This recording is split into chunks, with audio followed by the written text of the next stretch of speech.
Unity is really the search for history and the search for definition. And if I might just have a few preliminary words, I'll get on the way. I want to note our personal loss in a voice like John Killens, and then a voice like James Baldwin. I want to notice because a people need spokesmen, and they need people who search out what is needed and what John Killens called long-distance runners, people who can go all the way and go that extra mile. Both John Killens and James Baldwin were unique as writers. John Killens always chose subjects for his novels neglected by others, and mostly Baldwin. Baldwin did something in his novels that made him a monumental figure in the literature of this nation. He restored the personal essay as a literary form. The personal essay had gone out of style in literature. No one was writing the personal essay well enough for it to hold up as literature. In writing about his personal problems, he wrote about universal problems. And yet, the vantage point from which he wrote was James Baldwin growing up in the Harlem community, trying to resolve the difficulty of being black in a nation that promises so much to his people and delivers so little. He died at home, away from home. And his death in Paris his death in France raises a question. Why so many of our writers, Richard Wright, and so many of our artists, Henry Tanner and others, why so many of them have to leave the United States to find enough peace in order to write? In one of my last conversations with him at Cornell University, he said there's something about the United States that eats into a person's manhood, and he don't feel a whole man in this country. And he have to leave the country to find an intellectual home in order to put his writing down. Sometimes he thinks out things in America, and leave America in order to write them. Nearly all of his books were written abroad, where he had enough peace of mind in order to write. All right, now after this lecture, the last lecture, and I will be here for it, will be called The Lonely Nation Away from Home. It will be solely about Black America. And what is so unique about Black America and what is so misunderstood, because the Black American is really the loneliest of African people outside of Africa, the most misunderstood people outside of Africa, generally misunderstood by other African people, because the nature of the oppression in the United States have made something cruelly unique about the plight of the black American that other African people have not only not understood, but hadn't even sympathized with. And so many times other African people join with whites in condemning or passing judgment where judgment is not in order, where understanding is in order. We inherited, and I've said this before, the worst of the oppressors. I've also said that Europe dumped its human garbage can into the Western world, and this nation got the worst of that garbage can. The other oppressors, first place, they'd been oppressors before, and they developed some style and technique in oppression. This nation still has no style and technique. It's very crude and no manners. And the black American had to face something that others have not had to face. Years ago, when I first went to Haiti, and I felt a liberation, I said, at last I'm in a country where black people rule. I can sit any place I want to on the bus. The fact that it was some of the most uncomfortable buses I've ever sat in my life didn't matter at all. The important thing, I could sit any place I pleased on an uncomfortable bus, and it wasn't uncomfortable to me because I could sit any place I pleased. I could look at a policeman, he was black.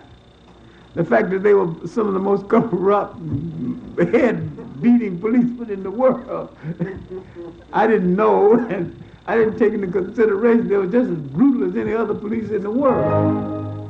But the fact they were black intrigued me.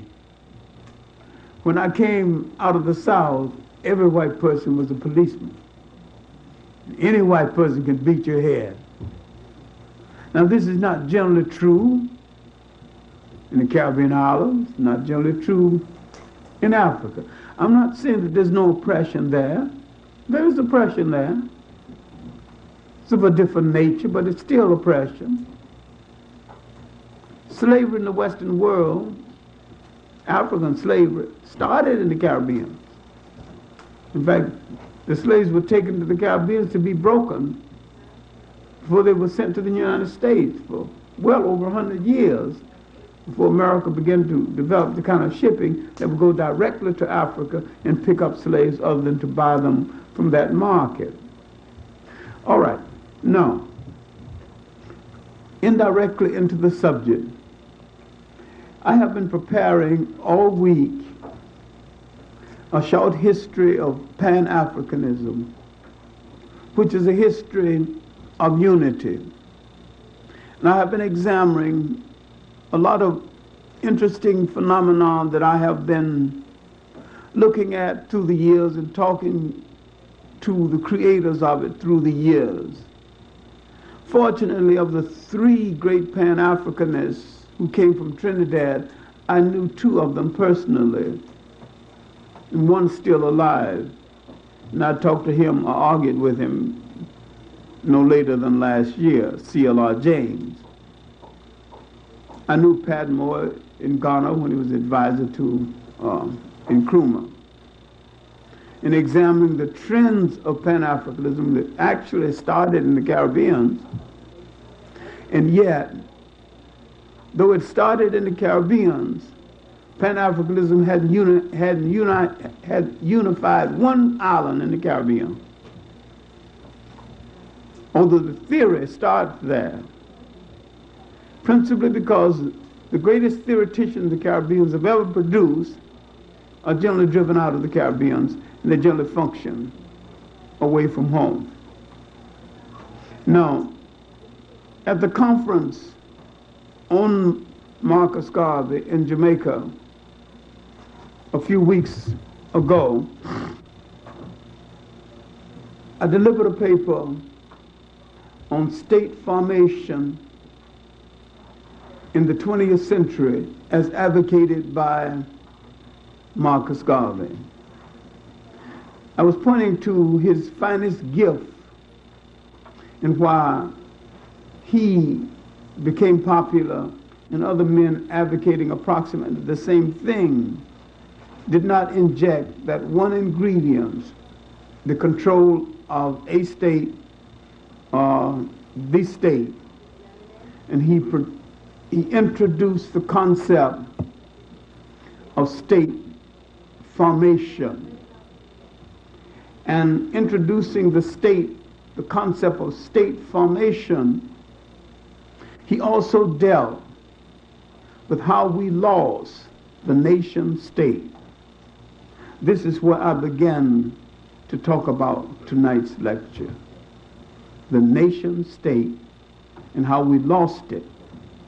And if we're ever going to have unity again, have a correct perception of our history again, we're not only going to have to know what the nation state is, but how we controlled a nation state without any assistance from other people, and how we were not only lost the nation state, but how we lost the concept that we once had the nation state and were programmed into dependency. And this came principally through the laws of the history of a people. And one of the things Marcus Garvey was trying to restore was that concept of history that made you believe again in your ability to control the nation state. Now, I said in my talk in Jamaica, it angered a lot of Jamaicans, except the Rastas, because the Rastas agreed. I said, Marcus Garvey is 47 years dead. We are hailing him as a national hero. If Marcus Garvey were alive today in Jamaica, there are some Jamaicans who would stone him to death. And so some of the intellects said, no. The same day they announced over the radio that they were giving medals to the Jamaicans who participated in the invasion of Grenada. Nothing could be more anti-Marcus Garvey than for one black nation to crush the freedom of another black nation. That single act was so anti-Garvey, it was figuratively stoning Marcus Garvey to death, taking him out of the grave. Because I had said in a previous lecture, and almost had to fight my way out of the hall, I said, with the election of the Bostonian conman, the best thing you can do for Marcus Garvey, the most honorable thing you can do for him, is to go to Kings Park and take his bones out of that grave and throw them into the sea. Because you have dishonored him by saying, of all the brilliant minds produced in Jamaica and in the Caribbean islands, there's not one that I think is worthy of ruling over me.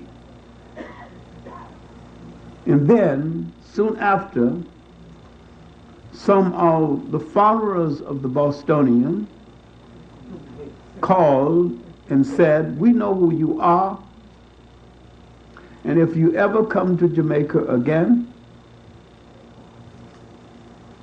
be prepared to go straight from the airport to a Jamaican jail or to a Jamaican undertaker. So years had passed, and I had not been in Jamaica again. I wasn't prepared to go to a Jamaican undertaker or to a Jamaican jail. I arrived happily surrounded by my beautiful and wonderful Jamaican friends, arguing over who I was going to have dinner with the first night, giving me all of the beautiful island hospitality that I had grown accustomed to years ago, finding all the warmth and the gentleness that I had when I lived in Jamaica. I felt no fear at all that anybody was going to do anything to me at all. Went to the university. The Rasta brothers were there, talking sense and nonsense as usual. And as usual, saying that we Rastas never been. I'm listening as usual with some degree of respect and, and wonderment. But I wonder how did such a country of wonderful and beautiful people got so mixed up politically when it could be the political jewel of the Caribbean Sea. And I think principally because it lost its concept of history. There is a story told about Suma, and an old man years later comes upon the idea, see, there's nothing left of the great Sumerians. Then he asked another, what happened to them? And the other old man answers, they lost their history and they died. And when people lose their concept of history, they die politically and culturally. They are in confusion. All right, now let's go back and see what kind of nation state we had before we lost the state. What kind of universities, what kind of scholars.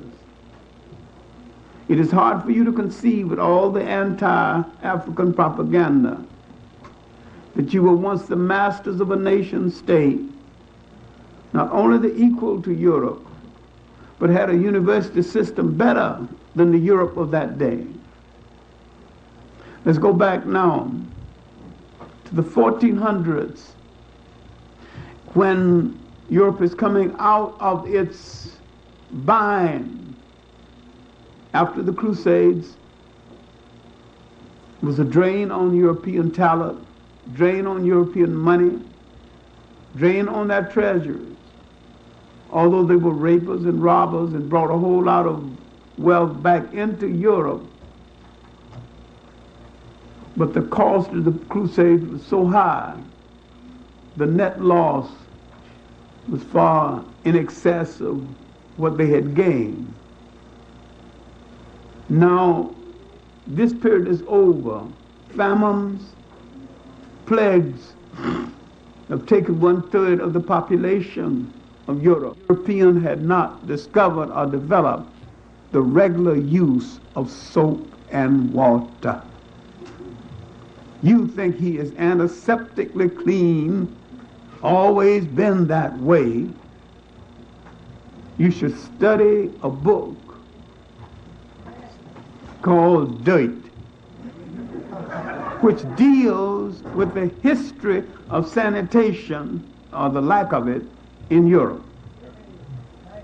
All right, now, when Europe learns how to build ships again, when they go out into the world again to replenish their food supply,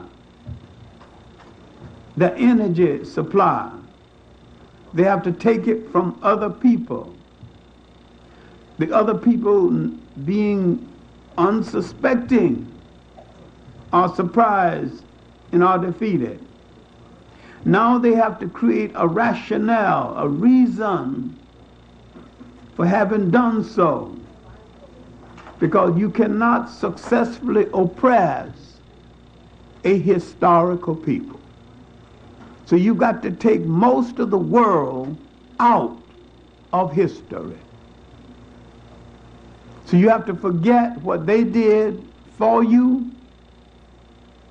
You have to try to forget or rationalize what you did to them.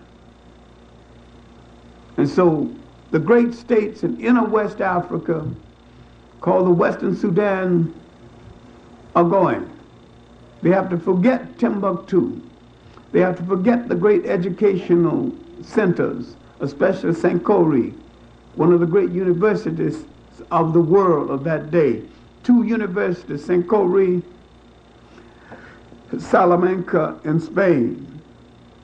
They have to literally make slaves out of the Africans who had maintained these great universities. Now, what the African people are losing is their concept of history and a place in history. Now, being brought to the New World, being given a Bible that they did not write, not seeing any image of themselves inside of it, they began to have the illusion that they played no role in the involvement of history. Now, it is not until the 1700s that we began to suspect that we have played a role. When we began to suspect we played a role, there is a kind of unity between the Caribbean free man and the African American free man that should exist today, that unfortunately does not exist, because at that period in history, the Caribbean free man didn't call himself a Western in a Caribbean. The black America didn't call himself an American. Both of them had a unity because both of them called themselves Africans. And both of them saw there was only one interest, and that was the interest of African people. All right, now, because the climate in the West Indies had changed, it had not changed to the point of eliminating slavery, but the craftsmen had gained their freedom and had gained a voice and some mobility. So there began to be a traveling Caribbean person. Many of them came to the United States looking for better opportunities. So now, in the 1700s, a man came from Barbados, Prince Hall. He heard all of the talk about liberty and justice, and he assumed that they were talking about us. He assumed wrongly, of course. And he was told, if you own property, you could get justice. So he bought some property. Didn't get any justice. So if he was a preacher, you get justice. Became a preacher. Nothing changed. Then he told you got to have an organization. So he got himself an organization. Applied to the British to get a Masonic order charter. Couldn't get it. Finally got it from an Irish regiment who was angry with the British. He started the Masonic order. First black Masonic order. Did he call it that? No. He called it the African Lodge. Now this was a responsible organization, not a bunch of liquor-lapping hounds that you see today. no social climbers, no ladies showing off new dresses. These were responsible people. These were free blacks working toward the freedom of the slaves, meeting for serious reasons. Now, they began to underwrite the first writings about our history.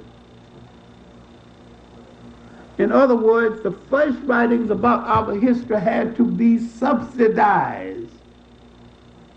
Prince Hall and his group were wise enough to realize that the writer had no money of any consequence, but he could write well, and he knew what he was writing about, so he would give him a little money to sit down and let him finish his book.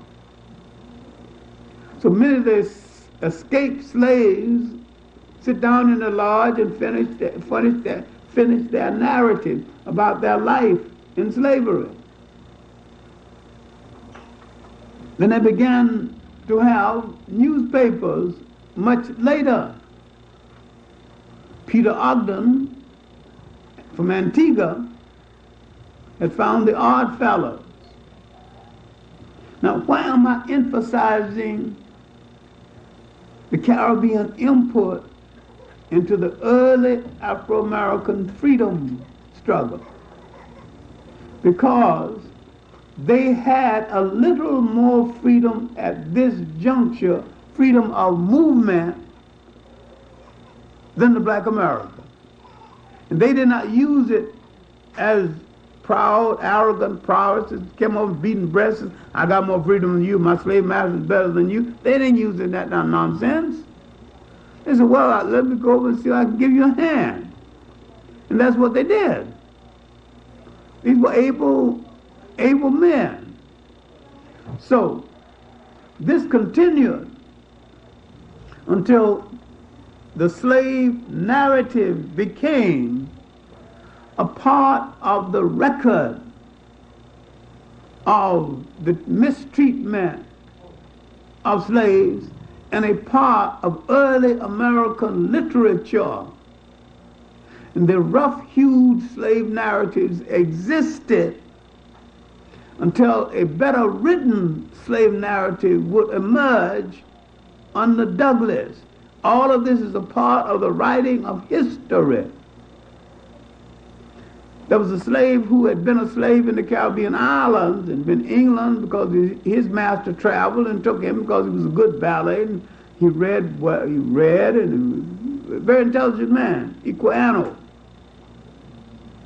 Now, you're beginning to have a better written slave narrative, written by literate people, putting down the history of our treatment and the history of the background of the same people in Africa.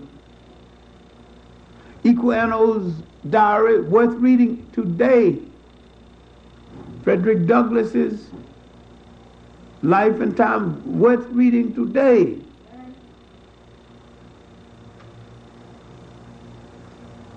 Now you have the beginning of a telling of the life of misery until in the 1800s, early 1800s, blacks began to demand an even greater voice. Douglass is out there now, the finest voice we produced in that century. The great black ministry is out there. Now, a Jamaican mulatto, John B. Russwam, and a black American, Samuel Cornish, starts a newspaper, Freedom's Journal.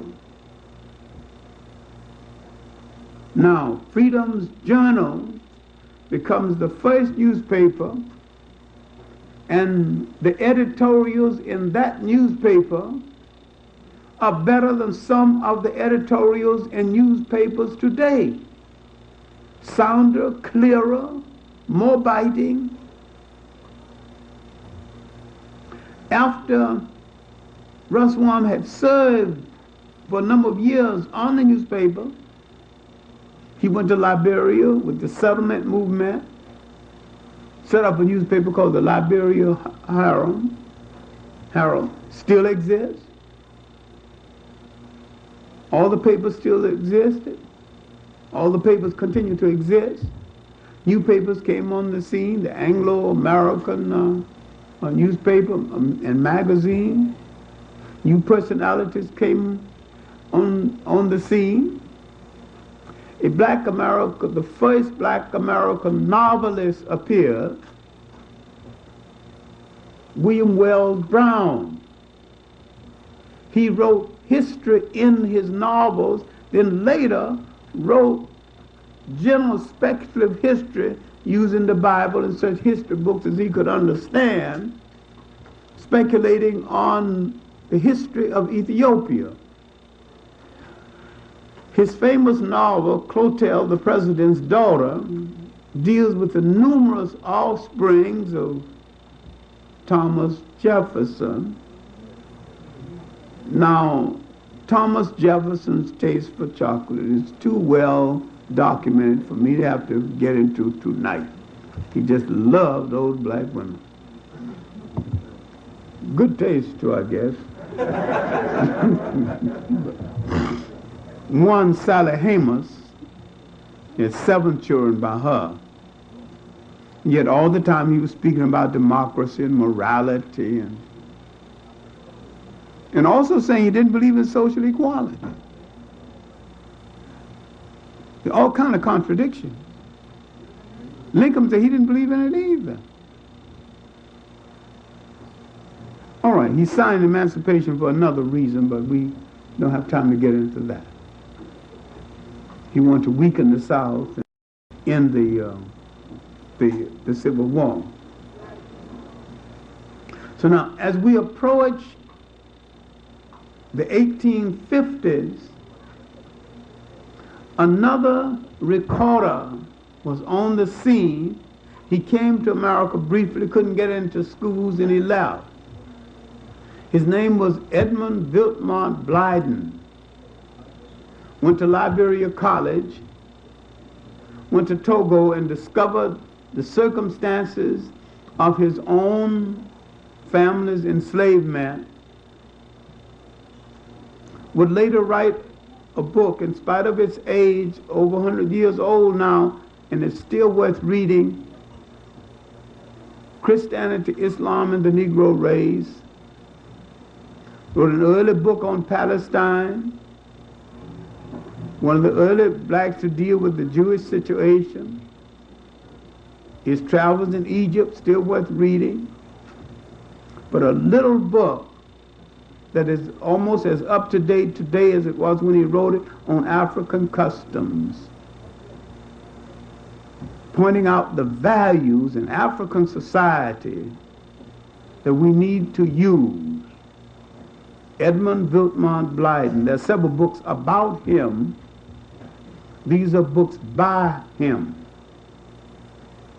Now, as we approach the 1850s, on the eve of the Civil War, we have a few people structuring our history. We have a few poets, Jupiter Hammond, and an unknown poet on Long Island who would write the first poem of satire. I've repeated it before. My old master promised me when he died he'd set me free. Lived so long his head got bald, got out of notion of dying at all. This is the first poem when blacks cast some doubt about the promises that was being made to him. He was a slave on Long Island. They did have slavery in Long Island, while in some parts of New England it was too cold to keep them the year round and they could work their way out. certain other places they kept them the year round because they found something for them to do the year round. A brilliant black woman poet appeared in these closing years of the first half of the 19th century. Elaine Wilkins Harper, an anti-slavery speaker, an anti-slavery poet.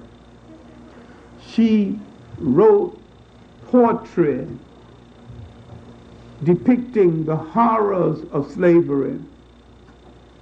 In one of her main poems she would read on the platform is, "Bury me not in a land of slaves." She wrote a novel dealing with the consciousness of whites in relationship to being a Christian and a slaveholder at the same time. She is forgotten now, and her life begs for a good writer to put it all together and do a good biography of her. Elaine Wilkins Harper,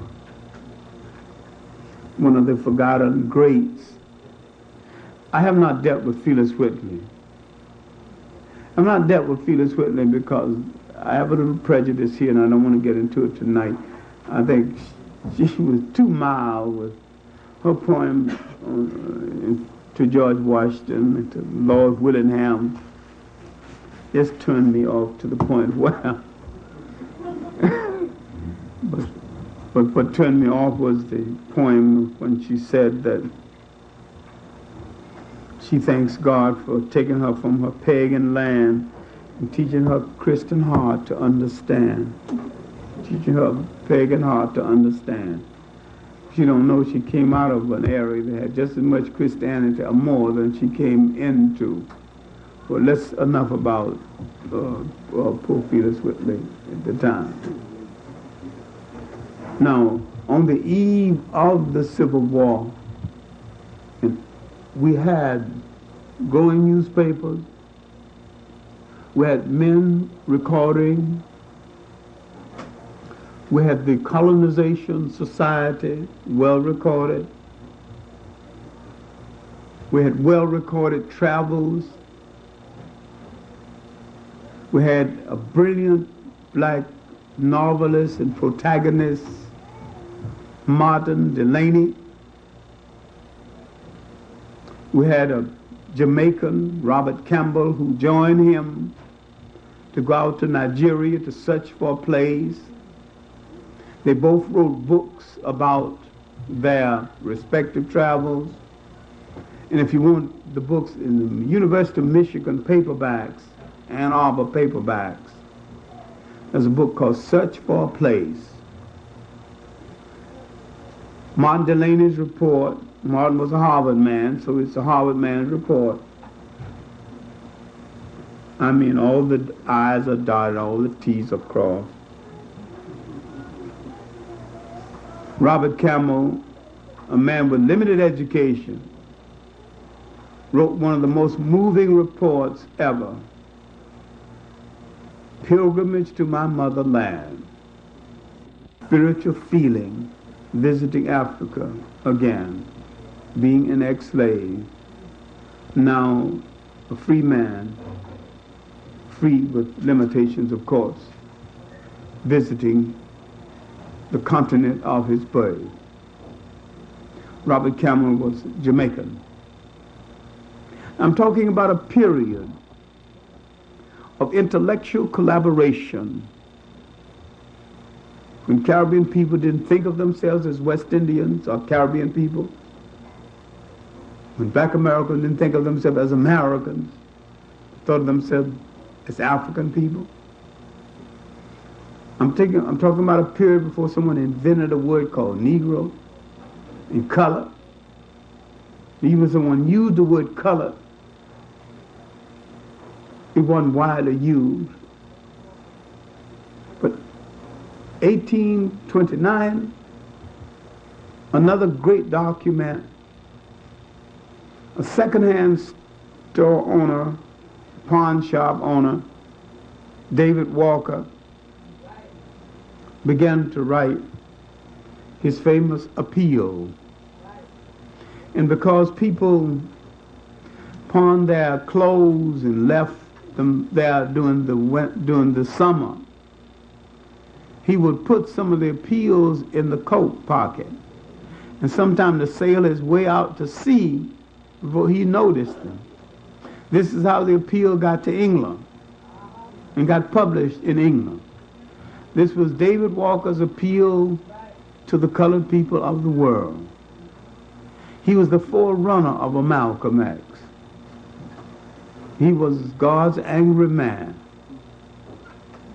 Now, David Walker recorded the anger and the passion against slavery of the African person of that day. And he might have been the best recorder of that period before the period was over. But the one record that we need to examine, uniquely and creatively phony though it is. Now let me explain what I'm saying. Nat Turner's confession is no confession. Nat Turner was so brilliant. Nat Turner confessed only to those things nobody could do anything about. He named only the people in his group who were already dead or escaped. He did not admit he had a wife, and his wife was a secret keeper of the conspiracy. I mean, that was unique. And the white man who took down the confession and who hated his guts kept pestering him. Don't you know you have killed people? People have died. Don't you know you are going to die? And he was waiting to be hung. That Turner said, yes, I know that. Listen, don't you understand what you have done? You have revolted against the government. And that Turner said, the consequence, as a consequence of revolting against slavery, I knew from the beginning that I might have to die.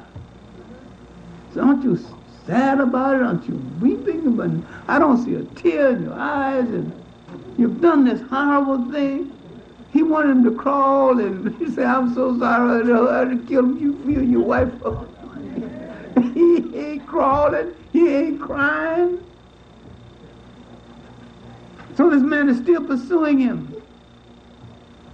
They take him to the gallows, put the rope around his neck, and this man, you know, aren't you sorry yet? Don't you know you're going to die? Nat Turner looks at him, though he's looking at a piece of dirt, and tilts his head while they tighten the rope on him. He said, didn't God die? Die like a man.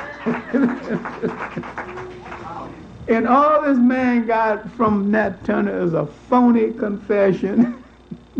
It's not worth anything, because Nat Turner's confession didn't hurt nobody. Because all the people who lived through it and got away, he didn't give their names. It was really not until 10 years later that Thomas Wentworth Higginson discovered his wife, who was the secret keeper for the insurrection, and began to make a record of it. Now, the importance of this for today is that in an age of media, where revolution, where TV is literally killing the minds of a whole lot of our children, including mine, we don't tell them those beautiful stories, because those stories not on television, not going to be there either until we own a television station and put it there. And if you know what some of these stations, networks sell for, do you know we can dig up that kind of money? Do you know we spent last year $500,000 on potato chips? You know, any housewife with a stove can make potato chips? An idiot can make potato chips. You don't have to be wise.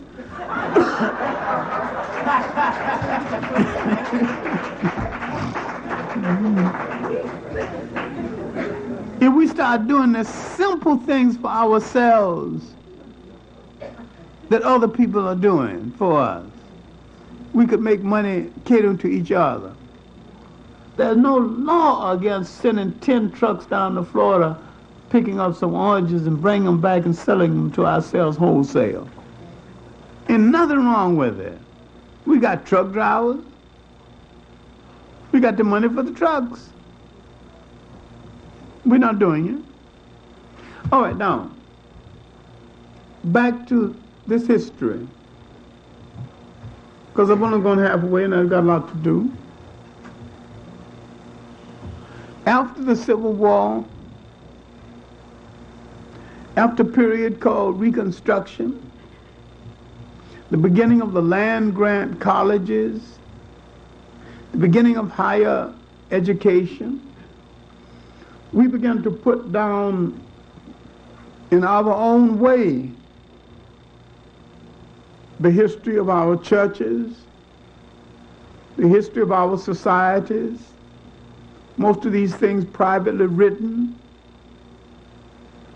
and some well written, some not so well written, some endorsed by a group of men or literary women who underwrote the expense of having it done. But we were coming back into history. Finally, after some rough starts and some pretty good basic layman's history, a non-profession, but a politician, would write a formal history of African people in the United States, and he would call it A History of the Negro Race in the United States. His name was George Washington Williams from Ohio. This is the first formal history. There have been other histories, informal, written by people who were not historians and had no history training. He had good history reading and a good discipline about himself. He would argue as to whether to use the word Negro. Then he would lose the argument with himself and go ahead and use it. And I'm sorry he lost the argument. But he himself proved there was no such thing. But he thought if he used something else, people would know what he was talking about. So he used it. Now we have a formal history appearing in the 1880s. Now, with the period underway, a lot of tracts, a lot of material written by late ministers. Bishop Turner is on the scene. Henry Highland Garnett, whose motto was resistance, resistance, has written a lot of his, not only his speeches, but has written his famous appeal, modeled after David Walker's appeal. Martin Delany had written a novel, a protest called Blake. We're getting it together from a point of view of literature. But now, in the 1880s, a young man from Great Barrington, Massachusetts, who had been educated there and assumed he was going to Harvard because the young men who made high marks went to Harvard. went to Harvard.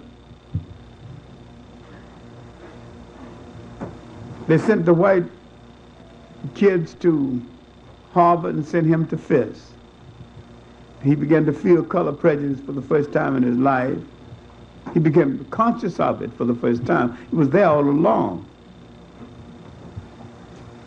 He finally finished Fisk and went to Harvard, did exceptionally well. And there he wrote the first formal scholarly treatment of the slave trade, still a masterwork worth reading. The Suppression of the Slave Trade to the United States by W.E.B. Du Bois. The first book in the Harvard series, books by the former students of Harvard. Now we're beginning to have our history recorded by competent people. He would continue, and his essays would be published. 1903, his famous book, Souls of Black Folks, followed by his book, Gift of Black Folks. Booker T. Washington has recorded his experience under the title Up from Slavery. Now we have a lot of history at a time a new kind of history writer comes on the scene, the radical black journalist. T. Thomas Fortune, William Monroe Trotter, journalist teachers like Kelly Miller, then teaching at Howard University, and others. The foundation for the recording of our history is underway. 1915, the year Booker T. Washington dies, W.E.B. Du Bois would publish a little book called The Negro. This is the first international survey of African people throughout the world, not just in the United States, but throughout the world. He would later expand this into two other books, one, Black Folks Then and Now, and the next one, Africa and the World. Now you're beginning to have African history by Africans. You're beginning to have Afro-American history. You're beginning to have Caribbean history by Caribbean writers. Now, the migration from the Caribbeans, and a lot of people need to note this, would start early in the 20th century, except for individual migrations. There was no mass migration of consequence until early in the 20th century. This migration would change the cultural structure of the community. It would also change the intellectual structure of the community. From the Caribbeans would come Arthur Schomburg. Arthur Schomburg would contribute to a book called The New Negro, a famous essay, The Negro Digs Up His Past. More important, Long Range, a Jamaican who had formerly been a soldier in the old West Indian Regiment, J.A. Rogers, lived in America so long and visited Jamaica so seldom, most Jamaicans don't know he was a Jamaican. J.A. Rogers was a Jamaican. I heard from his last wife today. A lot of people don't even know he had a last wife, or a first one either. Be that as it may, I keep in touch with some people. J. Rogers began to write polemics disputing the concept of white supremacy. He began because he was light complected and from Jamaica, still the most color stratified of all the islands, color and culture stratified, still. Because he was light complected, he had the hypothesis that the lighter complected person had more brains because they were closer to whites. And so while doing research to prove his point, he disproved his point. And so he began to write about all of the great blacks in history. In his first book, Nature as Nature Leads, 1919, then another book, a debate, still worth reading, From Superman to Man. In his books, Lives of Eminent Africans, this is the forerunner to the book, World's Great Men of Color. Then he wrote a pamphlet on As Nature Leads, was the preface to the 3-volume work, Sex and Race. He was interested in race mixing through the years. As Nature Leads also was the forerunner of a more refined book, Nature Knows No Color Line. But Rogers was a prolific writer and a columnist, but more than any other of the Caribbean writers, Rogers spent 50 years of research looking at the role of the African personality in human history. And he laid the foundation for that inquiry into history to let us know that we too have played a major role in history. 1915, Carter Woodson established the National Association for the Advancement of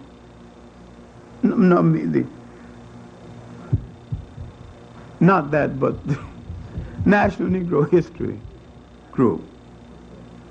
The Association for the Study of Negro Life and History. That was his words. The Negro History Bulletin and the Journal of Negro History. Now you had a formal organization devoted to searching out in a scholarly way, to the extent that he could find scholars, the history of our people in good work. In the Caribbean, there's several Caribbean historical societies. There's one centered principally in Jamaica. Then there's one that embraces the whole of the Caribbean, including the Spanish-speaking and the Dutch-speaking and the French-speaking. And the West Indian Historical Society is centered principally in Jamaica. My main point is that all of us realized that we had played a role in history, and no one was going to write that history except ourselves. All right. Around 1960, 1962, African people, Africanists, people specializing in African history, began to challenge the white interpreters of Africa. They began to discover that most of the white experts on Africa were digging up information to give to the government on how to control Africa. Finally, the challenge came at Montreal.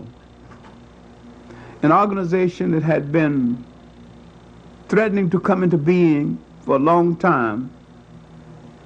And it just so happens I was head of the dissident organization at the time. But at Montreal, the blacks challenged the whites and formed a new organization, the African Heritage Studies Association. I remember that a famous French Africanist, Raymond Monet, unfortunately dead now, or fortunately, Raymond Monet always began his lectures on Africa by saying, until the 16th century, the African did not know the wheel. And what is he? All the chariots Africans produced, there was African gladiators in the Roman arena, in chariots with wheels. And he keeps saying that until the 16th century, the African didn't know the wheel. Well, the main thing at Montreal, some young Turks went into a lecture being given by Raymond Monet and broke it up. Said, this lecture is off, this conference is off. And he kept saying, young men, do you understand who I am? I am Raymond Monet. And they said, you are irrelevant, get the hell out of here. They didn't know who he was, or nor did they care. Misconceptions were over who built Egypt in ancient times. And the Europeans insisted that they built Egypt, though they did not exist when Egypt existed. And we kept asking, and we're still asking, how would you build all those great temples in Egypt that was built 2,000 years before you built a shoe for a European, a house with a window? Why would you leave barbarous Europe and build something that fine thousands of miles away from Europe before you build anything of this consequence in Europe? And why is there nothing in Europe of this consequence now? They ran out of excuses claiming Egypt. Now they say civilization started in Sumer, they started everywhere except Egypt. Then they discovered that there were Africans were over there in Sumer too, building. This was the period when there was no separation between Africa and Western Asia called the Middle East. And there's a book called When Egypt Ruled the East. And what you think of as the Middle East was a former colony of Egypt, a colony of the nations of Western, Northeast Africa. And what we're trying to say is that we have looked into our history, and some of the people who have made a life's mission out of it are growing old. Some of them are dying, and they're not being replaced. We should have people who make a priesthood out of historical preservation, just like priests go into church and pledge to God and to a given order. People should go into history. Their whole life is the preservation of the history of a people. You don't have to distort it because our history is so good and glorious. You don't have to tell a single lie. You just tell the truth. It's good enough. I have always wanted to straighten out the black heroes and heroines so that I would have enough security and the people would have enough security to let me write about a few black reprobates. principally because we have had some villains too. We've had some of the greatest people in the history of the world, but we've also had some villains. I would really like to write a decent book about Thibaut Tibb, the black slave trader, who he never said he was a slave trader, he said he was a contract laborer. But his contract laborers never came back. So. Or Deborah Pasha, who was also in the same business. Or the Congo Arabs, mostly black, born from the cohabitation of the Arab and the African woman. There's some closed doors in our history, but there were some glorious doors. When I saw that stupid thing, Chaka, I'd like to write a children's book about Chaka's mother.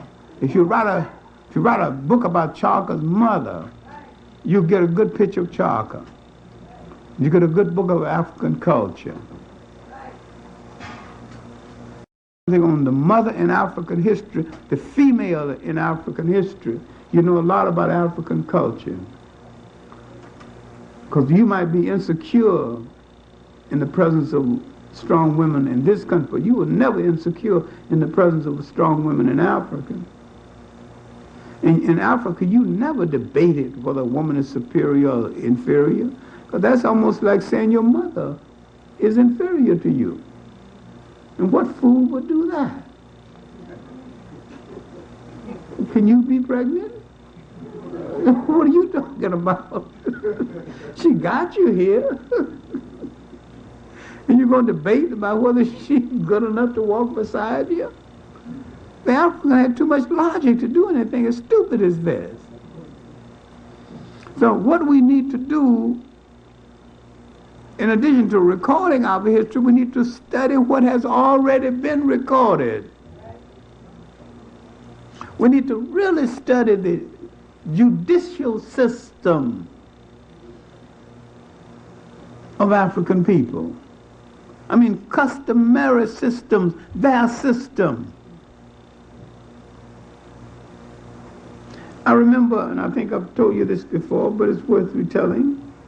When I was in Ghana, I witnessed a trial because I was staying at the home of the superintendent of prisons in Kumasi. And there was a trial, and it seemed like such a minor thing, and I kept wondering why it lasted 3 nights. 3 men had a job. One man faked an illness, and the other 2 men finished his work and collected the money and gave him his share, gave his proper share. But on the way, they saw him in a drinking bar, setting up the ladies and dancing up a breeze. So this made them angry. So they took it to their chief. And the chief was actually trying to satisfy the thing. There was nothing involved now. What was involved was,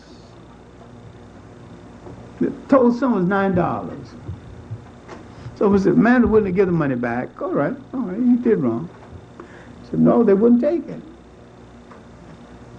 So it went on, and finally we called character witnesses after another. Then his wife came in, he's his last character witness, and she said he was a good man, he took care of the children well, took care of her well, but sometimes he's too generous, and he likes to think he's a dreamer, he likes to think of himself as a rich man with enough money to set up people and, buy drinks for everybody, and he hadn't learned how to control himself in that regard, and she would appeal to the men not only to forgive him, they said, well, we have forgiven him. Well, now what is at issue? The men have forgiven him. The trial still goes on. Then she appealed to them to work with him again. Because if they don't work with him again, he is in dishonor. They not only must forgive him, but they must agree to work with him again, so that the dishonor is off, until they not only they trust him again, they'll work with him again, he'll be a friend again. So he's fully restored then. I went back to Kumasi and I asked Dr. Donkwa, Nkrumah's schoolmaster, who was now on the odds with Nkrumah, but that's another story. Dr. Donkwa, what was that trial about? He says, John, his arrogant way. This is affection for him. He's acting like a stupid American. And the child would know what the trial is about. My wife is preparing dinner. Go down in my library and read certain books. You'll find out what the trial was about. Well, in the library, I'm reading an hour. Finally found a little pamphlet by Dr. Donkwa. 26 pages. Obligation in a canned society. I come upstairs. I said, Dr. Donkwa, the trial is about what governs African society. Honor and obligation. Well, John, you seem to see the light. We'll have dinner now.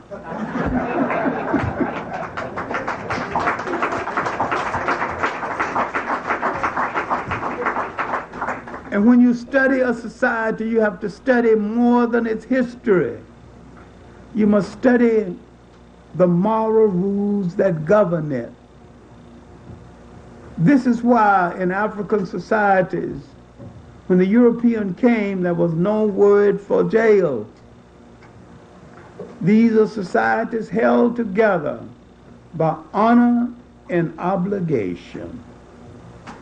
And when we get that concept back again, move among each other again, and we understand that nobody would snatch a woman's purse. It's a dishonorable thing to do. And you have an obligation to protect her, not to snatch her purse. Once this is understood, once this is ingrained, once we understand that we came out of a society governed by honor and obligation, we can become a people again. Now, all of this talk about unity is also about history. Because if you don't know the history of what you was, you are confused about what you are and what you still have to be and where you still have to go. And I think we have to pay more and more attention to history from our point of view. Get out of the trap of assuming that our oppressor has written any history about us. He hasn't even written a true history about himself. If he did, he wouldn't dare read it if he did.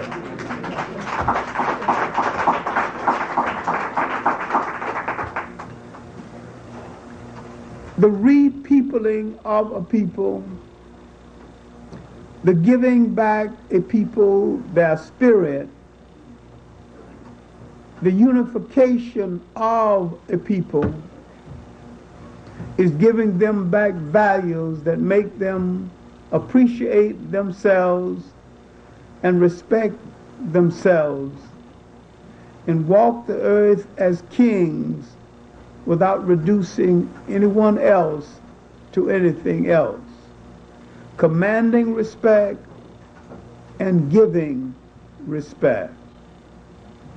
This is what we have to do, because this is tomorrow's work, and this is the essence of the remaking of a people. We are not Western people. We have to stop acting as though we are Western people. We know we live here, and we know we have to make certain adjustments. We know we live in a capitalist system and have to make certain adjustments. But we came out of a sharing society. We have to rescue the spirit of the society we came out of. And we are responsible not only to give the world a new humanity, but we will start that giving with ourselves and with our children. And we will walk this earth shining like a new penny, because we are tomorrow's people. And if we can't be tomorrow's people, the world is not going to be worth living in. Thank you.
I appreciate being here at this critical time in our history.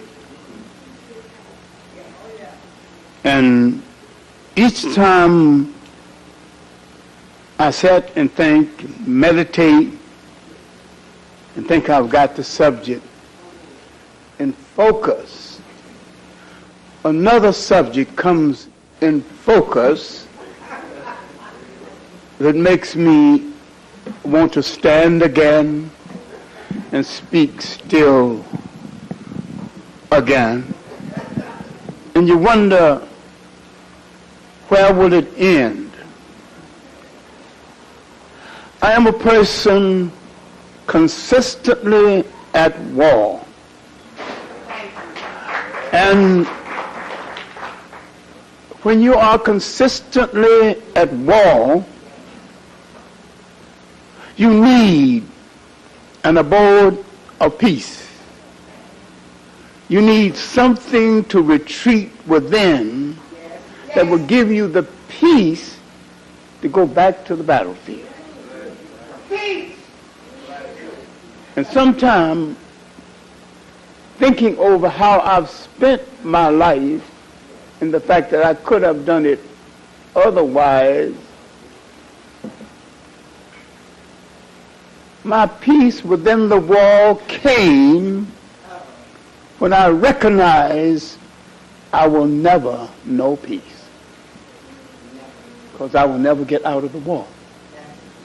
And that for an activist in a liberation movement, war is normal. Peace is abnormal until the war is won.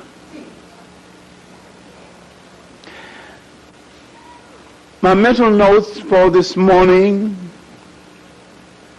is about the serious business of being serious.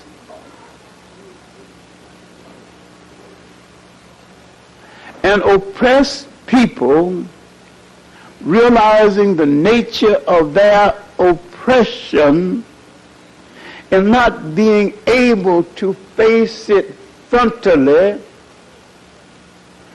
generally began to fantasize and create a world for themselves that is unreal, while the real world marches on and sometimes leaves them behind.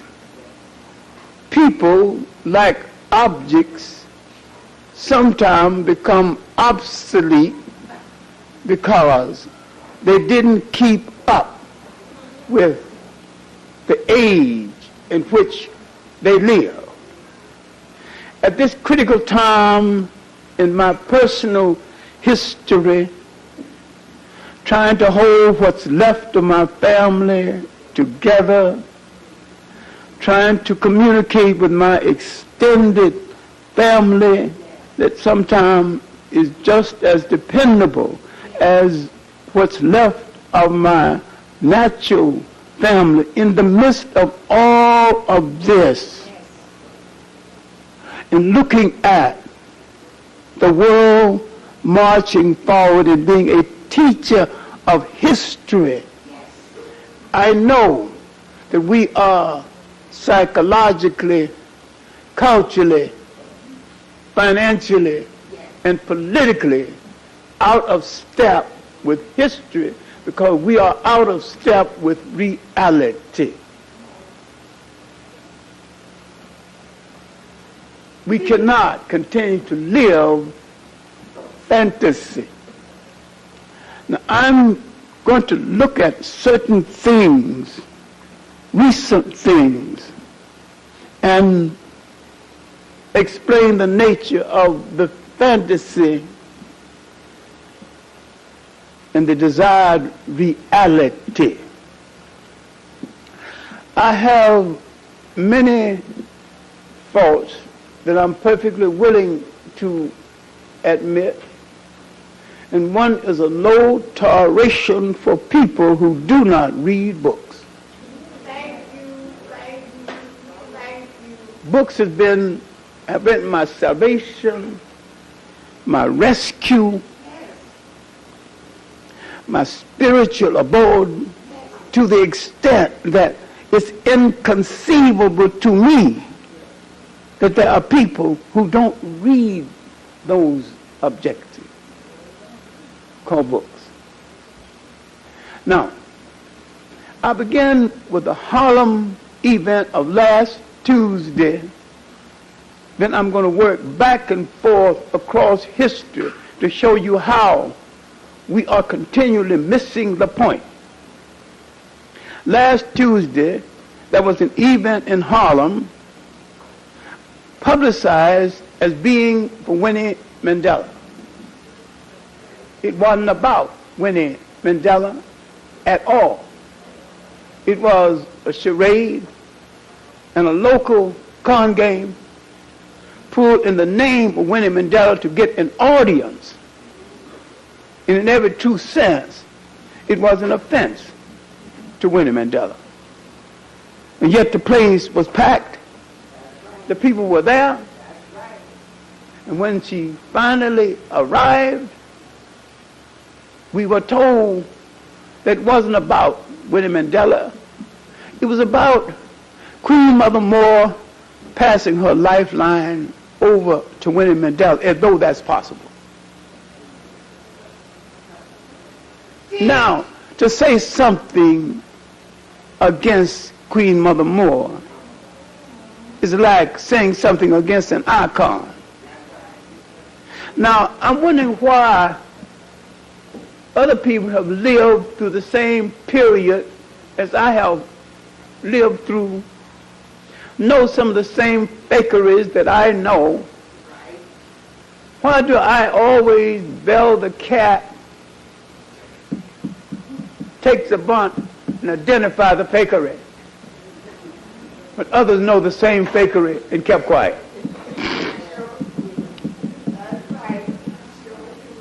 I'm still taking the flak for being the first one to say that the so-called Million Man March was a con game and a method of washing the ego of Louis Farrakhan, and that nothing would be achieved that could not have been achieved without a march. I'm still getting hate mail from my own people, threatening my very existence. People who've been friends of mine for 30 years have broken off relationship with me. The man's crazy. He's against everything. I'm not against everything. I'm against truth. I'm against a lie. I'm for truth. Now, let's deal with this event. Finally, when Winnie Mandela entered, she told them she wasn't feeling well. They continued the ceremony. They continued all of this adoration for Queen Mother. Now, I'm going to sit silent. Now, I've lived in this city New York City since 1933. I came here as an 18-year-old teenager. I know Queen Mother Moore for nearly 40 years before they called her Queen Mother Moore. Her name is Audley Moore. She was active in the American Communist Party. There are internal black parties clubs within the party. She always maneuvered herself into being the treasurer. And took good care of herself. Now, if a whole lot of people know this, now I'm going to get some more enemies by saying what is true. Queen Mother Moore is a piece of fiction created in Harlem. She is a Louisiana Creole. For most of her life, she didn't even speak to black people. She must have gotten a dozen trips to Africa. I'm the queen of the race. So why don't he just keep quiet, let her run her hustle after all?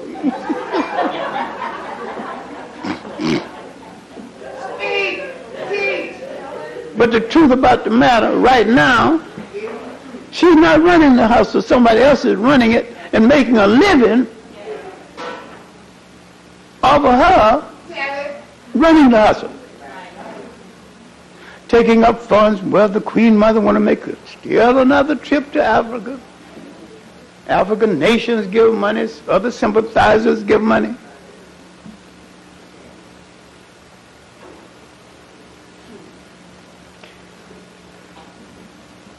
She's had a number of husbands, none of them black.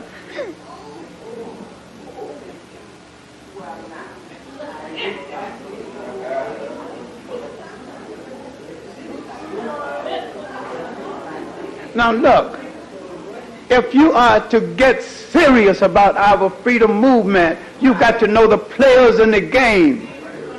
Then you've got to know the jokers in the game. I'm not against her. I have worked with her. She has some land upstate. She's going to call Mount Addis Ababa and build a university there, and I was going to be president of a university of some land that had no buildings. And when I finally visit the land, and not even a decent privy. Now, people move based on symbols. We created symbols, we make the least use of them. The symbol on your money, the symbol on so much that you think started some other place, started with us. So they're using a symbol to get a whole lot of people together. They have a ceremony. It has no definite meaning in our life right now because we engage in so much ceremony without substance. And we have not been able to ask leader a simple question. Leader, where are you leading me? And because we have not been able to ask that question, we have not created the kind of leaders that we need. Well, all right, now, everybody's waiting for Winnie Mandela to speak. All all the ceremony goes on and on and on and on. The woman told you she's not feeling well. If she's going to speak, let her speak so she can go to a hotel and rest. Unless she had a heart attack before she left South Africa. No, nothing's taken into consideration. Everybody's going through all kind of ceremonies.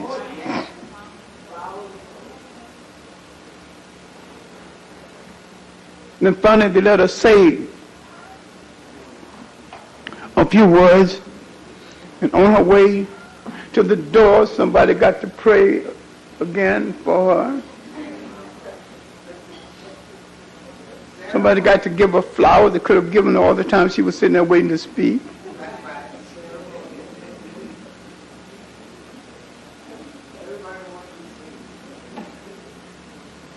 But nobody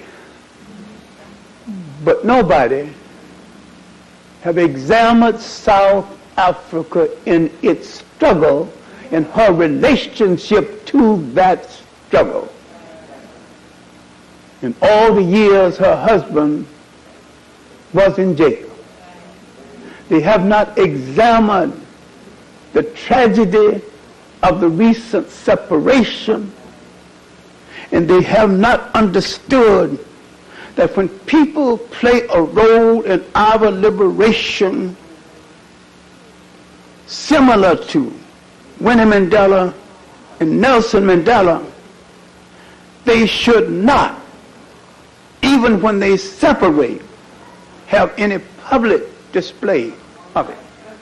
If we go back to the African system, the elders would gather them in a closed room. I don't mean they make them stay together, but the reason for them separating would never become common gossip, because when people have played that role in your liberation, you respect them enough not to start rumors and silliness. Winnie Mandela is a human being, and at her age now, she's still a very physically attractive human being. All the years when Nelson Mandela was in jail, let us understand one thing. She was in the heart of that liberation movement, went to jail, suffered, went into house arrest. When you go through all of this without a husband and raising 2 children, because you are a human being with human endurance, you need somebody to confide in. You need somebody's shoulder to lean on and shed a tear. That's right. That's right. Teach. Else you lose command of yourself. Nelson Mandela, a human being. In jail, he found not only an outlet, but a way to organize other prisoners and to occupy his own mind, even studying rock formation. Now, with all of this, these 2 human beings under pressure of a fascist government that you have not studied. People talk about South Africa, not read one single book on it, no time. It may be unfortunate that I'm not going to become a dictator. Because I believe that there are certain things in the world either have to be dictated or they don't exist. Everybody that goes to Africa, so far as I'm concerned, would have to read 3 books and explain them before they can go. No passport. No visa, no nothing.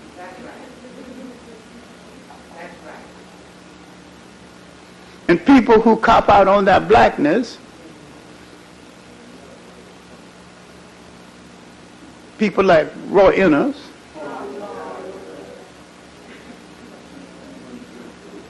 I would have certain mornings when I would have executions.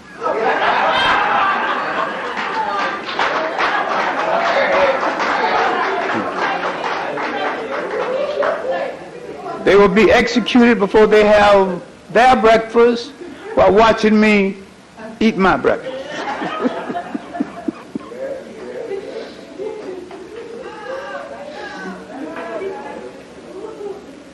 Because I'm tired of nonsense.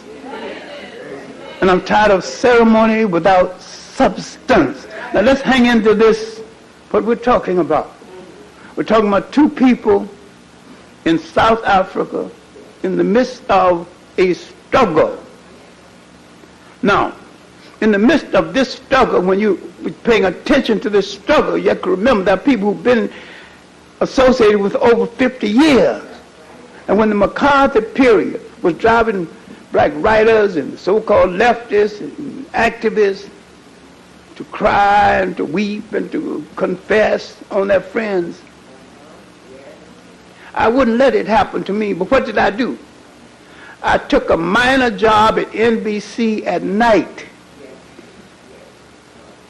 Night supervisor of maintenance in one of their uptown studios. High-sounding job. Nothing but a damn porter.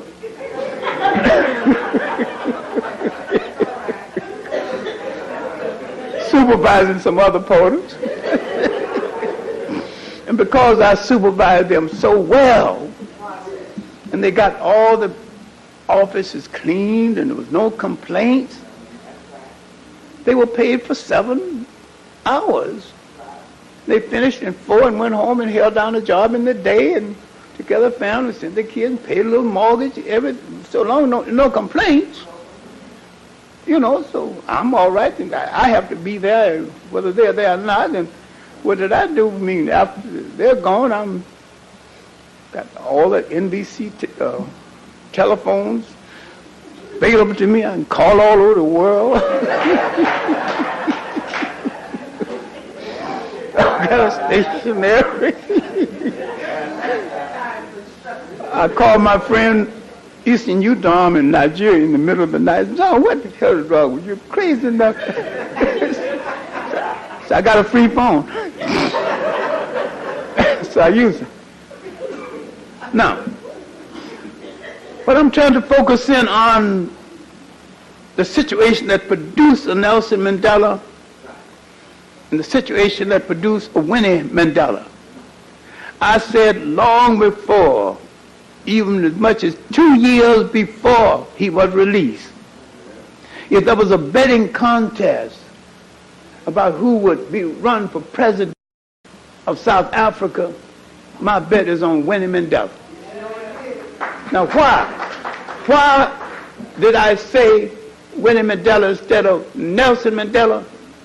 Because I know in 27 years in jail, living under a fascist government, they've got time to play games with your mind that you cannot control. And so let's look at him, not as a cop-out, not as the president of a country, but as a compromise waiting for the real revolution to occur. A holding action. Now let's look at Winnie.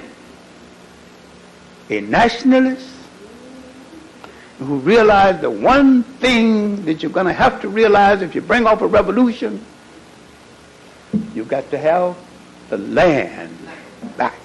For land is the basis of nation. Without land, no nation. She said she can't get what she wants, take a gun and go back to the bush. That's revolutionary. Now, you have a commission in South Africa looking into past atrocities, and you got people confessing to past atrocities with the agreement that they will go scotch-free. What other people in human history treat their enemies in that way?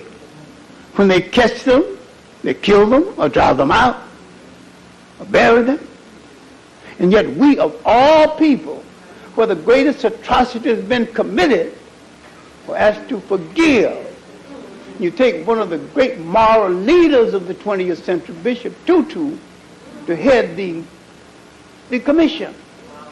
You mean to tell me you're going to forgive Sharpeville? You're going to forgive Soweto? You're going to forgive the bulldozing of the homes, the whole villages of African people in a land that was theirs? Is that the gas has turned on them? You're going to forgive the death of Stephen Biko? All of this is going to be put behind you by some damn commission. We're supposed to be better than any people in the world, but our great spirituality, we're going to forgive. I grieve today over the death of my mother because she died of a disease that was unnecessary. People don't even die of it anymore, called pellagra. Pellagra is a diet deficiency. All she had to do to cure herself is to eat.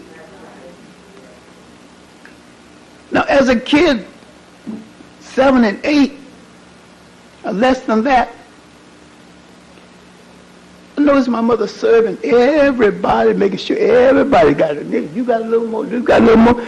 And she, what's left in the pot, she'll take that and she never sit down. I did not know she was killing herself. Then I go to the hospital and stinking wooden Jim Crow hospital. I hate hospitals to this day.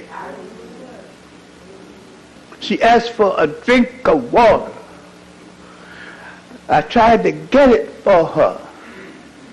And a white nurse told me, boy, you don't work here. She'll get water when I say she was boss of the black nurses who wouldn't give her a drink of water. Do you think I will forgive the society that killed my mother?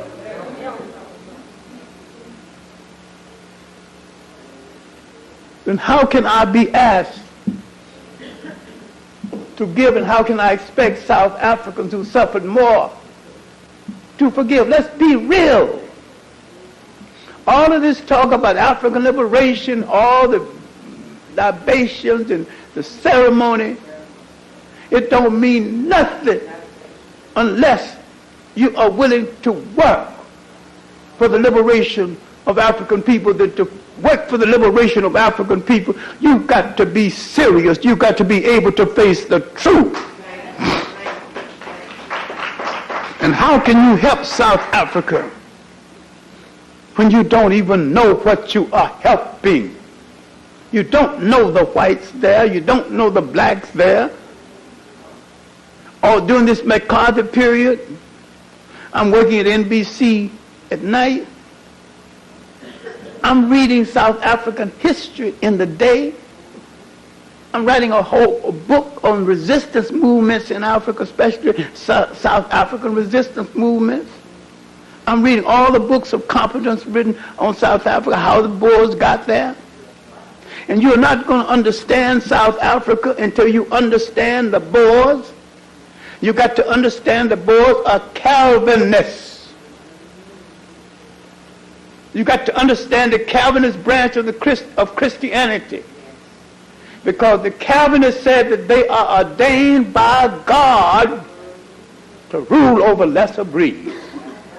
And so when they created apartheid in the atrocities of African people, they did this in the name of God. Now, take the people, the Arabs who killed those people at a hotel in Egypt, shouting, God is great. I'm saying the most atrocities ever committed against human beings in human history has been committed in the name of God. If you commit an act of murder in the name of God, then you are charging God with the approval of an ungodly act. And by affiliation, you are an atheist. Because you have made God ungodly. By asking him to join you in the crimes you're committing against other people. Now, you're not going to face South Africa by just being against apartheid, because the larger issue is European domination of the land. Now, slaves were taken out of West Africa. Slaves were taken out of North Africa through inner West Africa. The slave trade existed all along the coast of East Africa, and the Portuguese slave trade met the Arab slave trade coming from the north, and a lot of these slaves went to Brazil and parts of South America. And the Arabs destroyed the matrilineal system. For the patrilineal system, the lineage coming down through the male. Go to the marketplace in East Africa right now, male dominated. Go to the marketplace in West Africa right now, female dominated. Because the Africans who Islamized the Africans in West Africa knew what part of the culture to leave alone. And the one part of the culture you'd better leave alone is the matrilineal system. The lineage comes down through the female side. Therefore, the king's son cannot be king, but the king's sister's son cannot be king. Now, what is the African intelligently done? He's cutting down on competition between the father and the son over the kingship. Because the son became an able assistant to the father, because he knew that is high as he's going to get. He will never be king, because he's been ruled out. Otherwise, if he can be king and father keeps living on and on and on, he might think of some dependable poison to get father out of the way, for he wants to be king. To understand this, you've got to understand African customs. To understand history, you have to understand customs, you have to understand folklore. You've got to understand something else, the rule of honor in warfare. The African did not hit you in the back. The two warriors would face each other and they step back 10 feet. They would give the opposing warrior the time to change his mind. And an African would never fight a coward. And all you wanted to, all you had to do now, I'm afraid. Nobody gets any mileage from fighting someone who's afraid. It's against his manhood. This is why growing up and caddying at Fort Benning in Georgia for Eisenhower and Omar Bradley, and I wasn't doing anything. Hey, Pee Wee, that was my nickname because I was so small. Supervise the crap game. I ain't betting nothing now. I'm supervised. Why did I get to supervise the crap game? No one could get a reputation beating me up. If you are so bad for a reputation, you got to beat up little Pee Wee. We know ain't nothing to your man. Because a strong child can take him over. Now, again, after I was in the Army, I'm a sergeant major, I'm big cheese in the Army. That's next to being in office, you know. And I have to ship soldiers overseas and process them coming back. During that period, no soldier can go to town. None of your soldiers can go to town. The stationary group. So come payday, They can't go up Commerce Street and negotiate.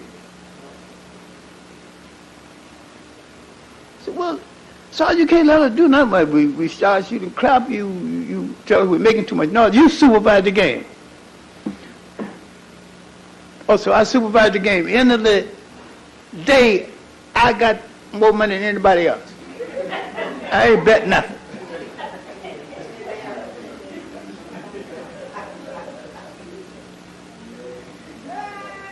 In town, I take a shiner to some girl who have birthdays every other month, depending on what souls are listening. So she had a birthday on me. So I'm renting some nightclub, giving a big durée for her. And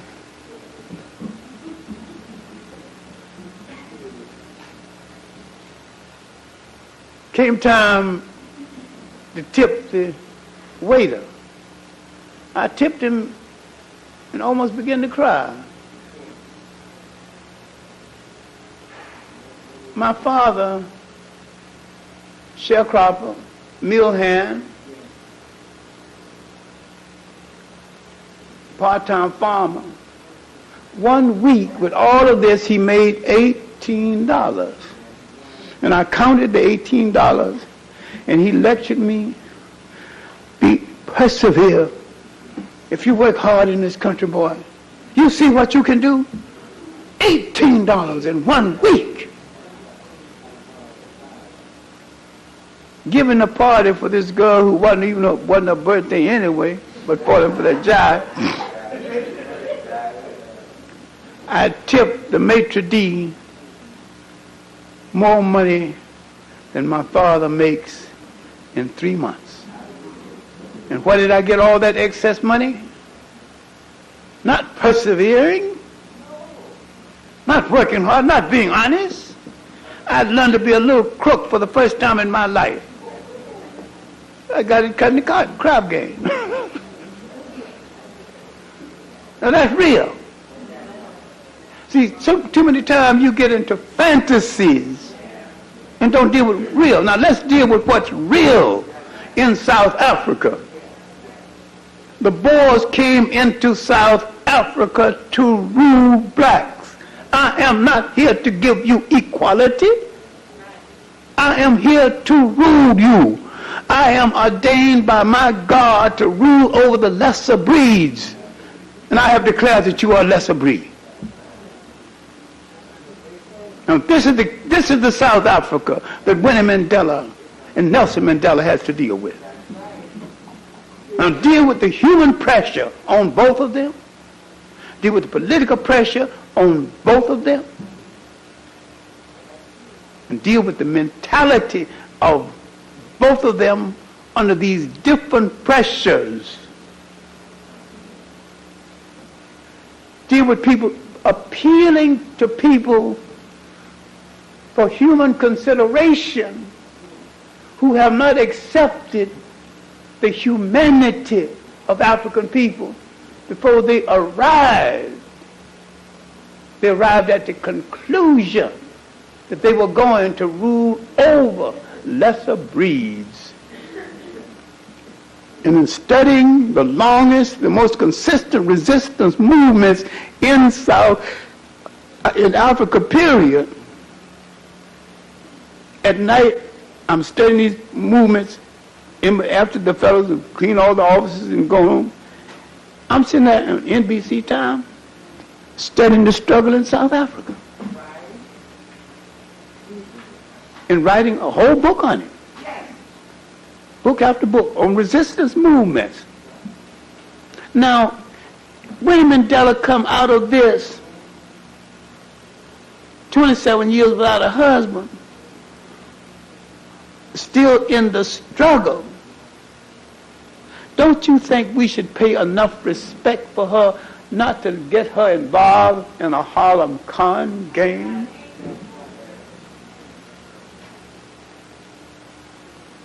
But if you've never read a single book on the struggle, and if you're not followed her career for over 30 years, as I have followed her career, 2 hours after Nelson Mandela went to jail, the information was on my desk at Freedom Ways magazine, where I was one of the editors. I had kept so close in touch with the movement and corresponded with people in South Africa, and they corresponded with me, sent me pamphlets, information that nobody else had. And how did they do it?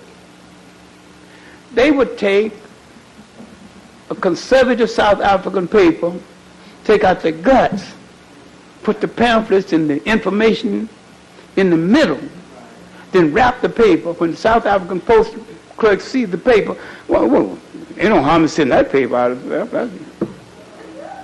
Let it go. And I would take the New York Times, take the guts out of it, and put my material for South Africa inside, you know. Then when they see, well, that's the New York Times, well, they ain't nobody's harm, ain't nobody enemy. Let it come in. So I was corresponding with the activists in South Africa not long ago. So now I'm going to sit on stage. They asked me to introduce Winnie Mandela, and I thought she was going to start talking, and here's somebody running a con game doing the African ceremony, all wrong.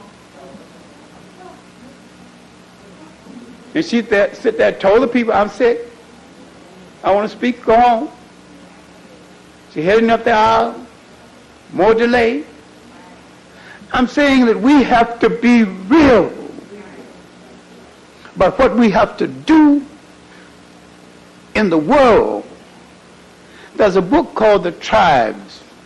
It deals with everybody in the world, all the major groups in the world, in their fight for a piece of space on the turf called the earth.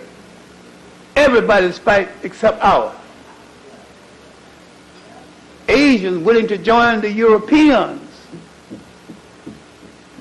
in taking over Africa.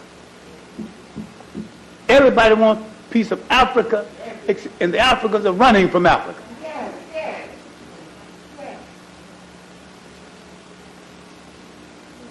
Look at the contradiction. Yet nobody has read, and I've yet to meet 10 people who read it. It's a long essay of William Leo Hansberry, Africa, world's richest continent. Highest rainfall, greatest hydroelectric potential, in spite of several deserts, more fertile soil than any other spot on earth. Sheikh Anta Diop continues this in a book called Africa, the Politics of a Federated State. He shows you that the river bottoms of Africa, under proper cultivation, can not only feed Africa, but maybe 1/3 of the world. Now I sailed down that big Congo River. There are parts of that river that's a half a mile wide. All of that water is running to the sea. The sea don't need the extra water. Good engineering can hold that water inside of Africa and wipe out the deserts. And you're talking about nonsense. If you're going to prepare a people to rule a nation, then they've got to be prepared for everything in a nation, including the manufacture of the toilet paper. And when you talk nationhood, you've got to talk technology. If you can't control your rivers, you can't control your nation. Can't control your land, you can't control your nation. Can't control your ideology, you can't control your nation. So don't shout nation time until you understand this. You shout nation time, who's going to fly your aeroplanes? Who's going to manage your harbors? Who's going to negotiate for you in international? You got goods over and above that you need. You can bargain on the market I got something you need, you got something I need. We can have an exchange. The real strength of a nation is in its resources. And if you do not manage the wealth-producing resources of your nation, you have no nation, and you are a fake when you think you're independent. There is not a nation in Africa where the African people manage the wealth-producing resources in that country. There is not a nation in Africa that is politically free or economically free. Now that's real. Now, Basil Davidson, one of the white writers who've done the most in telling the truth about modern Africa and how Europe tends to keep it under its domination, have told us that what happened in Africa, what happened to our freedom movement. Now, I did a book called Who Betrayed the African World Revolution? What went wrong with the Civil Rights Movement? What went wrong with the Caribbean Federation concept? What went wrong with the African Independence Movement? There have been so many betrayals since then, I got to write the whole book over again. Because you're copying out. When you let your wealth-producing resources go to the hand of other people, you are giving up nationhood. Now explain, why is it before integration in that bag of worms you had at least a black grocery store every 3 blocks? Now you don't see one. It was no mystery for them to manage the store. Why do you have to have Koreans in that managing store now? East Indians, Arabs. If you can't manage your community, you can't manage a nation. You rehearse for nationhood in your community. You rehearse for your community in your family. What did we lose in the process that we have to get back or be destroyed as a people, go out of business as a people? We stopped talking to our children.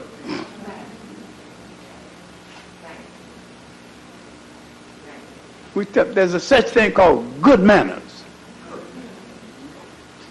There's such thing as the proper thing to do.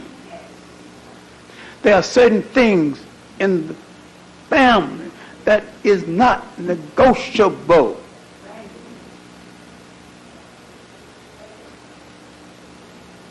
I mean, we don't discuss whether we forget this. Now, there was a time when if a man said something about your mother, even a coward would fight. He'd rather fight and lose than not to have fought at all. Mother was dear. And the sister didn't come too far behind.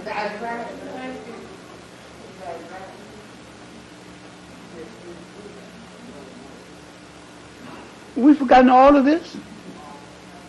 We've forgotten curfew, the father, the authority figure in the home.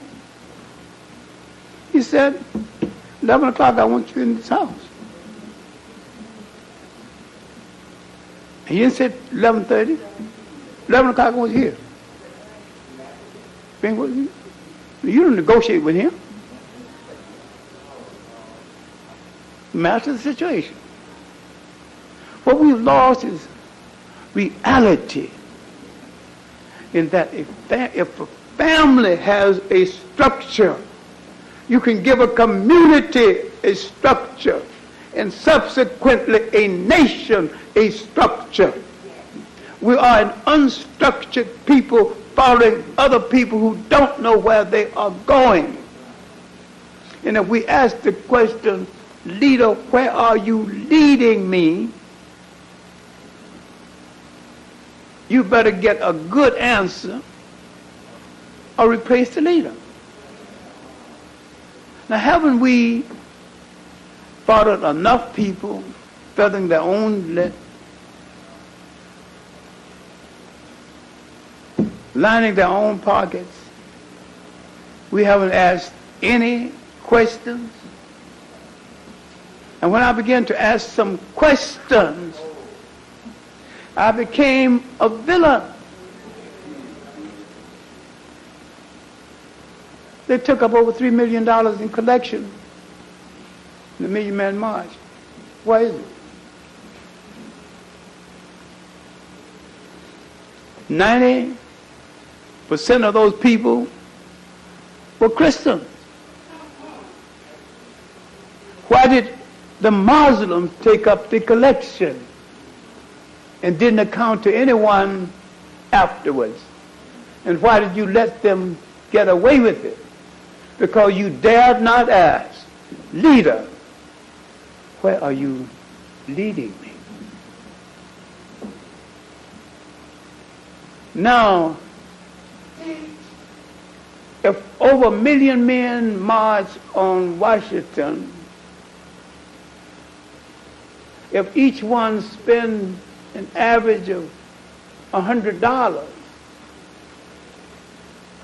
look how much money you got just right there, and they did more than that. Plus the fact they paid ahead of time. They contributed additional. There was enough money for 6 marches before the first march, before the march took place. Then why are they saying they got a deficit? Want to raise another $1 million? And they've said that. You haven't asked any questions. What happened to the first?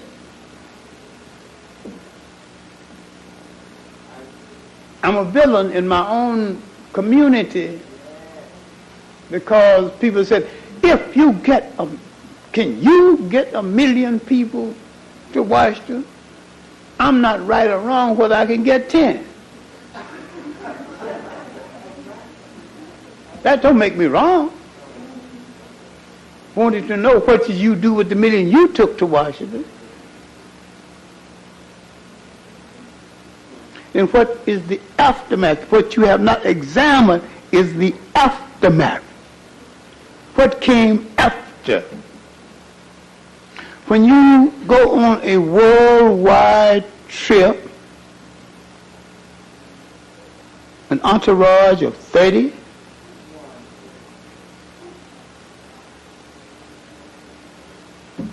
a 4-motor airplane, a 6-man or woman crew, you have spent money. The same money taken up in Washington could have saved one of the predominantly black colleges.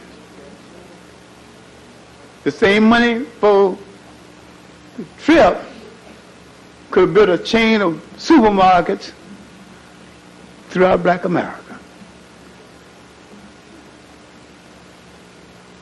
Who was the trip supposed to serve?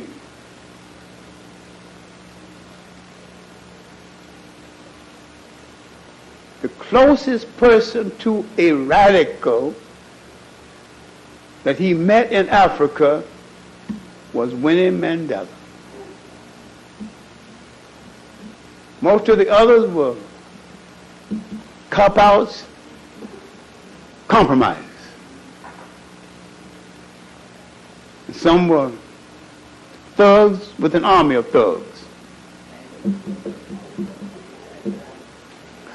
Mobutu, who participated in the murder of Lumumba, one of the richest black men on the face of the earth.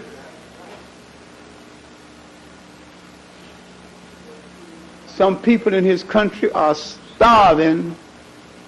One of the richest countries on the face of the earth. Why are they starving? In an African tradition, the ruler is not the owner of the wealth. The ruler is the guardian of the wealth. the role of the rulers to make sure that things are distributed so everybody can have their share. Now, where nobody called into being African traditional governments, why haven't somebody studied the African customary court? I have attended customary courts all over Africa, and I say that if I'm ever to be tried, I would prefer one of those courts to any civil court, because before the African knew there was a civil court, they had more democratic justice than anything they had afterwards. And they didn't have one civil trained lawyer. What did they have?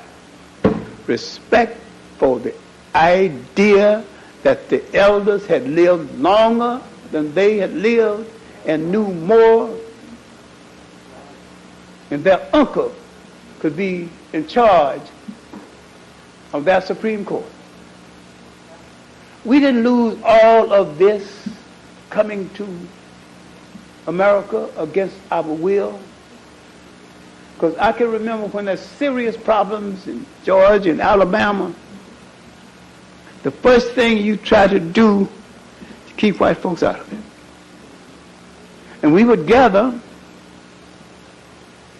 and the older people would talk about it and straighten it out and call the young people concerned in and not ask them what they wanted to do. Tell them, this is what you are going to do. That was an internal family dictatorship. That was authoritarianism. But when we had that kind of authoritarianism, we had no drive-by shootings. We had no people putting poison in their veins. We were not the majority in the jails. Now, show me that this dictatorship through family custom was wrong, inasmuch as once you discarded it, you expose yourself for exploitation by everybody in the world, not just whites, East Asians too. East Asians have taken over the government of Guyana, former British Guyana, and Trinidad. How did the blacks let them do it? We are so democratic toward other people, we are undemocratic toward ourselves.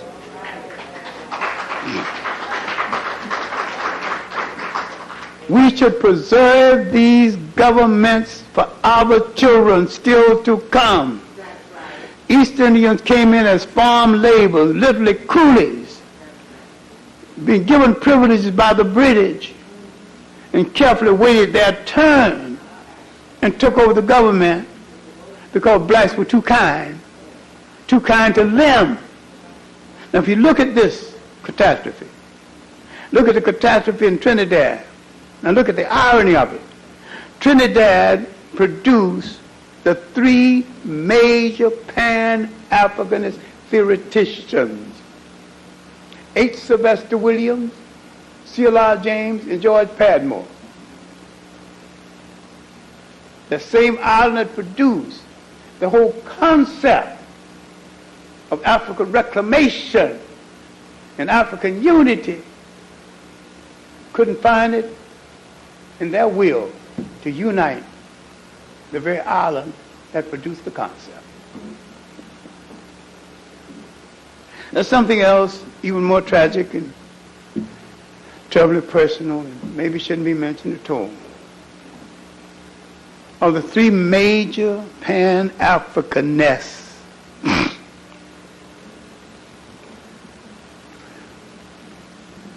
all three of them had children by black women. Not one ever established a lasting relationship with one. If you're going to unite Africa, you're going to have to unite Africa in bed and out of bed. You got to unite it symbolically, because you cannot lead people back to Africa when the symbol of your mate is alien. The road back to Africa does not start between an alien woman's legs.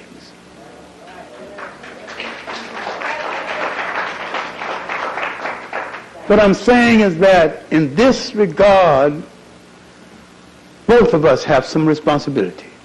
It's not all the black man's responsibility. It's not all the black woman's responsibility. It's responsibility of both of you to realize this.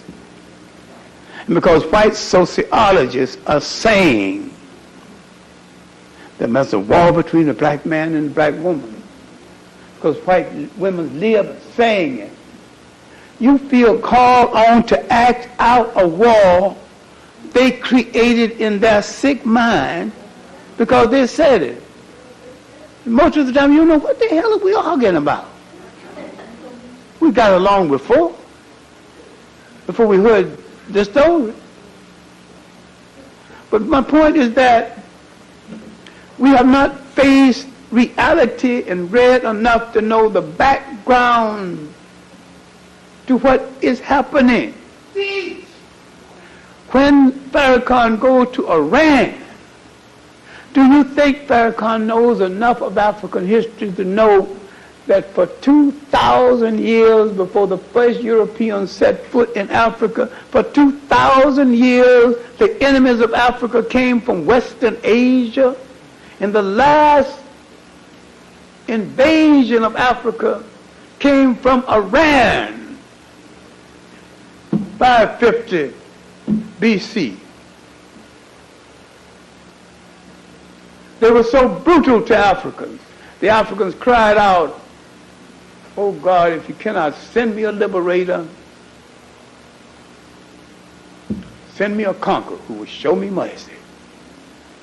Now, the little Macedonian,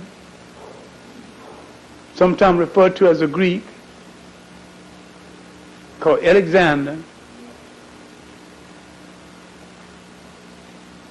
didn't have to knock at Africa's door very hard for Africa literally let him in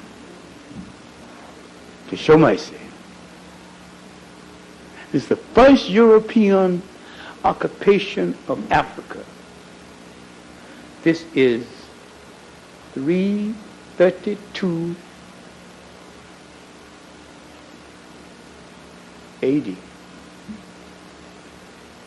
Now, everything that happened in Africa, BC, everything that happened in Africa before that was non-European and non-white.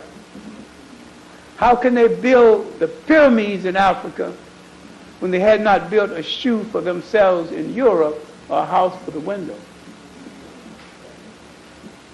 It's a contradiction. Why do you give so much to other people before you give anything to yourself? Because if we discovered our role in history and read the proper books, even those written by white, enlightened whites who repudiated the bigoted Europeans, we would know that at this juncture in history, with books like The Bell Curve, The Disuniting of America, assuming it was ever united, and now a book called Not Out of Africa, repudiating all Africa's claim. Africa can't claim Egypt,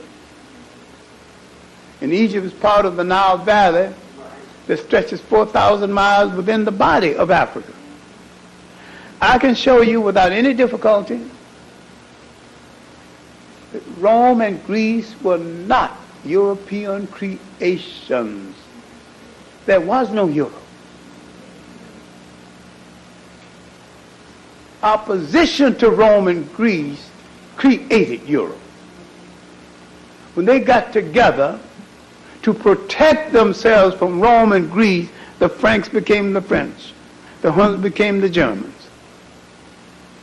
Scattered warring tribes coming together to protect themselves against the Mediterranean force of Rome and Greece, and therefore becoming a state in the process. How can they, without even a state or an organized army, go all the way and organize Egypt when they hadn't even organized a pair of shoes? We need to ask some serious questions about our understanding of history, but you've got to know more than history. You've got to know a comparative knowledge of history. You've got to know something about European atrocities to other Europeans. Now, we made a lot to do about, there's 500,000 people killed in Rwanda by Africans against Africans. Okay, Basil Davis has written an article explaining how the French set it up with the Belgians, how the Belgians put the Tutsis or Watutsis against the Hutus or Bahutus, installed a minority Africans over a majority. And so the big Tutsis made the smaller Hutus their servants and treated them ruthlessly under Belgian rule. The war was a war of revenge set up by Europeans, not Africans. There was a time before this interference when if the Tutsis had a difference of opinion with the Hutus, would they send their warriors? No. They would send their dancers. Who wins the dance contest wins the war. And nobody got hurt. Give the loser a big banquet, let him go home.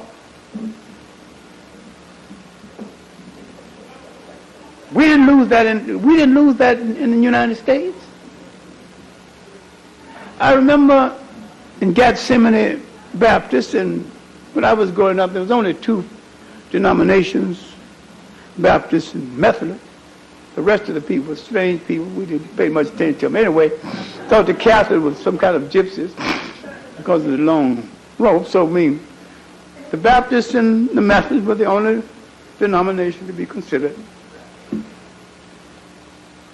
No Fractal minister came to our church. He wanted to make an announcement. He wanted to challenge our choir. Singing contest. Headed by a female Amen corner, Miss Elsie said, would you dare come into a Baptist church and challenge us to outsing and question whether we can outsing a Methodist?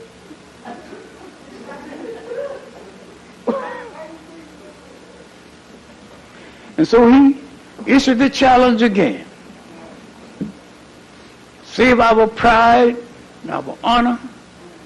We gathered up our lead singers, wagon, went to this church. First we resented the fact that the church was called Bethel. How dare you Methodists call a church Bethel? That's a Baptist name. Out of place, even choosing a name for your church. More out of place even thinking that you can outsing our choir.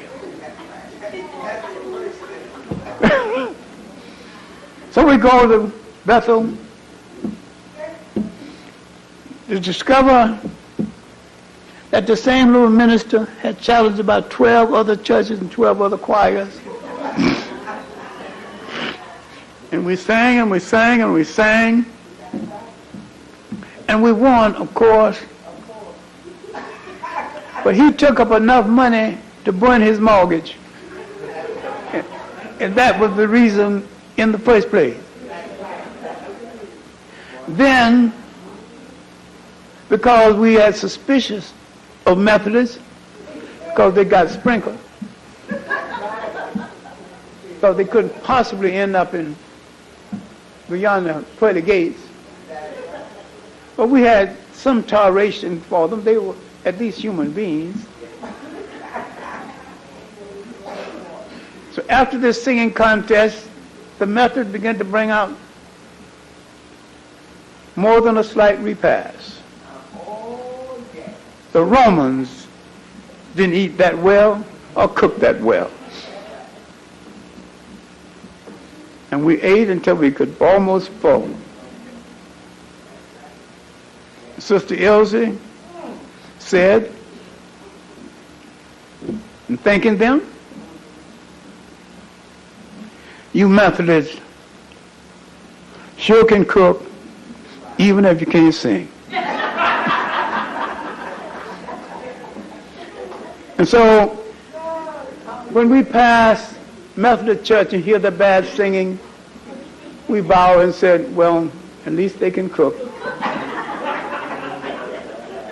And what's all of this to do with what I'm talking about, facing reality about Africa? We didn't lose everything. Some of the customs carried over, but these customs were African traditional customs of self-help. We never heard of the word adoption. Were taken in. Some woman would take him, some families take in a child that had no mother, no father. Raised a manhood, womanhood, no papers, no nothing, no court, got nothing to do with it. Now we let the court take away children who shouldn't be taken away. Don't take away those who should be taken away, because we have no community coordination. We've got no community coordination in understanding what is happening to us politically in the world. To understand what is happening to us politically is to realize no one came into Africa to do African people any good. I have no exception. You can be as Islamic as you want to. And why not? You created it. But you don't have to follow a bunch of fools and endorse the slave trade, turn your back. Well, this go rampant.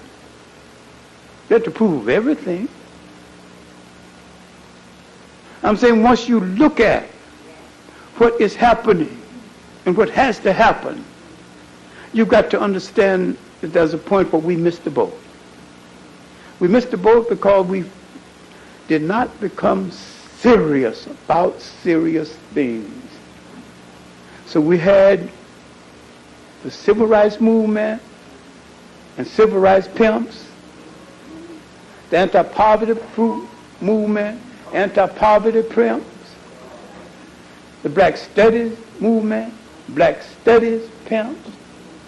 Once we learn to get these pimps out of our system and out of our life and face reality based on people who assume responsibility, and we protect the people who assume responsibility. I am not an admirer of any form of totalitarianism that takes away the basic dignity of a human being. I am not an admirer of Adolf Hitler. Yet, if you read without prejudice Mein Kampf, that is one of the finest documents on social organization that has been written. Read it without prejudice. And the one thing he says about organization, if someone can do a job and do it well, doing without corruption, keep all the parasites and detractors away from him and let him do his job. That's still true. That's still true. Every time you want to do a job for black people, all the detractors and everybody come around. But everybody wants the front position for the washing of the ego, but not for service. We suffer from an untreated disease, ego starvation. We are longing for the front position because it makes us feel powerful, but does not assign to us the responsibility of power. That a free people must be a responsible people. A free people must be an honest people, must be an uncorruptible people. I could have done many other things with my life. I've never had a fortune or yearned for one. I don't think I could manage one right now because I don't think I can find enough people I can trust to help me manage it. I never owned a car because I can't park very well, and besides, public transportation was so accessible to me when I had my full vision that I didn't see the necessity of owning a car. And just at a time I thought I would buy myself a little Honda just for because the family car was always gone or being used for other reasons. Well, nature, circumstances saw fit to begin to extract my eyesight. I could have sat down and cried. I could have lived on my little pension and Social Security. But I realized one thing. My greatest facility was still there. With eyesight, you can analyze and observe. And I was good at observing audiences and observing classes. And I could tell when there's a dull light in the student's eyes. I'm not to sit and blame the student. I'm not to call him dumb. Give me 3 weeks. I'll put some light in that eye. I'll put some knowledge in that head.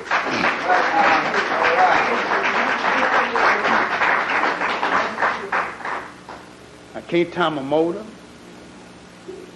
Can't even mix a decent drink. But I can teach. And I know that.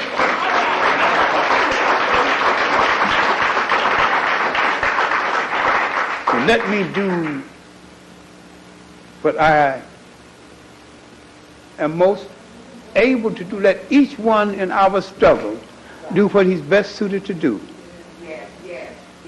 And do it well. I'm willing to turn the administration, the clerk work over to someone else. But when it came to the analysis and training researchers, and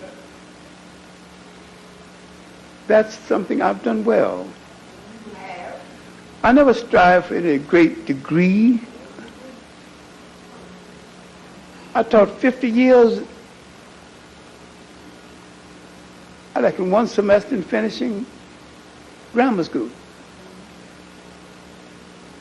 I trained so many students in PhD, helped to write PhDs, until soon after I began to have difficulty with my eyesight, I answered a letter from University of the Pacific, a recommendation from one of my students. But my students informed them that I've taught all these years without a degree of my own, and asked me, would you want to enter the program and get your degree? So I entered the program. It took me, all the credit they give you for things you've already done, it took me a year to get my BA. and 2 years to get my PhD. Now, I did not know one thing more with the degrees that I knew without the degrees. Because getting the degrees, all I did was something I was doing all along. Now I did it in a formal way and wrote a paper about it and laid out some research schemas and got the degree. People are still saying that, well, you can't depend on him. After all, he is a semi-literate, he never actually finished grammar school.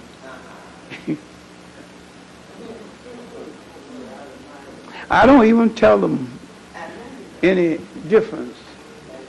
I'm going to close out this by letting you know my main peeve at this junction in our history is that we have not read documents enough. We have not read books enough. We've not done enough analysis. Samuel Cotton, who just came back from Mauritania, new information on the Arab slave trade. I had shopping bags full before he left. People in the South discovered that I wanted material. They sent me 2 more shopping bags. I got material, debates from the House of Lords on the slave trade, testament by those who participated in the slave trade, doctor's thesis written about some of his victims, some we met in England and especially in the conference at Manchester. So I don't debate about what there is or is not. Colonialism was a form of slavery. Neocolonialism is a form of slavery. The TV set is a form of slavery. Now, I wonder, can you take this? The Bible, improperly used, is also a form of slavery.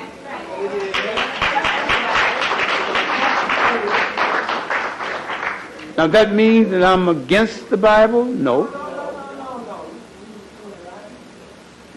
I'm as spiritual as anyone else. But I question the intelligence of anyone who thinks everything in the Bible is true or supposed to be true. One of the main reasons they haven't translated the Dead Sea Scrolls, because if you translate them properly and understand what they're saying, you got to change the whole thing around anyway. That's right. Then you got to make a comparison between the Old Testament and the New Testament, so-called King James Version. Version is an interpretation. Man has changed, especially Europeans, literature of the world to suit the sickness of their ego. Now we can cure the sickness of our ego by getting serious about serious things. That does not mean we got to take laughter from our life, love from our life, enjoyment of our children from our life. In fact, we're going to do it better once we understand better. All my life, I have been in love with something or somebody. The somebody sometime had made out as well as I wanted to. But the something has never failed me. The something is my commitment to African unity, to truth wherever I can find it, and understanding that those in a fight for your liberation needs comfort and protection because they are human beings, and that so much pressure can break any human being, and you cannot judge people who change under pressure until you've been under the same pressure and failed to be broken. So you've got to have some kind of mercy and consideration. Now let me end where I began. When we look at South Africa, the special nature of South Africa, the whites enslaved Africans all over Africans and took them out. They enslaved South Africans on the spot. And so when they said they were fighting against apartheid, they were actually fighting against chattel slavery. They was fighting for emancipation. I believe with the legacy of a Winnie Mandela and the legacy of a Nelson Mandela, he is in charge of a holding action so that the real revolutionists can prepare. It's like Booker T. Washington shuffled, scratched when nothing was itched, said yes when he didn't mean it, so that another generation can say, hell no. His sacrifice put up a school. The school is still there. What did you get for your shuffle? You still shuffling. You ain't got change for a dollar.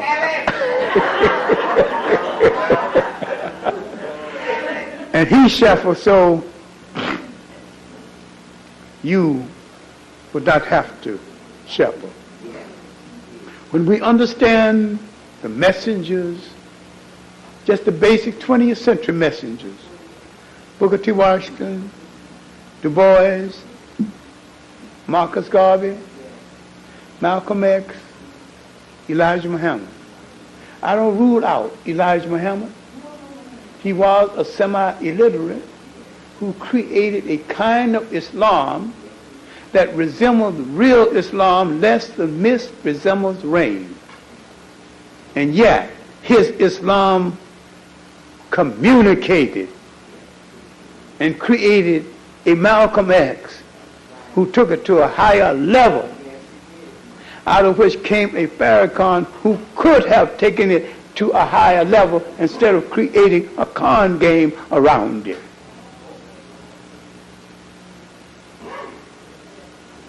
The commitment must be to the people, not to your personal ego. Farrakhan can sell one of his stretch limousines and see a black child through medical school.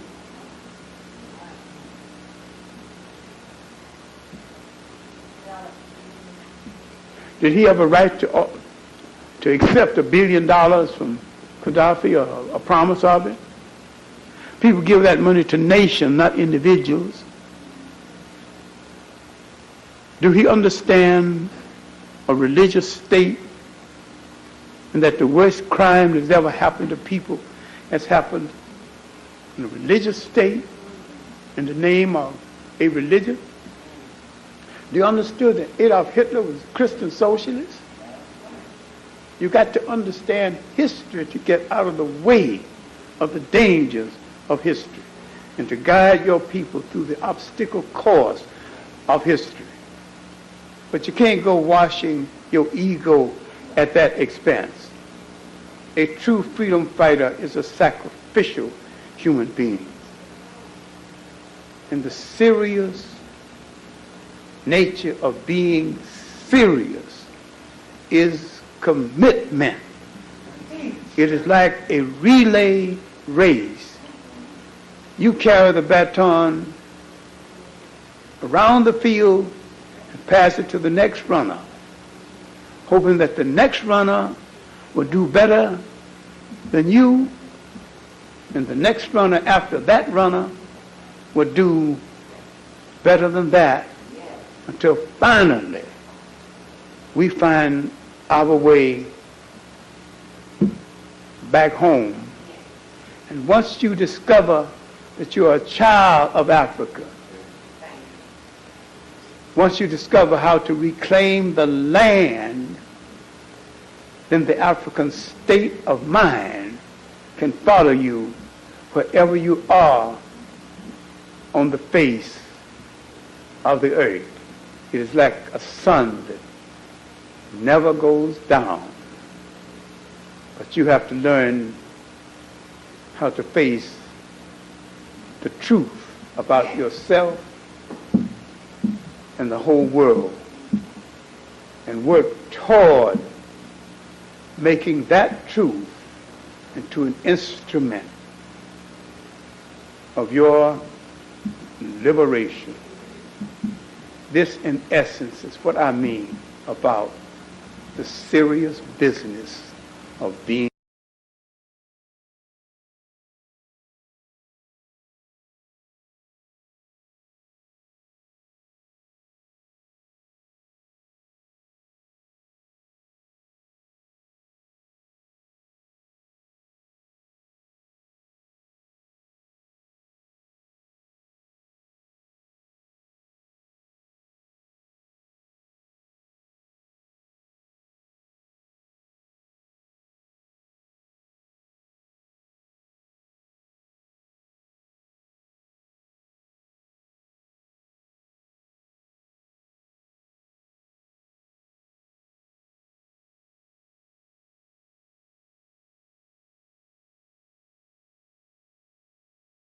Good afternoon. We have the pleasure of being with Dr. John Henrik Clarke, one of the world's most preeminent historians on Africa and African American history. Dr. Clarke, today we want to deal with the history of the slave trade. First of all, could you give us an overview of Africa's place in world history before European contact? Now, before European contact, and when we're dealing with the slave trade, we should really deal with the slave trade, or at least refer to it as an international institution that touched the life of every people on the face of the earth. When we're dealing with the African slave trade, we have to deal with the different periods. We have to deal with the period of the Arab slave trade that started 600 years before the European slave trade. Then we must deal with how and why the African slave trade started. Now, for most of the existence of Africa, most of the time African people have been on the earth, they've been free, independent people, free of foreign domination, free of slavery. The Arab slave trade was the first massive slave trade in Africa. You have to make a clear distinction between slavery and servitude. Concurrent with European feudalism, systems of servitude existed all over the world. China, India, and some of these systems still existed. But these systems of servitude had nothing to do with and did not resemble chattel slavery. Up until the Roman period, when the Romans, with the pressure of Islam, were driven out of Africa, most African states were independent states. We're not talking about nation states similar to the artificial borders that's in most African states of the day, or the nation states of Europe, or the nation states in the United States. We're talking about states with loose borders. We're talking about states with cultural borders as against geographical borders. Mm-hmm. Africa had a pretty reasonable time of it, in as much as you had a society that dictated the land could not be bought or sold. It was the collective property of a whole people as against that of a given landlord. Therefore, feudalism could not develop. Now, while there was domination, there was no land grabbing and land ownership to the point where no man could find enough land to feed his family. With the coming of the Arab domination of the land, and with the coming of people who began to claim title to the land, and with the offsprings of the Arabs claiming title to their father's land, both in West and inner West Africa and large parts of East Africa, you begin to find a form of landlordism that began to resemble European feudalism. Now, once this was challenged by the coming of the European did not come to Africa looking for land at first. He came looking for trade at first. Legitimate trade to the point where the slave trade really wasn't necessary. The Europeans were using and enslaving other Europeans, and had that system of slavery worked out, the enslavement of the African would not have been massive.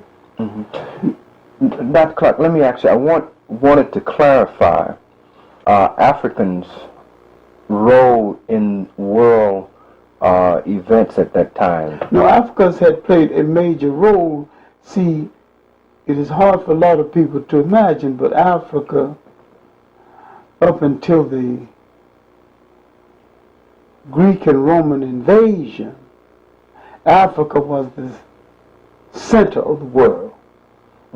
That's what I want to It was the commercial center of the world. It was the intellectual center of the world. It was the culture center of the world. It was the supply. It was the world's last great geographical reserve. You know. In comparison, what was Europe like? And when we're talking about Europe, and I'm separating Europe right now from Greece and Rome. We need to separate Europe from Greece and Rome, because Greece and Rome was not a European creation, but a Mediterranean creation. It got its stimulation from North Africa and Western Asia. There was no Europe as such for many years.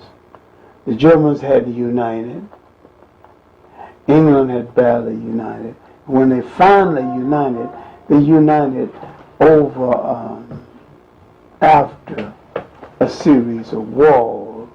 The 100-Year War, the War of the Roses, and they fought over nothing. What was Europe doing at this particular time? And now we're talking about going back to perhaps early BC. No, Europe, look, to be absolutely honest with you, if you take out Rome and Greece, there is no BC Europe of consequence to talk about. So the Europe as we know it today It's literally AD. came into formation when? They came into formation in early in the century with the rise of formalized Christianity. I'm not saying that they did not exist, but they did not exist with the present borders and under the present name. So they made no impact in terms of world culture and contributions to the development of civilized man. Not even to themselves did they make a contribution. And they made no contribution to anything until they enjoyed the cross-fertilization of contact with other people that gave them a stimulation. And in comparison with Africa, which was ancient by this time, by the time Europe had... Ancient, old, and a little tired. Okay.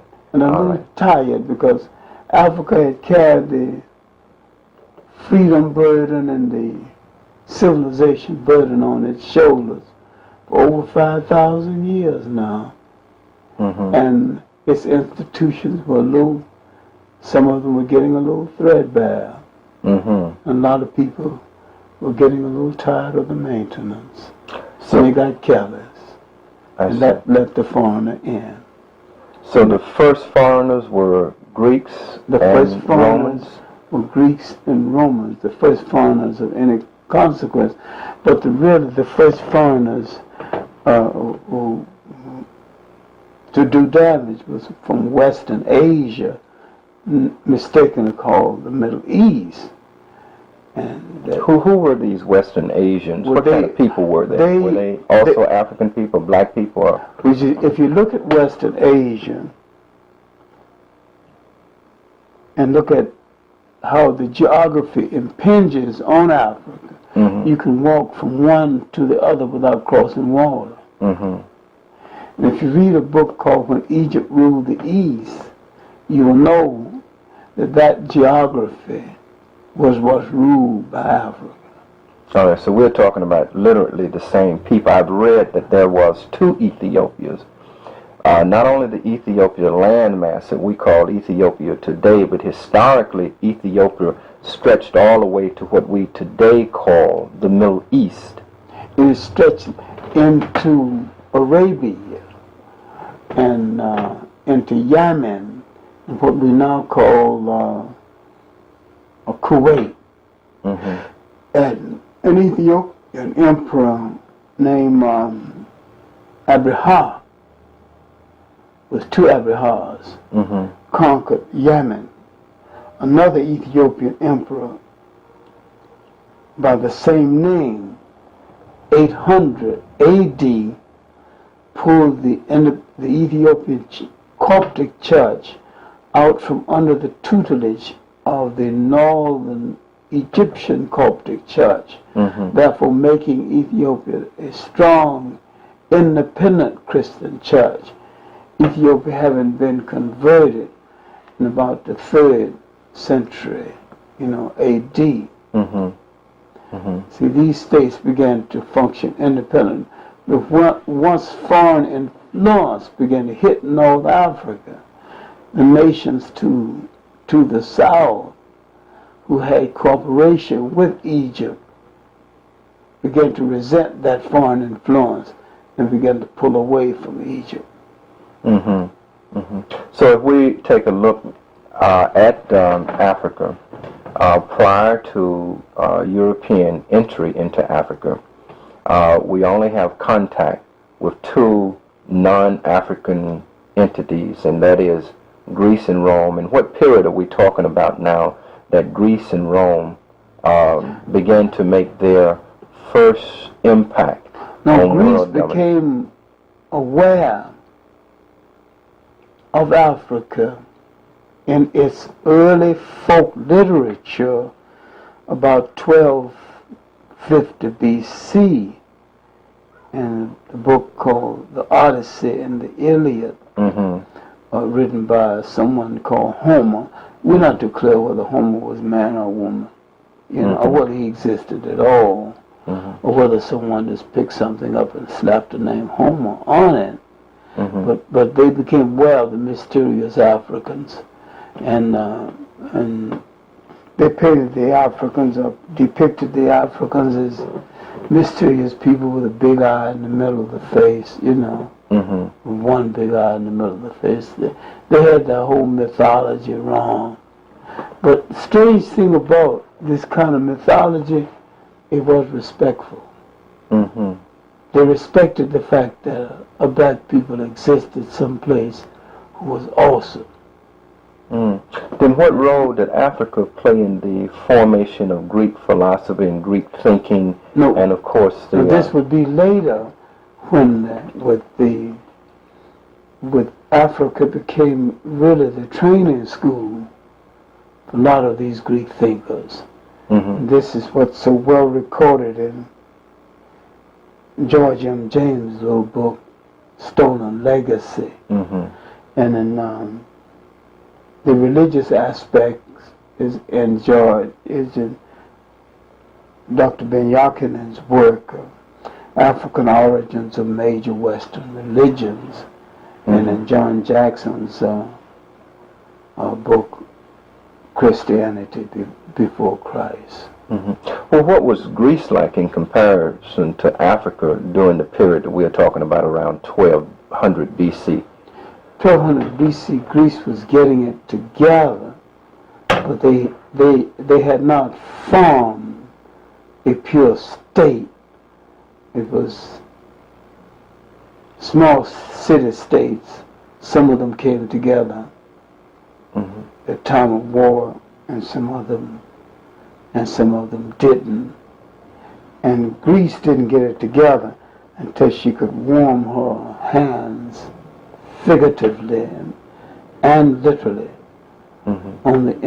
at the intellectual fires of Africa.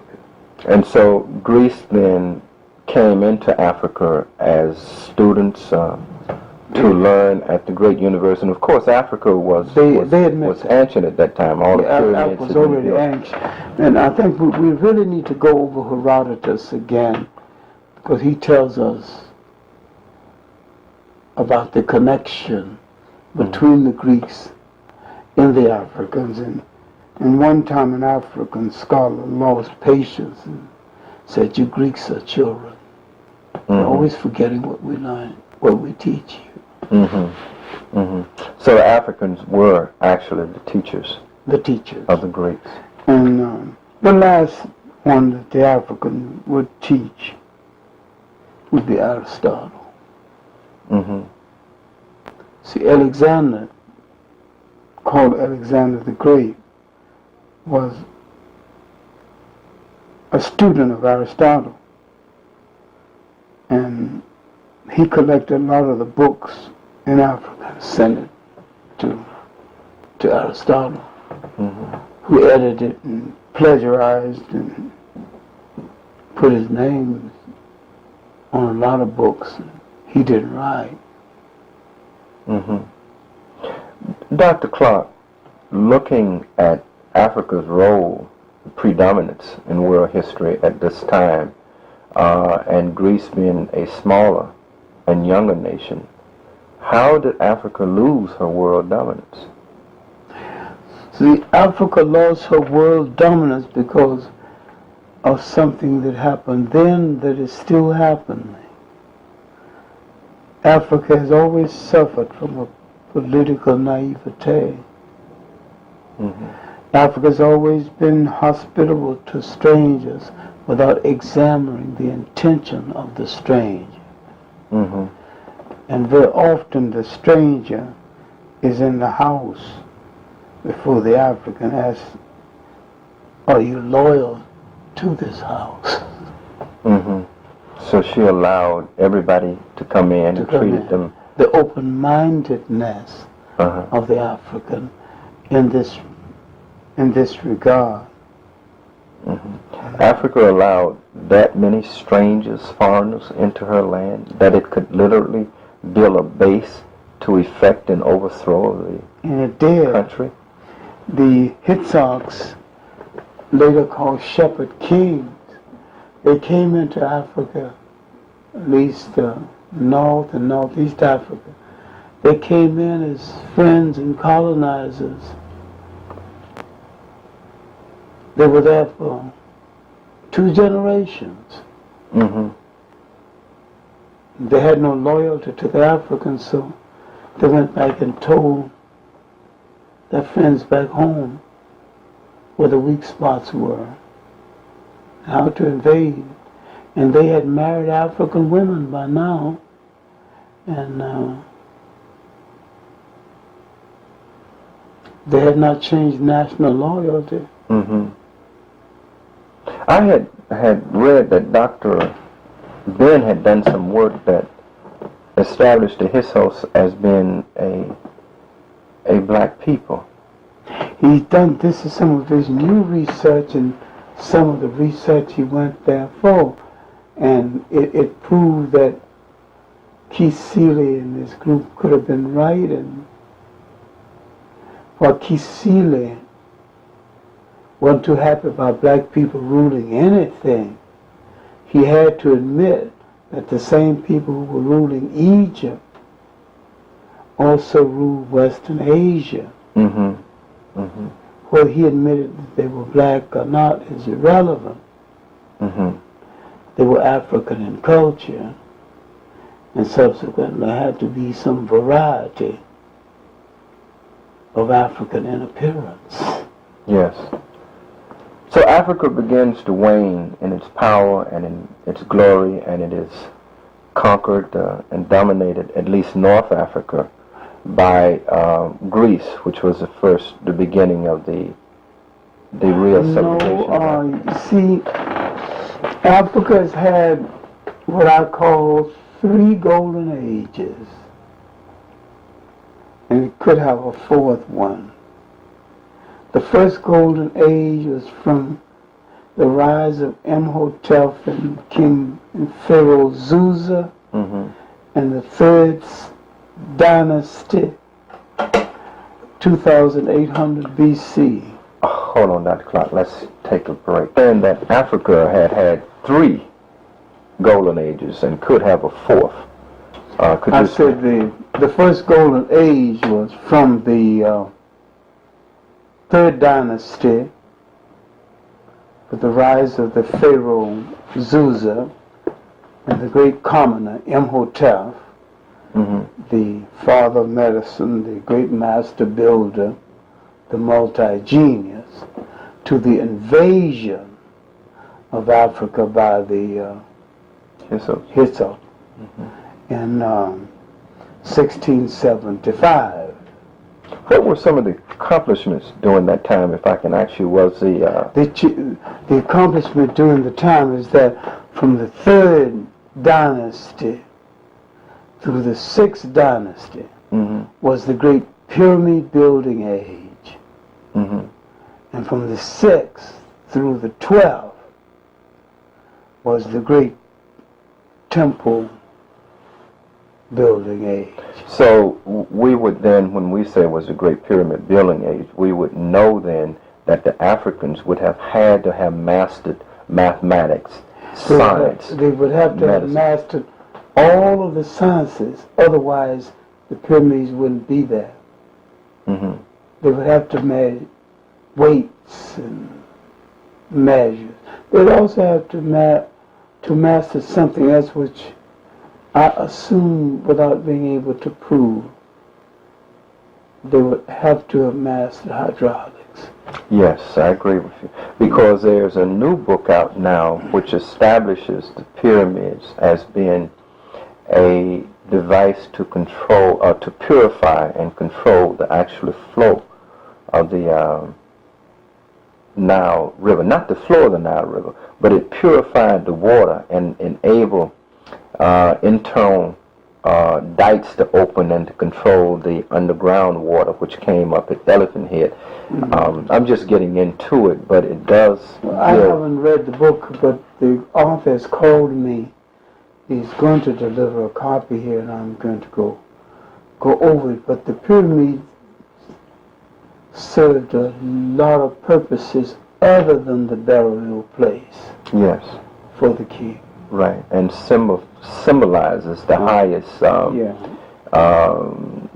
at least the apex of the accumulation of knowledge on the face of the earth at that time. It was the greatest achievement in building in human history. Up until today? These were master engineers. We have not built anything anywhere that equals the pyramid. Yes, I mean today? Today, nothing. Name everything. Name everything in the world you can think of. Empire State Building, anything else. Name it all. World Trade Center. Well, why? None of it equals. Why? Because one is higher than the other. When you look at the World Trade Building, you look at the Empire State Building, all you got is formula. An architect picture performing follows the form. Yes. The pyramid, you've got genius that was working on the spot and could not have been formalized. Could not have been formalized? Because they started out doing something. They weren't totally sure of. I see. And worked it out. I see. So all of the computations that are related to the movement of the planets and the stars in which they were one working would it have to out know. all at the same time. They knew a whole lot, but they worked the rest of it out in process. Okay. I just want... Not only a great project for public works, while the river was overflowing and depositing its rich soil along the banks, but a great project for learning. Yes.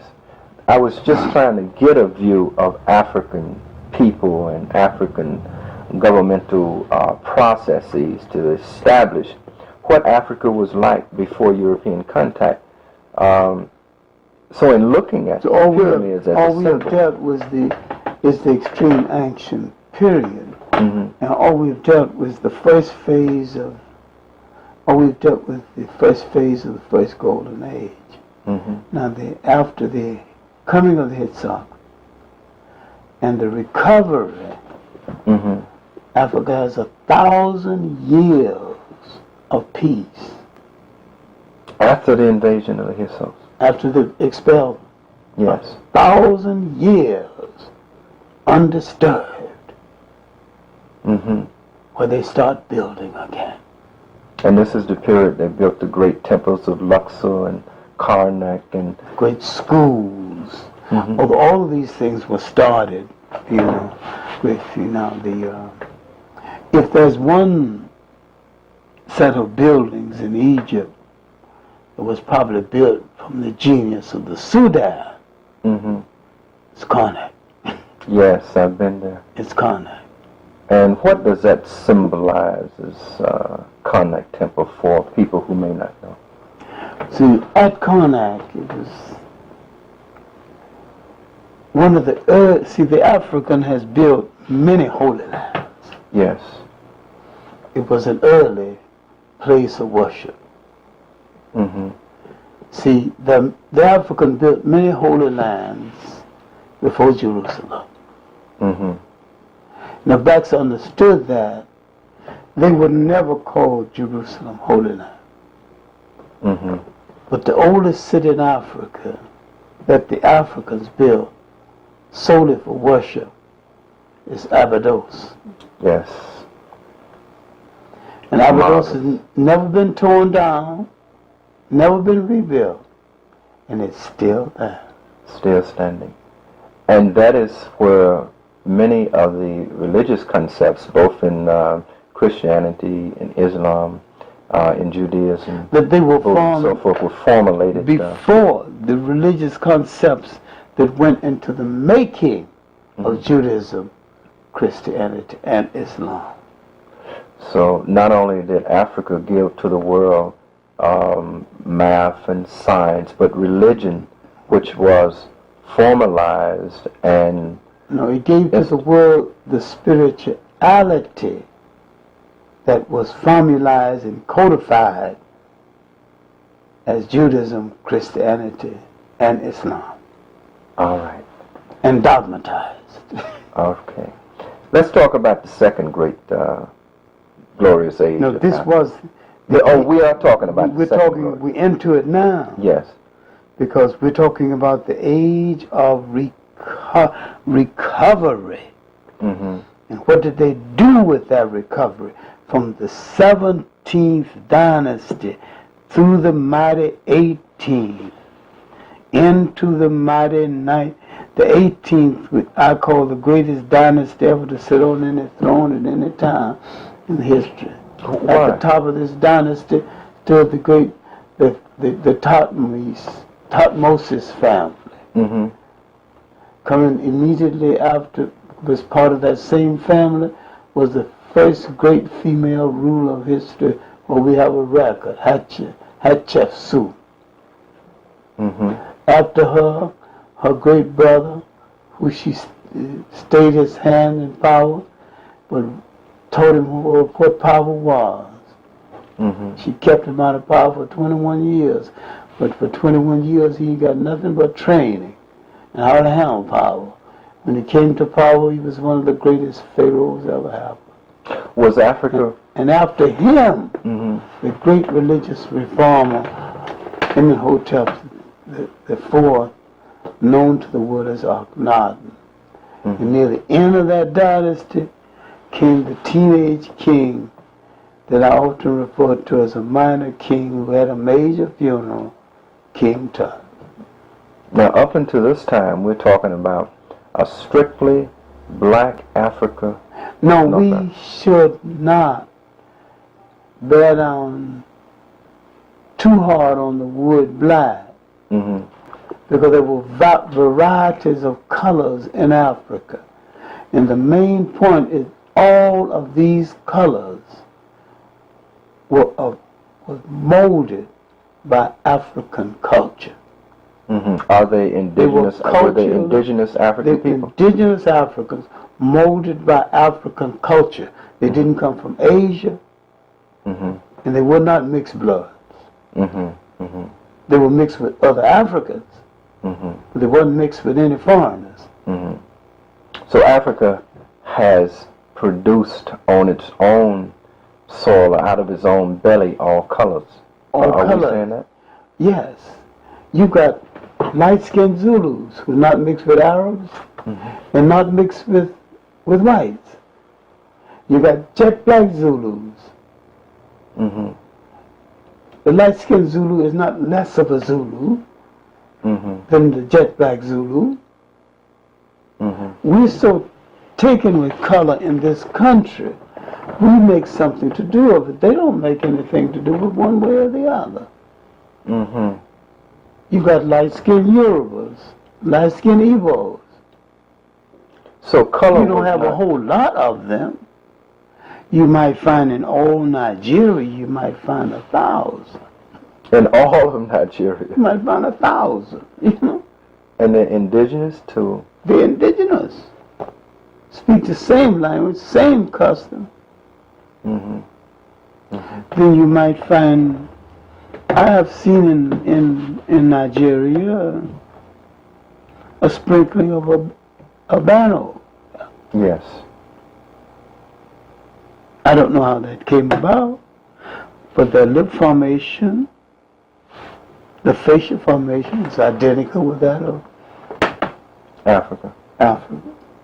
Well, let me ask you about this type now. We're not talking about a European physical type when we talk about light-skinned Africans with a skinny nose and a thin lip and a straight hair and blonde eyes. You got Africans with thin nose, thin lips, who are jet black. How many Somalis have you seen? Yes, that's true. Mm-hmm. And yet they didn't get it from mixing with Europeans or Arabs. Mm-hmm. Okay. And you got a similar strain in Ethiopia. Mm-hmm. So we have to be clear about what we're talking about, Mm-hmm. you know. And so that we have to pull back a little bit on this word black. Mm-hmm. And let's deal with the word African culture. All right, I understand. They are of African culture. Yes. And the culture, of course, then takes in a way of thinking, a religious cosmology, a way of life that involves a different perspective than Euro. And a different commitment. Different commitment than the European cultural motif. Okay, in the second glorious age of Africa. Now the second, we're talking about the second. We're talking about the second now. Now we got to talk about the third. After the Romans disgraced themselves trying to handle a religion called Christianity that didn't fit the European character then, don't fit the European character now. Mm-hmm. A camel boy began to grumble, and he asked for reform.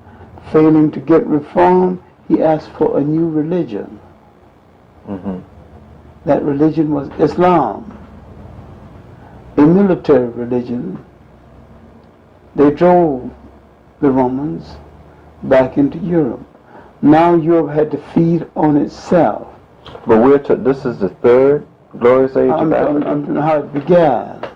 Okay. And what period are we talking about now? We're talking about... I mean, what year? We're talking about, although the period of true greatness began in this record around the 3rd century A.D., the rise of Islam started around the 7th century A.D. Okay, so between the 2nd and the 3rd glorious age of A.D., we've had an invasion by Greece and Rome of Africa, and the decline of northern Africa. We've had Greece and Rome, and we've had Rome, the Greeks didn't stay very long. Mm-hmm. Many of the Greeks settled and stayed, period. Many of them were poor Greeks who were making out better in Africa, so they decided better stay there. Mm-hmm. They integrated into the desert people, and some of them became Arabs, you know. Okay. The Arab is partly of Greek descent. Mm-hmm. Arab of today. So he's a mixture of Greek and The Arab. Arab of today is probably the most authentic bastard on the face of the earth. Mm-hmm. He's a mixture of several things. Mm-hmm. Mm-hmm. All right, now with Rome gone, with the Mediterranean under control of the Africans and the Arabs and the Berbers, with Africans controlling Spain and the Mediterranean and the markets Mm-hmm. of the Mediterranean. These markets no longer in Europeans' hands. Europe has to look inside of itself now for Mm-hmm. markets Mm-hmm. and for mobility. Mm-hmm. And this would continue from the 7th century almost to the 17th century. Europe would have a flutter with the Crusades. Yes. And outside of Europe, they would discover that people had moved ahead of them. Mm-hmm. People had fabrics Mm-hmm. Europe didn't have. Mm-hmm. And people had something some Europeans had not even heard about. Mm-hmm. Soap. Soap? Soap. Washing soap. Washing soap. Are you saying the Europeans didn't bathe? They didn't? No. I mean, really? No. Look, there's a book on it. I got it downstairs. It's called Dirt. Called Dirt. No, I'm not laughing It's because a I history of hadn't heard sanitation. it before. It's a history of sanitation. Mm-hmm. It was only until the end of the 19th century that Louis Pasteur convinced European doctors to wash their hands before they moved from one patient to another. So Europe was literally the most backwards people on the face of the earth. Europe was backward when they began to enslave us. They were still backward during that period. What? But they were enslaving backward Europeans, concurred with enslaving us. Mm. What do you mean, enslaving backwards Europeans? Europeans were enslaved to other Europeans. Well, let's talk about the slave trade, and then let's get into that. Let's establish first the decline of Africa when slavery first began. When did slavery first begin, and who began slavery in Africa? Well, the massive enslavement of Africans began with that was enslavement of Africans in East Africa before the rise of Islam. Because the Arabs felt called on to furnish soldiers for the Iranians, then in control of India. Mm-hmm. Mm-hmm. The Iranians did not trust local soldiers, Mm-hmm. so they hired mercenaries and slaves. Many of these Africans So they hired them at first. hired them at first, mercenaries and slaves, Mm-hmm. Mm-hmm. for labor and for soldiering. Many of these Africans rose to high position in India. One, Malacca, became governor of Bengal. Mm-hmm. And another one, Ganges, had a river named after him. Oh. What period are we talking about now? We're talking about now the period the Iranians went into India in the early period before Christ. Soon after they were driven back from Africa. See, the Cambus invasion from Iran happened in 550 BC. Okay. We're talking about a period between 550 BC and the birth of Christ. All right. And Okay. that continued. But when the Arabs lost Spain, Africans and the Arabs lost Spain, the Arabs began to enslave the very Africans that had been the military heart of their control over Spain. But people are never grateful to us. People never return our compliment. Mm-hmm. And people never pay us for our favors. The Africans began to enslave the Africans. And when the Portuguese came around... You mean the Arabs began? The Arabs began to enslave the Africans. And when the Portuguese came around was driven out of West Africa, came around to East Africa, the Portuguese slave trade moving from the south met the Arab slave trade moving from the north, and they found a partnership. And most of these slaves went to Brazil. Mm-hmm. Now, the Portuguese slave trade was a European slave trade. It was a European slave trade. But the Arabs had already been enslaving Africans for how long? Since about the late 600. They were enslaved before the rise of Islam. Mm-hmm. Now, when we say Arabs, can we name countries that we can identify here as being the main proponents of the Arab slave trade? The main proponents of the East African slave trade was the Omani Arabs. Find the name Oman on the map. Mm-hmm. Find the name Kuwait on the map. Mm-hmm. And you have you find the basic area. Now remember, when the Prophet Muhammad was born, half of Arabia was an Ethiopian colony. All right, so we are talking about then a primarily Africanized Arab. We're talking about an Africanized Arab who participated in the slave trade. We're talking about an Africanized Arab who was literally created for the slave trade. Explain, Dr. Clarke. The Arab moved down the coast of East Africa, marrying African women, and because the Arab was not permitted to go inland, and it was spotted on sight, after 2 generations of this sexual conquest, Mm-hmm. he had produced a black-looking Arab who moved inland and facilitated the East African slave trade. A good work on this is UNESCO documents 2, Slavery in the Indian Ocean. Mm-hmm. Mm-hmm. All right. So now we have how many years of Arab slave trade? You got Arab slave trade from 7. We got a few hundred years before the rise of Islam.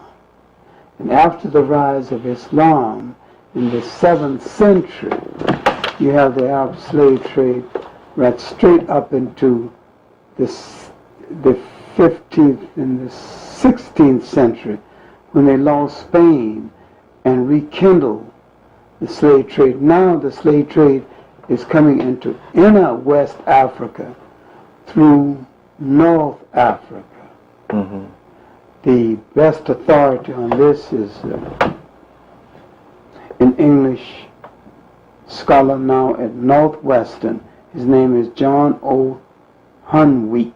Mm-hmm. He's written on the African diaspora in the Muslim world.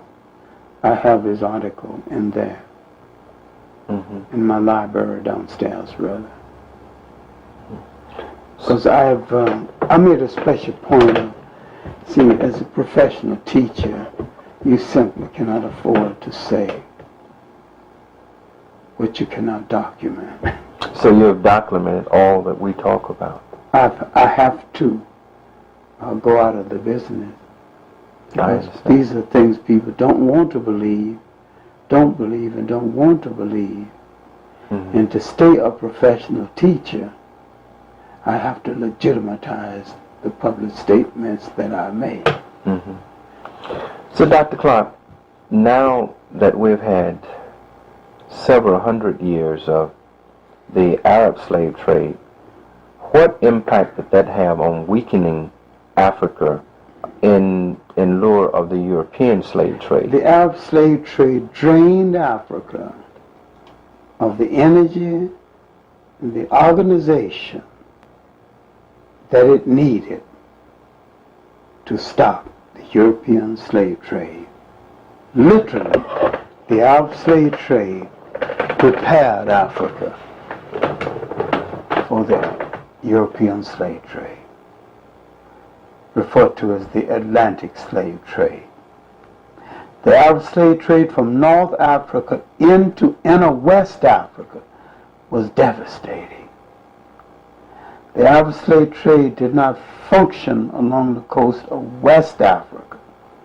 And this disorganization spread to the West African states. And the European took advantage of some African systems of servitude that had nothing to do with sending people out of Africa. Explain. You're saying that there was servitude in Africa, but it was different from the kind of servitude? Totally different. You never broke up families. And there was always a period when you could get out. After so many years, you could go home. It was no chattel, slavery to the end of the day, your days. In some cases, slaves married into the family in which they were slaves. And one case, especially in Nigeria, a slave named Jaja became a king twice in one lifetime. Having been a slave twice in one lifetime, he became a king twice in one lifetime and ruled a state in the upper Niger called Opobo.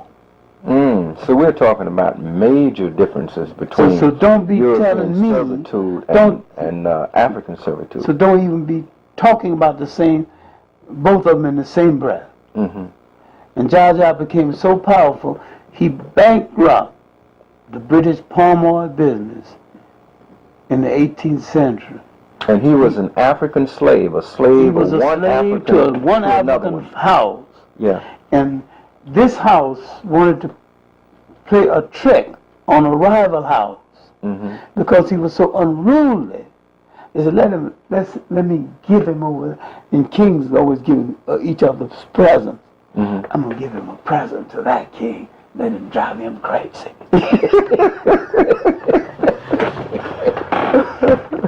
And so he went to the rival house. He calmed down and became the chief merchant for the king. At 19, he was handling the equivalent of $50,000 a year. And there was a lot of money during that time. when we look back at that time. In the palm oil business. Now, when the king died, the sons were making so much money in the palm oil, they decided that they ain't going to leave all this lucrative business to be king. So they said, he was our father's favorite, let him be king. We're talking about this kind of a mentality that African had for its people's servitude. You know what? That they were literally not looked at that much different than other people in the community or within the compound of the society. No.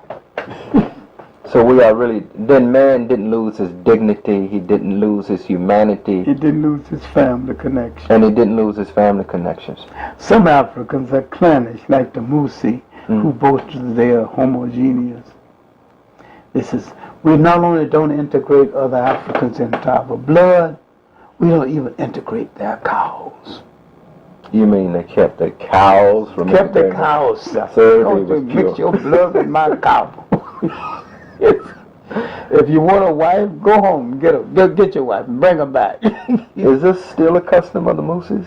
It's custom. They talk about everything now, including calendars, everything. They marry French women, go to France for education, come back with French women. Oh, the Mooses all mixed up now. But he still boasts about it. He still boasts about the days when he still boasts about being the most homogeneous. The Somalis do the same thing. So if you ever in Africa tell you he's the most homogeneous, don't argue with any of them. Because you go in the next corner, the next one going to tell you the same thing.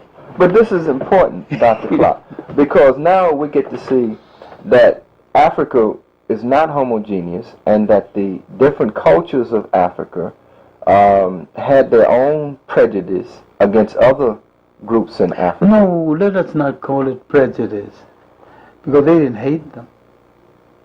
But they didn't beat up on them. They didn't beat up on them. Okay. That's important. It's preference.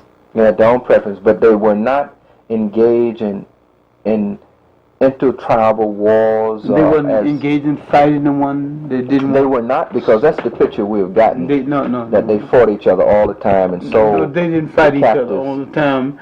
There were some so-called tribal wars, but not over that issue. And the Herero War in what is now Namibia is a good example. Because when those Germans drove 60,000 Herero women into the desert, said cohabit or die, because the German wanted to create a bastard race. The Hereros and the Mambas, all the other groups got together. They're getting together right now. And that sparked that war. But that was not a war between Africans and Africans. I'm trying to get a picture of the intertribal wars. Were there a lot of them? Did they exist? No. How devastating were they? No matter how you research it, most of the so-called intertribal wars started with the coming of the Europeans. So before the coming of the Europeans, Africa was not engaged in inter-conflict. They had inter-conflict, but the bitter, devastating intertribal wars they did not have.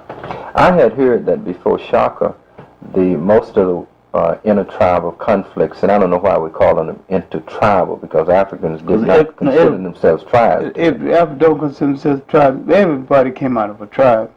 French is a tribe. And so it would be respectable if you use it for everybody. If you're not going to use it for everybody, I wouldn't use it for anybody. Let's call them nations then. No, well, I refer to Africans as, when I refer to the Asante, as the Asante people. All right. I refer to the culture base. I use the culture base as a reference. But what I wanted to ask you, before Chaka, and that would be before the coming of the European, because Chaka was trying to bring Africa together to fight the European, but before to save it from the European. He didn't necessarily want to fight them. His main thing is to save the land, to keep them from taking the land. And he was trying to convince other Africans that you have to join me. If we're going to achieve this, you have to join me. When you fail to join me in this regard, then I have to fight you.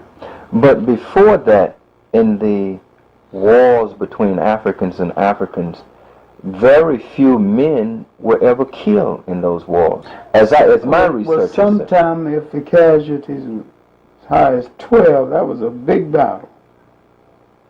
That was a monumental battle. 12 men got killed.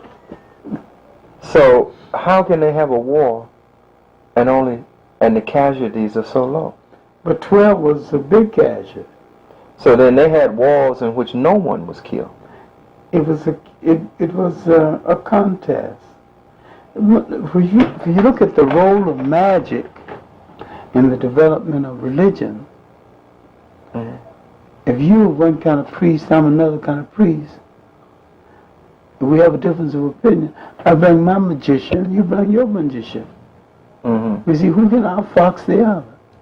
Mm-hmm. So I respect the people just sit there and judge, you know, the foxing, the role of the magicians. Other words, and we have not really gotten a clear perspective on African values and the principles in which African governed herself by, that allowed, that was really a weakness that allowed for the European to come in, because the African transferred to the European some of the humanity he had for himself. Yes. Not knowing that the European did not have the same humanity. So when the European came in with both a demonic respect for life and also the gun, the African was at a really serious disadvantage. And he still is. He still is at a serious disadvantage in that regard. And unfortunately, I think the African educated in Europe who have dropped his Africanness trying to be civilized may also be doing Africa more harm than good. Mm-hmm. George Lamon said something to me years ago while having breakfast in my home. George Lamon was mildly drunk at the time. But Lamon is such a brilliant mind. And he just is brilliant, half drunk. More brilliant, half drunk than most men are dead sober. Mm-hmm. He said you need a generation of Africans educated in Africa by other Africans for the sole purpose of serving Africa. I agree with that. I agree with that. Mm-hmm. Let's go back to the slave trade. How devastating, once the European slave trade got underway, did it conflict in any way with the Arab slave trade? It didn't conflict with it in the East because the Arab slave trade cooperated with the Portuguese slave trade. They cooperated with the Portuguese slave trade in the East Africa. Mm-hmm. The British came into this area pretending that their role was to stop the slave trade. And the British made a contribution towards stopping it, only to start another kind of slave trade called colonialism. Mm-hmm. So then the Africans were duped, undermined by both the Arabs having been under attack by the Arabs and the Europeans coming in and further gaining the a certain Africans did trust. not understand that none of them meant any good. How did Christianity impact, play a role with the coming of the European in its further subjugation of Africa? That's another fault of the African. He likes to play with the foreign toys of other people. And the Christianity that the European gave the African wasn't as good as the moral and spiritual way of life the African already had. Mm-hmm. Some Africans are awakening to this fact today. This is well outlined in a book called The Role of the Missionaries in Conquest, and in a new book simply called The Missionaries. Mm-hmm. Mm-hmm. So during the time of this slave trade, how many Africans would you say was lost to the Asian slave trade, and then how many was lost to the European slave trade? Asian slave trade is difficult to record. The UNESCO documents 2 dealing with just one period of the Arab slave trade, and say from 35 to 40 million during that period. 35 to 40 million Africans? From just East Africa alone. W.E.B. Du Bois, in his work, The Suppression of the African Slave Trade to the United States, says from 60 to 100 million Africans were taken out of Africa, not counting those who died. Lord have mercy. Are we talking about both the Arab and the European slave trade? No, we're talking about the European alone in this figure. Uh-huh.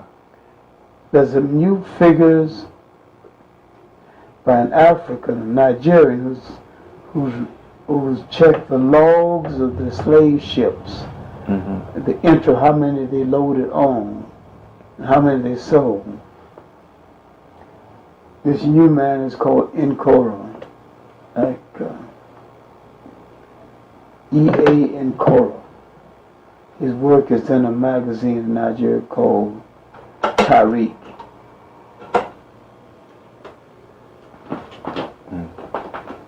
Just change that. You don't have to stop doubles. Go ahead, Dr. Clarke. It's fine. Brian Davis Bryan, Professor Cornell, has done some good work on this, and his Slavery in Western Civilization, and another book, Slavery in the Age of Revolution. John Blassingame's work, The Slave Community, while he does not deal with figures, he deals with the situation quite well. We need to look to our historians. We need to read Orlando Patterson's early work, The Sociology of Slavery, and his latest work on the subject, Slavery and Social Death.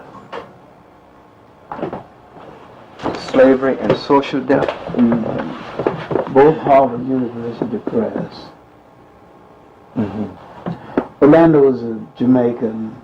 He's a little smug, like most educated Jamaicans. Impossible sometimes. A lot of these people who are impossible for other people to get along with don't give me no problems. Because they know they better not. Yeah, I love that. I like that. Dr. Clarke, when we think of 150 million plus Africans having been removed from the African continent, it is easily the greatest Holocaust ever on the human family in the face of the earth. In the history of the world. In the history of the world. The history of the world is a Holocaust transcending the casualties in the First and the Second World War. You're saying that there were more, yes, there were far more casualties than the First and Second World War put together. Yeah. Let me ask you, Dr. Clarke, what contribution did Africa make to the development of America, these Africans who were brought here as slaves? Well, the African made a major contribution to the development of the Americas. His labor given against his will not only developed the plantation system, but the plantation system in turn, especially in the Caribbean islands, Haiti and Jamaica, was a major factor in the economic recovery of Europe. Remember, Europe had dumped a whole lot of white people into the New World, a whole lot of white servants too. And that labor just didn't work out. And had it worked out, they would have used more white slaves along with blacks. There's an excellent chapter on this in Lerone Bennett's book, on the shaping of Black America. And the chapter is called White Servitude.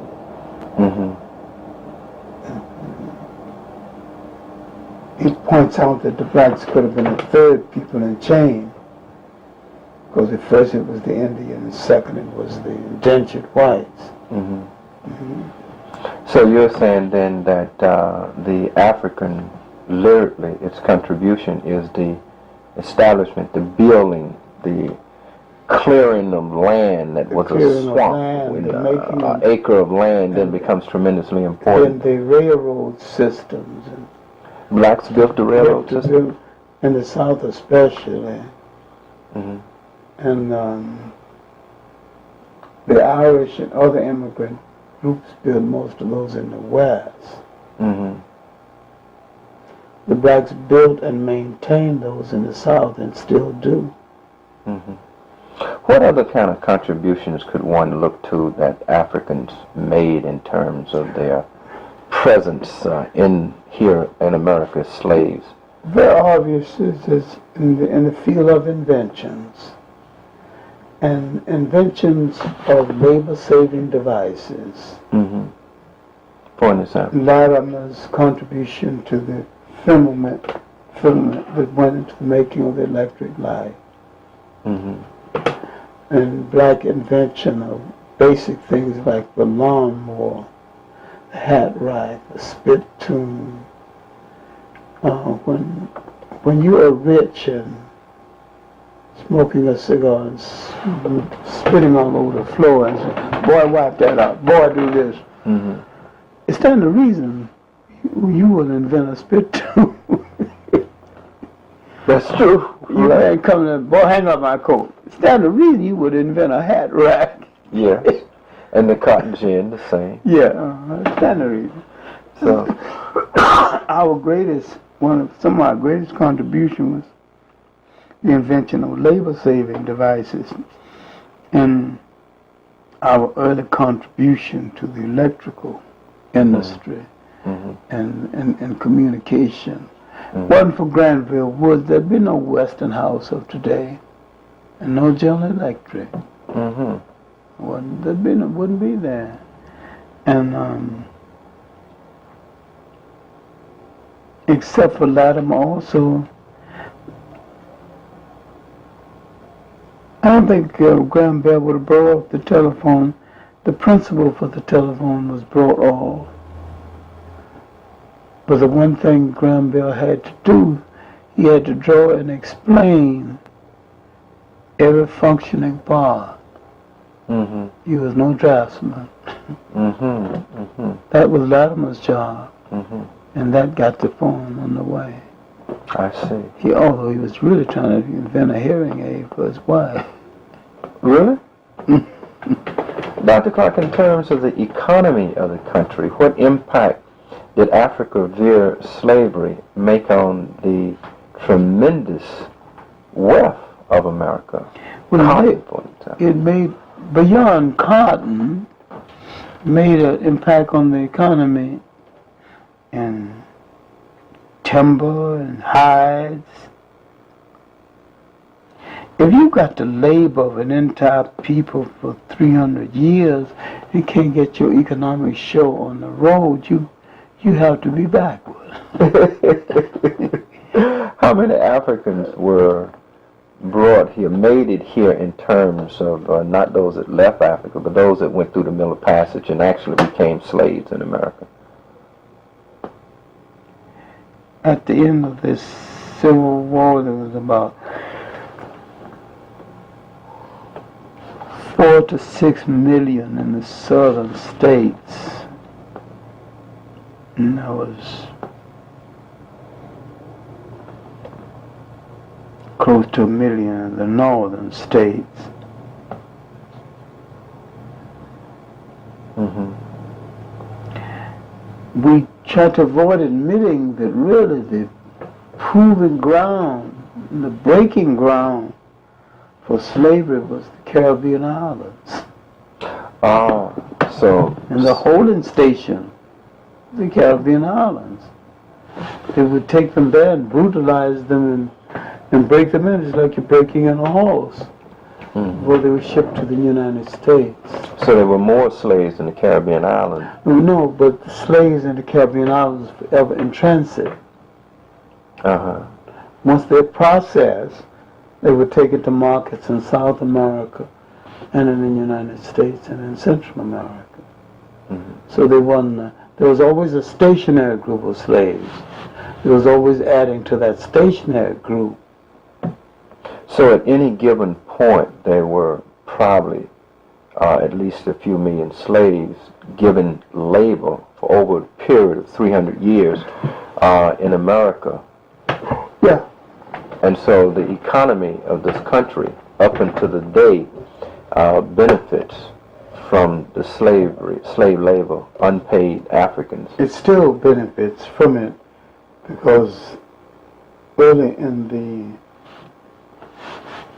week or last week, I lectured in Brooklyn to senior citizens. It was mostly white and Jewish.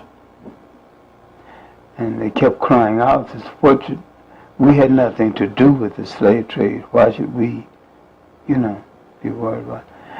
And I said that you still benefit from it. Mm-hmm. There's still doors that open automatically on your whiteness and close automatically on my blackness. Yes. So the aftermath of slavery is still with us. Not only that, all the wealth which was accumulated during slavery has been passed down to the generations of whites who have come after us. So we got no. The 300 years of free labor has enabled them to be the most wealthy country on the face of the earth, in which they inherited. So we've got no big entrepreneur generation and no big entrepreneur money. Mm-hmm. Sporadically here and there we've got a few millionaires, but, nothing of consequence. And nothing that they can destroy overnight if they decide to do so. Mm-hmm. Were blacks ever allowed to inherit property and wealth like whites? Not doing slavery. I mean, blacks were never allowed to pass. They had never had any wealth to pass down. They never had that caliber of wealth. Mm-hmm. They never had the Rockefeller caliber of wealth, or the Mellon caliber of wealth, or the Carnegie caliber of wealth. Although some blacks have had considerable wealth. Mm-hmm. Let me ask you one other question going back to slavery, which we skipped. The millions of Africans, we talk about 150 million, so why couldn't Africa mount some kind of a very formidable resistance? How many Europeans went into Africa? Do we have any idea? I can't quite understand. They were small in comparison to the African, but they had something the Africans did not have, and that is the gun. As for resistance, the Africans resisted with consistency. 250 slave revolts in the United States alone, and consistent revolts throughout the Caribbean and South America. I've cataloged this. Hold on. I'll ask you the question again.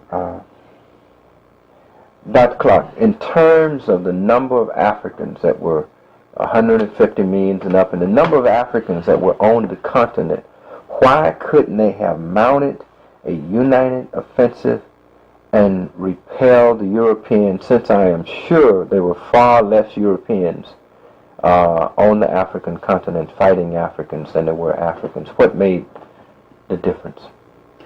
The difference was the gun and the intentions of the European that was unknown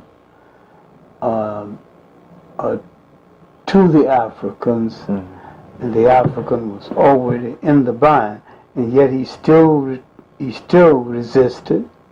So he did fight back. And some of the guns, yes, and this is well recorded, and in the Caribbean islands and in South America, they seem to have fought back longer and harder with a greater degree of consistency, because they had something intact that the Africans in the United States did not have, and that is an African culture continuity. They still remembered where Africa was, that they came from there. And the European did not outlaw the drum, did not outlaw all the African religions. He didn't encourage it, but he didn't outlaw it. In the United States, they outlawed every form of African expression. Yes. And so therefore, and then in the United States, they bought and sold in small lots and broke up the lots often. Mm-hmm. So if someone sells grandma and grandpa to a plantation owner, they're not going to give an account saying, sold grandma to a place in Kansas. Mm-hmm. If you pick it up by accident, you pick it up by accident. Yes. But another thing, once grandma and grandpa get to Kansas, they might sell them again within a week. The American slavery system acted like a brokerage system. Mm-hmm. This was true of all states except New Orleans under the French. Excuse me, you're going to have to go back over that again. Mm-hmm. Why? I Okay. wasn't rolling. Oh, all right. All right, start rolling.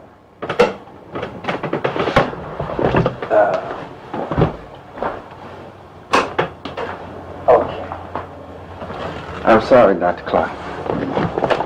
The question was, with 150 million Africans being taken from the continent of Africa and millions more on the continent, why could not Africa have mounted an offensive that would have enabled her to repel Europeans, since there were less Europeans coming into Africa than there were Africans? Well, Africans did mount an offensive of assault, but the European had a distinct advantage, and that was the rapid-firing gun, plus the fact that the European also had the service of some Africans who had grown corrupt and began to benefit from the trade and assist. This went on for longer periods in spite of the fact that the Africans did resist in Africa, fought to keep from getting on the boat, fought on the boat, some jumped overboard, fought to keep from getting off the boat, and they got to their final designation. In the Caribbean islands, they fought more successfully and more consistently because they managed to hold on to the Africanness, because the drum was not outlawed. The African religious practice wasn't outlawed. It wasn't encouraged, but it wasn't outlawed. While in the United States, it was outlawed. In the United States, they bought in small lots and broke up the lots often. See, then when they would sell a relative to a slave master in another state, they would not tell you that your relative, your cousin, your grandma is sold to a plantation in Kansas or any other state. You find it out by accident then. So you had no connectedness with one another. Yeah, and so in many cases the language was this different. is why in the United States the loyalty system was broken. When you break up a people that way, you break up the cultural line, you break up the loyalty system. Should African people, African Americans, receive reparations today, 1900? I think they should see reparations. I'm at odds about how much myself. I'm so ambitious in this regard. I say, give me the old treasure and I'll leave you the change. Why so much? I mean, well, the supreme decision is made on the fact that, except for me being here, maybe you wouldn't be here in all your luxury. And I think we need to make high demands, whether we get them or not, to dramatize the gravity of the situation.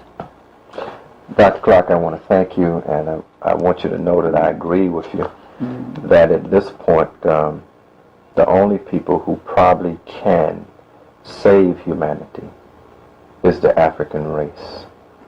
And I think that the African American plays a particular important role in the future of mankind. Again, I want to thank you for being with us on the African slave trade. Thank you.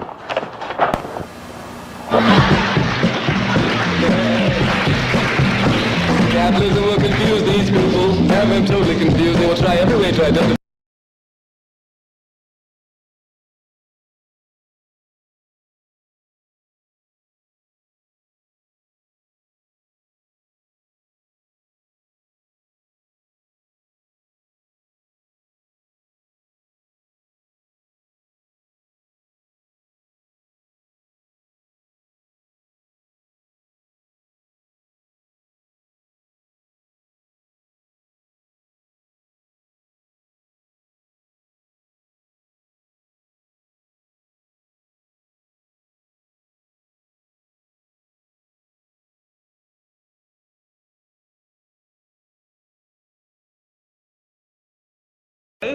On your favorite radio station, which is what? I thought so. WBAI 99.5 on your FM dial. Just a few notes before we get to the business at hand here tonight. First, I should warn you that my job is to maintain order, and there will be order. I learned from your dear mayor.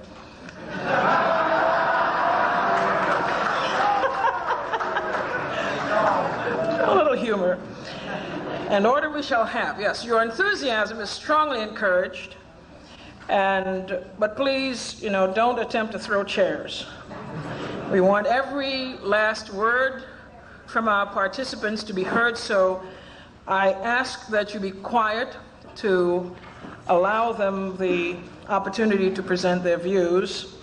And so we will move on. If you must move around, try to be as quiet as possible. I know it's warm. It certainly is warm here. It's going to get hotter too, yes. But they're trying to open up the window or two so we can have some air. Just this afternoon, I got a call in the office, and someone wanted to know what the discussion was to be here tonight. And I told him, generally what it was about. He says, "Oh my God, you mean they're still discussing this stuff?" I said, "Yeah, of course they're still discussing this stuff, because this stuff is the stuff that scholarship is made of and that academic inquiry is made of." Tonight we enter the world of scholars who have diametrically opposing views on the subject of the origins and foundations of what we know today as Western civilization. One school of thought is that it is distinctly African or Afro-Asian in origin. The other, that Western civilization in large measure is the bequest of ancient Greece. Make no mistake, this is not a mere difference of opinion in the ivory tower. The battle itself has become an allegory for something as important as the debate itself. Academic insurgents have breached the ramparts of the Academy's high priesthood, and the battle is as much for the authority to write history and for how to write history. Our task tonight is to ferret out the truth insofar as we can discern it, but more importantly, to question and challenge. And we have four incredible people with us tonight, and I'd like to introduce them to you and have them come to the stage as they're introduced. Already on stage is Professor John Henrik Clarke.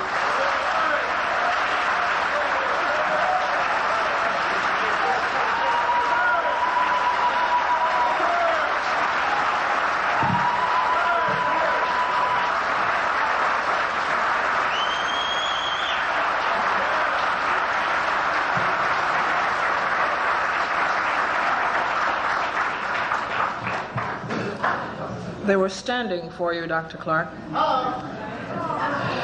Teacher, historian, writer, lecturer, John Henrik Clarke is a unique resource and a special institution in the African world. Beginning in his early years, Dr. Clarke studied the world history of African people and became a master teacher.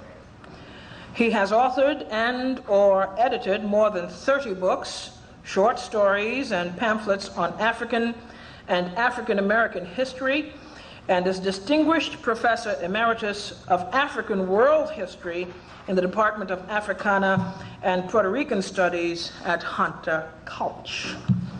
Professor John Henrik Clarke. I'd like to ask to the stage Dr. Martin Bernal.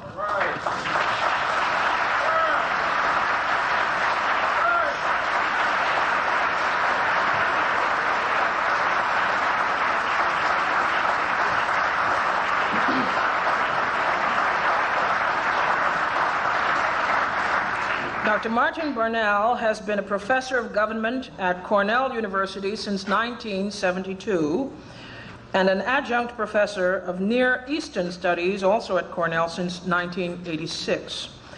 Educated at King's College, Cambridge, where he earned his doctorate in Chinese Studies in 1966, and at Peking University, the University of California, and Harvard, Dr. Bernal's works have been widely reviewed and criticized, in many instances as controversial.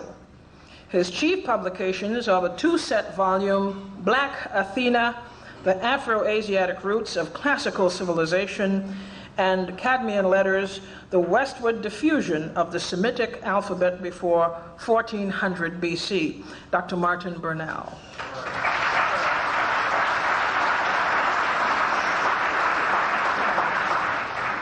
I invite to the stage Professor Mary Lefkowitz.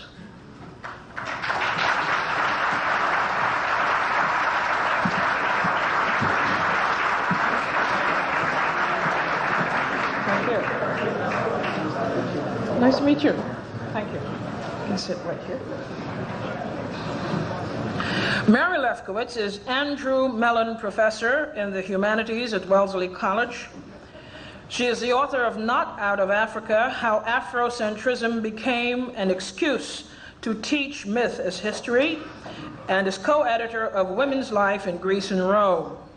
With fellow Wesleyan Guy McLean Rogers, she co-edited Black Athena Revisited, a collection of 20 essays by scholars from a broad range of disciplines who take dead aim at Dr. Bernal's Black Athena specifically, but contend generally that the Africa-centeredness of scholarship on the roots of what is called classical civilization is blatant revisionism.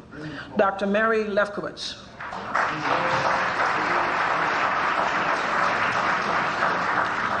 I invite to the stage Professor Guy McLean Rogers.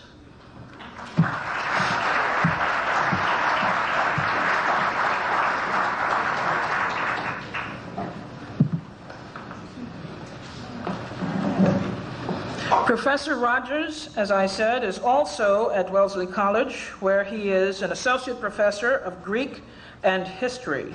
With Dr. Lefkowitz, he co-edited Black Athena Revisited and is author of The Sacred Identity of Ephesus, Foundation Myths of a Roman City. Professor Rogers.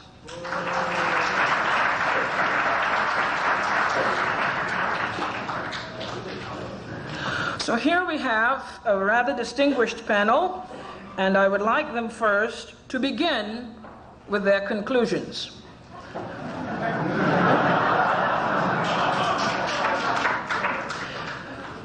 They will have about no more than 5 minutes to summarize their major thrust this evening. Professor Clarke, we will start with you. The one single point I wish to get across before we start anything, I am not here to debate with anyone. I have devoted all of my adult life to this subject. I only debate with my equals. All others I teach.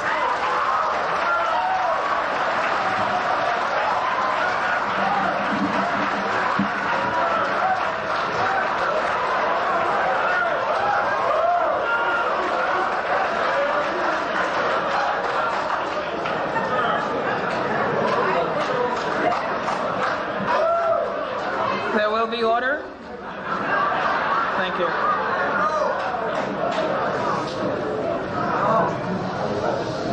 Shall we continue or what? I'm not clear. Go ahead, Dr. Clarke. Your trees. Go ahead, Dr. Clarke. Broadly speaking, honestly speaking, the book, Not Out of Africa, a good sophomore effort, is not really about not out of Africa. Last year, it was the bell curve. This year, it's not out of Africa. Next year, it'll be something else. This is part of a world war against the role of African people in the history of the world. If we began history, began mankind, how is it that the last branch of the human race to enter that arena, marked civilization, now think they brought civilization? Now, it is part of a war over and above Professor Lesterwitz's book and over and above her political naivete. Her naivete is about what is happening in the Western world. There was a recent book called The Tribes. It diagrammed every people, major people on the earth, searching for a piece of turf for themselves. It left out the African people because the other people, including Asian imperialists, have plans to take over Africa. There have been several articles in the New York Times advocating the recolonization of Africa. This book and other literature of this nature mean to prepare the world to accept a rationalization for the re-enslavement of Africa.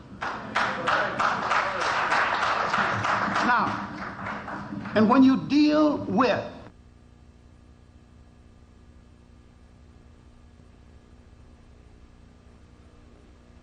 professional white behind kissers, and as Carlos Cook, grace to the skin they wear. These people, if I'm be so kind to call them that, are running from themselves and teaching us a lesson that we should have learned long ago. Sometimes white wannabes are more dangerous than whites.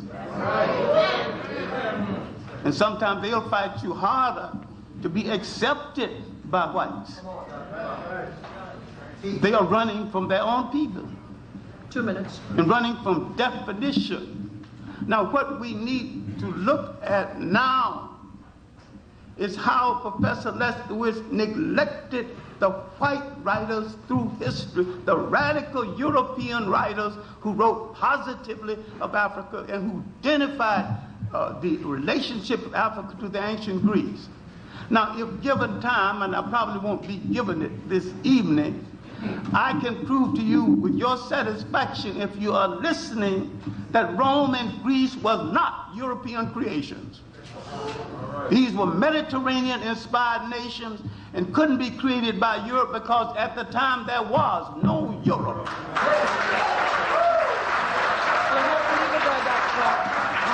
We'll have to leave it there. We'll have to leave it there for the moment. All right. Thank you very much.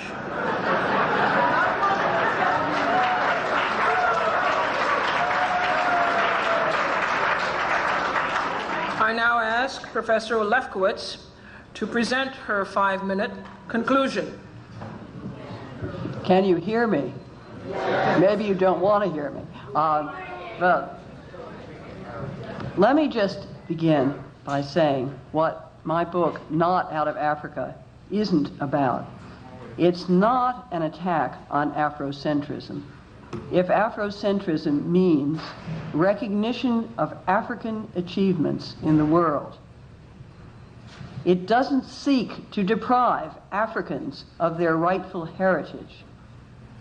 Africans do not need Greece to have a cultural heritage. They have a rich cultural heritage. Egypt is just one part of it. They don't need Greece. I'm concerned because what is being offered in some quarters as African history is really a European myth. And thus, instead of getting real information about Africa, what people are learning is something that's really 18th century French. It's Eurocentric, it's based on Greek and Roman myths. I do not myself think that one should do that, because Egypt itself is so fascinating, so rich. There is so much that you can learn and know, and that I myself, as a result of all this work that we have been doing for the last 4 years and more, have come to know and understand about Egypt. I would like to now spend a great deal of the rest of the time that I have learning about that, because it is so different. It's so different from what the Greeks thought that it was. Herodotus was very impressed by Egypt. He wanted to say that everything in Greece that he could think of came or had some connection with Egypt. He didn't really understand the depth and richness of Egypt, which went in directions way beyond what he knew from his own experience in Greece. So I am concerned about that in Not Out of Africa. I've tried to explain why the notion of an Egyptian mystery system, which is basically a French invention, it's based on a novel that everyone has forgotten about, but still you can find in some very obscure libraries, get it up in Boston even, and that book, which was by a French priest, is based on Greek and Roman sources and tries to describe a Greco-Roman Egypt, and that this myth was preserved in Freemasonry and thus came into American culture. So I'm concerned that that myth not be taught, the notion that there was an Egyptian mystery system. Instead, I'd like to see people learn, all people learn, not just black people, white people, any people learn about Africa and the civilizations therein. And Egypt is particularly appealing because it's so old, it's so impressive, its role in the Mediterranean was so vast, and so many other civilizations were touched by it. Even if only slightly, they did get touched by it, and we have to work on that. I would like to say, just in my last 2 minutes, that from my point of view and the point of view of my colleague Guy Rogers, the ancient world is multicultural, and that one cannot study any one bit of it without studying every other bit of it. And the debate tonight, and I hope the debate will go on for many, many years because so many of us will learn from it, that debate should investigate the degree and extent of those links. Myself, as I think you know, I don't think that Greek philosophy was stolen from Egypt. I do not believe there is any evidence to show that. I think that because Egyptian philosophy, and there is such a thing as Egyptian philosophy and deep Egyptian religious thought, which is very, very complicated, and I myself need to know more about it still. But it's not like the Greeks. It may in many ways be richer and better than some of the concept. Well, you'll have to leave it right there for the moment. I would like Professor Bernal to conclude in 5 minutes or less. Well, can people hear me? Yeah. I agree with Professor Lefkowitz that Africa does not need Greece. There are plenty of glorious African civilizations. It's just that it happens to have Greece, or to have influenced Greece to a significant thing. This is not an issue of politics, it's an issue of history, the way things were. Now, Greece is extremely important because it is the single greatest source of European culture, and therefore we are concerned with it. And it is very interesting to note that European culture did not begin in Germany or Sweden, but at the extreme southeast corner of Europe, and the reason for that is quite straightforward. It was the closest area to the great civilizations of northeastern Africa and southwest Asia, and this East Mediterranean complex was the source of Greek and hence, I believe, European culture. Now, that's not to deny that there was a great deal of local development within Greece, and I certainly do not propose that Greek culture was merely a projection or an imitation of Egyptian or Semitic culture. It's clearly a very distinctive culture, but to try and understand Greek culture without knowing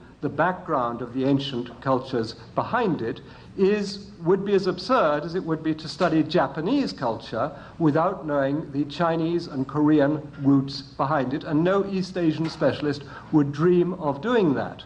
That you have to see the cultures as interrelated, and that the older cultures and the more elaborate cultures had the predominant cultural influence.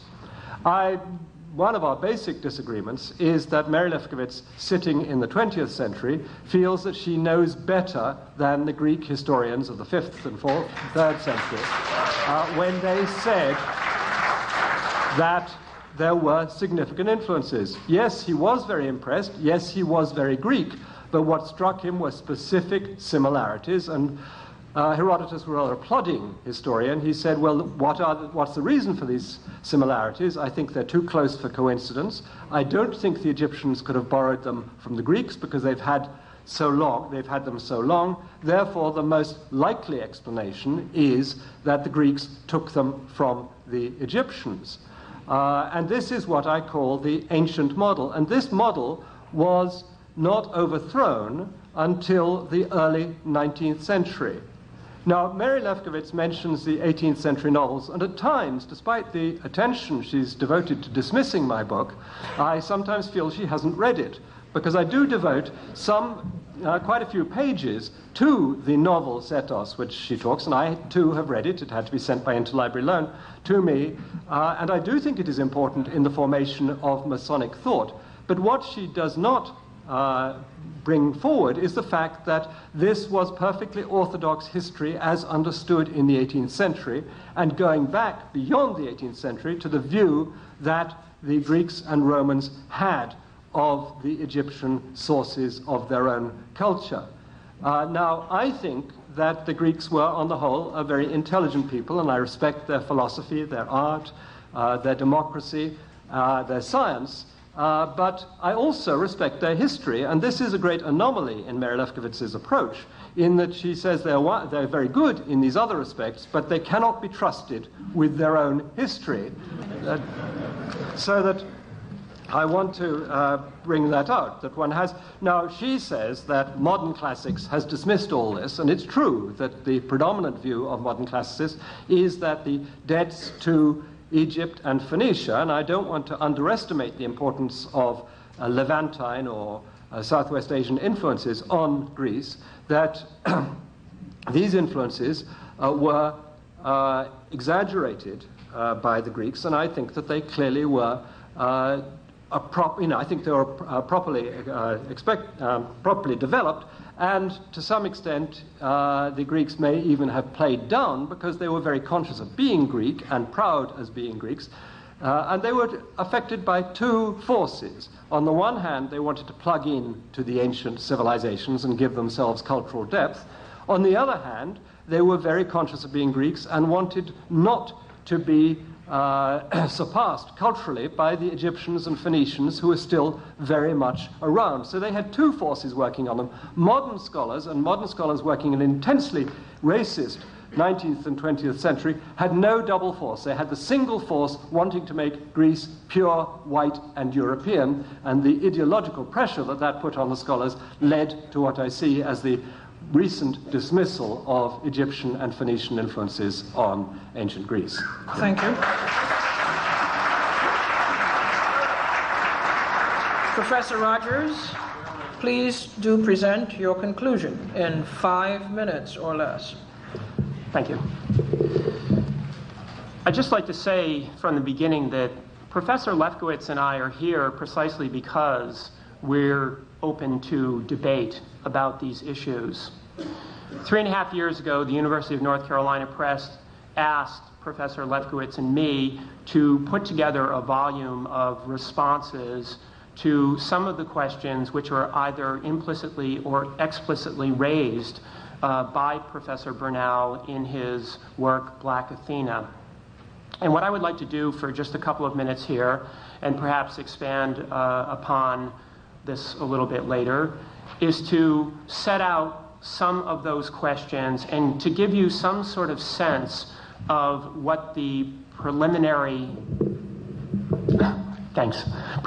answers to the questions that the contributors to our volume found. Obviously, among the important questions that people have been concerned with, number one, were the ancient Egyptians black? 2, did the ancient Egyptians or the Hyksos colonize Greece? 3, did the ancient Egyptians or the Phoenicians massively influence the early Greeks in the areas of language, religion, science, or philosophy? 4, did 18th and 19th century scholars obscure the Afro-Asiatic roots of classical civilization for reasons of racism and anti-Semitism?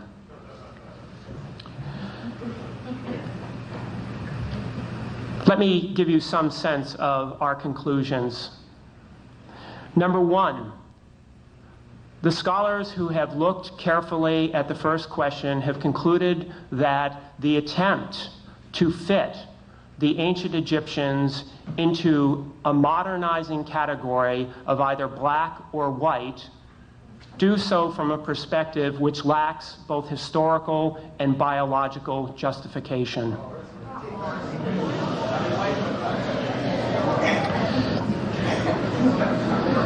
Did the ancient Egyptians or the Hyksos colonize what would later become Greek lands in the second millennium? Unambiguous archaeological evidence to that effect is lacking in the Mediterranean. Did the ancient Egyptians and the Phoenicians massively influence the Greeks in the areas that I outlined? There is no doubt, and no one has denied for at least 50 years that I know of, that there was Egyptian influence on early Greek culture in several different areas. In areas, actually, that curiously Professor Bernal skips over, like art and architecture.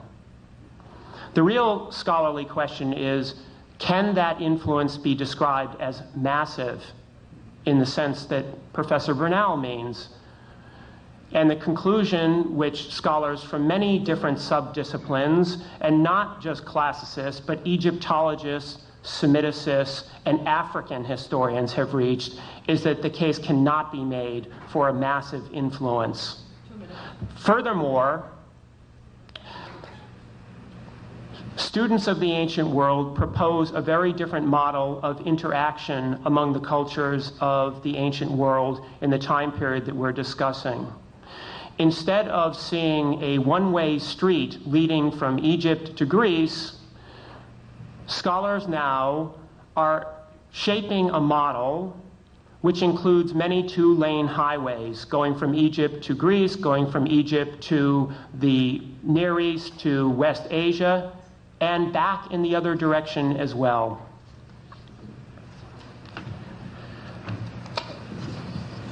What about racism and anti-Semitism in 18th and 19th century historiography? Yes, there were some scholars who operated from a framework which we would consider to be both racist and anti-Semitic. But an undifferentiated picture of racism and anti-Semitism cannot be sustained on the basis of the evidence.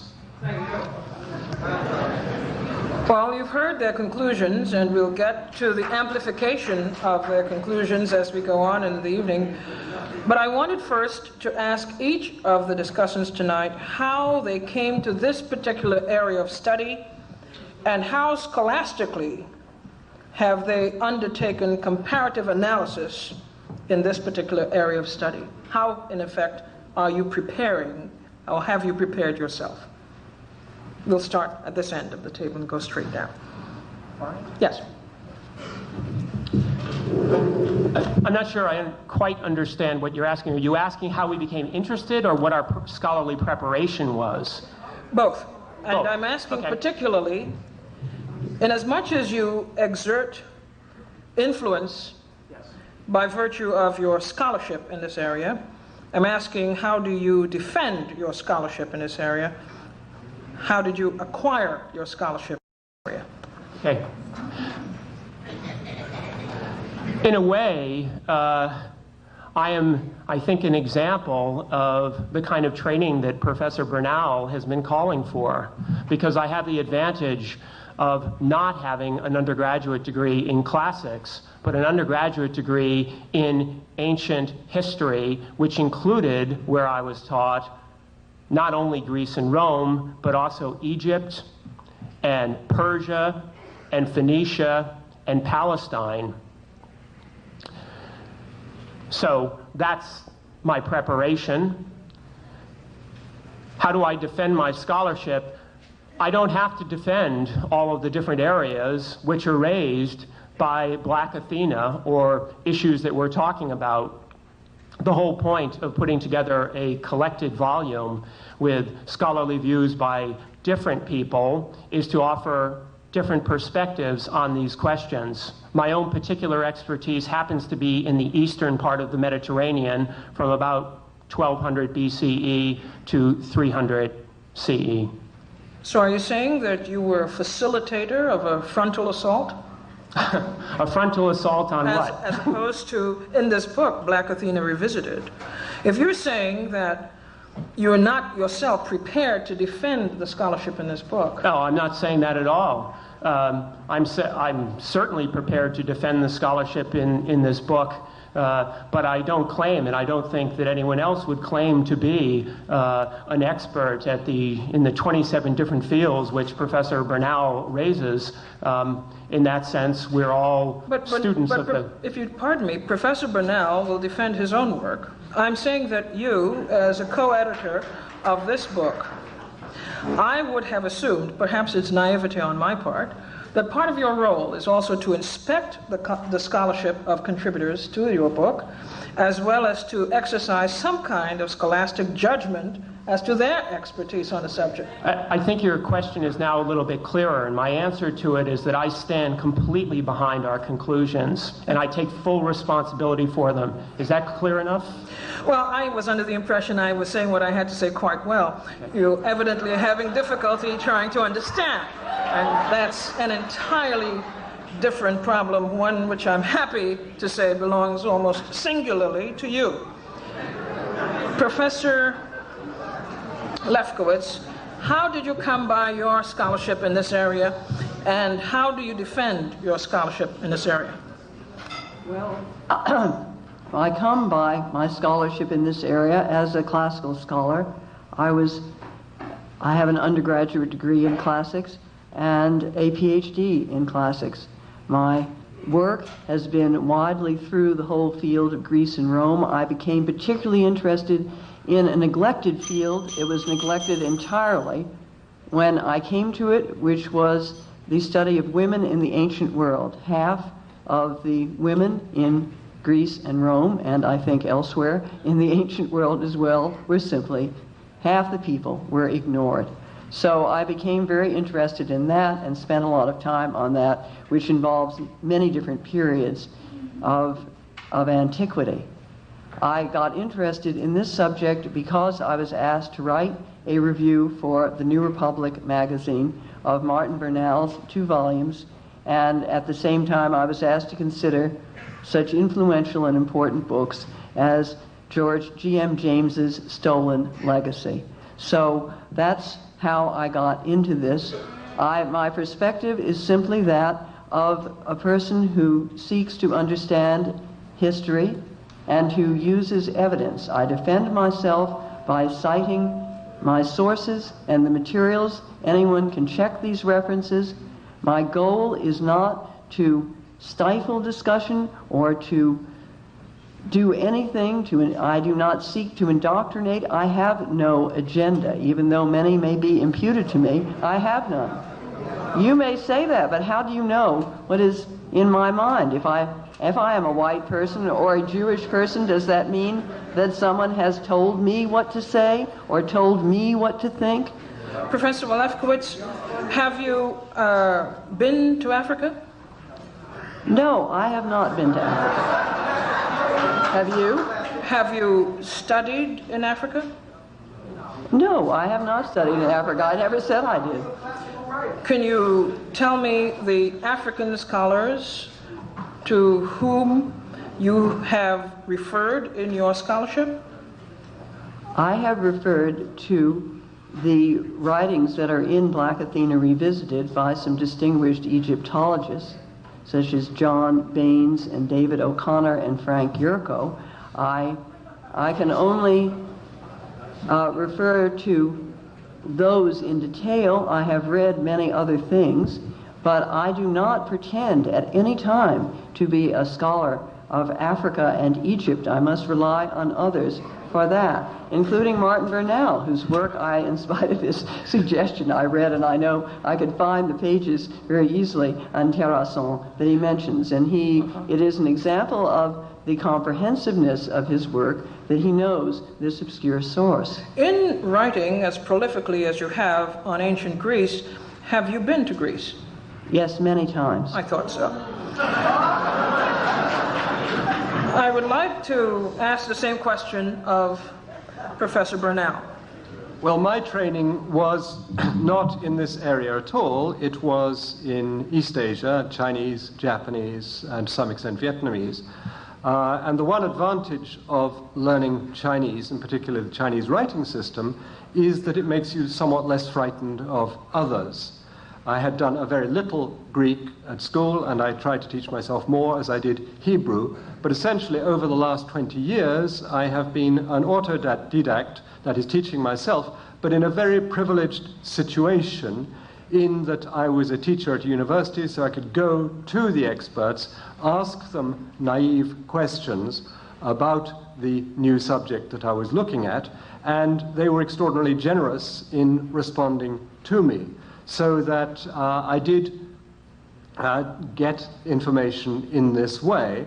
I was also given a very broad historical background by my father, who read me H.G. Wells's Outline of History over 6 years with various glosses, so that he gave me a sense that one could understand history, one could see things in larger contexts and sometimes even in global contexts, and that I found very useful and confidence building. But I always insisted, and I say this in the introduction to Volume 1, that I am trying to open doors for people who have more or are better equipped in a specialized sense to go through, because there are many areas that I look at and touch on but cannot follow through. So I wouldn't claim a deep expertise. Yes, I have been to Greece. Yes, I have been not only to Egypt, but to Tunisia, to Malawi, to Zambia, to Zimbabwe. So I have some experience of Africa.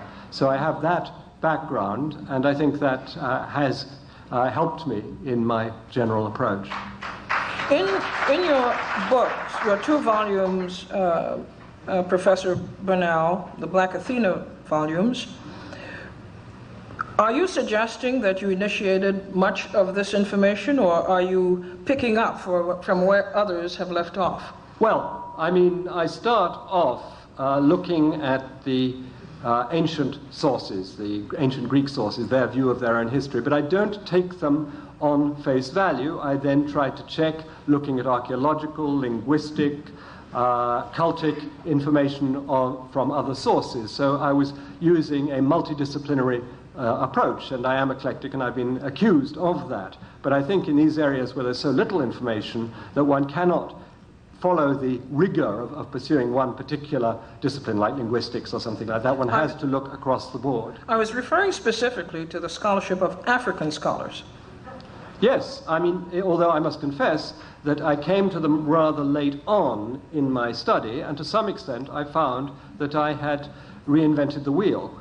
that there was a great deal of what I had laboriously tried to assemble for myself had been assembled, and this was very striking in the case of scholars like Du Bois or Sinclair Drake, but also many of Sheikh Anta Diop and others provided extraordinarily useful avenues for me to pursue.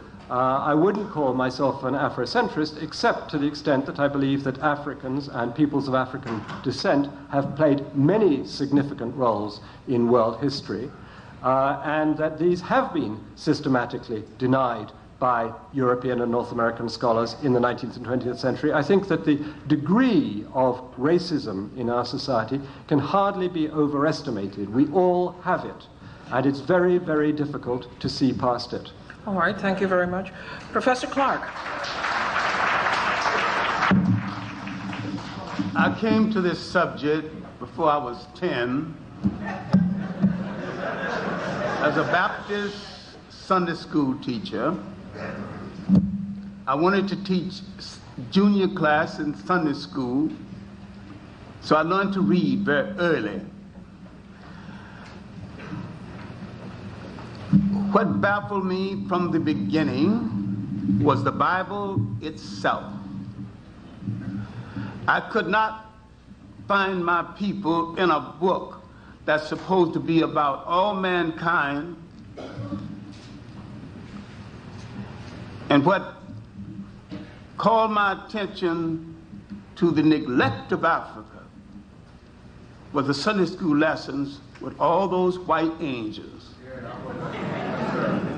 And when they said God is love, God is kind, God is no respect of kith or kin, I kept wondering, why didn't he let at least one or two little brown or black angels sneak into heaven? So I began to suggest that somebody else had tampered with God's book in favor of somebody else, and that the Bible to a great extent was a rationale for European domination, but had been used as such. Then, coming to, after leaving Georgia, after a white man that I've worked for, if he's alive today, he's a liberal with a capital L. His name was Gagsteiner. I asked him about some books on the African people in ancient history.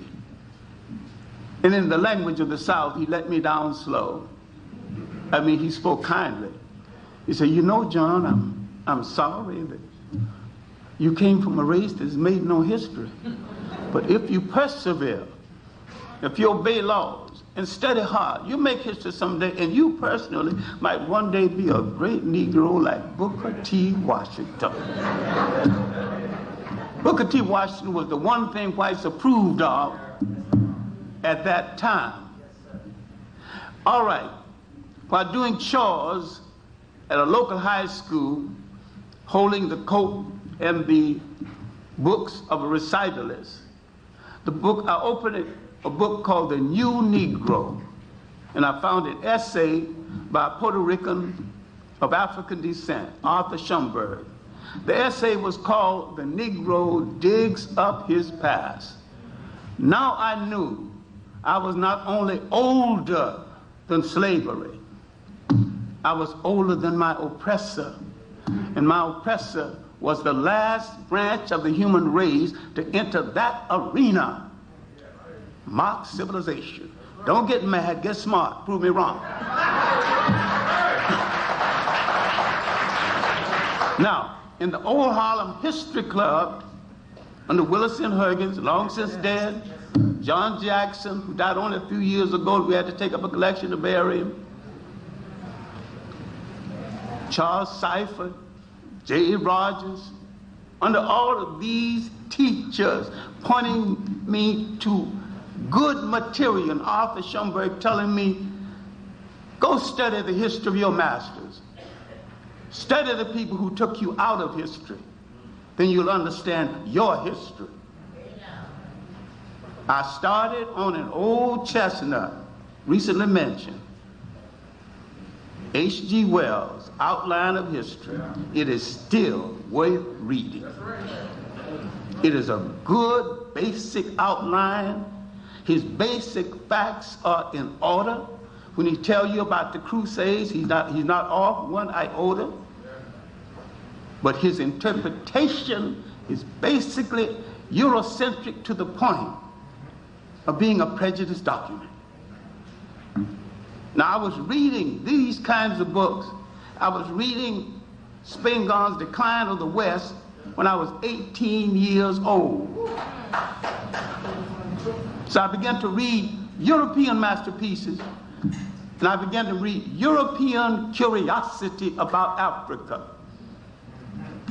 Gerald Massey's 6th volume, Egypt, Light of the World, 2 volumes. Natural Genesis, 2 volumes. Book of the Beginning, 2 volumes.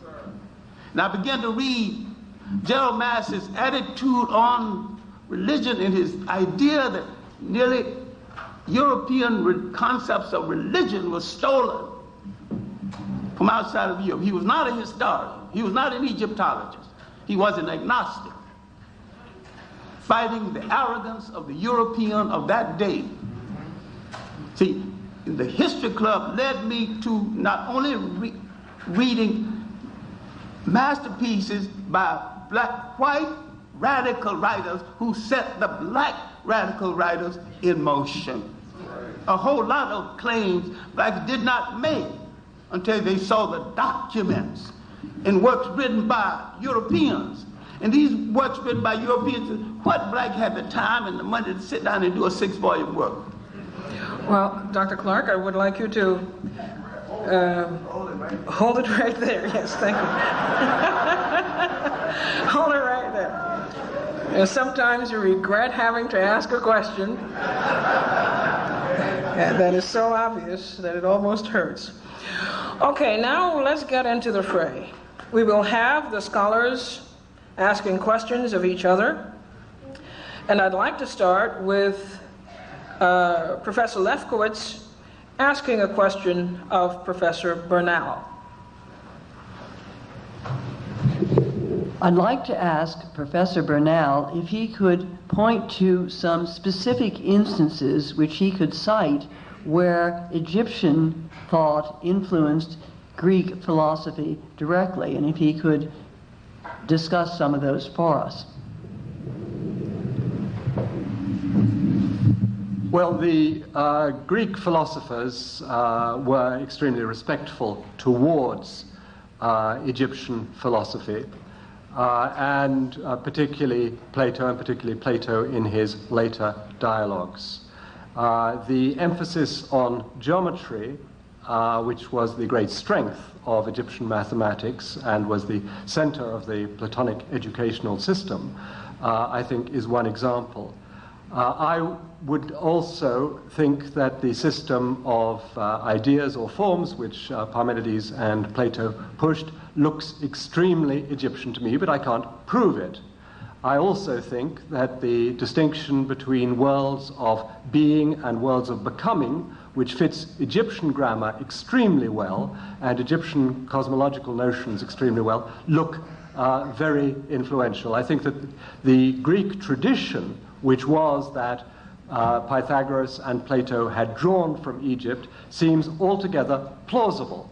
But what I insist, and here's our major methodological difference, is that I don't believe one can establish proof in these distant areas of history. One has to work on a system of probability, or what I call competitive plausibility. What is less unlikely than the other? Given the closeness of the two countries geographically, the contact that we know was taking place in the 6th and 5th century, when Greek philosophy began to be formed, the likelihood of contact is extremely high, and I think if anyone should have to prove anything, it should be those who would deny that there were significant Egyptian influences on Greek philosophy at this time, as the Greeks themselves associated the word philosophy with Egypt in their earliest references to it. It seems very strange that the people who maintain the Greeks' own tradition on this subject should be asked to prove their case rather than those who challenge it.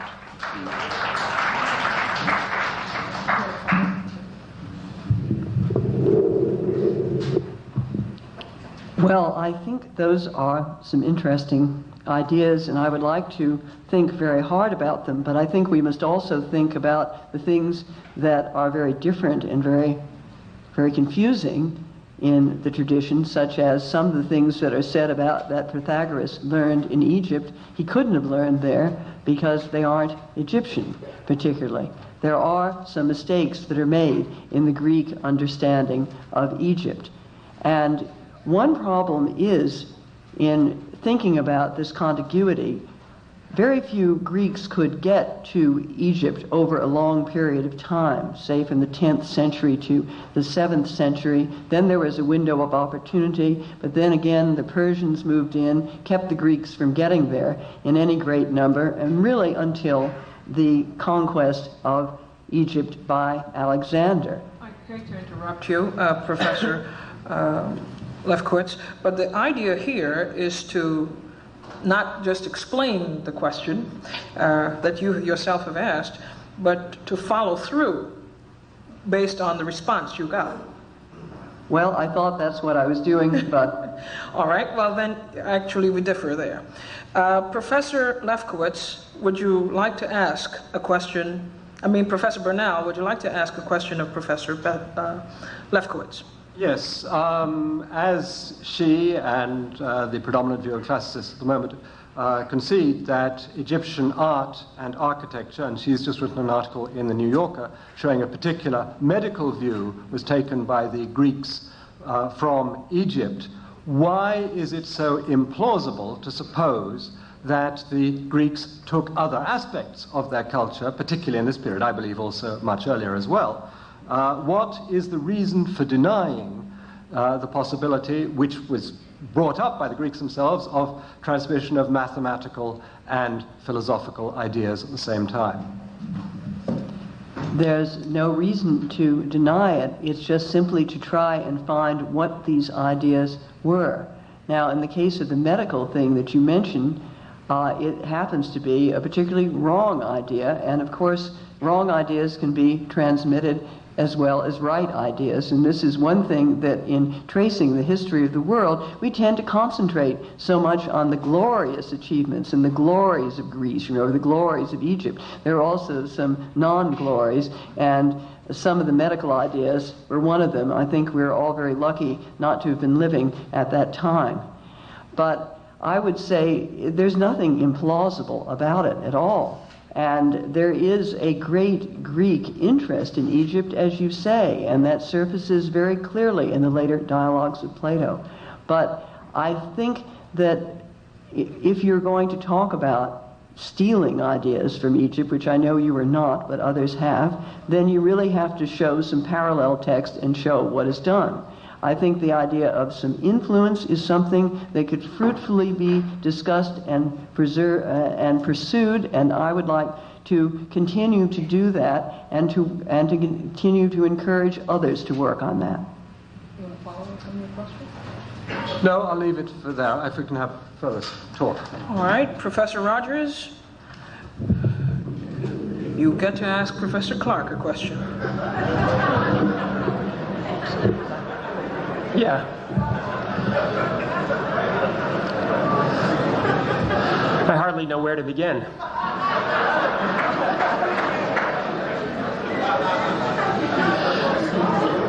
One thing I'm curious about, I had a quick look actually at the introduction to the second edition of Bradley's The Iceman Inheritance, a very interesting book with a lot of interesting hypotheses about the origins of cultures and civilizations. Professor Clarke wrote an introduction to the second edition to it, in which he stated that the first show of European literary intelligence surfaced around 1250 BCE with the publication of two books of folklore, the Odyssey and the Iliad. And that struck me as somewhat curious because, in fact, as far as most scholars seem to be able to tell, The Iliad and the Odyssey were composed actually orally and didn't reach a literary form, if you mean by that a written form, until probably the 6th century BCE in Athens. There are obviously texts from Mycenae and Crete and elsewhere with real Greek in a literary form from before 1250, in fact, going back probably to 1600 or so. But this has significant implications for the idea, which some scholars have put forth, that Egyptian language was deeply influential on the first form of Greek that we have, that is the Linear B tablets. What's your question? So I'm waiting on the question. That is my question. Professor Clarke has stated that this is the first form of literary intelligence that surfaced around 1250, and in fact it did not, and I'm curious how he is maintaining that. All right. It is the first book, and it's a book of folklore, and we really don't know whether Homer wrote it or whether Homer was man or woman. It's the first book to become known basic to the West in a form that we could study and conjecture about, and it emerged at the time Europe was beginning to show some intellectual maturity. And if you deal with this, you have to deal with what Professor Leskowitz accused me of, not paying attention to historical chronology. And if she read any of my texts, any of my numerous guides and curriculars and lecture notes, you know that I'm a specialist on chronology. I know that 1 comes first and 2 comes second. But what I was trying to get across is that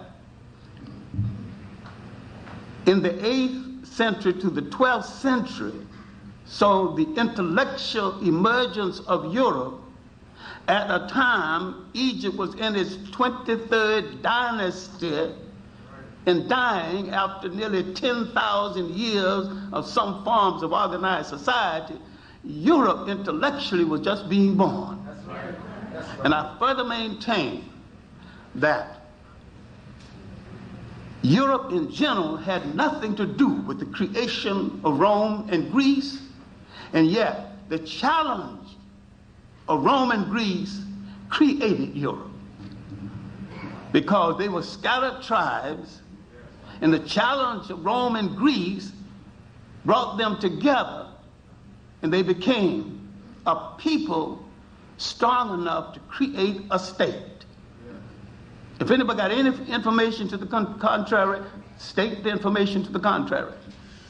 I maintain that there was no Europe. You're giving Europe credit for things that happened before the first European war. A shoe or lived in a house that had a window.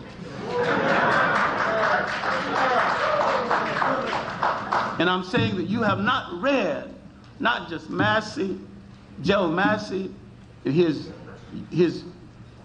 European disciple, Churchward, Signs and Symbols of Primordial Man, the Origins of Religions, and his extensive work on Freemasonry. You've not read the American disciple of Massey, Alvin Boyd Kuhn, is Who is This King of Glory, one of the best written books on the Christ story, when he proves that the basis of European spirituality was taken directly from Africa. Professor Rogers, would you like to follow on your question? No one is actually maintaining that literary Greek culture pre-existed any number of Near Eastern cultures. Again, I find it a bit curious that... Except Egypt is physically a part of Africa, created by the Africans from the South. Even if I concede or admit or agree with you that Egypt is part of Africa, what I'm about to say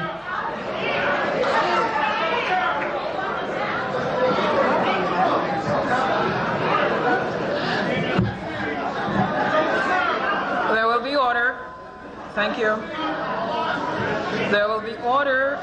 Thank you very much. Do I detect some disagreement?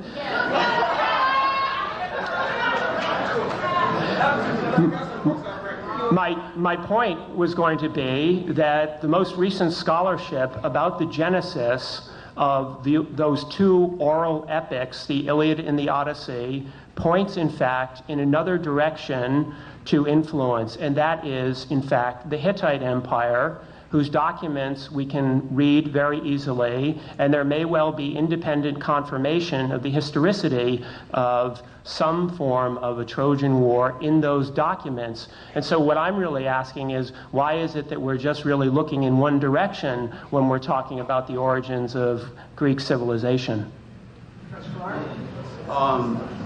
When Alexander entered Egypt, he wrote home to his mother and said that he at last reached the land where the Greek gods began, Apollo and Zeus. And he wanted to consult one of the great African teachers of oracles. And the oracle asked, "How old is this man?" He said, 32. They said, in 20 years, maybe he'll be wise enough to ask me a question that I care to answer.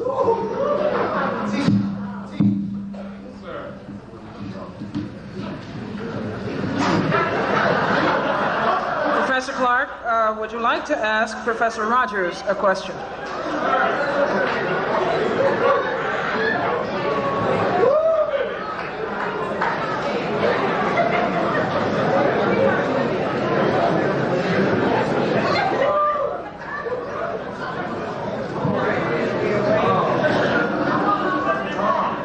Professor Clarke? Yes. It is your turn to ask Professor Rogers a question. My main concern is that they seem to have equated the civilizations of the Tigris and the Euphrates with the civilization of the Nile. What proof do you have that the civilization of the Tigris and the Euphrates predated the civilization of the Nile? I don't think that I said that, and I don't think that anyone maintains that. I think the Hittite Empire obviously comes at a much later period. I know very clear when the Hittite Empire came, I know what damage they did, because I maintain that every people who came into Africa, Greeks, everything from modern day English, everybody that came into Africa did Africa more harm than good. Yes, sir. Yes, sir. And that Africa owes nothing to outsiders in regard to development, because all of them declared war on African culture, war on African civilization, war on African ways of life. They began to bastardize Africa and confuse and create a kind of historical schizophrenia that the Africans had even got rid of to this very day. And they created whole words that did not previously exist, like Middle East. Middle from what?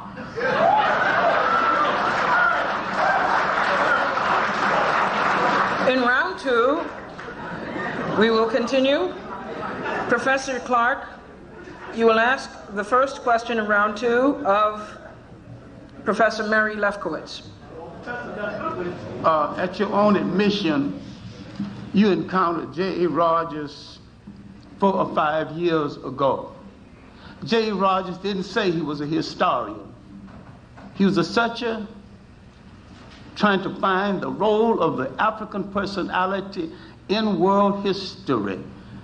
He worked over 50 years of his life, gave his service, died broke. What gives you the audacity to think that you can dismiss Rogers out of hand, and what gave you the maturity to think that you can judge a writer like Sheikh Anta Diop, the finest historical writer we have produced in the 20th century?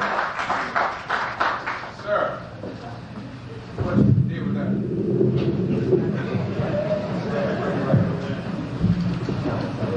I try to ask questions of all the material I read. I try to answer those questions on the basis of the evidence, the historical evidence. It all, in my view, comes down to that. And I do not wish to criticize any individual at all. I am dealing only with written work.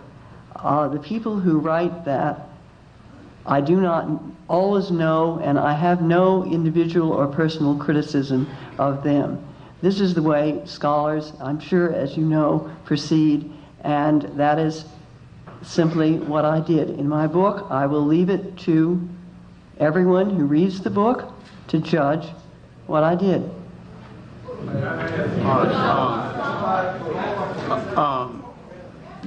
I think you have emphasized too much the word black, and we've made the same mistake. Black tells you how you look, but it don't tell you who you are. The proper name of a people must always relate to land, history, and culture. I did not say Cleopatra was black. I quoted someone else who inferred that. My defense of Cleopatra is not on her blackness, but on no matter whatever she was born in Africa. Her manipulation of Mark Antony and Caesar kept the worst aspect of Roman rule from the backs of Africa. I defend her as an African nationalist. And that's a good defense. And no matter what she did with her wares in and out of bed, there's a whole lot of people got less for it. Professor Lefkowitz, you may ask a question of Professor Clarke.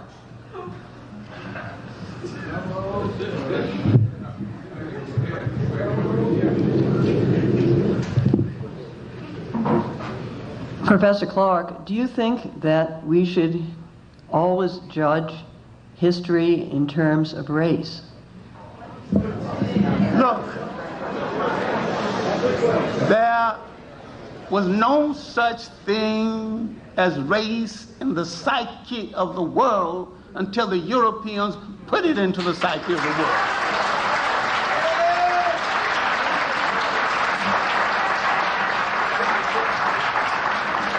The Africans knew nothing about race and didn't think they belonged to anything called a race. Right. And when the Africans saw the Europeans, because they have a traditional hospitality to strangers, they didn't fight them, they didn't kill, they were curious about them. And with the African explorers, especially Mungo Park, went into Africa, nobody hurt him, nobody shot at him, nobody shot any arrows at him. The Europeans went in peacefully, but the Africans heard that Mungo Park was a pork eater. Most people don't know it, but Africans were not great pork eaters, and they're not great pork eaters today. Pork was a meat you ate in certain ceremonies, certain times a year. But we were not great pork eaters before we came to the United States, or were forced to the United States. But in the United States, we had to eat the part of the pigs that white folks threw away, so we made delicacies out of it and survived. I had this argument with Malcolm X. I said, if it wasn't for the black woman making delicacies out of pig feet, pig heels, guts, chitlins, you and I wouldn't be here arguing the point. I'm afraid that you're not only a delinquent in African history, you're delinquent in African folklore. So much of our history is tied up with our folklore, but Europe has introduced words that didn't exist in anyone's vocabulary before. Nobody ever thought of anybody being inferior or superior. Intelligent people don't even a human being can't fall into that category. And nobody had the extensive problem the Europeans had with women, because in the period of feudalism in Europe that lasted over 1,000 years, the white woman in Europe was a vassal. But the African woman had never been a vassal in that sense. If you read Chaka, the culture unity of black Africa, dealing with the history of the matriarch, I mean, he's got all evidence right there that we were the first people to support a woman as head of state. We were the first people to support a woman as riding head of her army. We were the first people to make women a god.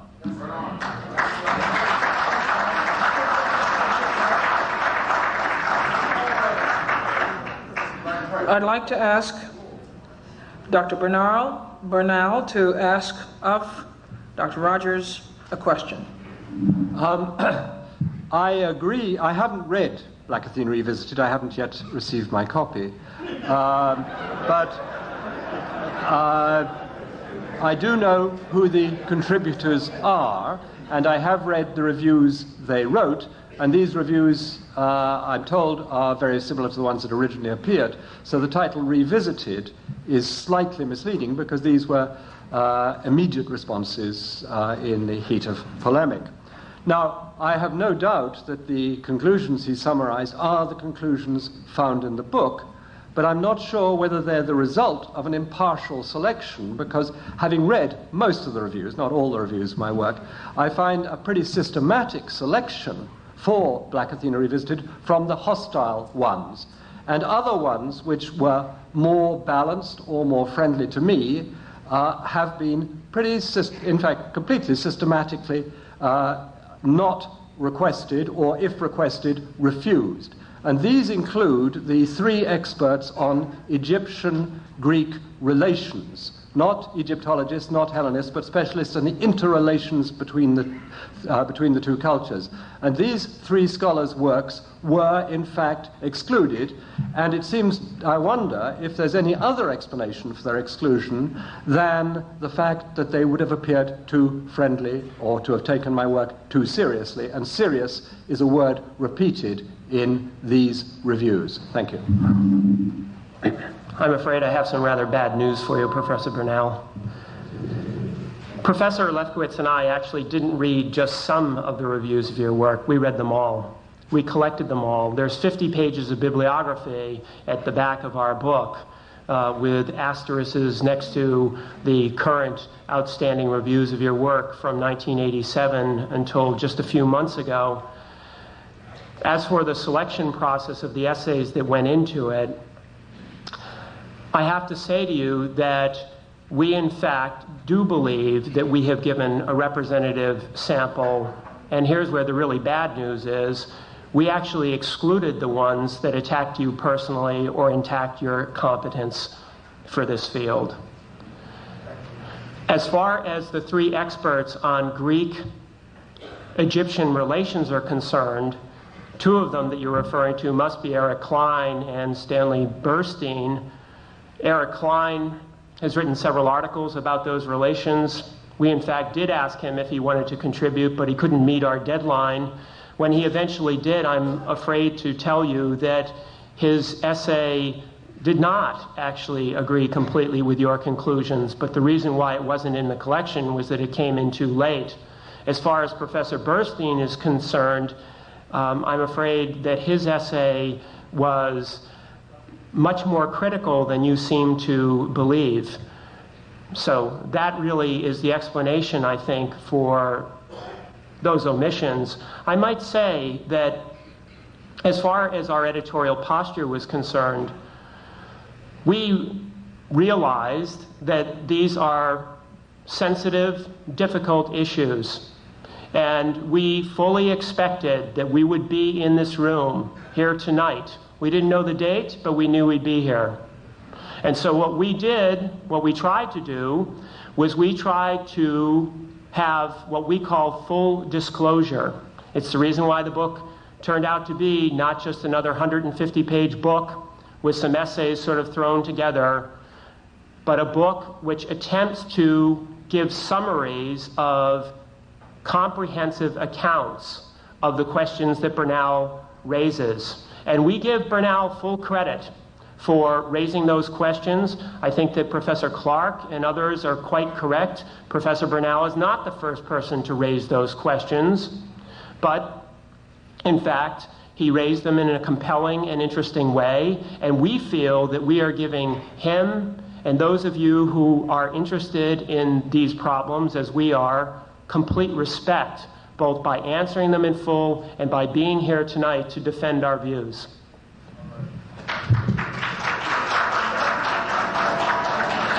I want to just, if I might... yes, please do. I'm sorry.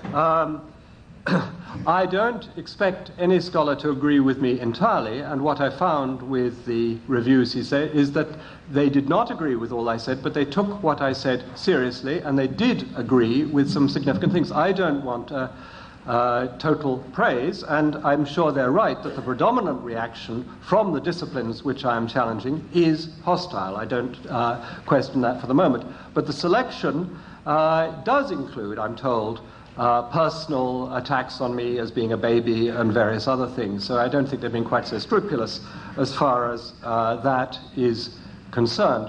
I'm also intrigued because one person who had attended the meeting, the party given for the contributors to the book, which of course I was told nothing about, described it as a lynch mob.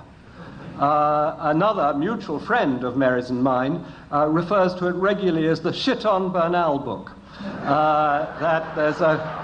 And so I think there are very different perceptions of this book. Is that a title that you come up with on the spot, or is it something you've been thinking about, Professor Bernal? It's a title that a mutual friend of Mary's and mine uses regularly. He's a colleague at Cornell. It's not, I wouldn't have thought that up. I think that if you look carefully, and I'm sorry that you haven't had an opportunity to work through the book carefully yet, I think when you do, you will see that there are not very many ad hominem attacks in it, although I find your defensiveness about that somewhat curious, since in Black Athena, volumes 1 and 2, part of your methodology has involved actually contextualizing people and talking about their family relations, their own personal backgrounds. And so I'm a little bit puzzled by that kind of response. I have no objection to people attacking me personally. What I would like to see is a all-round collection, and I think that as I live by the sword of the sociology of knowledge, I must be prepared to die by it. I think that people will see in 20 years where I'm coming from or what my personal problems or axes were. And I think that's part of the story of the book. But I think there's also the substance of the book. And I would have hoped to have found more, a wider scan, and we've had many collected volumes on this. I mean, don't think this is the first response to my work. There have been 3-4 journals now have had selections of articles on my responses and their responses to my responses, and there has been real dialogue. This was a book which I was not told about till long after it had begun, and when I was told about it and asked if I could see the pieces to write a response, I was told there was to be no response, and furthermore that the responses that I had published to the articles criticizing me were not to be included. This does not seem to me opening the debate, it seems to me stamping out heresy. May I respond to that briefly? We will have a free-for-all in a minute. But I wanted to follow up on a phrase that you said, and I didn't want to leave it unaddressed, the issue of full disclosure. And it is to that I'd like to ask the question of Professor Lefkowitz. Are you comfortable with the fact, you obviously were comfortable with the fact that your book, Not Out of Africa, subtitled How Afrocentrism Became an Excuse to Teach Myth as History, was underwritten by several foundations that have reportedly rightist leanings. I wondered whether this was a reflection of your own personal or ideological view, or whether you were just so cash-strapped that you took money from anyone.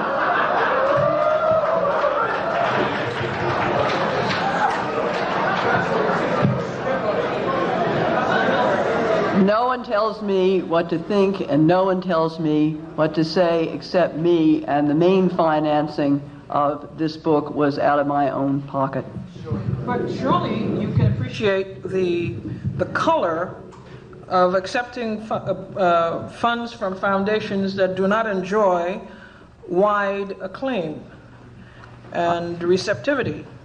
And I thought that maybe there was some concern on your part, in as much as you're interested in integrity, scholastic integrity and all, that you might have foregone the grants in the interest of academic and scholarly integrity?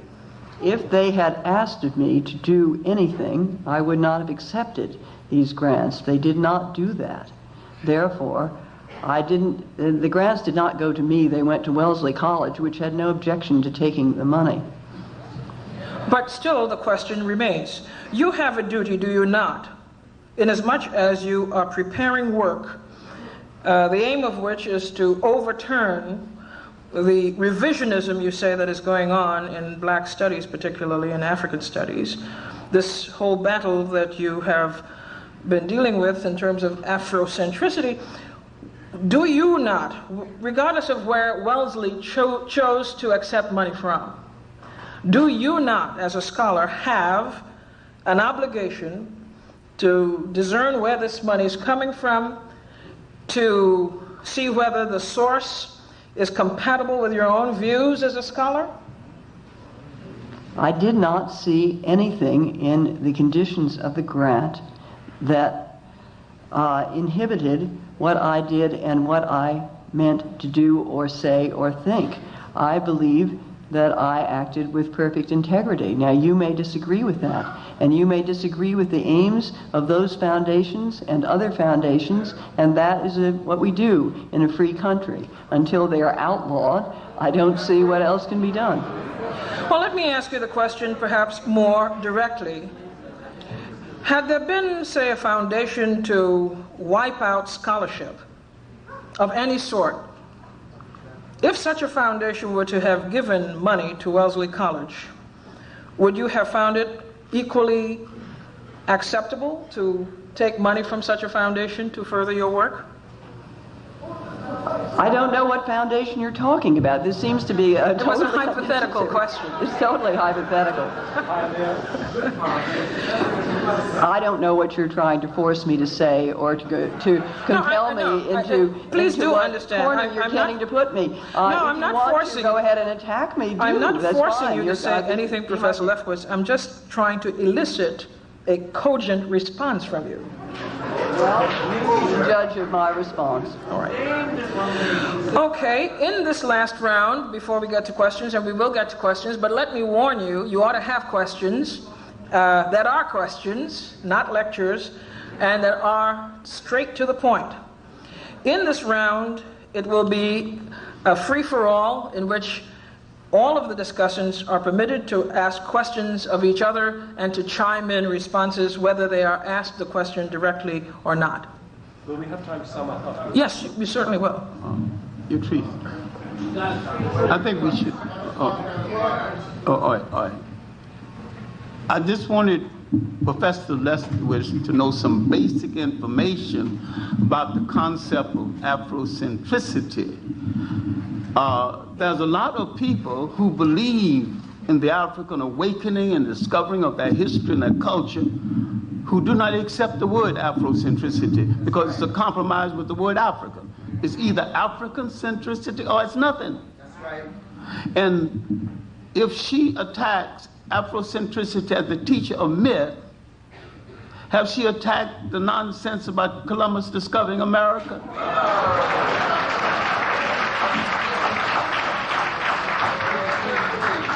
Because he discovered absolutely nothing, and he committed an act of genocide. He set in motion an act of genocide 10 times worse than the act of genocide in Europe called the Holocaust, as though that was the only Holocaust in the world.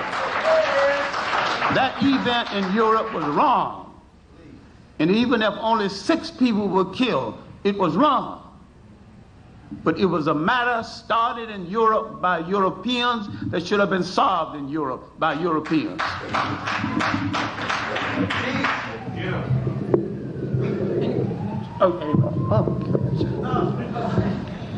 I'm sure that you're aware, as we are, that there's a spectrum of Afro and African-centric views. I'm a little bit curious what you think then of the work of Asante, who, as far as I know, does call himself an Afrocentrist. Are you saying that Professor Asante's work actually is flawed conceptually?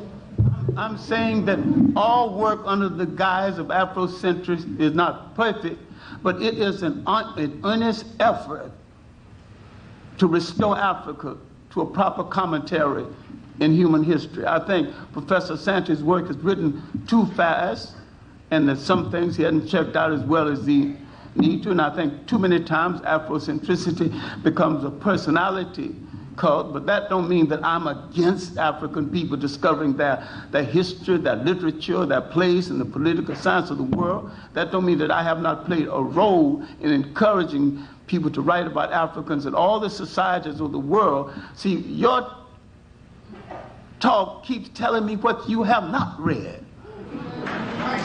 You could not have been asking these questions about Afrocentricity if you have not read Anacalypsis, 2 volumes dealing with the massive explosion of African people throughout the whole world. You could not possibly have read with any degree of understanding the 3 volumes, Africans in early Asia, Africans in early Europe, Africans in early America. We're not talking about no hearsay. We're talking about documents. Professor Joseph Harris's book dealing with the global dimensions of the African diaspora. I don't know, I mean, you keep telling me, you keep confessing your ignorance with your questions. You have not read, I'm telling you, before Afrocentricity, radical Europeans had pioneered in this work. Now, I haven't even mentioned the radical black writers that you probably have not read. Now, if you read Chancellor Williams' chapter 2 in the book, Destruction of Black Civilization, read that chapter 2 called Egypt, Ethiopia's oldest daughter. And it deals with the southern African origins of Egypt. If you read a book called Nubia, Corridor to Africa, once more you got it. Also you got the early Arab slave trade. I keep saying nobody came into Africa to do African people any good. After the Romans had disgraced themselves trying to be early Christians, the Africans thought that by accepting Islam, they could get the Romans off of their back. They were right. They did get the Romans off their back, but the Arabs replaced the Romans on their back, and the Arabs are still on their back.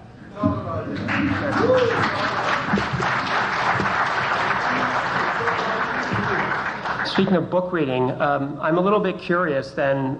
One book I have read is Civilization and Barbarism, in which a scholar that we've talked a little bit about has written that the 18th dynasty in Egypt, quote, colonized all the Aegean Sea and consequently brought the region of the world out of proto-history into the historical cycle of humanity by the introduction of writing, linear A and linear B. And I'm quite curious what Professor Banal thinks of such a hypothesis.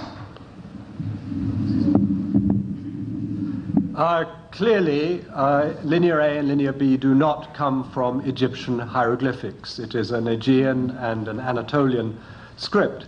On the other hand, there's no doubt that Egyptian relations with the Aegean intensified a great deal during the 18th dynasty, and we have documents and paintings representing what the Egyptians interpreted as people from the Aegean bringing tribute to Africa. We also have scholars like Professor Redford in Toronto who takes it for granted that there was regular correspondence between the court in Mycenae and the court in Thebes. And there's no doubt which was the more powerful state. There is archaeological evidence of contact at that time, but Greece was already literate in its own scripts of linear A and linear B. I was rather intrigued by Professor Rogers mentioning texts, Greek texts in the 16th century. I don't know what he's referring to there, that the linear B texts are 2 or 3 centuries later, but that's a side issue, I agree.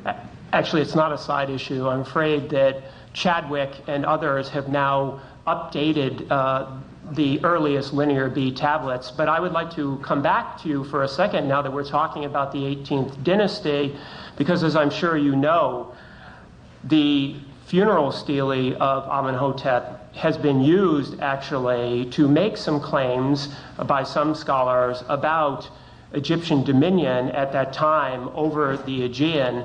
But since you've mentioned Professor Klein, in fact, both Professor Klein and Professor O'Connor at the Institute of Fine Arts here in New York, I think have shown fairly clearly that this in fact is not the case. So this leads me onto a point about source criticism, and I would like to raise this as a general point, that one of the very curious things to us about Black Athena is that it does appear to us that the rules of the sociology of knowledge appear to apply to scholars of the 18th and 19th century, but not, for instance, to Herodotus or texts which seem to support Professor Bernal's point of view. And I'm wondering then what, since we're speaking of principles of selectivity, what then the principle of selectivity for the sociology of knowledge might be? The reasons why, I don't accept Herodotus uncritically. I think one should try and check Herodotus wherever possible, but I think one should also check the 19th and 20th century scholars thoroughly. The reasons why I, on the whole, incline to believe Herodotus more than the 19th century scholars,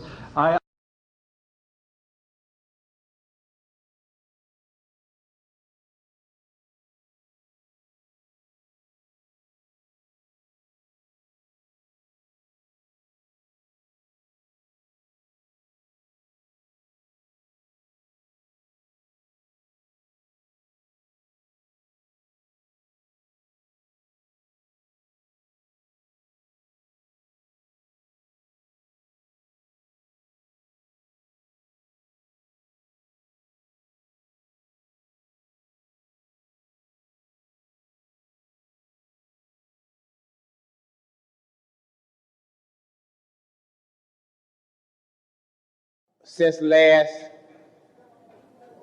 October, I believe, September, last time he was here. But this man can speak at the Slave Theater every Wednesday, whenever he gets ready. And he's known all over the world. And I don't care where you are, everybody knows John Henrik Clarke. And we are so fortunate to have him with us. And so I would like for everybody to stand on their feet and put their hands together for our scholar, our elder, our hero, Dr. John Henrik Clarke.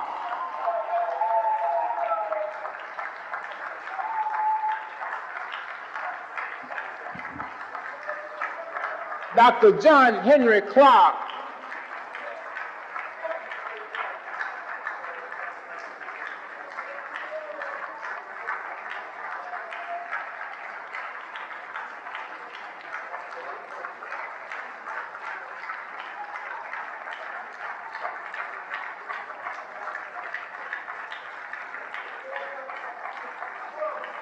Dr. John Henrik Clarke.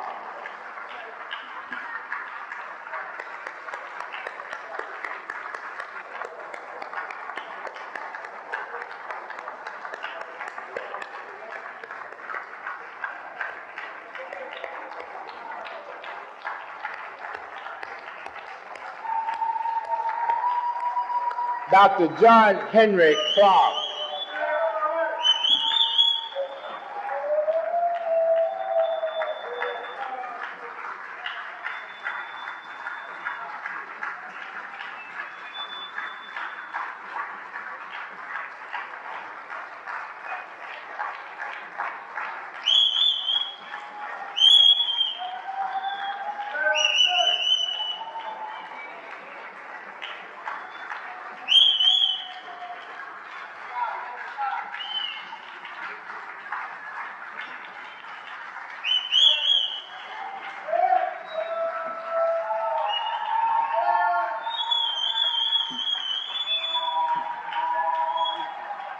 Okay, Dr. Clarke, you don't need no introduction at the slate. Thank you. All right.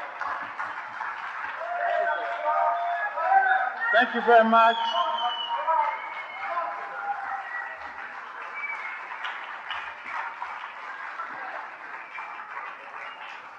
Thank you very much.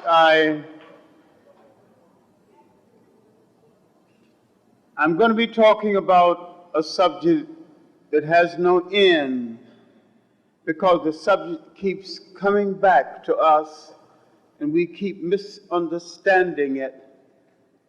But before I start, permit me a brief personal note, because since I've seen you last, I've passed a landmark I never thought I would reach, because in my radical young days, picketing and challenging police, I never thought I'd get 60.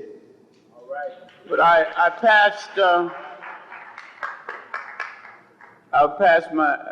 reached my 80th birthday since I've seen you.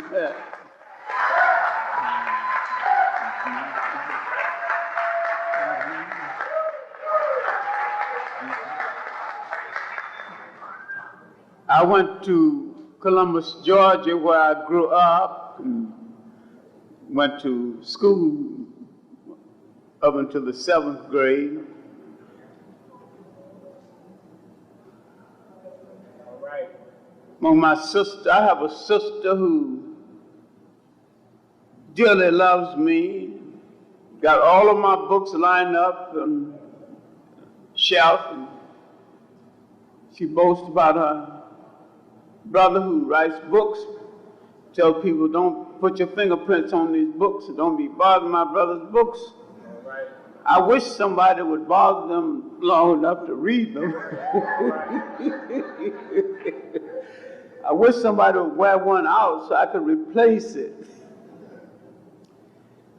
But I was among some old friends who still survived, and my 4th grade classmates, about 3 of them are still around.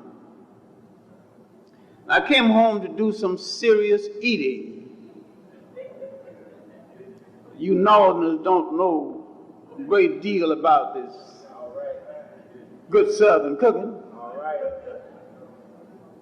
And my sister, who loves me so much, forbade me to eat these old dishes like crackling bread, sauce, any part of the pig.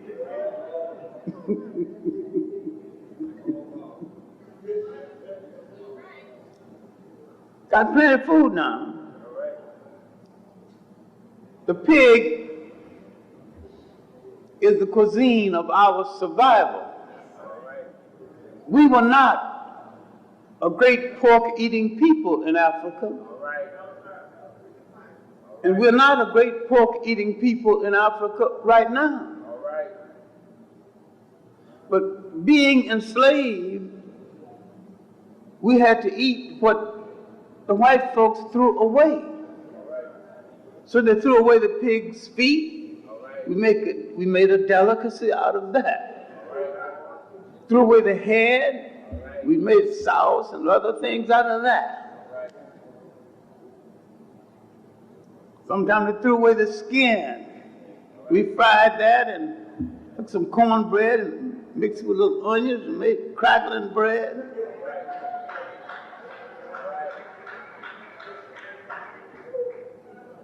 All these things I can't eat anymore, and yet I had a wonderful time at home. Then went to Atlanta for 5 more days with colleagues and friends. And I didn't think about being 80 because I work at something 7 days a week. And nothing would bore me more than protracted rest. The struggle is my norm. Being outside of the struggle is abnormal. All right.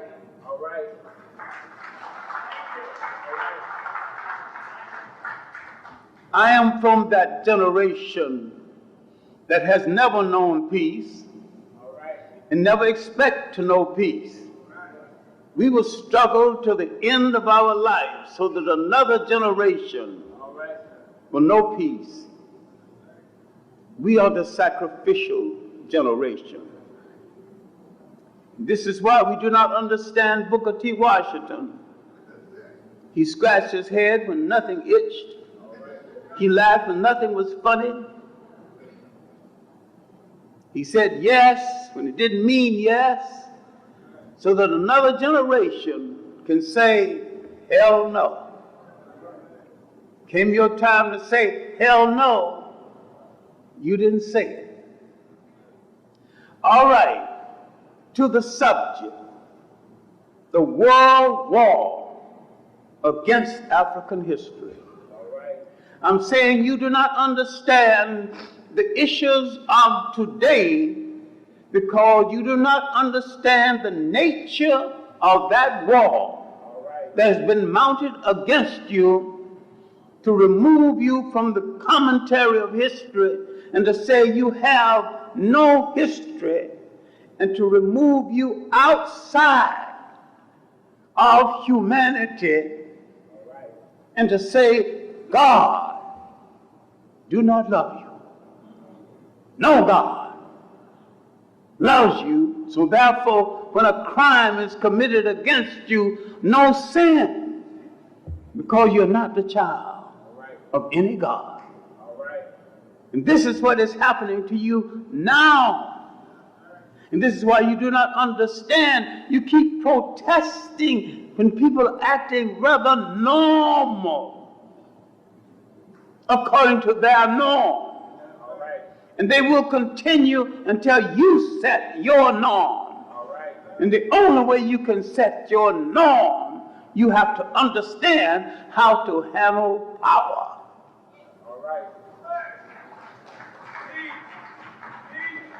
If you had independent states in Africa, all independent, if they united and say nothing will go out of Africa, no mineral, no zinc, no manganese, no gold, no diamonds, no cobalt, they can close down Western industry. That's power.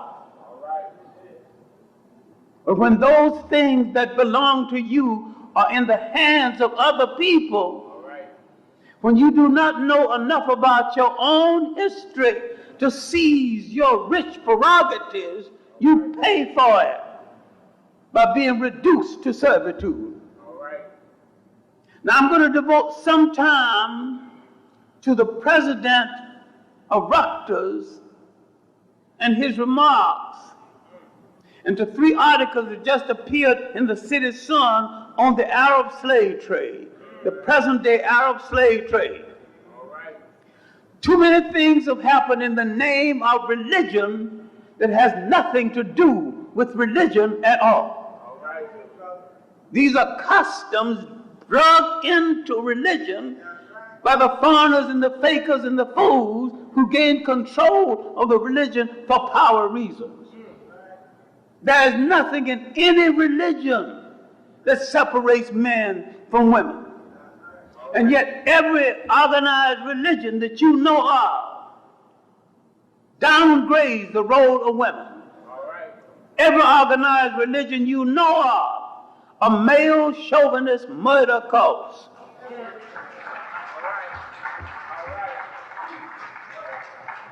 Now you have to understand the difference between religion and spirituality, because religion kills spirituality. Religion is the house organ of a bunch of gangsters. Spirituality has humanity. You do not kill anybody in the name of spirituality. And yet 2 world wars were launched in the name of God. And a number of smaller wars were launched in the name of God. People program other people to be less than other people and proclaim themselves Christian. Hitler was a Christian. He's not the kind of Christian I am, or I was.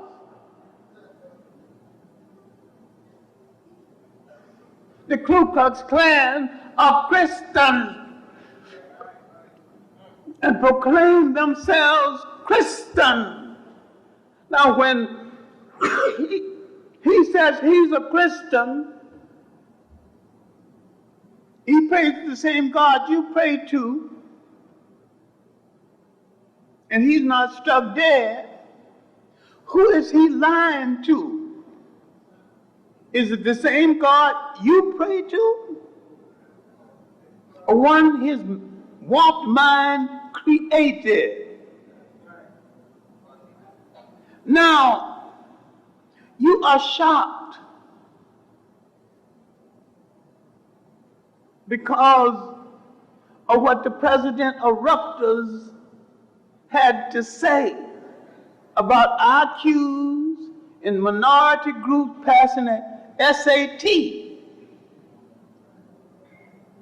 I would be shocked if he didn't say it and didn't say more. All right.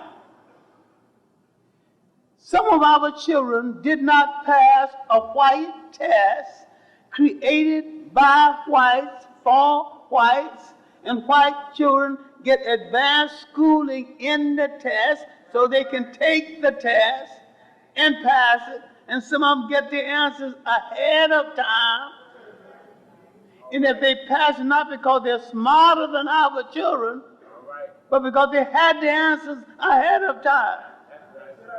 And they're taught how to pass these bogus tests. There's no proof of their intelligence in the first place. Now he said it was a slip of the tongue. And maybe he could have been. But he is mild in comparison to others. He articulated what others are thinking under their thinking words. And this is nothing new. We begin to discover these things. Now we want to burn down schools. You came out of integration with some misconceptions. We should have continued to build the predominantly black colleges. We could have built any predominant black college could have built into a school better than Harvard University. Why didn't you do that? No, you just had to be close to them. You had to be near them. You thought we got the NACP syndrome. You soak up education through osmosis by just being near them. Huh? No. They didn't teach your history. They didn't respect your history. They didn't look at you as a people with a history. How do you think they're going to control the world? Once you understand who you are, you will demand your prerogatives. You will demand the right to rule. They are more sophisticated now than they were 50 years ago. They don't send soldiers to conquer you anymore. They send a loan. They send dollars. Then they tell you when to devaluate your money. They even tell you who to fire. They even tell you who's going to be prime minister of your country. They are more ruthless now and more imperial now than they were before the so-called colonies fell apart. You're more colony now. Because you don't see their hair. You do not understand the nature of their history. You not only must understand your history and how it is manipulated, you must understand their history.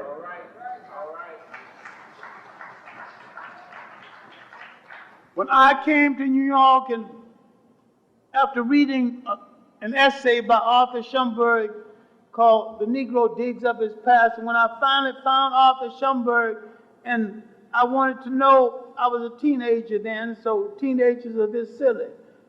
I want to know the history of all of the African people, the Negroes and those in Africa, henceforth within the hour, his lunch hour, all of it. He said, sit down, son. What you're calling Negro history and African history are the missing pages of world history. Son, go study the history of your masters. Go study the history of the people who took your people out of history. Go study their sick need to take you out of history. If they had to take you out of history, then you've got something that they fear. You've got something that they do not want to compete with. They do not want to stand toe-to-toe with you as an equal. Their announced superiority complex could be the flip side of an inferiority complex. I began with an old chestnut, still worth reading, incidentally. H.G. Wells' Outline of History. It's Eurocentric. It's white in all its attitudes, but the chronology is impeccable. His dates are in place. His events are in place. Now you can go over all of this and Africanize it. He's done your work for you. He tell you what happened when. And he show you exactly where he left you out. He had the Crusades, the European emphasis, and he leaves out the fact that the Ethiopians and the Coptic Church did not join the Crusades, that the North African Church did not join the Crusades. This was a European matter. He leaves out, he glorifies Richard, the so-called lion-hearted, without telling the real truth about Richard. Richard wasn't lion-hearted. He wasn't even religious. He didn't even go to the Church of England. So what's he on the Crusades about? To rescue the Holy Grail that wasn't holy in the first place and wasn't even lost in the second place. They wanted to marry him off to some homely, flat-breast princess, and he wanted to get the hell out of England and keep him married that woman. He was a coward, running from his royal responsibility. They joined the Crusades and ran.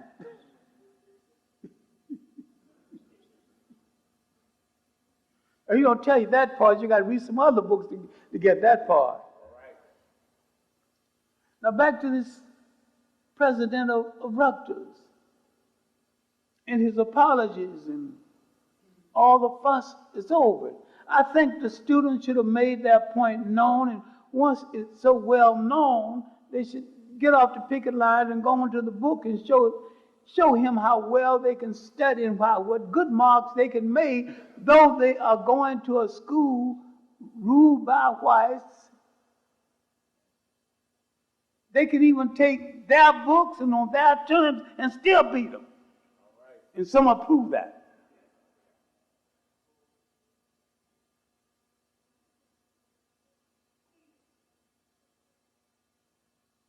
Paul Robeson went to some of the same schools. Ended up speaking over 20 different languages. Football star.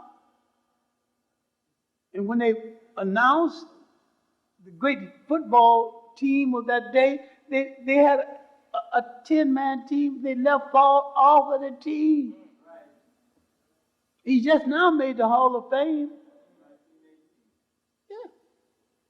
all those people that made the Hall of Fame, and Paul Robeson did 10 times more than he just now made the Hall of Fame in the last few years. That's the school where Paul went. Became a lawyer, but a man who stood on the line for principle. He could be making $2 million a year. His salary was reduced to $6,000 a year, sang in his brother's church. The same people who milked him dry, using his voice to raise money. And when he was reduced, and he was singing in his brother's church, and he insisted that the fee be in a manner that the common people could hear him. $5 and $3. The same people who had bled him dry wasn't even there. Now he had an all-black audience.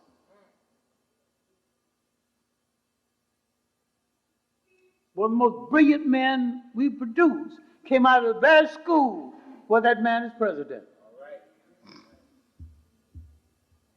Good repudiation of what he said came past the SAT test. I imagine if rabbits were making up a test as to who would go into the brow patch, they would make a test that a fox can't pass because they don't want him in the brow patch.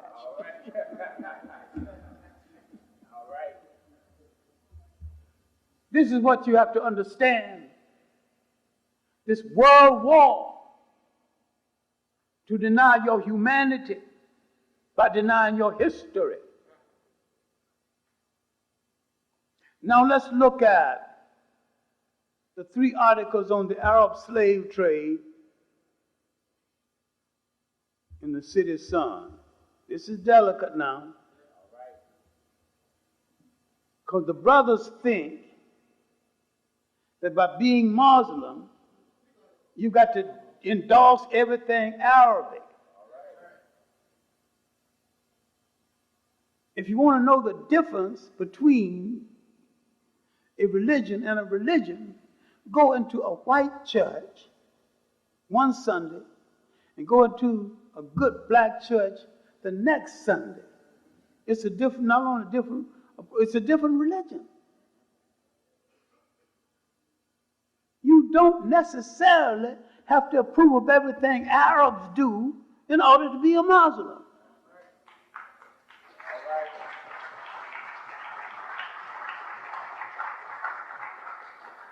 The Arab is a pseudo-white. He's a white ass kisser because he wants to be white. He wants acceptance by whites. He will do the same thing whites do,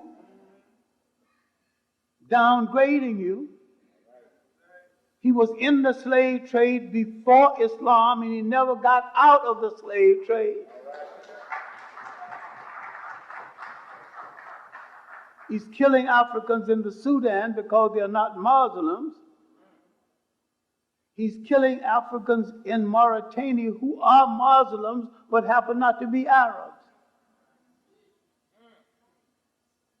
One day, African people will have to mount a case against the Arab and let him know if you're going to live in Africa, you're going to live on African terms or find some new geography on which to live.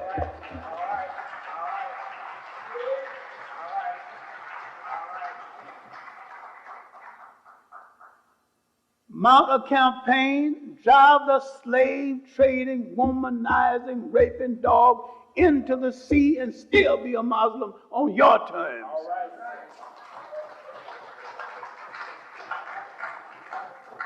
Because we buy things and swallow the hook, line, and sinker, none of the brothers have taken time out to study revolutionary Islam in Africa. That was used as a rallying cry against the Europeans. But if you don't know history, you won't know how to deal with this.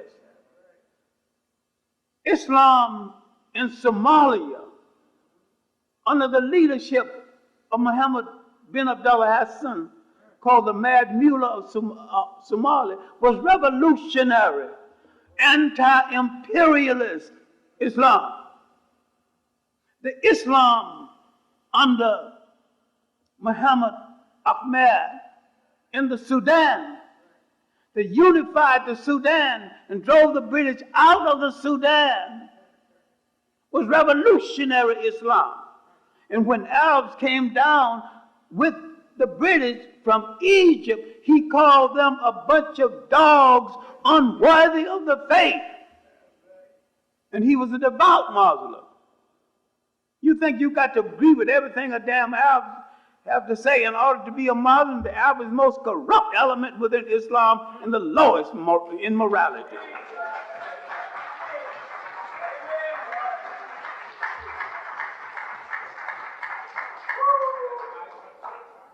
The United Nations, all kind of committees have documented this. You chuck on the answer, it's all a lie. Everybody's a lie. I mean, no document is true. I have just on my desk 11 books on the Arab slave trade.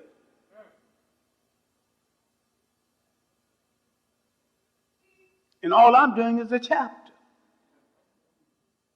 not a book. The United Nations have documented this in documents too, especially that leading chapter, slave trade in the Indian Ocean.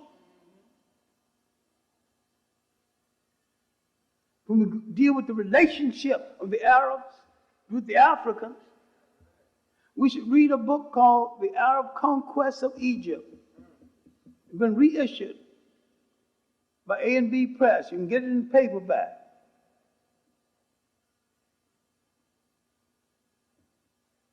The Arabs proposed Islam as an alternative to Roman rule. The Africans thought by adopting Islam, they'd get the Romans off of their back. They did. But the Arabs replaced the Romans on their back, and he's still there. Look at every North African country. The black population is to the south, and the black population is in servitude. I'm not talking about something happened yesterday, but something is happening right now. The Arabs destroyed the effectiveness of the organization of African unity. They want no unity in Africa.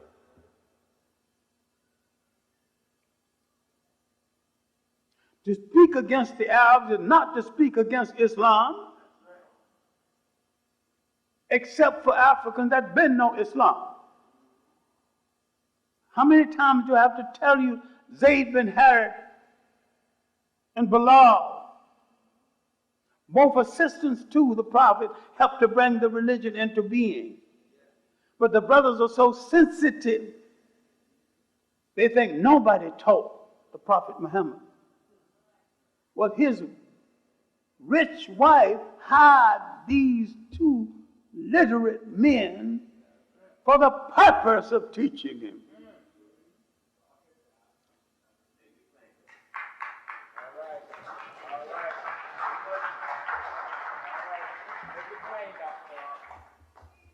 Bilal is classified as a slave. They were both, Bilal and Zayd bin Harith were Ethiopians. Now you classify him as a slave. Bilal was a lawyer who was captured and reduced to servitude. The rich wife of the Prophet bought him out of servitude because he was a literate man. The one thing that is difficult for you to understand is that most people who come down to us as gods were illiterates. There is no proof that Jesus Christ could read and write. Buddha was the exception. Because you cannot equate reading and writing with great wisdom. There were men who had great wisdom, great leadership, who could not read and write. I'm not advocating it, but this is a fact. Now, once you study Zayd bin Harith and Bilal, that once the prophets was under pressure in Arabia, he told these two key followers, go to Ethiopia, go to that land of righteousness where no one is wrong. Look at that reputation the Ethiopians had. The Greeks called them the favorites of the gods and the tallest of men. There in Ethiopia, his followers waited out the storm and the controversy. Some converted Ethiopians to the faith. Some married Ethiopian women and never went home. And if you see some of the Ethiopian women, you can understand that. On his deathbed, the prophet was supposed to say, Islam will never forsake Ethiopia when Ethiopia is in distress. No nation in Africa has suffered more at the hands of Islam than Ethiopia. The Muslims from Eritrea, backed by a Muslim zealot, Gaddafi, destroyed the political effectiveness of Ethiopia. She's literally a weakened nation.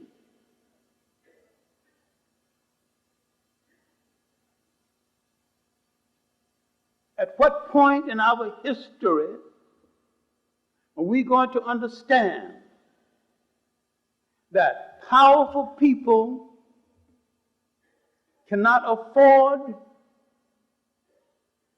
to train you in the technique you need? Because if they train you, you take their power away from them. Because they've got power they took from you.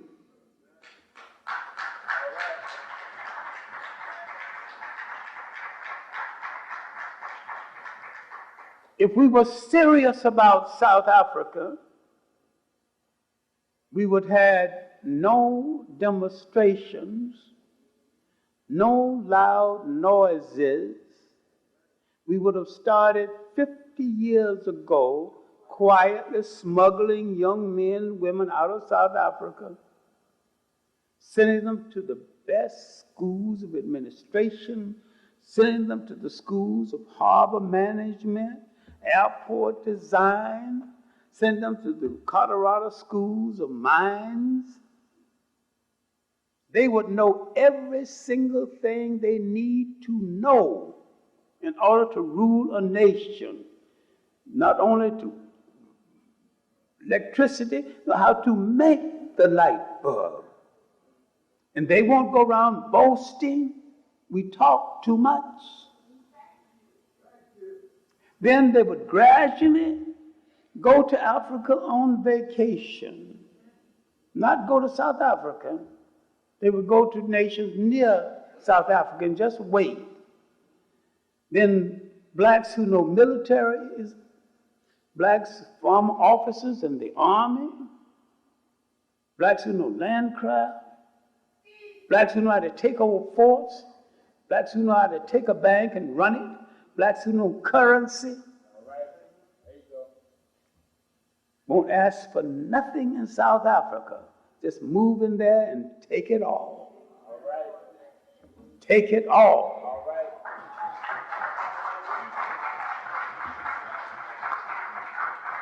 And say just simply, those whites who intend to live under African rule may stay. Those who disagree with it may go. And if you love Africa so much you insist on staying, we will give you a permanent peace that you can keep forever. The length of your body from head to toe, 6 feet under the ground.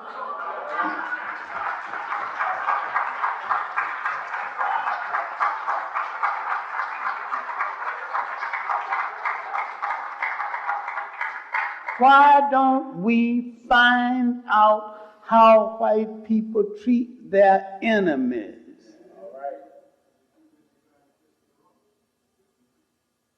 What did they do with Hitler's followers that they found? They put them on trial at Nuremberg. And they killed some. And some killed themselves.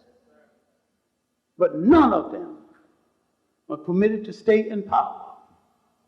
And once you tell a European he's not to hold power, not to control money, he's going to go crazy or go home. Yes, sir. All right. That's it. Because he didn't come there to be ruled by you. All right. Now the mistake was to shout such democratic phraseology, right. non-racial government, right. as though there could be a non-racial government. All right. One man, one vote. All right. The main thing you needed to talk about is African rule. That's it. That's it. I want a nation as African rule as France is French rule, as British is British rule. If that's a contradiction, then you are living a contradiction. I will share with you in Africa to the extent that you're willing to share with me in Europe.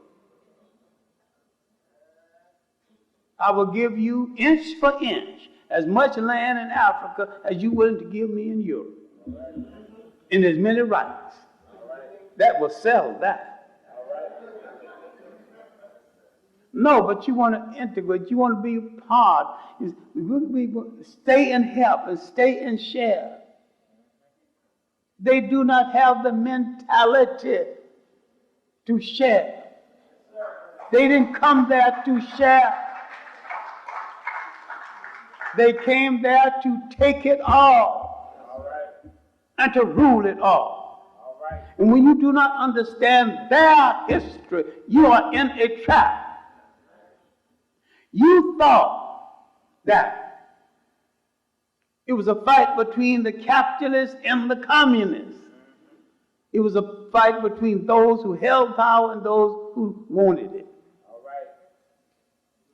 The communists wanted power over African countries and wanted colonies just as bad as the capitalists who had them. But one thing which gave you some illusions about the communists is that the communists had an imperial empire in Europe. But the European colonies began to revolt. And this is what the fight with Russia is about. These people wanted sovereignty. Now, Russia made a mistake, and the communist world made a mistake, and everybody tried to point it out to them. It was called a red beta and a fool. No nation should ever declare itself officially an atheist nation. Man cannot walk this earth without a spiritual belief system.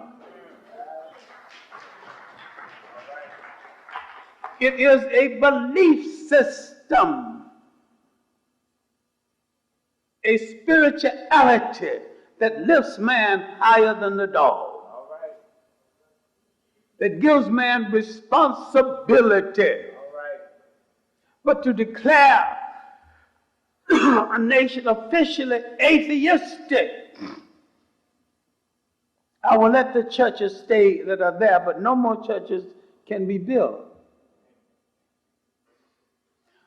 All the politics in the world will not substitute for the culture and the spirituality of a people.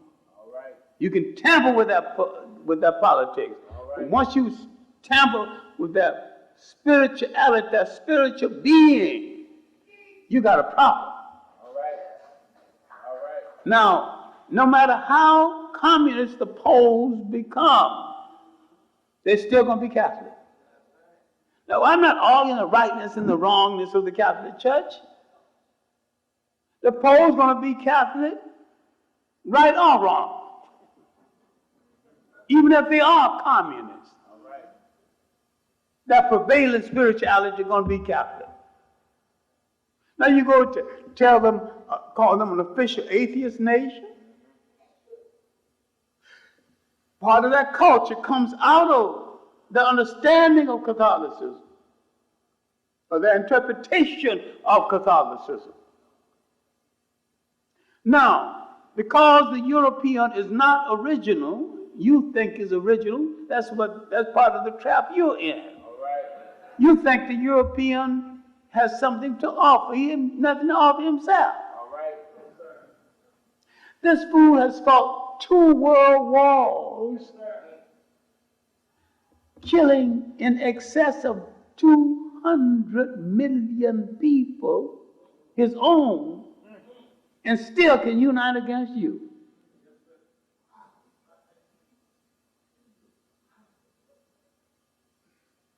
Lot of useless killing. All right. The European fights for revenge just to show something. All right. Now the Germans were basically defeated, and they finally decided they're going to teach America and the Allies a military lesson. This is what the Battle of the Bulge was about. They knew they couldn't win, but they thought they would let them know that militarily we know our business. Though we going down in defeat, we're going to kick your butt on the way. So that cost about 50,000 people. America, having won the war, having bombed the industrial cities, bombed an open city, no military target at all, called Dresden, 35,000 people, just for revenge. Now, if he do this to his brothers and sisters, now what in the hell are you expecting? All right.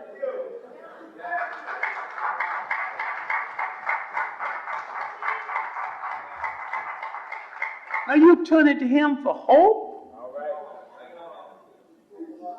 Ain't no hope there. All right. Ain't no hope gonna be there. All right. You go into his schools and you expect the kind of education that you need to reclaim the state and lift you above him and to be liberated from him? Are you sane? Are you real? With the same energy and the time, you could have doubled the enrollment of Tuskegee. Tuskegee didn't have to be a university. We got enough universities. That's a great liberal arts university. But Tuskegee was training us in nationhood, self-reliance, plumbers, cooks, orthopedic schools. Tuskegee's cooks and bakers school was so good, the Army was sending their cooks to Tuskegee. All those schools are gone, except the veterinarian school is still there because it's one of the best in the world. It races over Cornell's veterinarian school. I was speaking to the president a few days ago, and he said, well, John, some people have to know in mathematics. I said, well, there's no contradiction in what I'm saying. We need great technical schools. We need schools of mechanics. We need schools where not only teach men how to fix a car, how to design a car from scratch. But all the cars we use, we don't have one car company.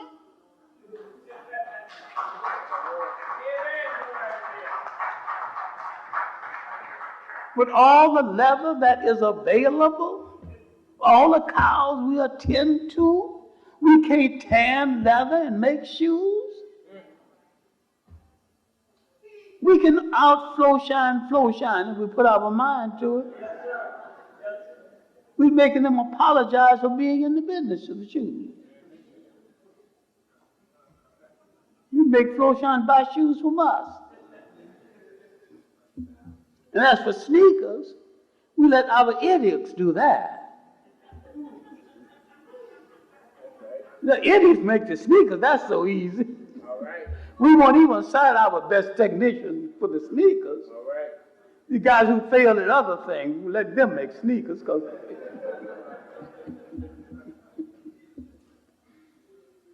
guys who've been in prison need some practice before we elevate them to higher. Make sneakers for a while. See how well you do that.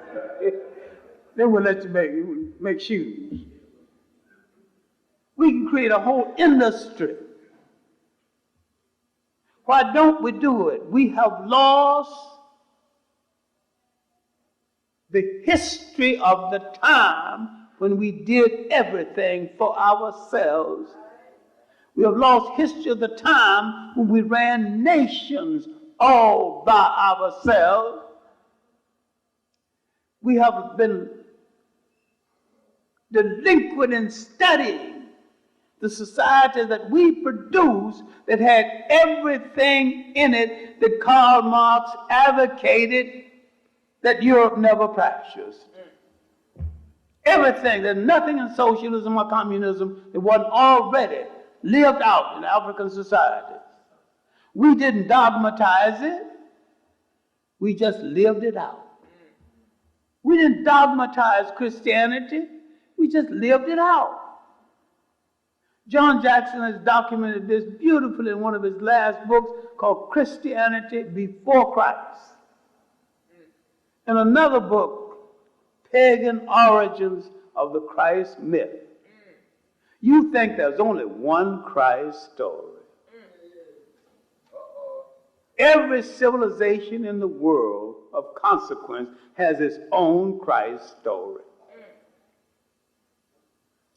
Every civilization has its own creation story. All right. Go ahead. And everybody thinks they created the beginning of civilization. When I was in the anti-poverty program, I was going to teach my students a lesson, so I asked an Igbo to come in and tell his creation story. So he said, well, dear children, now let me tell you how the world began. It began among the Igbos, a place called Anisha. All right. Our God waved his wand and said, go forth, you great Igbo people, and civilize the world. All right. And that's how the world began. All right. Next day, I had a Yoruba come in. So I'm glad you children waited. Now you will know the truth.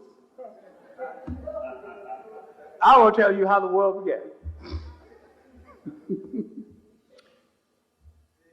They is called Dube. Our God saw fit to designate the Yoruba as the bringer of the civilization of the world.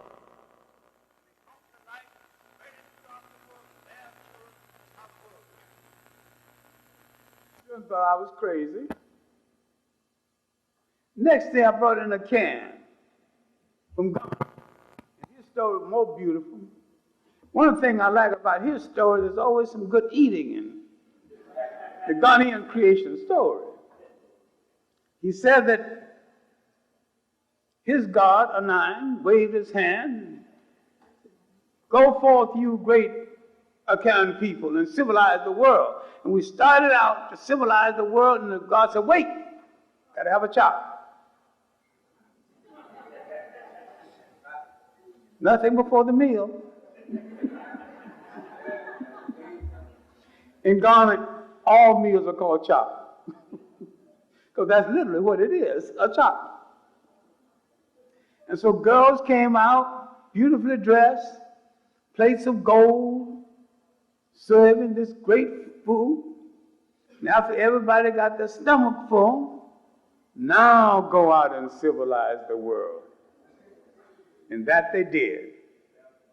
And the good God blew his breath, created a great hole.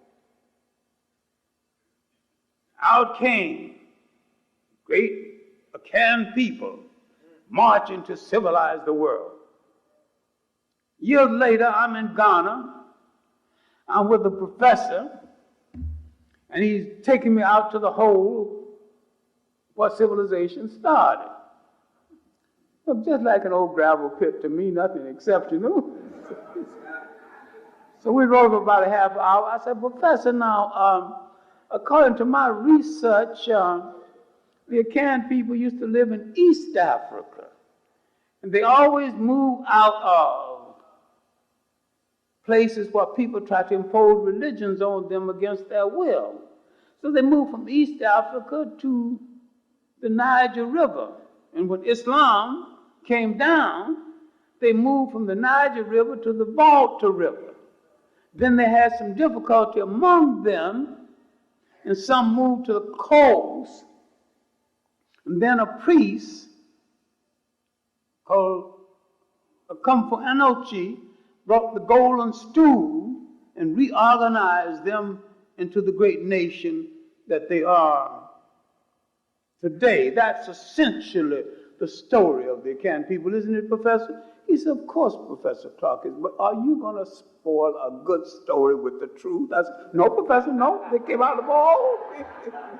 You said they came out of the hole? They came out of the hole. Don't ever spoil good folklore with the truth. Don't spoil the Adam and Eve story by saying it's a joke.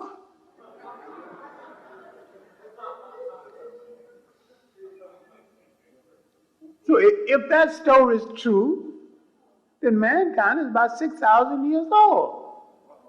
Each time they dig in Ethiopia, they find somebody 1 million years older than the last one. Mankind is about 4 million years old. So what happened to the Adam and Eve story? Now what happened to the flood story? But if you read the folklore of the Old Testament by Sir James Fraser, it's full of flood stories. Everybody got their flood story. When you don't read history, anybody can tell you anything.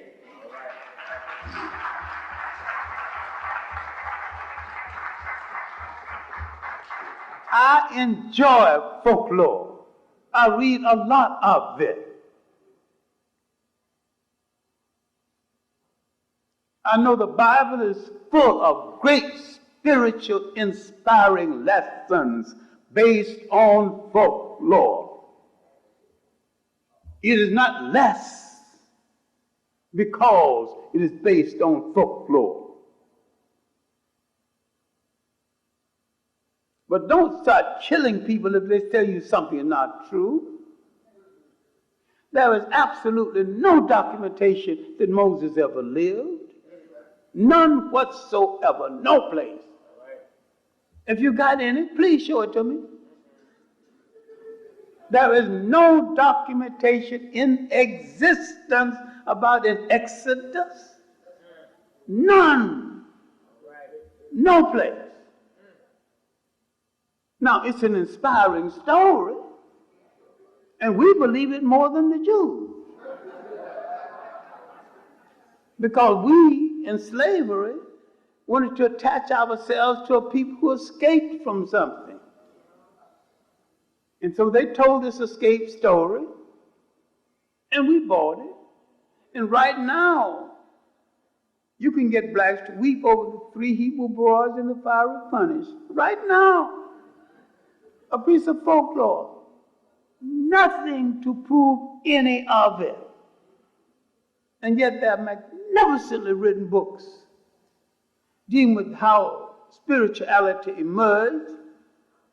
You will not take time out to read Alvin Boyd Kuhn, especially Who is This King of Glory? One of the best books ever written on the Christ story. Shadow of the 3rd Century, a book, one of the best books on St. Augustine. Or Gerald Massey's book. Just read the first of his 6th volume, Egypt, Light of the World. And among his essays, read the historical Jesus and the mystic Christ. Now, once you know this and end the world war against your history, you will know what you will have to do, because history is a tool. History, I have repeatedly said, is a clock that you use to tell your political and historical and cultural time of day. It is a compass that you need to find yourself on the map of human geography.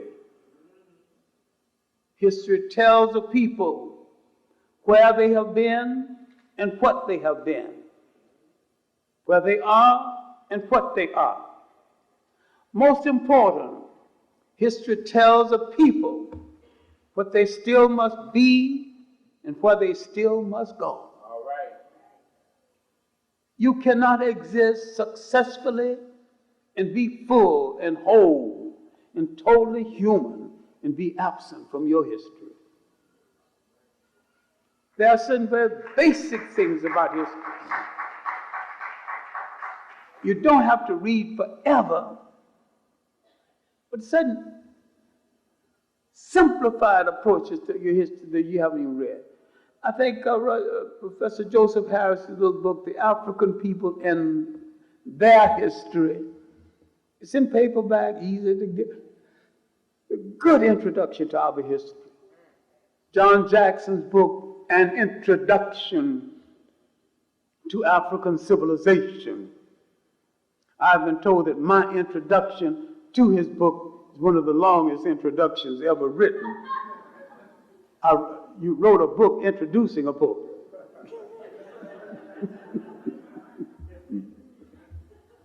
And a little book that I wrote a few years ago, still in print and still for sale, it's an illustrated lecture, The African People in World History, published by Black Classics Press.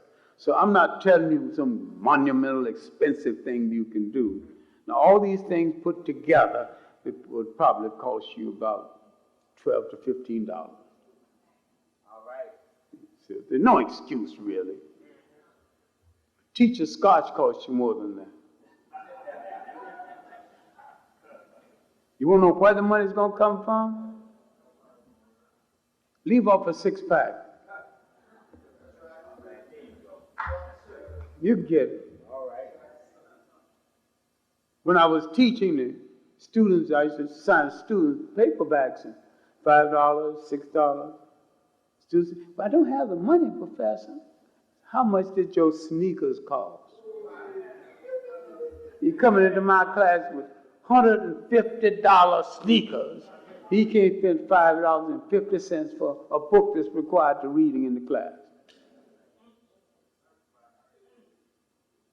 We cop out on ourselves. We cop out on our children. All right. There's so much learning that has to take place before the child gets to school. There's so much learning that's fun. We fail to make it fun. We make it too dreary. I want to teach a kid mathematics.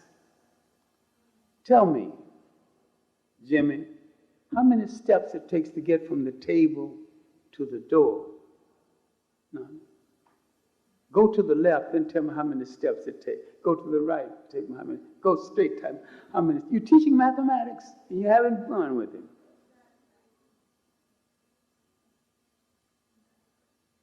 You're teaching a piece of corn, the scientific effort that goes. Take a piece of corn, that same piece of corn becomes a piece of bread, that same piece of corn becomes cornflakes, that same piece of corn becomes so many things. All you're teaching him basic science. Basic science. And all you're teaching is about a piece of bread. You can bring some raw wheat. This is how the raw wheat looks. This is how they refine it. Fine. This is how it looks at the biscuit. That's science. You ain't picked up a book yet. It's everyday living. That's science, that's geography. Kids read the paper about Somalia. They get a map of Africa and say, oh, this is Somalia, this is where it's located. You ain't picked up a book yet. You're teaching him geography. When the word is mentioned, you just point to him on the map. You can put a small world map. When you read the papers, point to the place. There's a whole lot we can do ourselves. And when the child gets to the school can teach instead of keeping order all the time. You have to let the child know the school is where you teach. You have to give the teacher time to teach and not to keep you from hitting your next door student or knocking the books off. Great expectations need to be put forth from the very beginning, what needs to be expected of you. But in the final analysis, there should be a target in his mind and in your mind. Our ultimate aim is to build and sustain a nation. All right. All right.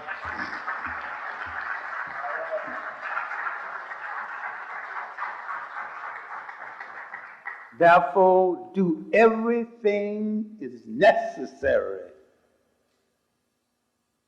to achieve that objective. All right. There you go. If a nation has airplanes, make sure that somebody knows how to fly them. All right. Make sure that someone knows how to make one. All right. Someone knows how to design an airport. All right. When you design an airport, you remember now, thousands of tons of weight has to hit that ground consistently for 10 years before you repair that airport. So the man that puts it down there better know his business. You better not put it on no soft ground, but reinforce it if you do it. People need railroads. Somebody have to know railroad engineering. And someone have to know locomotive design and locomotive repair. If our ultimate aim is to get back what slavery and colonialism took away, which is nationhood, then we must look back at what we had.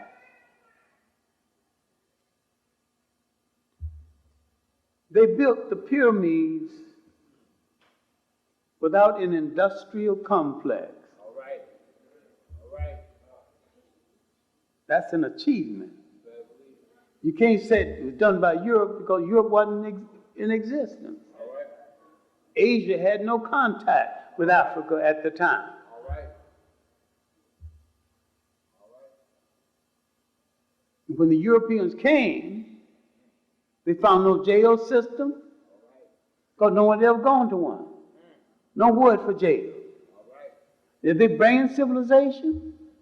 No, they ain't bringing civilization. They're bringing disorder. All right. They're declaring war on your culture, your women, the dress, your art. They're making you despise the thing that made you feel good about yourself. They're manifesting in the name of a superiority complex, an inferiority complex. They don't want to compete with anything you've done. So they want to destroy that and let you be totally dependent on them. Now, if you study Europe, you study the breaking up of the Soviet Union, that did not have to break up. And there was nothing basically wrong with a union. There's nothing basically wrong with a Soviet socialistic union, Soviet socialistic republics. Nobody objected to being in that union. What then did break it up? The main people in Moscow, white Russians, did not understand that they had a multicultural empire. They could not homogenize that empire around the thought pattern of Moscow.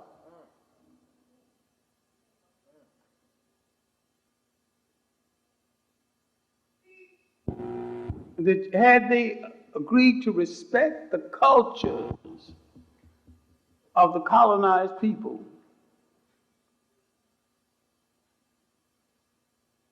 respect their religion, whether you agree with it or not, just respect it. Give them a fair share of the economy. Praise them for what they give to the total union. Realize that most of the agriculture in Russia was coming from the colonized part of Russia. And some of the best mineral wealth was coming from the colonized part of Russia.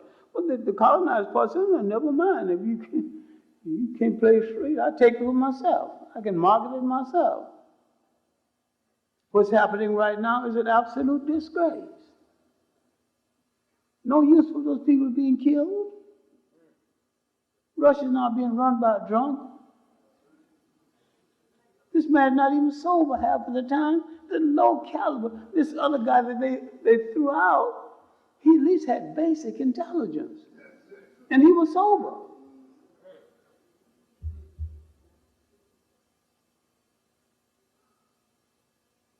Now, these are the people whose desire it was to rule over you.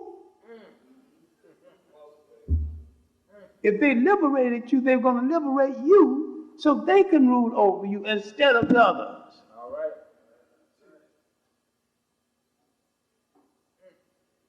Freedom is something you take with your own hands.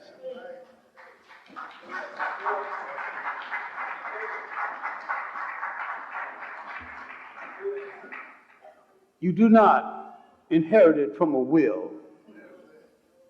It is not handed down from one generation to another. And when you inherit it, you must re-secure it in your own terms with your own hands. Freedom is never secure. You can never take it for granted. It's a precious substance. Today, when we look at Africa, there is not a single African nation ruled by Pan-Africanism or nationalism. I have said a real revolution will occur in Africa when an African head of state prays to an indigenous African chosen God in public and without apology. All right.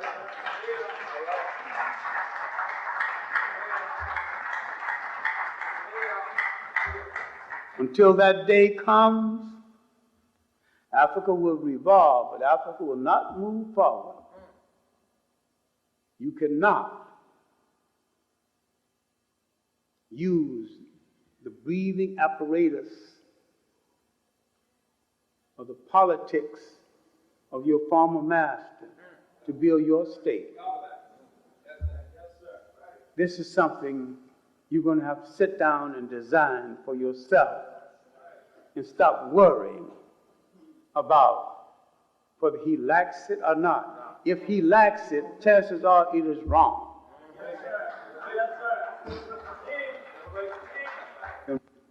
Has not spared this great African people for an ideal reason. We were never a minority. We number throughout the world with our people in Asia, in India, and over 300 million in the Western world, over 750 million in Africa. We number 1 billion people on the face of this earth. If we create an industry just traded with each other, we'd need no other customers. We have to turn to each other and believe in each other and love each other. We need ourselves first and foremost. I advocated something, and one girl said, "You're going to get yourself in trouble." I advocated that we need a hugging brigade. See a brother and a sister feeling down and neglected, walk up and give them a nice big hug. So one girl said, "You hug the wrong person, you're going to get hell knocked out of you." Okay, let's put it another way. When we see each other, there should be instantaneous, cordial communication. We're in the same struggle. We came out of the same historical womb. There was a time and place, the riverbanks of Africa, especially the Nile. We gave the world the social thought that went into the making of the Bible, the philosophical thought that went into the making of what you think is Greek philosophy. We gave the world its first humanity. Now we need to seek some partnership in doing the same thing again. And my suggestion is that in seeking the partnership, we find a mirror and see who's staring back at us. That's my partner. You and I will change the world. We'll give the world a new hope, a new lease on life, and a new humanity that will not only be good for our children, but their children and the still more beautiful ones waiting to be born. If we did it once, we can do it again. But you cannot change the world until you agree to change yourself. Thank you.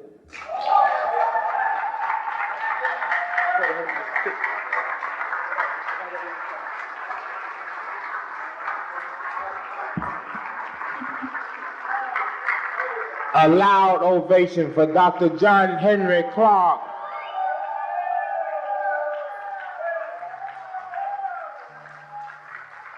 Dr. John Henrik Clarke.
Garveyism in Jamaica of today.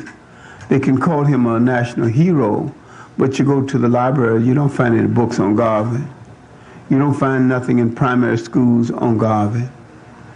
And the material in the Jamaican Institute on Garvey is deteriorating, and they haven't laminated the paper so they can save it. And there's no Garveyism in the Caribbean islands, and very little here right now. Why he was heard here is not because anybody got any better brain than anybody else, but because our crude slave master and our crude oppressor made us know one thing: we were not a part of the state and not wanted to be a part. We were brought here to labor, and once that was over, you're a surplus population. For in Jamaica, they had the illusion of being a part of the British Empire. You cannot sell a state to a people who think they've already got a state. It was a matter of a frame of mind. Many people took pride in being a part of that empire. And while many of us would have taken more pride in being part of the United States, but the United States let us know by putting up signs letting us know what we had not wanted. Even signs, black drinking water and white drinking water. And you figure that one out. They reminded us every day of our status in such a way they were killed in a concept of being such a true blue patriot, and yet we held out hope and fought in all of its wars. When someone asked me years ago whether I loved this country, I said immediately, and I didn't think it out too well,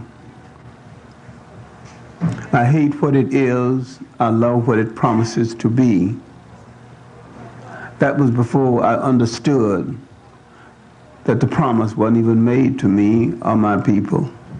They weren't even talking about me when they announced the promise.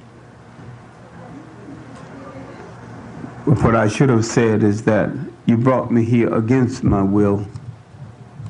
And I'll stay here against my will. And so far as I'm concerned, with the life that I have in me, I'm going to transform this nation to something better. Failing to do that, I have no compunction about trying to destroy it.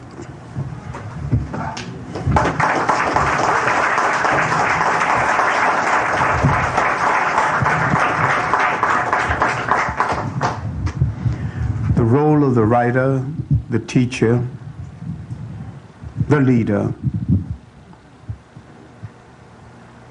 is to make a new society.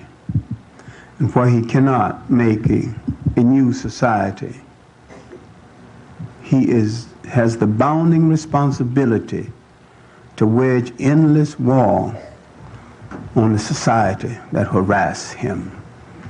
Faith has assigned this task to the thinker, the teacher, the preacher, the political activist. And to him, war is a natural way of life. War against oppression, war against hunger, war against any form of deprivation of the human being. It's a way of life. It's a normal way of life. Fighting to improve the condition of people, fighting to give strength to people without it, fighting to give homes to people without a home. Because I remember Dr. Ben saying last night in a lecture we gave together, he was quoting someone else, but it was a very excellent quote. Show me how you treat your women, and I will show you the condition of your nation. And I say that the measurement of a nation, The measurement of a people's humanity is how well they treat the very old, the very young, and the life giver of all people, the women. I don't mean she must necessarily be pampered all the time, but she must be protected and respected all the time.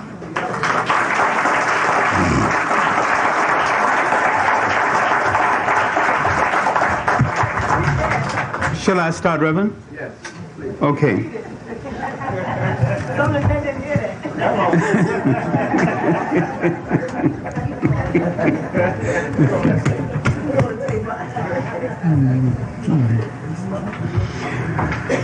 Thank you very much again.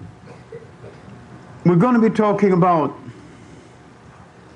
the Zulus and the struggle for Southern Africa.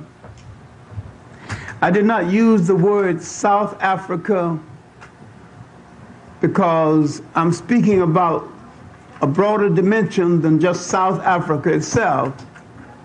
The Zulus influence all Southern Africa, and the Zulus gave forth a warrior example that influenced all Africa.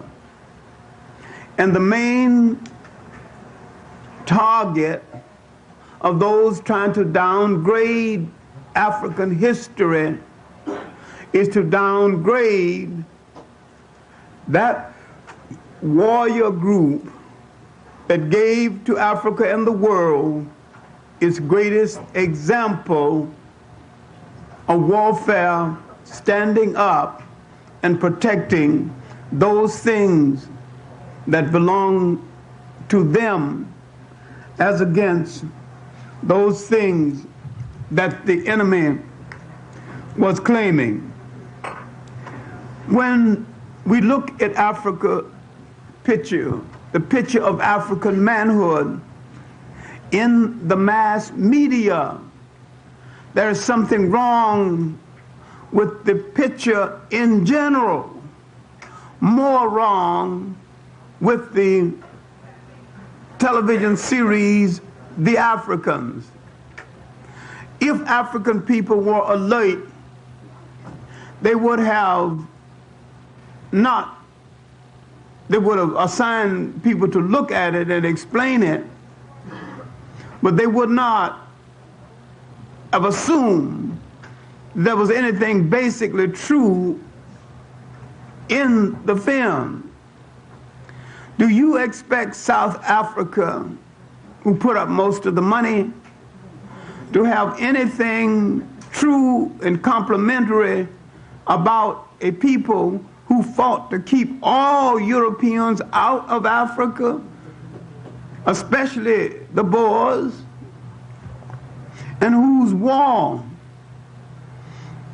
with the Zulus drained them to such an extent they could not establish the republic inside South Africa or Southern Africa that they wanted to establish?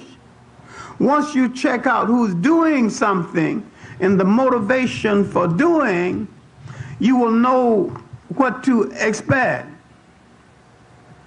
The picture, the series of the downgrading of Zulu womanhood and manhood. And it came soon after another slick job, slicker than the Zulus, a series called The Africans.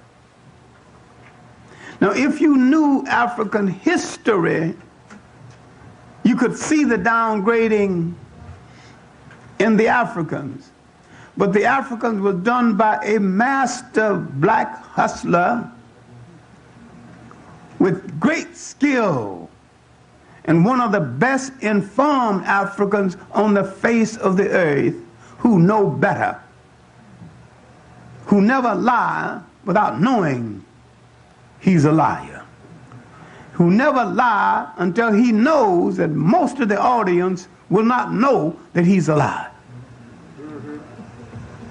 He's a master con man and a master hustler.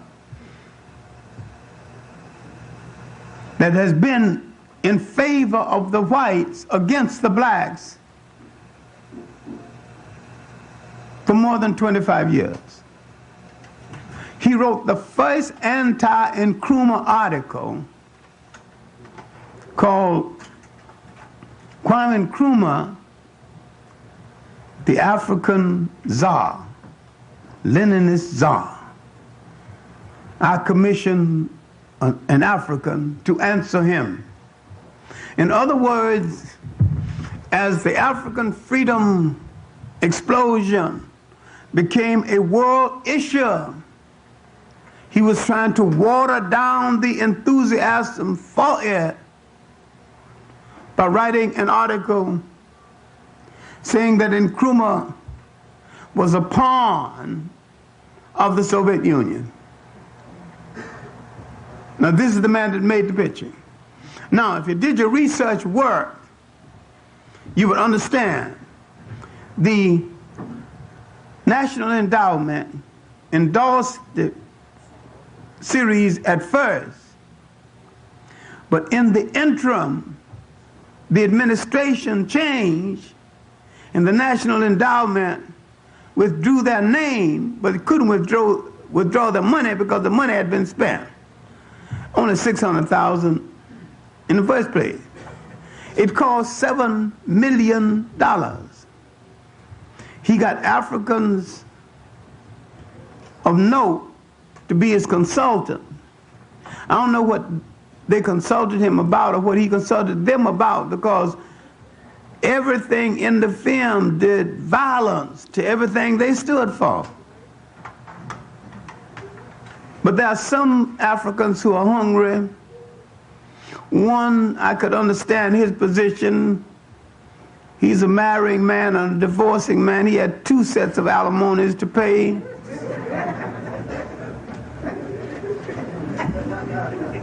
He needed the money. So sometime you sell a piece of your soul, you think, and you walk through the world as though you got a whole soul, when one time if you sell a little piece of your soul, your whole body is polluted. Your whole body is less of a body just because you sold one little piece. So what I could do without that piece? You can't.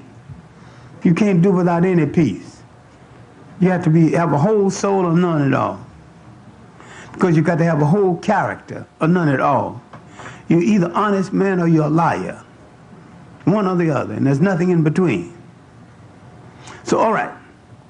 Who backed the other party called 7 Million, Annenberg Trust of Philadelphia? Who are they? A Jewish real estate, a newspaper foundation. Why would they endorse that? Why would they put up the money? When you look at the picture, you can see what is happening. You can become an amateur prophet. Why would they endorse an African film? It said nothing of complimentary about Africans. Not really. He said something about African exploitation of the minerals in the 4th section. But every time he had something real good to say, he said it about Muslims in Africa. Algeria, he was just eloquent about that. Egypt, Muslim customs, the Muslim woman so moral, dressed up, then showed an African woman in a bathing suit. He was downgrading African people in behalf of Islam. And most Africans did not understand what he was doing. All right, now, I've been in trouble most of my life, so a little more ain't gonna kill me. I think this film was backed by a Jewish foundation because ultimately they're going to make peace with the Arabs And you're going to see the Jews and the Arabs in the same political bed against us. We have no friends, no place. If you realize that, if you realize we have no friends, then you count yourself all over the world. You might be 1 billion people. Maybe you don't need any. Maybe you can manage without. And you shouldn't let that little item worry you. People make coalitions, people make alliances based on interests. And people have always made alliances at our expense and made alliances with us to benefit themselves and broke those alliances when it was no longer to their benefit to do so. All right, now let's go back to the Zulus, because when Mezeroy came to southern Africa, he missed the Zulu story altogether. He missed the South African story politically altogether. He told a few things here and there to give you the illusion that he favored the radicalism, the revolutionary warfare that's going on, the frontline states.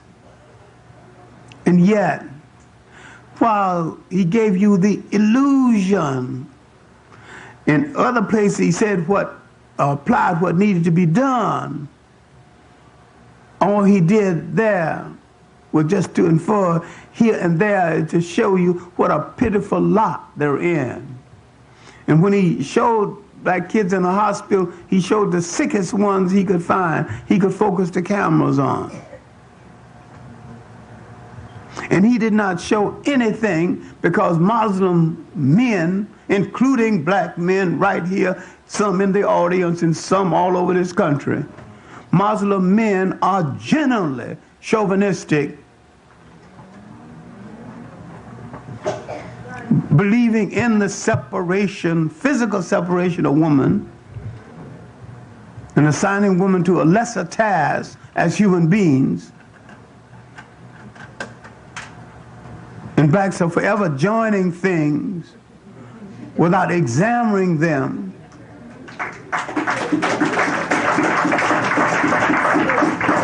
But if you're going to join something, you transform it. Join it and transform it into something that you want to use for your liberation. Everything you belong to, from a whist club to a fraternity to a church, should be an instrument of liberation, or stop wasting your time.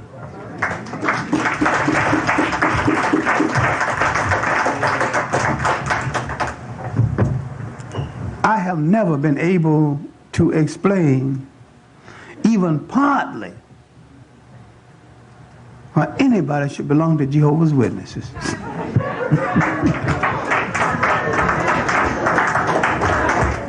And what's this got to do with the Zulus? Maybe everything, maybe nothing. If the founder of Jehovah's Witnesses said that there's room in heaven for 250,000,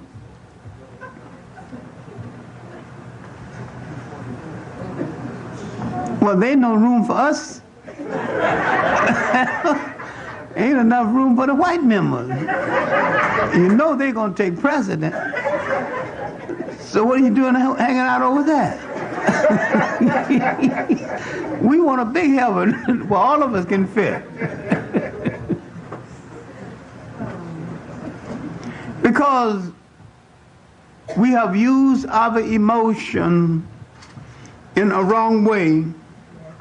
We have not seen the best things about us, and we have let others emphasize the worst things about us. Now, there was another series by Basil Davison that was fairly good. It was fairly good, mainly because Basil Davidson focused on chronological history. I mean, step by step, the progression of history, and moved it on. His series can be used in a classroom because so many of us in a color trap, and we had to buy one of the series for use in the classroom. We would buy the Ali Mazaroi because he's alleged black, and Basil Davidson is alleged white. And that's where we would have gone wrong, because Basil Davidson's series is at least usable in the classroom. If he takes a piece of history, he runs it straight to its ultimate conclusion before he moves to the next one. Ali Mazaroi didn't stay on anything over 2 minutes. It's choppy, episodic, and it's not usable. And yet, technically, from the view of camera work and angles and technology, it was the finest series that's ever been done. From the point of view of content and history teaching, it was one of the worst. Now let's come back to the series, The Zulus, where so many things were wrong, technically, factually. The whole thing was at least 95% factually in error. The people didn't talk like Zulus. These were actors, and bad actors at that. The people didn't look like Zulus half of the time. And it seemed to choose women who, nearly all of the lead women were light to the point where Zulus are not.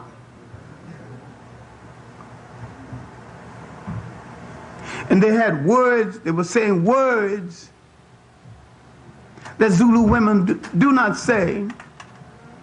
You had one scene where a sister looks at her brother who's the future king, and she said, I would have a chance of being queen, and you're going to be the future king only because of what's between your legs. African women don't talk that way.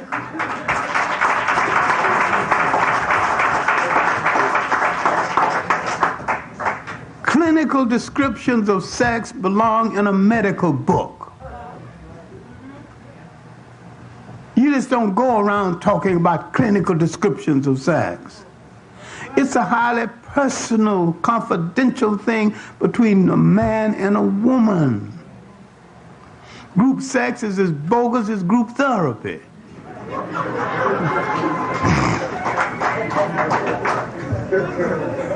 But the dogs on the street don't think so, because they are dogs and you're human.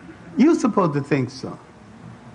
It's a personal and sacred thing to human beings, and it is a matter of maneuver and negotiation and conviction and convincing between two human beings. And even if it fails, you don't go out and publicize. It still remains a confidential matter between two human beings and not for the community.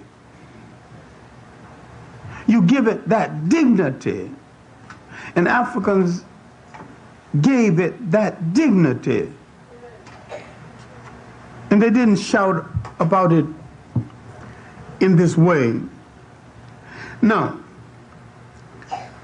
when we look at the people that we call Zulus, who are these people? Because the mass media is out to control image. They're out to, if they control what you look at, they can control what you think. If they control what you think about yourself, they can control what you do about yourself. No. If they give you an example of the Zulus that's bogus, you will forget that the greatest military force against the whites, who fought them longest with greater degree of consistency, and had more victories than anyone in Africa were the Zulus. A war has been declared against us. And this war started in the 15th and the 16th century, and that war is still going on, only now it is more sophisticated. This is the war against our manhood and our womanhood. Now, the war, all this exposure and this fake pity for the black family is part of the same war. The black family is in trouble, no more or less than any other family in the Western world. Western civilization is in decay because it is not civil. It is not a civilization at all. We are in trouble because that civilization, that mechanism never fit our temperament as a people. It's like a body rejecting a transplanted heart that simply won't go with the body. We are rejecting the container that they put us into. Now, when I gave a lecture on the historical origin of teenage pregnancy and didn't blame the black men, the black women fraternities who invited me got angry. I said, there was no teenage pregnancy in Africa. There was no African man calling women bitches. There were no broken homes in Africa. Now, who is this black man who's breaking homes, signing children that he don't support, and slapping women around for reminding him of his responsibility? Who is he? Who created him? Western oppression and Western environment. That don't mean he is right at all. That don't mean he need to be excused. If he had revolutionary fervor, he would have revolted against the conditioning and been a man in spite of it.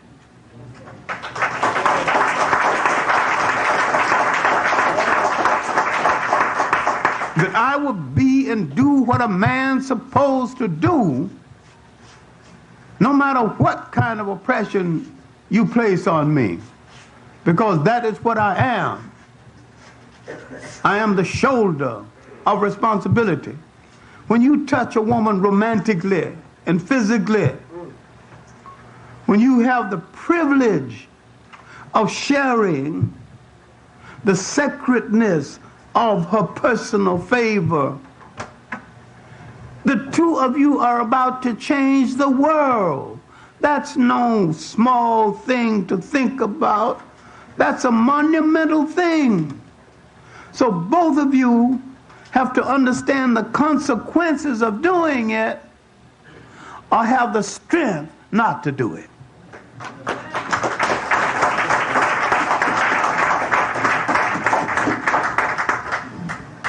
But you have been programmed into a society where walking away from this sacred responsibility becomes a casual thing.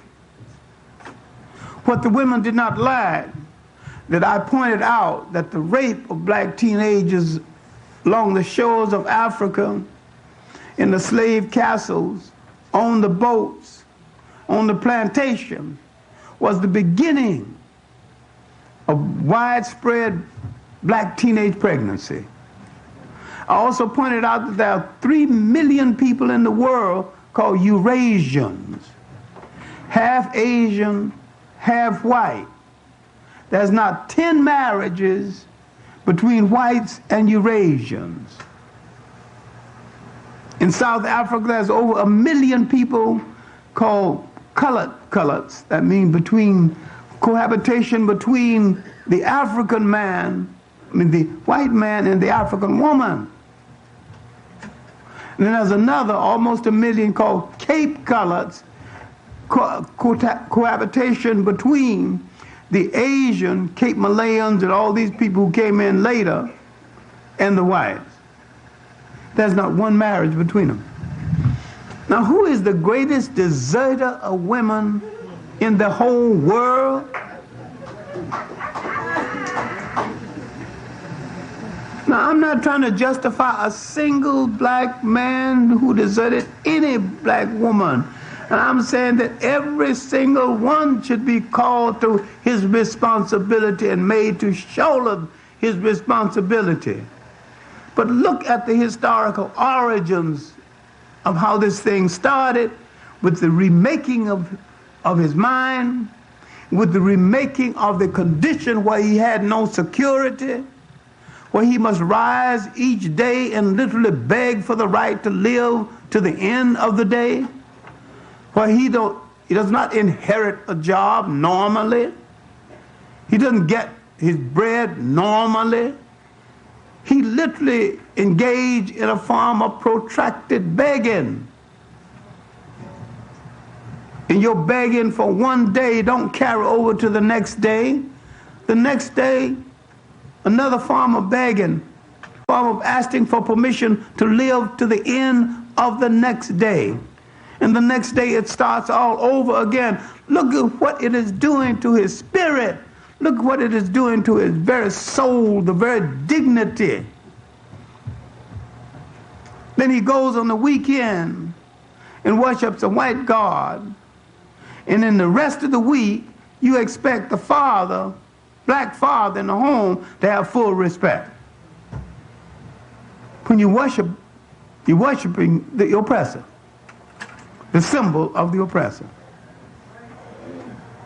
Now, what the Zulu people tried to do is to preserve the concept of African sovereignty, the African nation state. Now, the Zulus did not start in South Africa or Southern Africa. Nearly every African in Africa came from another part of Africa. And the one thing we need to study in order to understand any portion of Africa are the migrations within Africa. The Zulus once lived along the coast of Southern Africa, of Eastern Africa, before they were called Zulus. It was a group called the Ngunu. There's an Ngunu group inside of the Zulus to this day. We meet these groups in a book by an Arab writer. The book's called Gems of Travel and Meadows of Gold or something. I'll remember his name in a few minutes. But the book was written 947 AD, over 1,000 years ago. And he encountered that group. They were living in East Africa then. But I'll tell you something about certain African groups. Not just the Zulu. The Kan has the same trait. The Musi has the same trait. Anytime they are faced with a force they can't deal with, they pack up and move some other place. Can't fight it, get out of the way. Here's a group come now antagonistic, want to bother with your land, want to bother with your cattle, want to bother with your money, with your women. All right, so let's go find another home. Africa's so big, you know, you can walk 10 miles away and find another country. Ain't nobody a country that's free for you to take if you want to, because ain't nobody there. The Zulus, when Islam hit that coast, began to move inland. Then they moved inland until they moved into the Congo Basin. Now the Congo Basin got crowded with other groups moving out of the way of Islam. See, everybody trying to purify Islam quite forget the damage it did. People trying to move out of the way of the Islamic slave trade. People tried to move out of the way of warring groups, and they were not a part of either part of the war, and they don't want to be caught in the crossfire. They just pick up and go. The African is a natural nomad.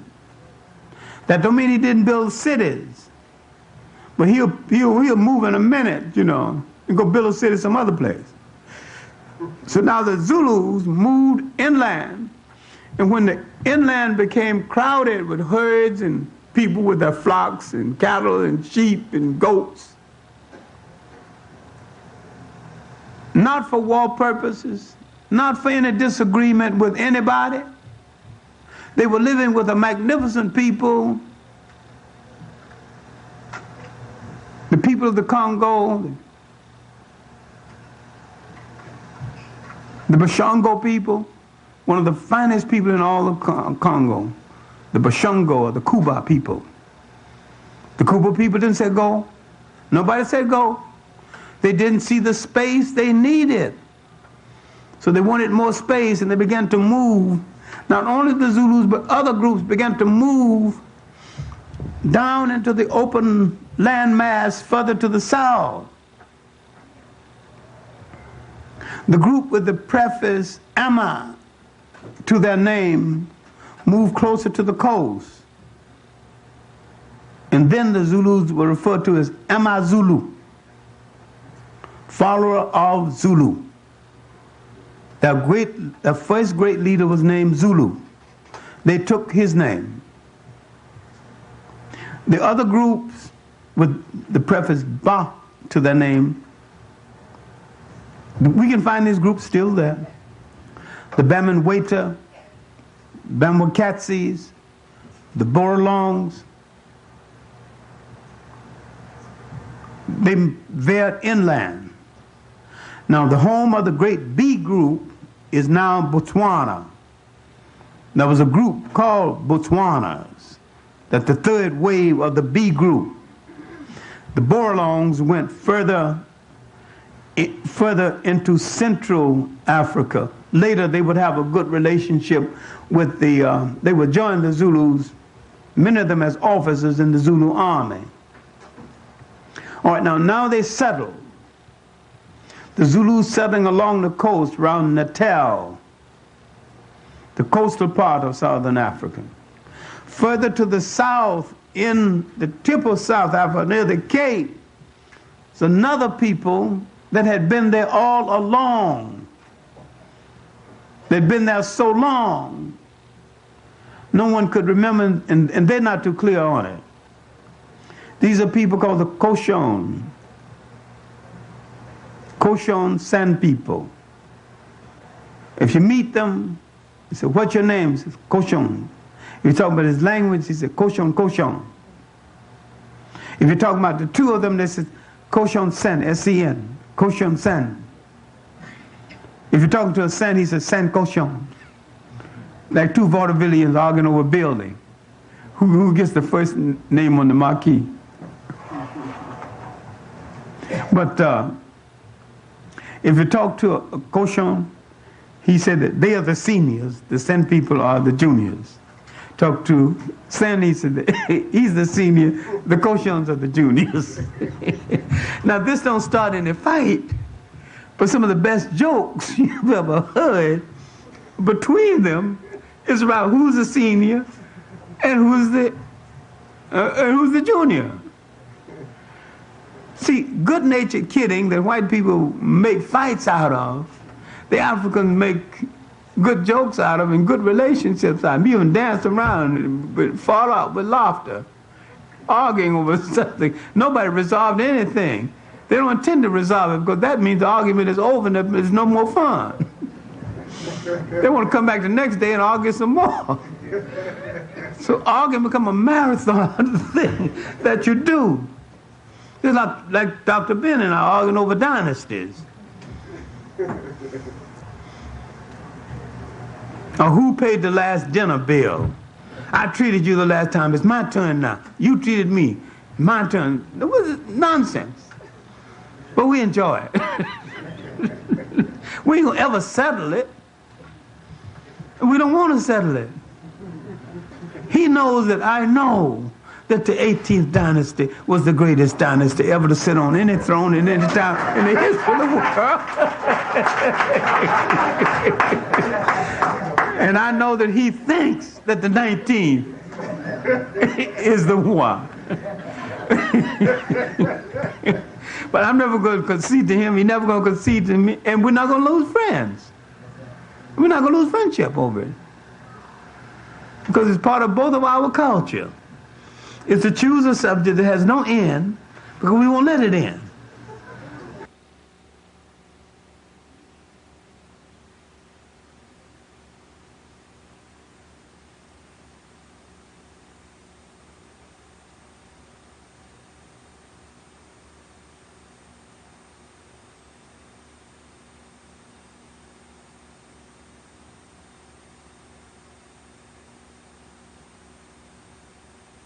Another branch of the Zulus took over. Nearly everybody who became imperial in the world, this is true across the board, was once colonized by someone else. And that's where they got the idea of dominating others, because they were once dominated. The British were once a colony. All right. And so once they freed themselves from being a colony and remembered being a colony, they decided to colonize. All right, now, a group called the Mtiwa took over with the colonial masters of the Zulus. The father, the Zulu king, who's going to become Chaka's father, headed the regular Zulu group, while another king, Dube, headed the dominant group. Ninda, who is going to be Chaka's mother, came out of the dominant group.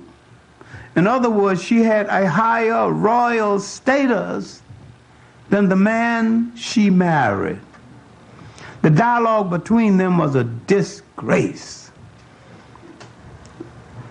Zulu dialogue, Zulu courtship is just something else. I mean, they sing praise songs to a woman, and they hire a poet to compose poetry and stand in her path and recite it to her. While you stand aside, see what impression it makes on her. I mean, the courtship is an elaborate thing. All of this before you consult her family, the two families consult themselves to see if there's a possibility of you getting together. All of this, you ain't touched her. You create an elaborate ceremony, around her. Well, anyway, Chaka's father met this lady from the dominant house, and negotiation began for them coming together. Negotiation between the two respective families. Finally, it was agreed that she would join this other house. The house that she joined was the house her people dominated. She came from the Mtiwa group, then the colonial masters of the Zulus.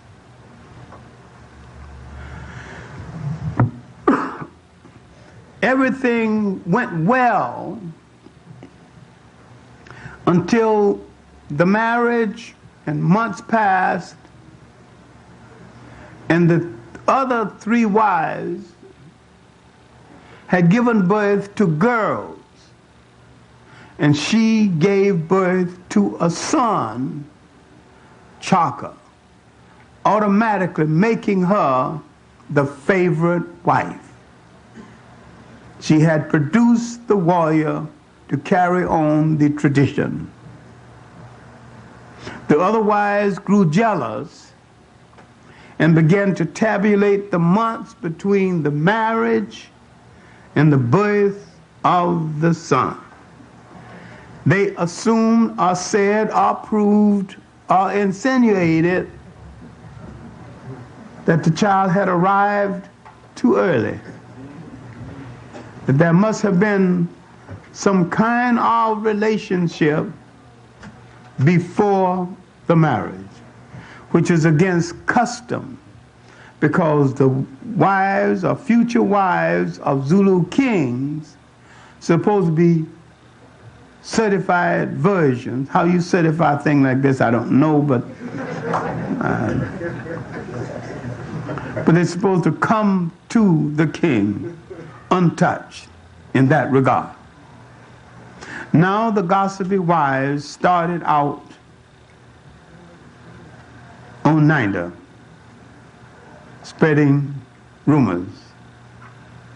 Subsequently, they told the king, if you don't get rid of her, we will tell King Dube, and he will rule you out of lineage and rule her out of the royal line. She now goes back to her people with her son. Now this is what the movie got wrong. The two, with the children kidding him and kidding her for not having a man.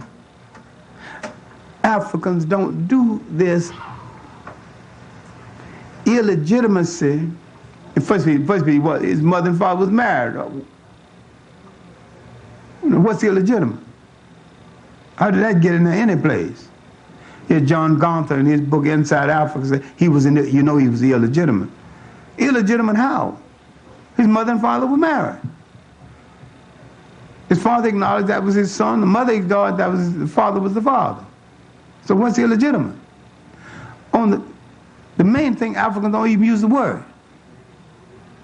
The whole concept of illegitimacy is unknown in Africa. Then, as he grew up,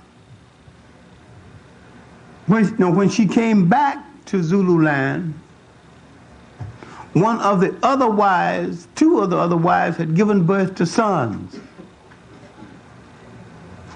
Two of those two sons would someday be his assassins. His two half-brothers, Dingong, and the other half-brother. Now she leaves, goes back to her people, where Chaka grows to early manhood. She seeks friends for him. And when he refused to fight, she tells him and explains to him that there's no other way to survive except fighting.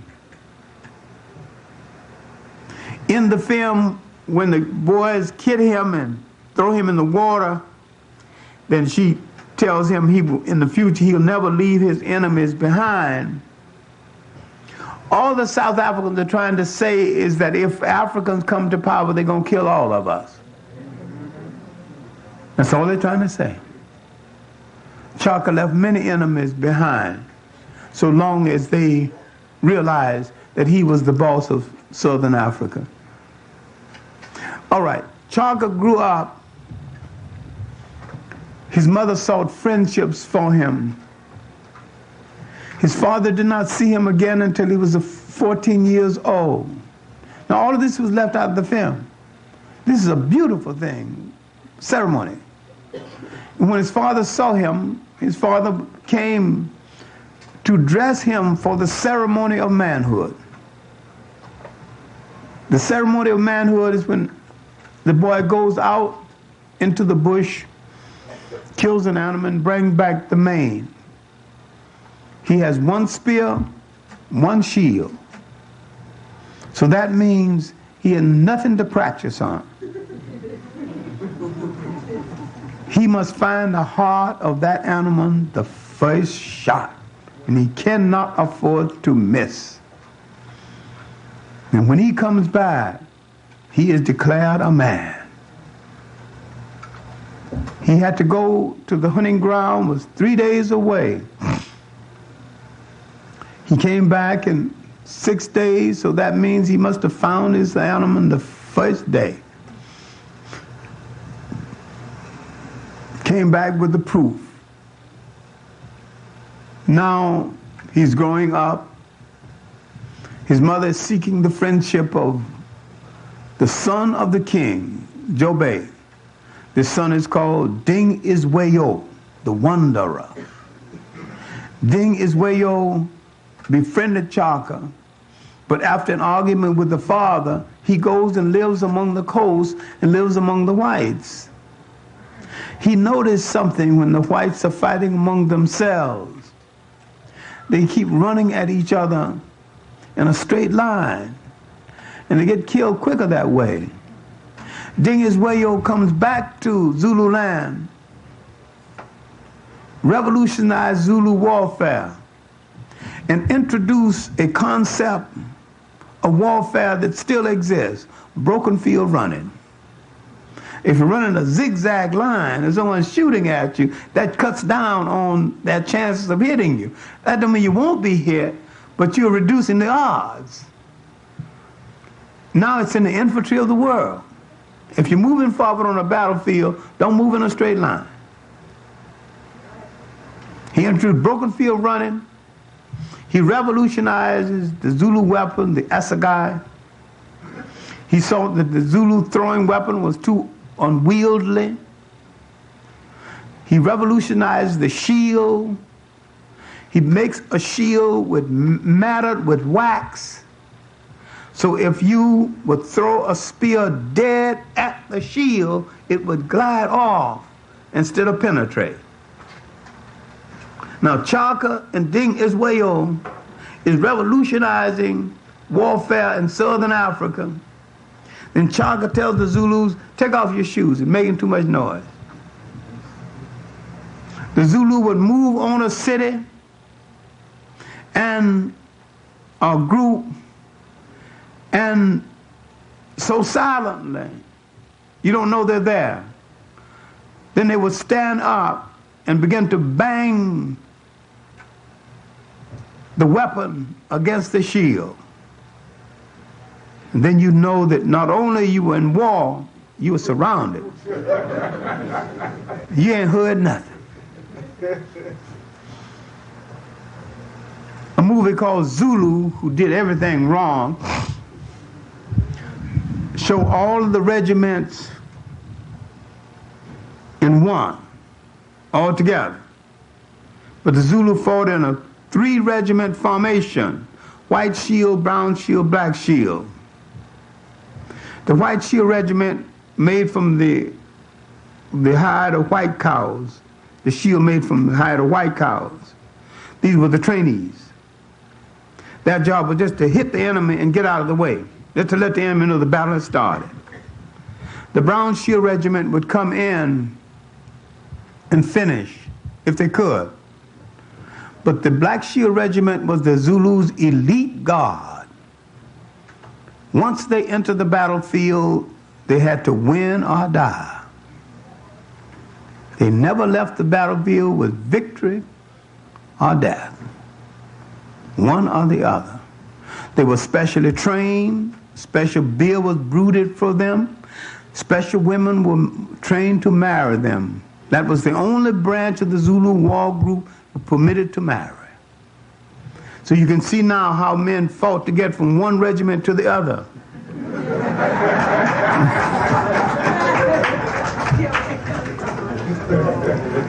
In days before the war, before battle, Chaka isolated the men from the women. He said that warfare is passion. That's the dispensing of passion, and so is sex. If you lose it in the bedroom, you don't have it for the battlefield.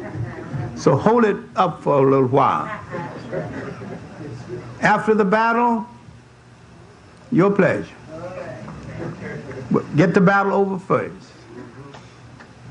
So because of the special treatment he gave that group, it was always striving to get into that group. Now, what you have to understand, looking at Chaka's best years, is that his mission was accomplished,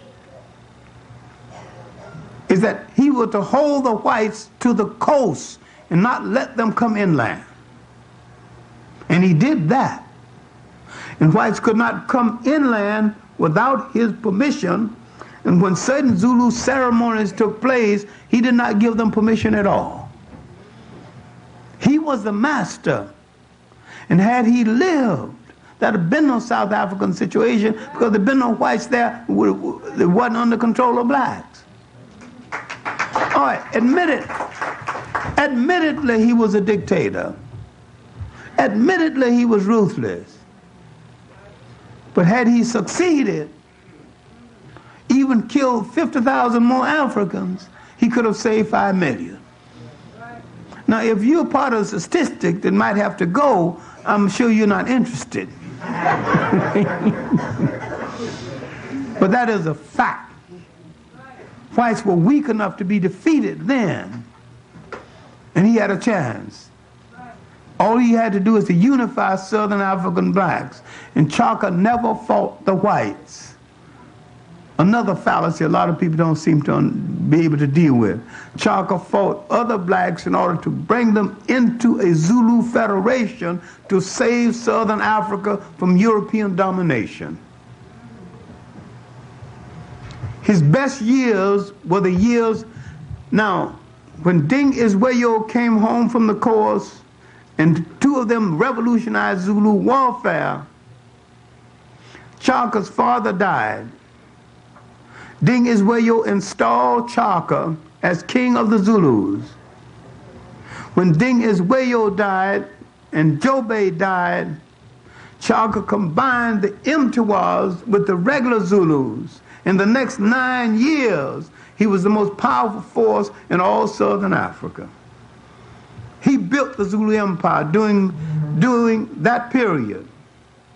He would move to the east, he would move to the west, conquering and consolidating. And many people, many groups that did not want to fight him joined him. One was another B group called the Borolongs. Their main king had died, and they were under weak leadership. And they stayed with Chaka until they found a strong king named Morake.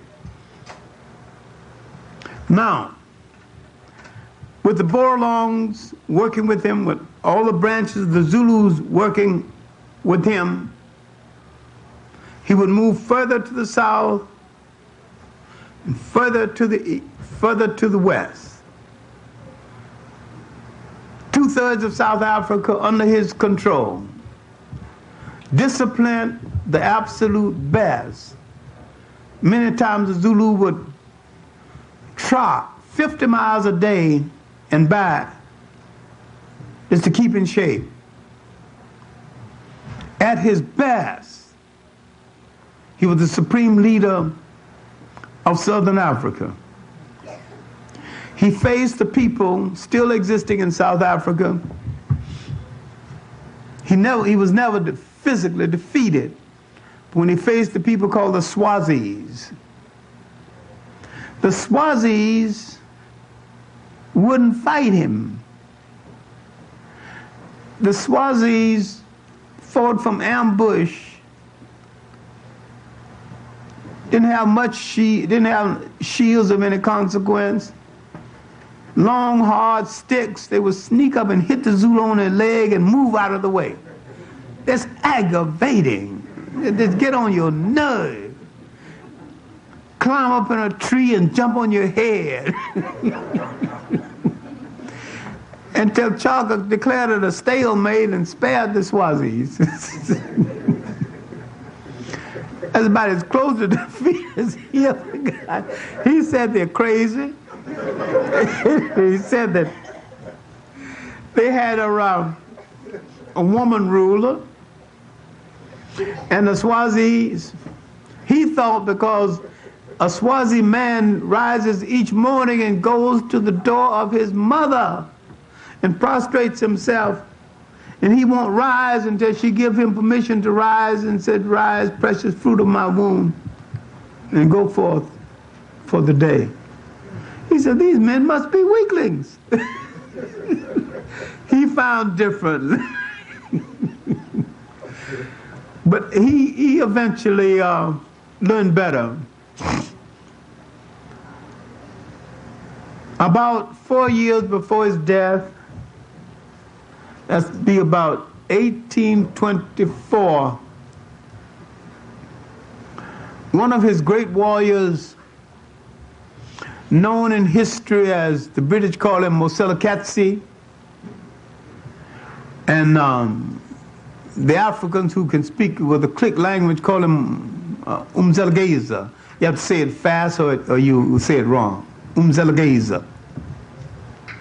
The British called him the path of fire, path of thunder. He met with Zulus near the edge of the Drakensberg Mountains and said that he has gotten enough of Chaka's killing, and he didn't think the spoils were being equally divided. With his 15,000 Zulus he had under his command, he decided to break away. And when he made this decision, the Zulus gave him the royal salute. Then he shied away from it, almost like Caesar refusing the crown that he knew he wanted. He said the royal salute belongs only to Chaka and his mother, the great elephant, Ninda. To call a woman an elephant in African society, that means she's strong with great character. In this society, you don't do that. Now, they gave him the royal salute again, and he partially accepted their leadership. Then he noticed the old men standing by, frowning, and he prostrated himself in front of the old man and asked for apologies from his elders. So I've spoken like a child. I have not asked my fathers which way to go. And they said, rise. We agree with you. We will leave Chaka. And they pointed toward the mountains. We will go beyond the mountains, where there are women to be our wives, cattle as plentiful as ants, land as far as the eye can see. We have had enough of Chaka's killing. We will find a new home. Then he turned to the men and said, do you know what you are doing? You cannot go back and claim your wives. You must leave your children, your wives, and everything behind, because if you go back, you give away what's going to happen. Now, history shows that some of them went back one by one and claimed their wives and children anyway. But most of them went without their wives, without the children. They went to a country, part of it is now called Zambia, other part is now called Zimbabwe, later called Southern Rhodesia and Northern Rhodesia, where they found a new home for themselves across this mountain under the leadership of Umzelgeza. Now Chaka searches for a new leader, a new warlord. He looks among the regular Zulus. You don't find one. But among the Borolong people who had joined them, who had moved down from Central Africa with them, he finds a leader in the Brown Regiment, Brown Shield Regiment. I saw his picture when he was 74. And as much as I'm close to 74, The picture frightened the hell out of me. Mamboza was standing there with his loincloth on, not a gray hair in his head and all the hair on his head, not a break in his complexion at all, not a wrinkle in his face. That's Mamboza. He assumes warlordship of the Zulus to fight the Ponderland campaign and other campaigns. All right, now near the end of Chaka's life, he's growing weary, not only of warfare, but of some other things. Because the Zulus are patrilineal. This is one of the few African people who are patrilineal. The lineage come down through the male. He has sent most of his sons away, all of them really, because he feared that one day they may come and dethrone him. His mother, Ninda, wanting a grandchild to pamper,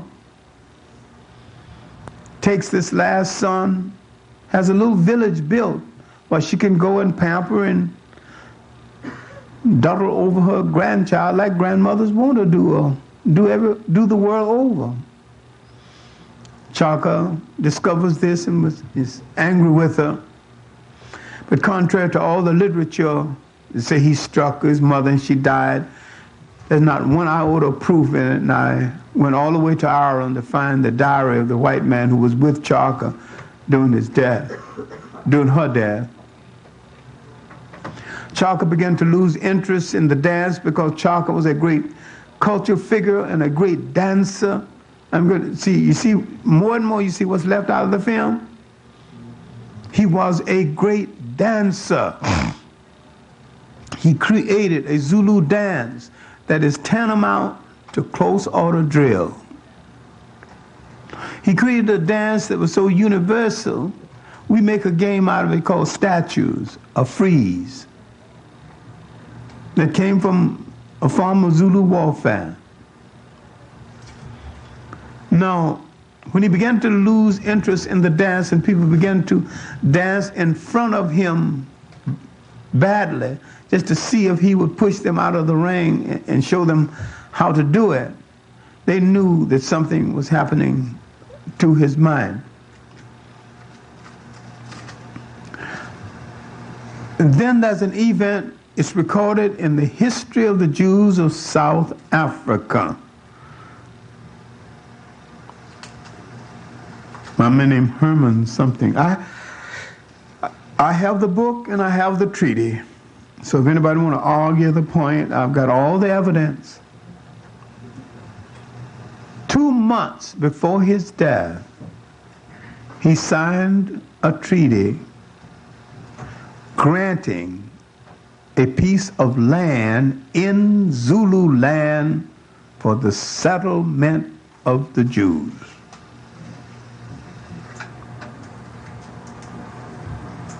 I've got the treaty, I got his signature, and the date. And yet most historians say that he was insane during the months of his life. He obviously was not. That was a very tight treaty, because if it was so tight, if the Jews let any of the enemies of the Zulus move over the land, they would lose the land. And if the land was ever used as a haven for the enemies of the Zulus, they would lose the land. It was a tight treaty. No insane man can think that way. So, sometime near the middle of 1828, he had been accustomed to occasionally going on a hunt with an Irishman named Henry Louis Fan. And he liked Fan because Fan could cook up something that Fan called Irish stew. And Chaka took a liking to it, you know. And, well, the Irish had no colonies, so he had no reason to fear this white man, you know. Had no colonies, had no armies, no navies, you know. So he let him in. While on a hunt, a runner came to him to announce that Nanda, his mother, had passed. He was 60 miles away from Zulu land at the time. He went on back to bury his mother. And I know this might sound gruesome to you and your Western mind, but one of the great funerals in Africa, Chaka decreed that 15,000 men would guard her grave for a year. And they did. He ordered the whole nation into mourning. If anybody showed any form of gaiety, happiness, or laughter, they got punished. He maimed the cows so the cows could also mourn for the passing of Nanda. He said that there'll be no crops planted for a year. The people said they could take that, so they do it. He forbids certain other things. Then he said, no cohabitation for a year. Then the old ladies took over. He said, our king is crazy. He has forbidden life itself. We will not survive as a Zulu nation unless we bring forth life into the world. Here is a patrilineal society, a male-dominated society. The women, the old women of the council ordered his ceremonial death, not his assassination, his ceremonial death for the good of the Zulus. They said, he is royal, only royal hands shall touch him. So they chose his two half-brothers to do the job. And when they went into his tent, he would say, you think that by killing me, you will be king. You will be the bondsman and the slave. Whites are waiting like ants to take over this country. Then in the second cry, he reminded them that you have called me many things, saint, tyrant, God, and devil. To some extent, I am all of these things, but I am something else you need to remember.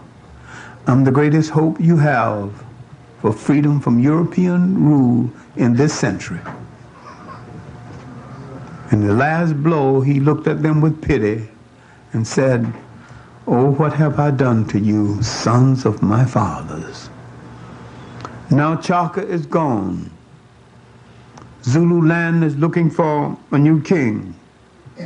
They find the king among his assassins, Dingong. That was one of the boys born when Nanda went back to live among the Mtiwas, came back to visit Zulu land, and some of the other wives said, the shame is gone, now we have sons. That was one of the sons, now grown. Now, Dingong takes over. Now the fight between the whites have started, not with Chaka, but with Dingong. Now the British push the Boers, and the Boers push the Zulus, and the Zulus push back. The Boers want to find a separate republic on the other side of the Vel River or the Orange River that they wanted to call Transvaal. They want to get away from British taxes and British rule. So they're trying to move inland. Dingong stops them twice, destroys their wagons and their horses. The third time they were about to be defeated, At the edge of that river, the British realized that if any whites are defeated, they may be next. Though the British hated the guts of the Zulus, the British came to their defense. They would meet Chaka, meet Dingong at that river. The battle was so fierce and so many butchered bodies flowed down that river, the Africans called it the Blood River. The Battle of Blood River was one of the decisive battles for the African to hold on to Southern Africa. Finally, the battle was lost. Dingong was driven into exile. 1838, he dies in 1840. Now coming to power, a Zulu of the British choosing. You have to understand something about Zulu character. They never produce half men. Their men are whole men. Their puppets are puppets all the way. The Zulu puppet Mpande would rule the Zulus for 32 years, rule or misrule. The Zulu war machine has fallen apart. Mpande is fat and sloppy. He does not marry the women assigned from the family designated to train women to marry into the king's household. He marries into the common women because he can discard them easily. He's a fat, beer-drinking, liquor-lapping slob. He is overweight, couldn't get out of the way of nothing. He is so naive, and the British wrote out his death warrant. Because he believed so much in the British, he signed it. So all right now, approaching 1870, he is becoming unpopular with the Zulus. He has produced a strong son who is now a favorite among the Zulus. The son is Cetewayo. In 2 years, so much support is rallied around Cetewayo that he dethrones his father and becomes king of the Zulus. Cetewayo began to punish Zulus for being fat and sloppy, starts the Zulu war machine again, sets out to train the Zulu army again, sets out to avenge the reducing of his father to the status of a puppet. He is planning now the war against the British.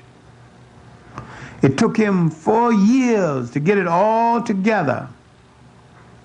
More than 4 years. He did not fight the battle until 1879. He knew the missionaries helped reduce his father to puppetry. So he's going to attack a missionary station, Roki's Draft. Now coming back into Zulu land, the Borolong warriors, these related Zulus who had previously fought with Chaka. Now the new leader is coming. Mamboza is old now. Well, I can't say he's old because he's near the age I am now, so I don't think I'm old.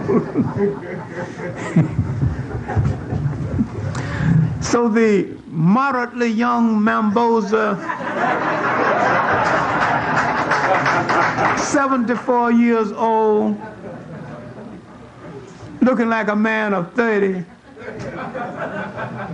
comes back to offer help But the condition is that you give his son a command assignment. His son gets the job of leading the troops in the attack on Rocky's Drive, the British missionary station. If you see a film on the late show called Zulu, that's what the film is centered around, that attack. There wasn't about 96 British. The African killed about 200. At the end of the film, there's still 96.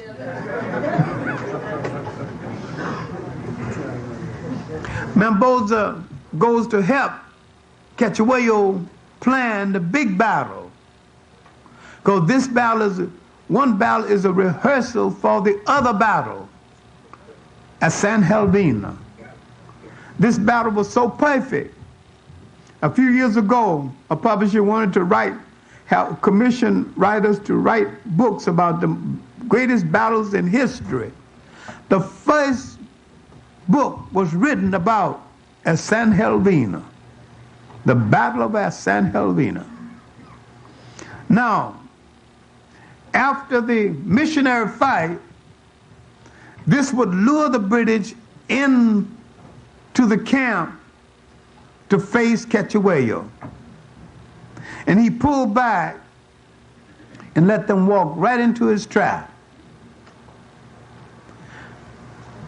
Mounted on this side, mounted on that side, the sea at the back, and facing it was Cachueyo on a horse, just looking at them for 3 days. Just looking at them, scrambling. They can't get out, they can't get in. Nobody can get out, nobody can get in. Finally, he gave the signal for the battle to start. Damn near everybody down there got killed, including Jerome Napoleon. Churchill wrote about this in a book called A Roving Commissioner. Churchill wrote exceptionally well in the years when he wasn't a cigar-smoking, senile drunk. He handled the English language. Churchill was a good writer. His other book on the war in the Sudan called The River War, I call it the greatest piece of war reporting since Caesar came home from Gaul. He's a man with great talent. When he went to Eton, he couldn't learn French, couldn't learn German. They said, I suppose you just concentrate on the English language.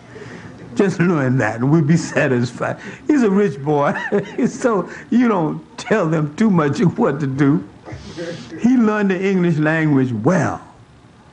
So he was a reporter in his early days. So he wrote 2 books on his reporting in Africa. One, The River War, about the battle, the retake to Sudan. One about the war in southern Africa called A Roving Commissioner. And he's the one that mentions the fact that Jerome Napoleon was killed in this battle, that these Africans had changed the whole structure of the British Empire. Now, Cachueyo would make a mistake. Same mistake Nkrumah made. He left Africa at the wrong time. Had Nkrumah stayed in Ghana, nobody would have been able to overthrow him. He could have rallied the people. Nobody would have been able to overthrow him. Cachueyo went to London. Queen Victoria received him. The war wasn't too popular in England. British tailors vied for the honor of making him a British suit. And they did. And there's pictures of him in this British suit. Big, fat, tall Zulu. Cachueyo. Looking utterly ridiculous in the British suit and a top hat. The main thing is that when he got back home, the British had split his country into 13 different parts, and he was only king of one part. Finally, they would drive him into exile and into suicide. Now the British would breathe easily and said, at last the Zulu has been broken. They had spoken prematurely. They had forgotten that second Zulu Empire. Now under the son of Cachueyo, Lobengula, Lobengula was blocking the path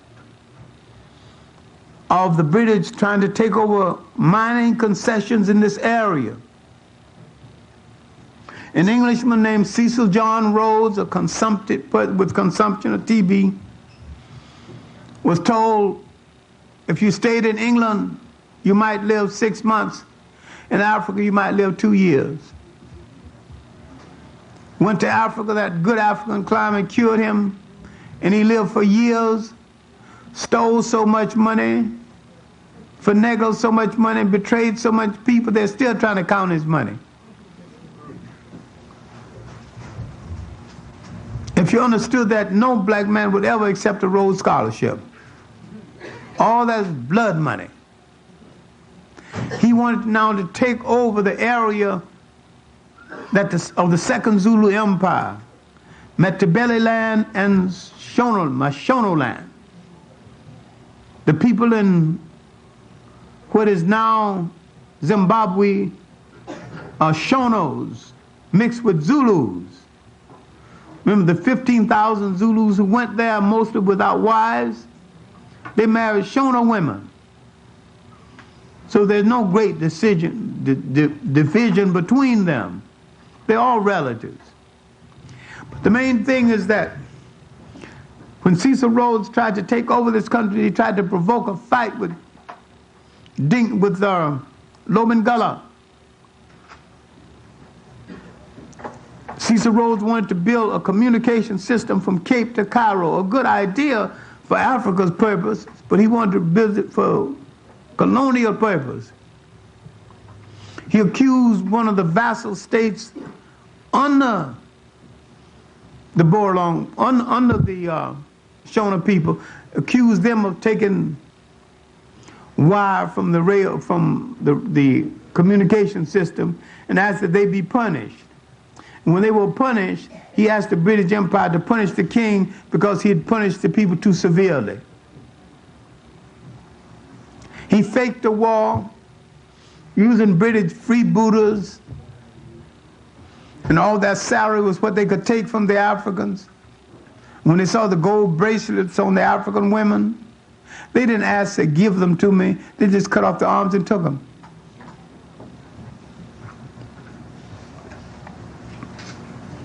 So we ain't got nothing to be kind to anybody about but ourselves. This war led to the exiling of Lobengula. His followers followed him into exile. Finally, he told them to go back and make peace with Cecil Rhodes and save their families. In the beautiful poetry that Africans talk sometimes, he said, "Go sweetly, go in peace. There's nothing else I can do for you."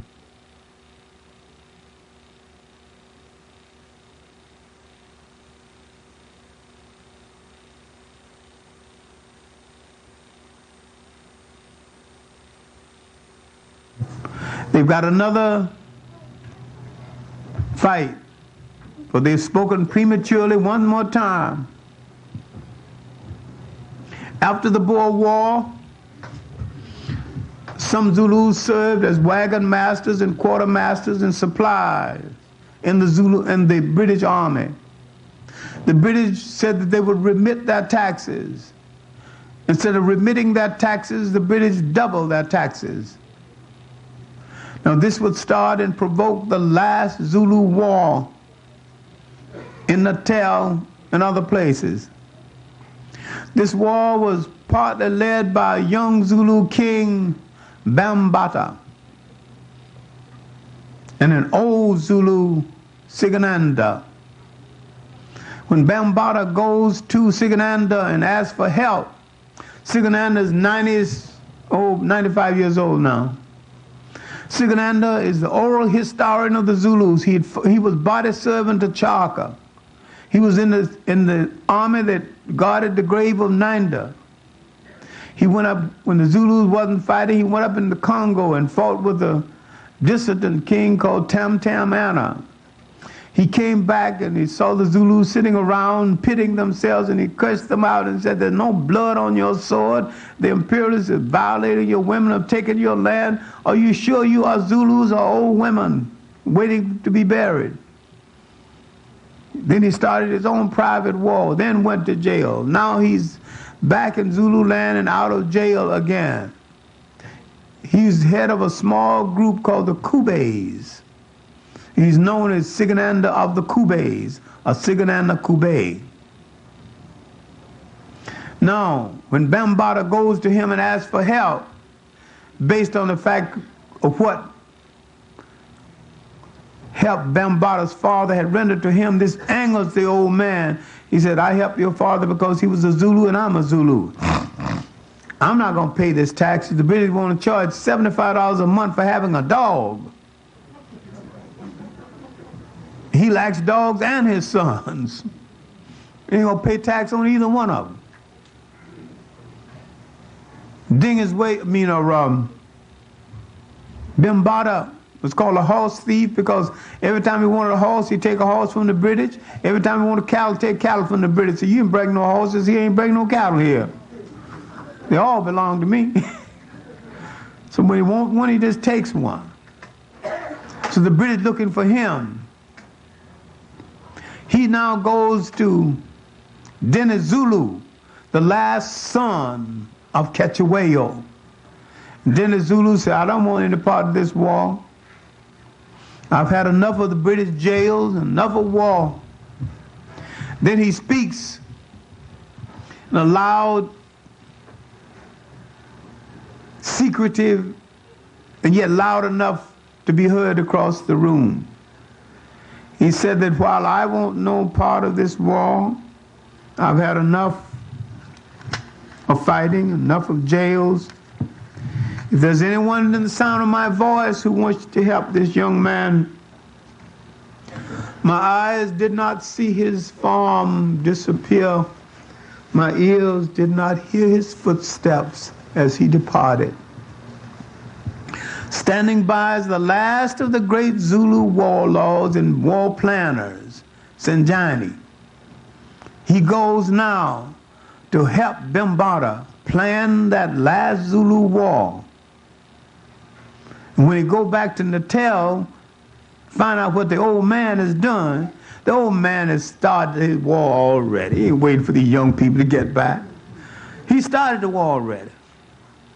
He would fight for 9 months. Finally, the British, Bambaataa would go to the grave of Ketchewayo to pay his respects, as is the custom. Any time you're making great decisions in Africa, you go to the grave of your elders or go to your elders. The British were supposed to have cut him down on the way from the grave. His wife refused to go into mourning. If the British knew enough about Zulu custom, they would have known that Bambaataa was not dead. His wife said his spirit will come back and lead the Zulu people. He'd escaped. He had a dummy on one horse, and he was on another. And he didn't ride as a customary white horse that day. He was a strategist too. The British killed his dummy, his double. Cut off the head and displayed it among the Zulus. And all right, this is a lesson for you. You better stop this revolt. It stopped the revolt, all right, but it did not send the wife into mourning, because Zulu wives, after the husband died, supposed to mourn the rest of their life. But this didn't signal to the British the fact that Bambaataa was not dead.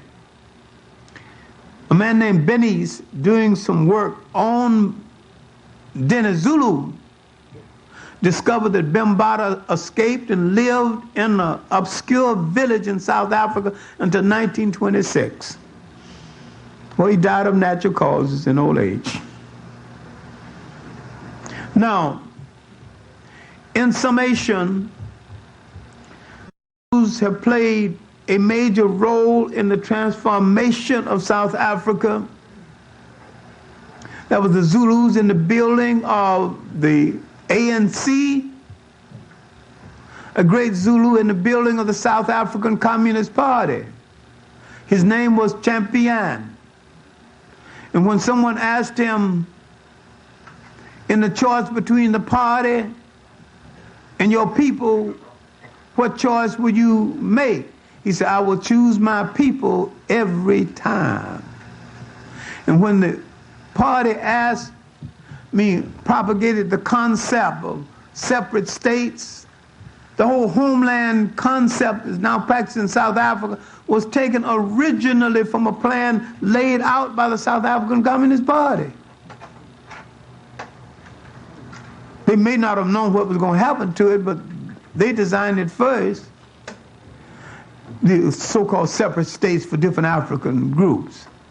When they asked Champion about separate states and in South Africa for different groups, he said, of course, all of it belonged to we Zulus, so I'll take it all.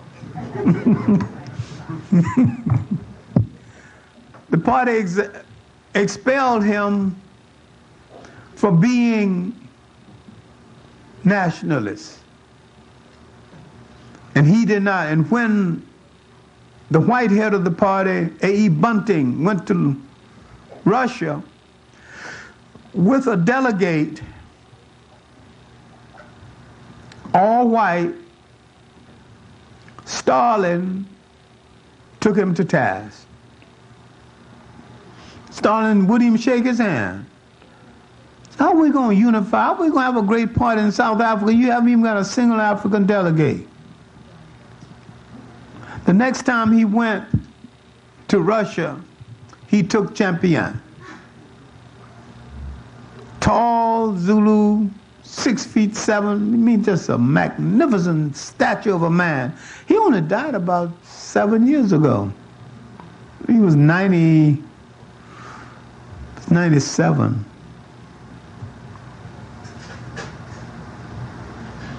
Another Zulu taken with South African acceptance, taken with his acceptance by the Boers, went to a university called Witwatersrand. And because this was a British-run Boer university. You have to understand one thing about the Boers that I should have said earlier. They are Calvinists. And the Calvinist creed is that they are designated by God to look over all lesser breeds. And they don't feel guilty about what they're doing in South Africa because they assume that the African is of lesser breed. Now you would wonder, why would anybody belong to the Dutch Reformed Church? And yet you got blacks in the Dutch Reformed Church.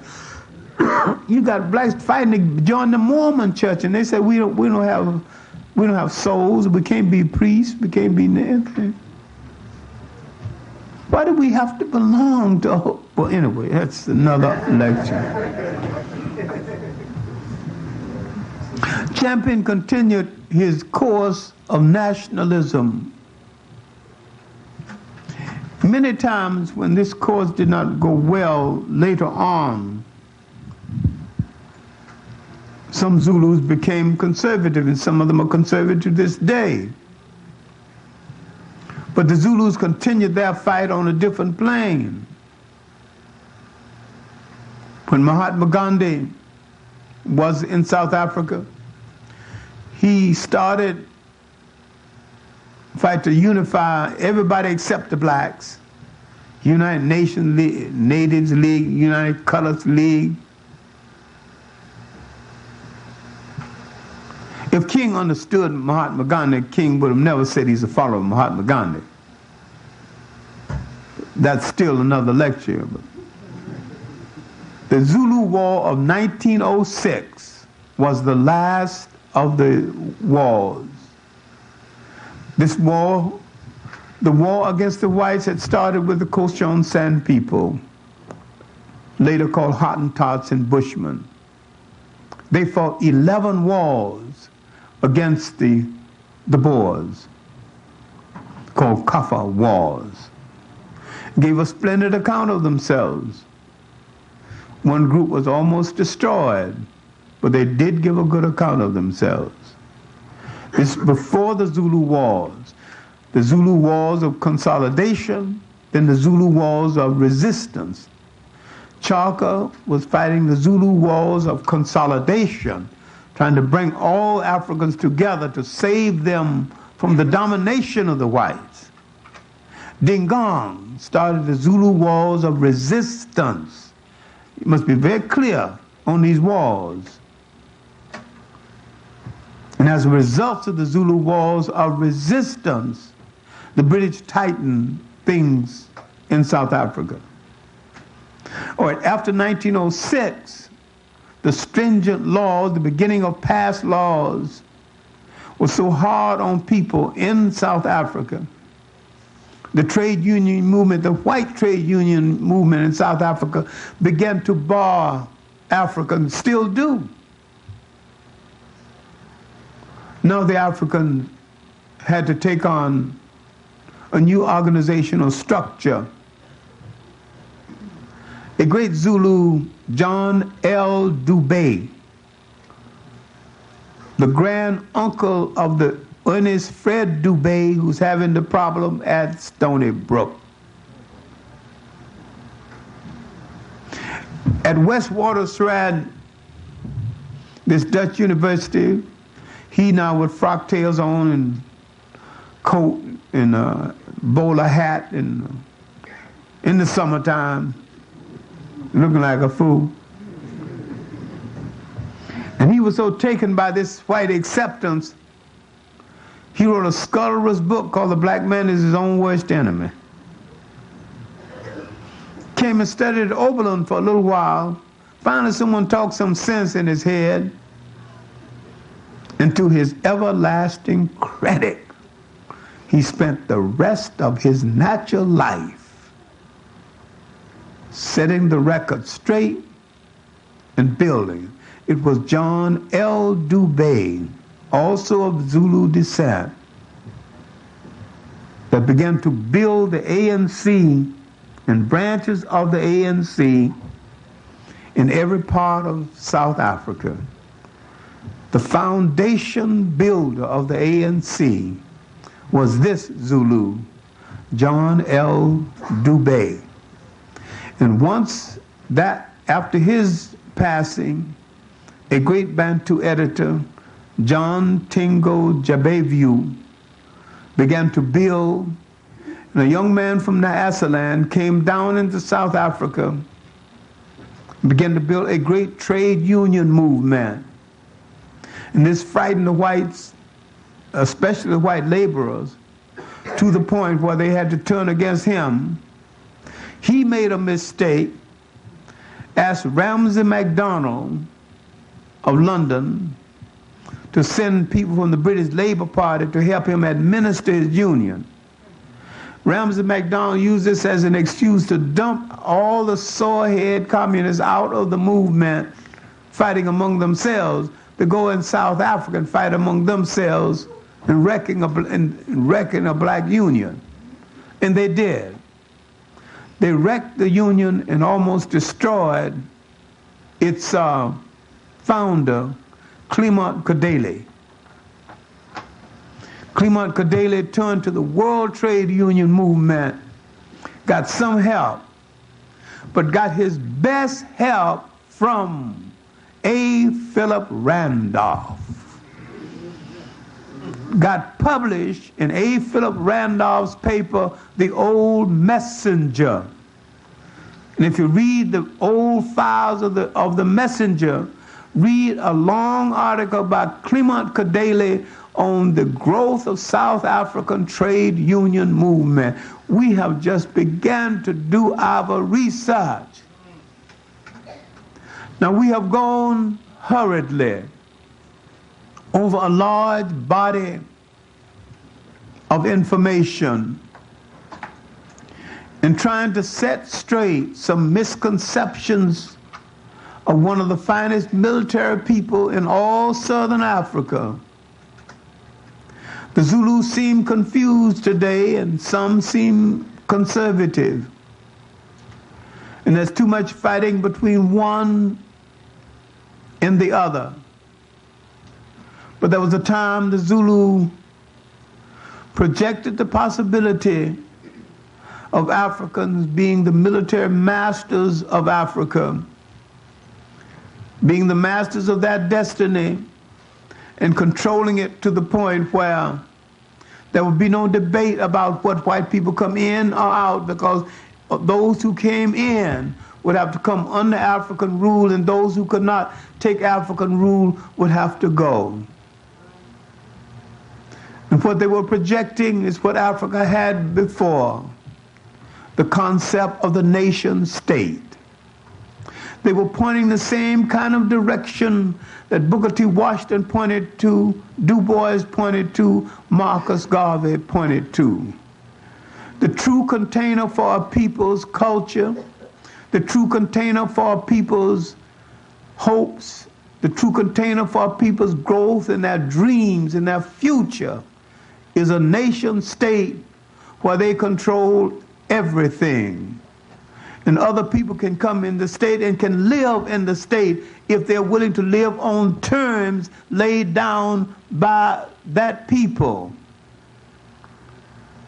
They pointed to what we will have to do if we would ever be a whole people other than protracted beggars begging for entry into other people's houses. All the Zulu people were saying in their walls is the same thing Washington was saying, same thing Du Bois was saying, same thing Garvey was saying. If your soul is ever going to be peaceful, if your freedom is ever going to be secure, build your own house. For Southern Africa in the 20th century, that'd be March the 2nd. By then, I will make up a basic reading list about the Zulu people and about Southern Africa in the 20th century. I will leave it here at the church for reproduction and distribution as they see fit, so that you will have before you the basic information about this subject. And you can read for yourself and draw conclusions for yourself. I don't know what else I can do. I know that sometime in March I have to have, the one thing I've been trying to avoid is an eye operation. And on one eye, I'm going to try one at a time. I ain't going to gamble on losing both of them. If that's successful, then I might try the other one. I ain't no fool now. I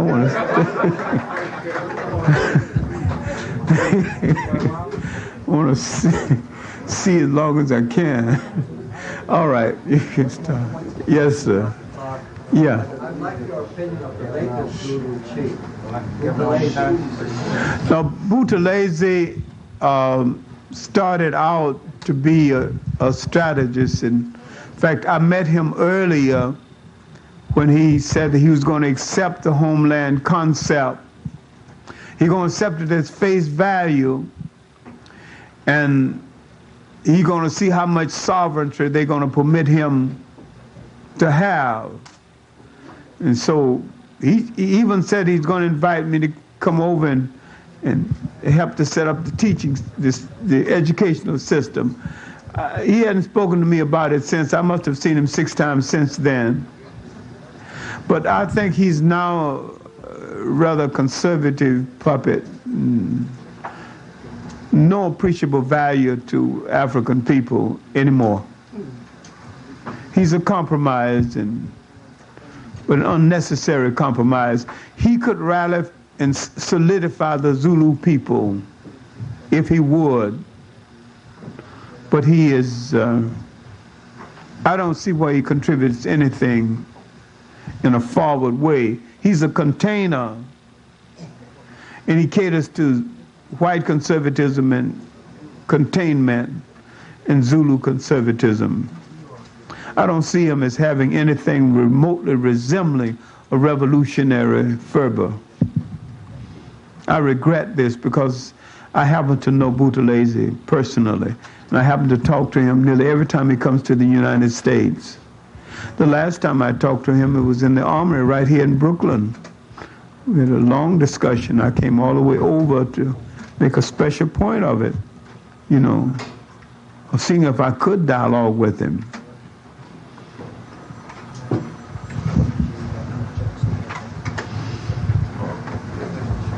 Yes, so Dr. Clarke, is there any study you did about the amount of weapons that America supplied to the border, to the British, like the Gatling gun and the other weapons during that time of the war against the Zulus? Well, I know what the amount I do not know about, but I know that America has consistently supplied the weaponry they needed, both to the British and the Boers, and that South Africa now has atomic weaponry supplied by the United States through Israel. And that the United States really have no interest at all in South African freedom.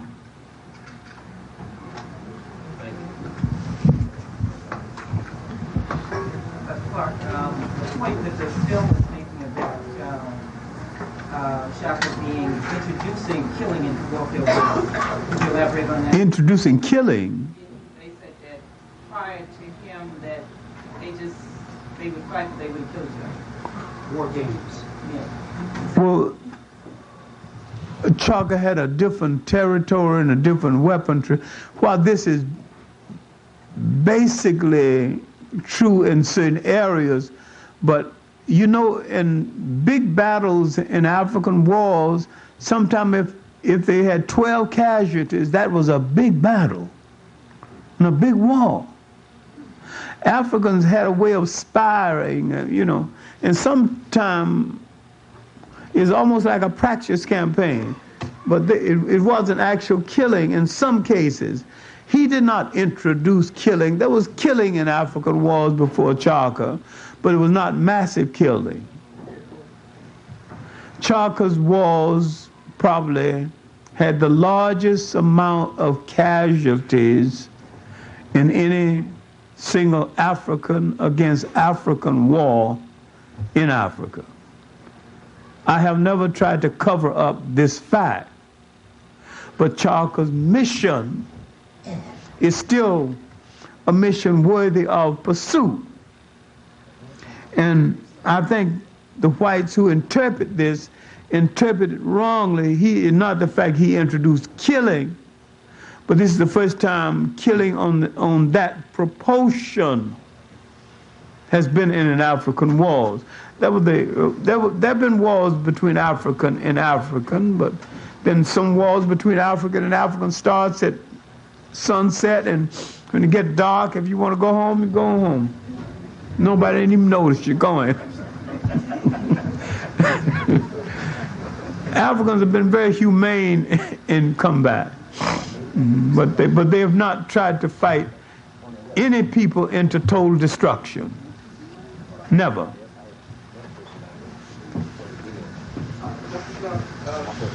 Throw some light to this stuff. Can you say, let us know which one of the Zulu chiefs has received the Nobel Prize for the British? No, he didn't receive it. The Nobel Peace Prize is not given by the British. It's given by the Academy in Sweden. That's Chief Luthuli.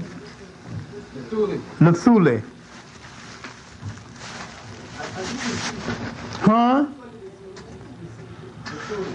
Luthuli. Chief Albert Luthuli. I heard recently that the Japanese were divesting in South Africa, since everybody, well, mostly American corporations have pulled out. Is that true? I hope it's true, but honorary white people sometimes are as devious as white people in business deals. And the Japanese in South Africa declared honorary whites. If the Japanese pulled out, it would be a great blow, it will help a lot in the fight toward freedom. If the Japanese were wise, they would understand that there would be no finer market in the world than a free, well-functioning African continent under its own steam, mastering itself. Because ultimately Africans not only going to assemble cars, ultimately they're going to make cars from scratch. They have the engineers and they have the material right within Africa. And Japan is giving out of said raw material that Africa has in plentiful supply. So if they were wise, the Japanese would strike up a partnership, not just with South Africa, but with African nations in general. So, one more question, please. We as Afro-Americans, I know we spend a lot of money in this country. Are we hurting our brothers and sisters in Africa by spending so much money in the commercial market? We're not hurting them by spending so much money. We're hurting them by the way we are spending it without giving it direction. And actually, we can help the Africans because Africa needs so many things. We could buy for the Africans at certain prices and get it to the Africans so that the Africans will cut down on his outlay of money. But we're both going to have to trust each other a little more than we do right now. Thank you very much. Dr. Clarke, can you speak a little bit on the origins of the Pan-African Congress of Azania and people like David Sebeko? Well, the Pan-African Congress of Azania was a young group that broke from the ANC because the ANC was moving too slow, and the ANC was like the NACP, a little on the integrationalist side. The Pan-Africanist Congress of Azania said African land for African people, not we share. My country, my land. And they really did not believe in a whole lot of integration that was nothing but white rule in the name of integration. No, David was no different from his party, and I knew him personally. And he was the best theoretician they had in their last, 10 years. His death was a setback not just for the Pan-African Congress, it was a setback for African liberation. I have some misgivings about the ANC and some of their supporters. I think they're supporting ANC so that if ANC ever came to power, they could control ANC.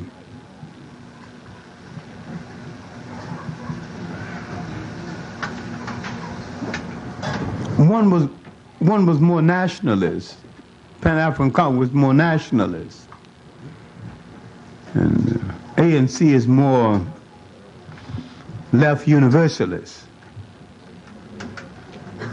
Whatever that means. Yes, sir. Yeah. Through historical documentation, I'm not an advocate of history, interpreter of history, but through historical documentation, everything that happened to the black man through violence was illegal. And even in the interpretation of the history, you find that even when we interpret the history, we find that the only solution is violence. I would like to know, since history has been tampered with, presumably, actually it must have been tampered with because the devil tells the truth. Why, if the history has been tampered with, how can we, let's say, find peace by interpreting the history without really analyzing the nature of it? Because I deal with logic. I say, logically speaking, there's no such thing as a white man being able to help us in no form or fashion. I live in that manner. But see, I don't hate the person because of this, because I don't hate slaves. But I do believe that since we have to develop so sum of logic that will make us understand the historical documentation that's being taught to us. And the thing that's being taught to us, these are stories being violence in our solution. I want to know, is there a peaceful solution for our problems? You know, true interpretation of history, because from listening to you, I feel there's some peaceful solution, but I can't see it because of the violence that exists in society. There's a peaceful solution to the interpretation of history, but there is not a peaceful solution to the interpretation and the obtaining of liberation.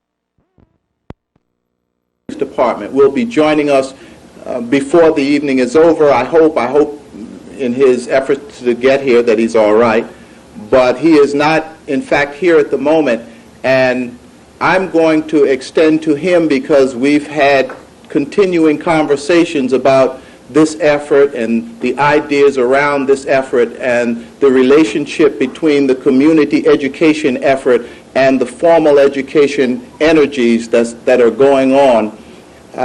We've been discussing this since Kemet this summer, and when I first approached him with the idea.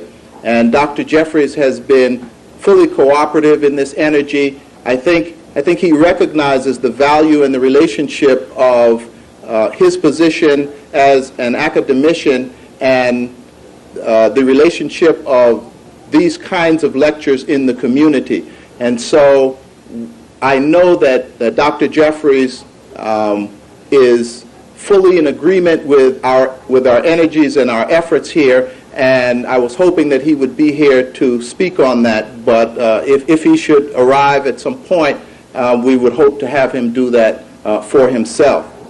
At this time, I want to talk about the individual who has served as our guide on this 10-week historical and analysis of our time here in America and in the Caribbean. Each week when I take Dr. Clarke home, we discuss one thing or another. Usually he talks, I listen.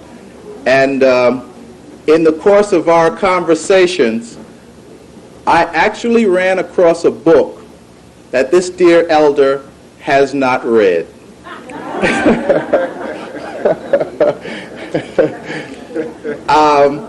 And when I mentioned it to him, and he mentioned that someone else had mentioned the same book to him, and he hadn't mentioned it, and I brought the book up. So naturally I rolled my shoulders a little bit, because now we're on ground that he doesn't know, right? So I was taking full advantage of the fact that I had, in fact, found a volume critical to us as a people, or one that I am most assuredly impressed with, that this dear brother has not, in fact, read.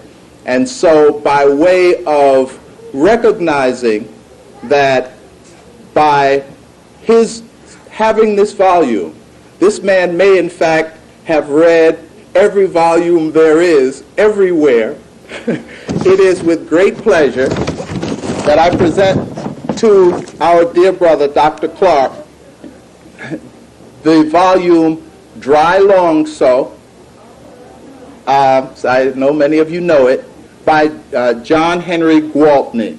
And I am assuming that with this volume, and I'm sure I'm not far from wrong, that that this will mean that this dear brother has read it all. And so I'll take this opportunity, one, to introduce and have Dr. Clarke begin his lecture for this evening, but also by way of showing our appreciation for his efforts, for his willingness to come and be a part of our energies here, and just for the fact that this profound brother has walked among us and shared with us his very presence. Please welcome Dr. John Henrik Clarke.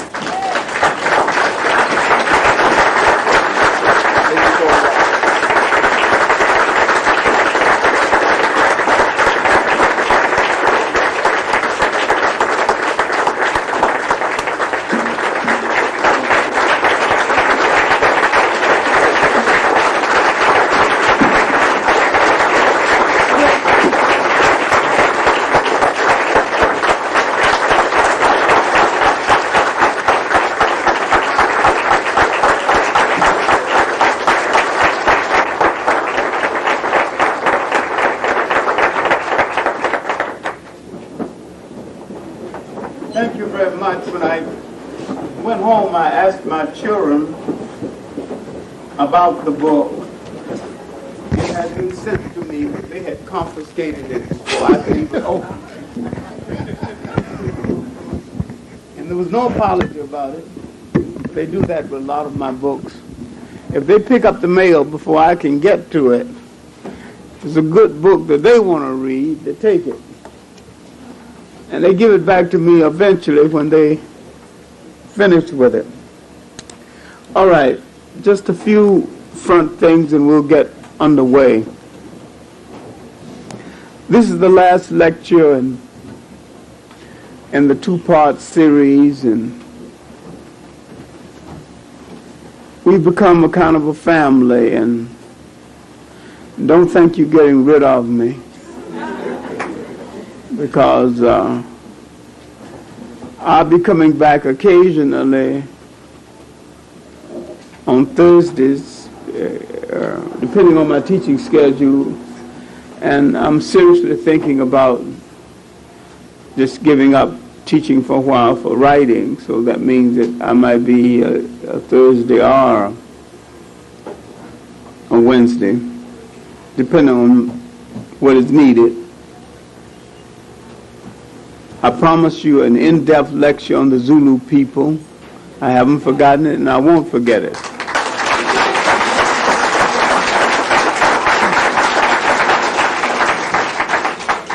After the commercialization of what once was a holy day, I guess we'll start arranging schedules, and there'll be a time, and I'll come back for that. This Saturday, by way of giving an account of myself, I'll be going to Senegal for a pre-colloquium for the Festad. I'll be delivering a lecture from an extensive paper that has kind of broke my back this last month. Pan-Africanism, a history of an idea in the African world. Because I'm a stickler for what is new and what is different, and I wouldn't walk across the street just to do the ordinary. So if I can't write something exceptional about a theme, many times I leave the theme to amateurs and to students. But I looked at this word Pan-Africanism because this is the only thing that's going to save us anyway, a world unity of African people. And I looked at some new information I have on the black untouchables of India, numbering more than 100 million, and how they became untouchables, and the introduction of the concept of untouchability. and the large number of African people in the millions in the Pacific. And I looked again at my research file on the destruction of the African people in an island of Tasmania, where every single man, woman, and child was put to death. I wondered again about the international position of African people. But in my approach to Pan-Africanism for Senegal, I did not start my approach to the subject with 1900, when H. Sylvester Williams of Trinidad called the first conference in London. I started it 500 years before, when slaves on a ship learned what we seem to have forgotten, that though they came from different parts of Africa, different so-called tribes, spoke different languages, they all had the same problem and the same oppressor. This very evening, in a meeting at the Caribbean Cultural Center, when we were discussing African culture, how to reclaim it, an Afro-American girl said she's just beginning to understand her culture, and she resents the fact that people just talk about slavery instead of culture. And a Nigerian student, lady, said that she has no culture problem. I'm from Nigeria,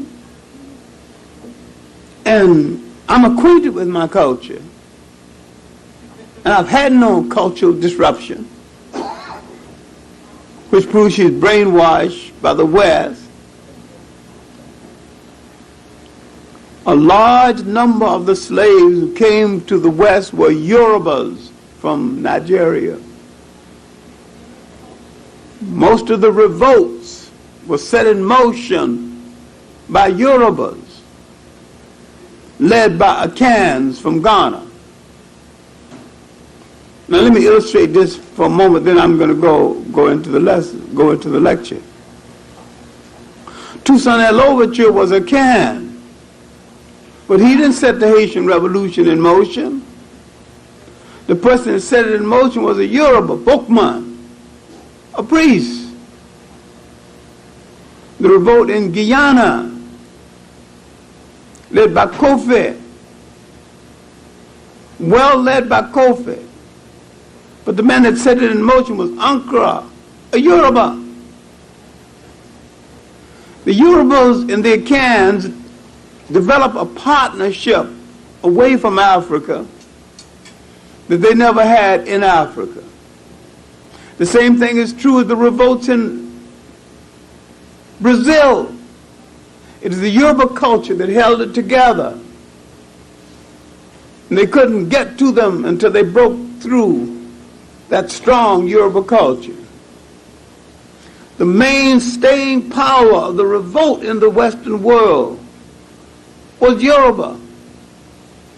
When we look at Nat Turner, Dinmakvizi, Gabriel Prosser, we find the same kind of process. Then the young lady said that she understands Thomas Sobel because he said other ethnic groups built stores, factories, and pulled themselves up, and see no reason why blacks shouldn't do the same thing. A few years ago in a meeting in Washington, it was really a meeting of anti-Zionist Jews, and I happened to be one of the speakers. And afterward, some foreigner, a German, came over to me and says, "You know, Professor Clarke, other groups in America have pulled themselves up by their bootstrings.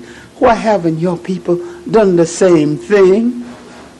I lost my cool and I said that because someone stole our boots, you racist.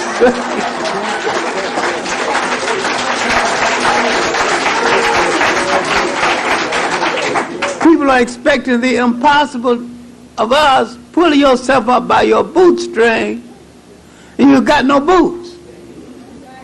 The neatest trick of the week if you manage to bring it off. Then this girl said, she said that, why don't blacks progress like other groups? I said, look, every group came here looking for something. We were not brought here to be given democracy, citizenship. When the American dream was dreamed, it wasn't dreamed for us. When the American promise was made, it wasn't made to us. At the turn of the century, our family was less than 50 years old because during slavery, it was against the law to have a family. Now you expect our family to be the same as other people's family? We just put it together the day before yesterday?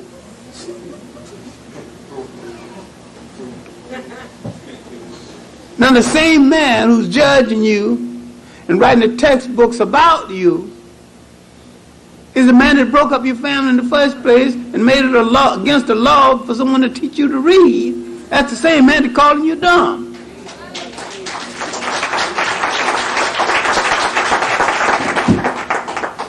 And too many times we accept the blame for a lot of things. A lack of stimulation, a lack of black hero worship. Where you going to see a black hero? You look at all the television you look at. Where are you going to see a black hero? Remember when Bill Crosby played in I Spy? He couldn't even get a black woman. And when he got one, he lost. This other guy was knocking over blondes and brunettes all over the place.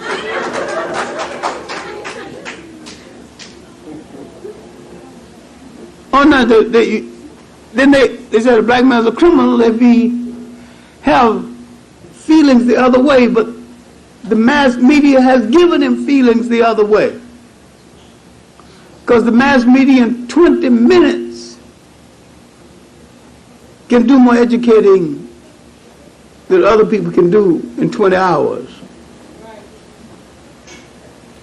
With our kids looking at all these misconceptions of the hero and never seeing themselves emerge as the hero.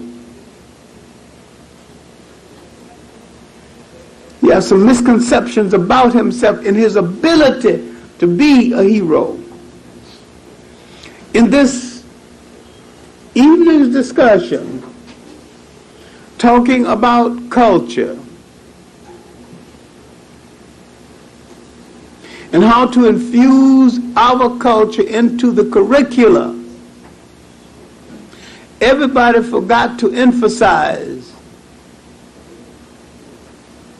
that slavery was a war on our culture. It was a war on the culture of all the non-European people of the whole world. And that the most cultured people in the world were told they had no culture and also had no God that was worth worshiping. So the European not only gave you a new psyche, a new mentality, new clothes to wear, a new God to worship, then he didn't have to build jails. His building jails was redundant because he already had you in one and still have you in one. When I look at this beautiful Nigerian girl spouting all this conservative nonsense, but she knows her history already, And I just asked her a simple question. How did Nigeria get its name?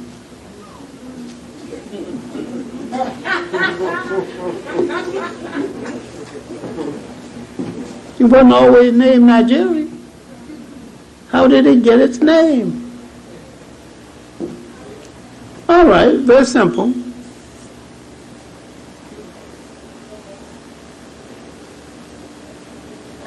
Near the end of the 19th century, Lord Dugard was governing all that territory for England.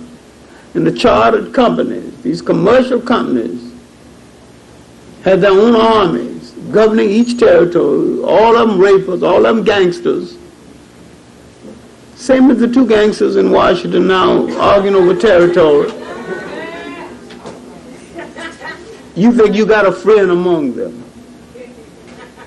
Just like gangsters, you take the east side, I take the west side, don't you bother my territory, I won't bother yours. They ain't talking about socialism, and one's a socialist. They ain't talking about capitalism, and one's a capitalist. They ain't talking about Christianity, and one's a Christian. They ain't talking about democracy, and another one's supposed to believe in that.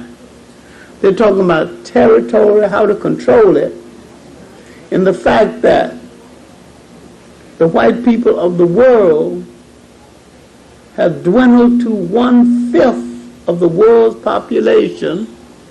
And if they don't watch themselves in bed or out of bed, we will discover they are the minority. So once they put it together, they're going to have to ask them for permission. And once we remember the one thing about power is the ability to include and exclude, there's a whole lot of people they're going to have to deal with. All right, now back to the subject. Because we have a lot of miseducated African people around the world. And we got a lot of African people who can be educated overnight. They're so hungry for it. When they had the difficulty in Fiji, when they discovered that some American blacks were interested in that case and some Africans were interested in that case, they said, we thought we were alone in the world. We didn't know we had so many relatives. They had no problem becoming African people. They had no problem relating to the other relatives in the world. Glad to do it. We're a big family. Now, my talk for tonight, and unfortunately the last in the series, will deal almost solely with the African Americans, the lonely nation away from home. Because the African American is the most misunderstood, most abused, most wounded of all the African people who live outside of Africa. And yet, he is the target for destruction by more forces than any other African people. He's the one African that the Western world won't destroy. Principally because he has grown insensitive to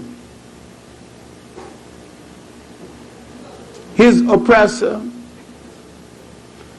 and he, more than any other Africans, have fought in larger numbers for his oppressor and mastered his oppressor's modern war technique. He's also the most dangerous African on the face of the earth because he is the only African on the face of the earth trained in the modern warfare technique called combined operations. Combined operations is the art of striking a target, land, air, and sea.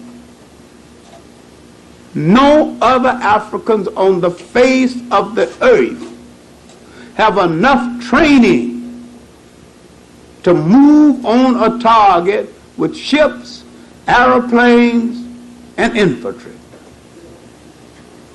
And the black American has been trained to do all three. He wasn't trained to do this to liberate himself or to liberate anyone.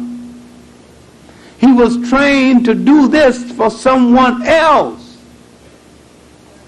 But the training is still with him. But he has never converted his training into a liberation army for himself. After World War II, Africa could have picked up almost for nothing one of the finest black air forces on the face of the earth. But because Africa was not ready to do this, their talent deteriorated. Many of the men went bussing dishes and clerking and lost all their skills. But I'm saying that the skill and the training to make a modern army was with the black American. And right now, right this very minute, there's been enough black Americans discharged from the U.S. Army with enough modern skill, they can train a modern army for every nation in Africa. This is what makes him the target for the colonialists, because they realize if contact is ever made with him, and if he becomes aware of his skills and affect the wedding between his skills in Africa, he could change the world around. He could have stopped the Congo situation. He can revitalize any nation in Africa. Because of his training, he can learn faster than almost any other African on the face of the earth. The question is, why then do we have slums? If he can fix houses, why don't he fix them? Why then do we have dope? Why is his institution deteriorating? Why is he debating his integration instead of maintaining his institution? Because his mind has been trained into dependency. I'm saying that one thing about Jim Crow, one thing about that oppression, it was real. And you had something being built for him, by him, to sustain his institutions and sustain himself, and he had no illusion about the fact that he could depend on someone else to do it for him. There was a time you either went to a black college or you didn't go to no college at all. You went to a black church or you didn't go to no church at all, because you were not then and still are not welcome in the white church. And blacks created not only a new church institution, but a new religion and a new approach to God. And preached as though the God that they were addressing their message to was totally different from the God the white folks were talking about and talking to. They may well be true.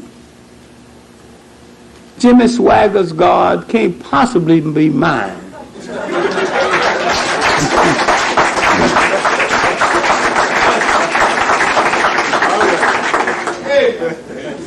This was the survival of African culture. All right.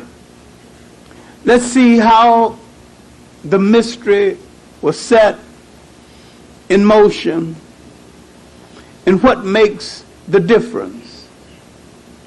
The difference is not got anything to do with who's got the best brain. The difference has got nothing to do with personal bravery. The difference has got to do with the isolation and the nature of oppression and what each one had to react to. And the difference has got to do with what oppressor left you with illusions and what oppressors did. Now, a few weeks ago, only 3 weeks ago, in the meeting on Marcus Garvey in Jamaica, I said, because I didn't want to disturb a lot of people by saying it in the public lecture, but in the private gathering, I said, now that the public is not here and we're just here having ourselves some nice Jamaican food and drink together, let's level with each other. Marcus Garvey is 47 years dead. If Marcus Garvey were alive today walking in the streets of Jamaica, somebody might stone him, advocating the same thing. And yet what Marcus Garvey advocated is the most important thing that is needed not only in Jamaica, but in the whole of the African world. Now, he rarely ever used the word Pan-Africa, and yet he was the ultimate Pan-Africanist, fighting for the unity of the whole of the African world. And as though it was planned, while I was in Jamaica, the very next day, they gave medals to the Jamaicans who participated in the invasion of Grenada. A contradiction to end all contradictions. I explained that he did not succeed in Jamaica principally because the Jamaicans then and now have the illusion of nation. And we in the United States, then and now, was never given the illusion of nation. They will let us know right now that they don't want us here. And they didn't let us dream that we were part of this nation. They let us know that we were brought to do a set labor. And once the labor was over, we were a surplus population. A nation within a nation without a nationality. We were not brought to this country to be given a nationality. We were not brought to this country to be given status. When they said liberty and justice for all, we were not a part of the all. No one let us dream or think that we were part of the all. When we look at the atrocities against us day by day, they keep saying again and again, not you. When I say American citizen, I don't mean you.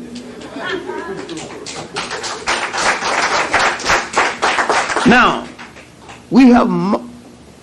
this nation has mortgaged its soul and lived a lie and tells a lie to the world because they dare not face up to the fact that you've got a massive nation inside of the United States living under a condition many times worse than Nazism. The United States can address itself to Russian Jewry, all about human rights. Don't you think this girl, these cops raped, has human rights? They want to address themselves to any issue of this kind. Well, all right.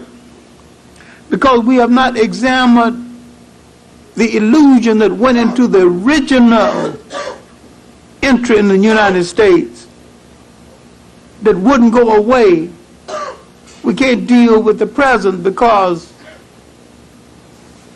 we think that maybe this country has betrayed us. This country has not betrayed us. Didn't promise you anything in the first place because they wasn't talking to you. If you're in an English country, they give you the illusion that they're talking to you.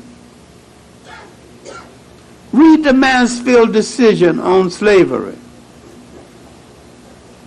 He who touches British soil, breathes British air, becomes a free man. That sounds real good. British kept slavery 100 years after that Mansfield decision.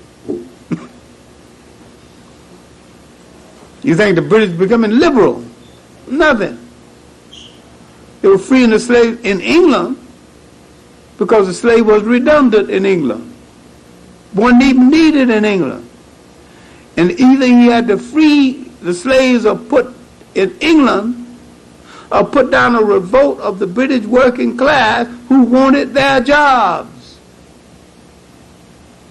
So he didn't free them out of benevolence.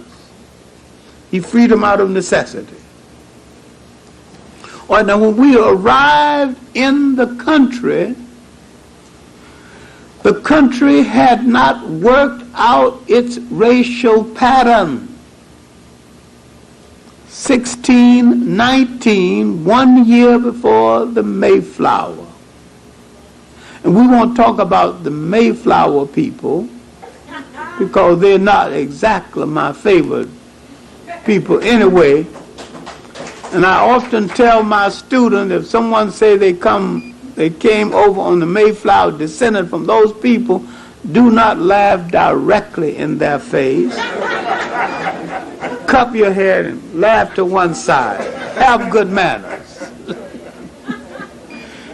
Those were discards, degenerates, thrown out of Harlem, fornicating with the sisters and the mothers in the street. Then they came to America and began to oppress the Indians. Then the governor of the Massachusetts colony wrote back to England, "No, why did you send these people over here?" But when we arrived, they had not worked out the pattern. They hadn't even worked out the color scheme.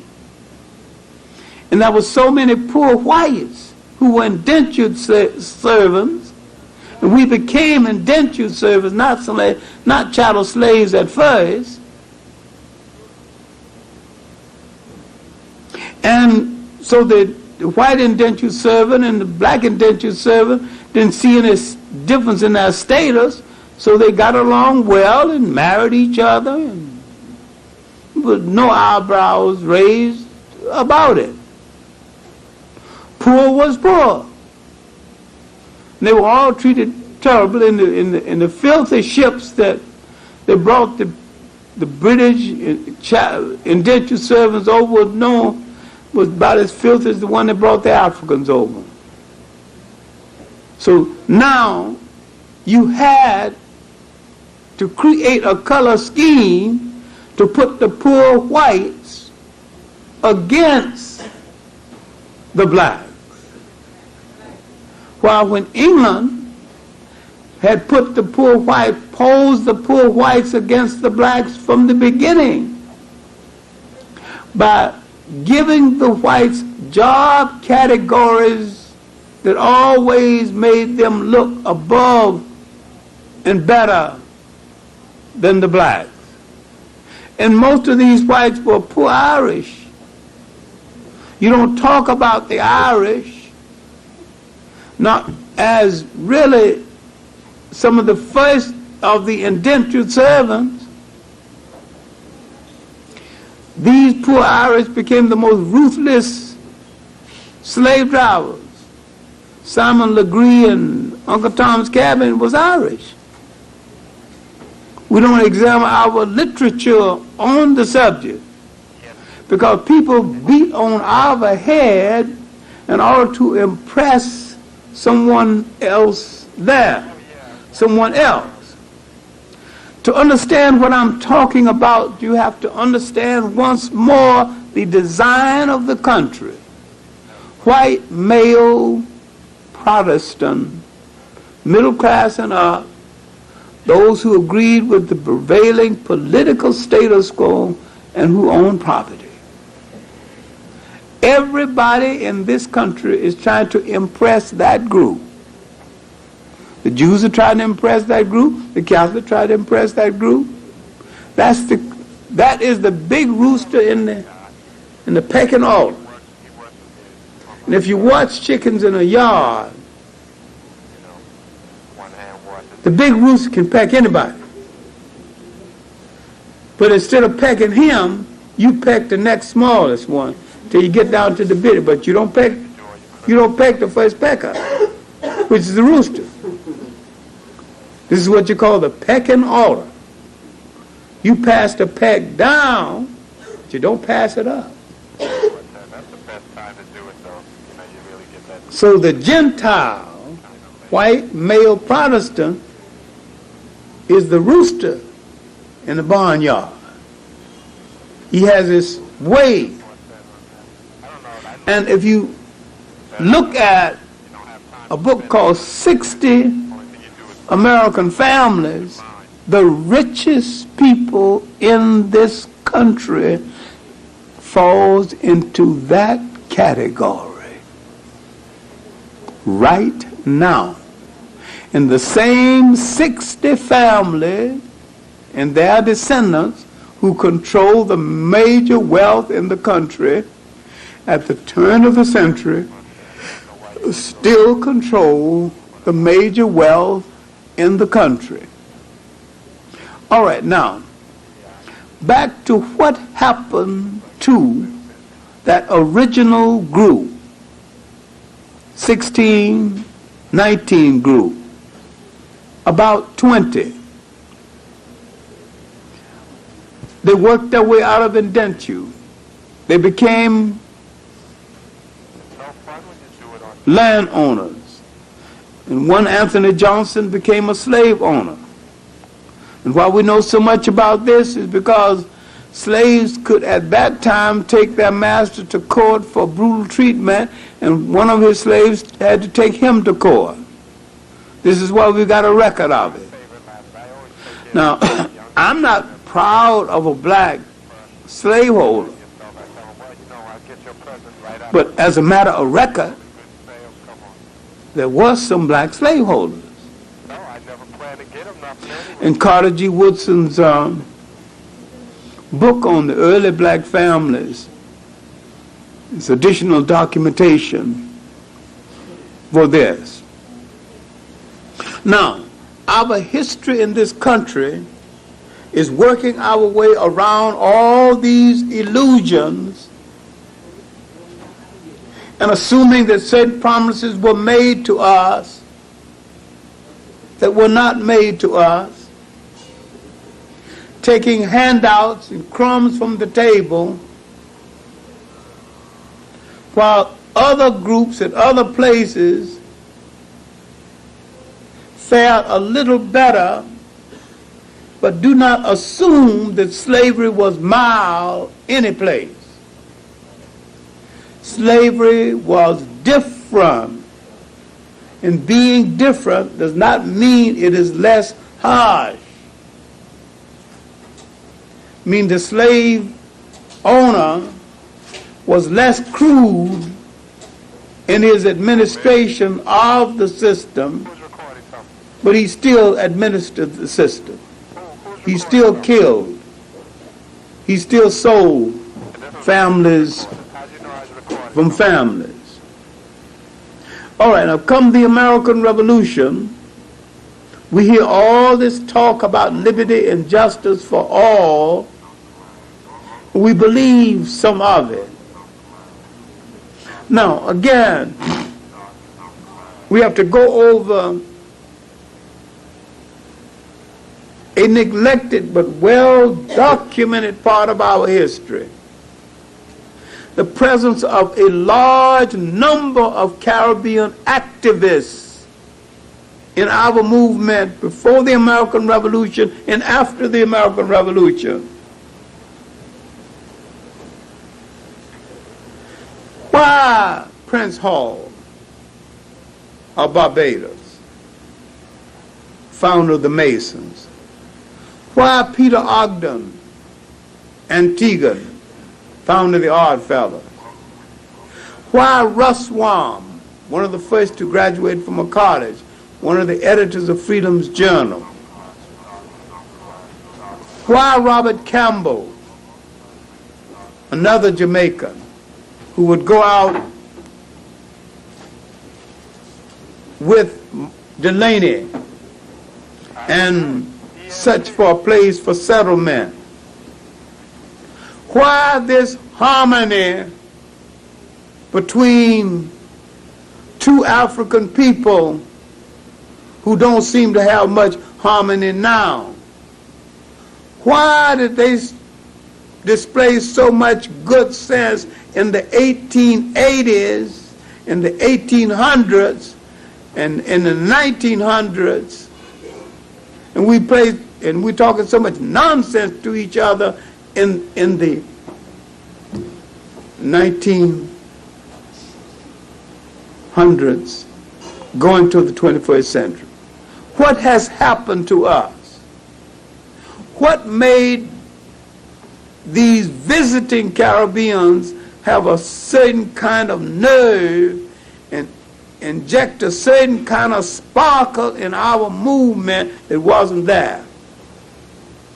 They came from a system that gave them the illusion that a free man was free. These were free blacks as against slaves.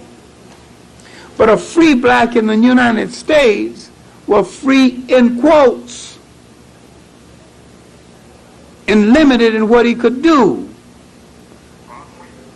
The free black from the Caribbeans was no freer, but he had the illusion that he was supposed to be freer, and he acted accordingly. And yet they gave something to the whole movement that wasn't there. They would help set in motion the colonization society. Ruswan would go to Liberia, find the Liberian Herald, a newspaper still in existence. In the 1850s, they stopped coming in any appreciable numbers, and the free black in the United States began to visit them, because while there was still slavery in Jamaica, throughout the whole Caribbean island, they were free enough to invite black Americans in the struggle to come down and rest up a while. All right, now let's look at the scene they had and the scene we had. In the mental depression brought on by our scene, in the slight relief brought on by their scene. They were on an island. They were the majority. When you are the majority, though you are a slave, you get the feeling that ultimately you're going to be the master of the land. And that's true, because most of the time you are going to be the master of the land.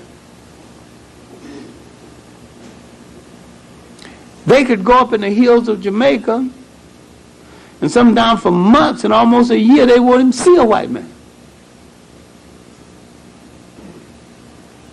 There was no place we could go where we didn't see him or reminded of his awesome power. Now look what is happening to that mentality. Wilson Huggins would say years later, we rise each morning and petition for the right to live to the end of the day. And the next morning we have to petition all over again. He said double F as in Freddie Fred. Because this is where the phrase going to meet the man. Literally going to get permission to live one more day. But if you're way up in the hills, most of the time you don't see him. So the psychological impact of his presence on your mind is not there. And you know he owns the land, you know he's the master. But physically, you're not looking him in the face every day. So this relieves the mind of being reminded constantly. While in this country, the idea was to drive us stark, raving mad, and he damn near succeeded. You have to understand what happened. These two different people, all African people now, one living under one set of people, more brutal than the other, still white people, but one is more brutal than the other. One has no tact at all. The British understand slavery is a business, and they handled it as a business. The American was a sloppy businessman, and sometimes he would kill his investment unnecessarily. I didn't say the British didn't kill. He killed sometimes to warn others that you better not revolt, or you better not step out of line. But he didn't kill for frivolous reasons. He killed for control reasons. Kill one to control 1,000. That's thinking. Brutal thinking, but thinking. America didn't think that way then, don't think that way now. So we had this to contend with. After the American Revolution, now you can see why in the 1850s we would not only need spokesmen, we would begin to create an intellectual atmosphere in the New England states different. We began to create a church atmosphere that was different. And we had to create it that was different. There were very few independent churches in the Caribbean. They're tied to some European church, Scottish church, British church. There was no need because the missionaries, the Moravians and other missionaries, let you in their churches and administer too. But this didn't happen to us. So we had no choice but to build the independent institutions because we were working with a different kind of psyche and relationship to the white people we had to deal with. See, more and more we're becoming isolated from the Africans and isolated from the Caribbean people. This is what I mean, the lonely African nation away from home. Still an African people no different from any other African people when we left. The difference is the nature of oppression and the nature of the oppressor and our reaction to it. All right, slavery was hard in the Caribbean islands. Yes. Slavery was hard here. Why didn't the blues appear in the Caribbean islands? Why didn't the spirituals appear? It had nothing to do with the lack of culture. But the blues and the spirituals are part of our self-induced psychiatry. We had to have it. We had to have relief. We developed through our church and through our reading and misreading of the Bible a romance for Jewish people that we still have. We wanted to associate with a people who escaped from something. Now you can see why we're saying, go down, Moses, tell old Pharaoh, let my people go. What are you talking about? Let your people go. When they become your people? Tell old Pharaoh, let my people go. Now who was the Pharaoh?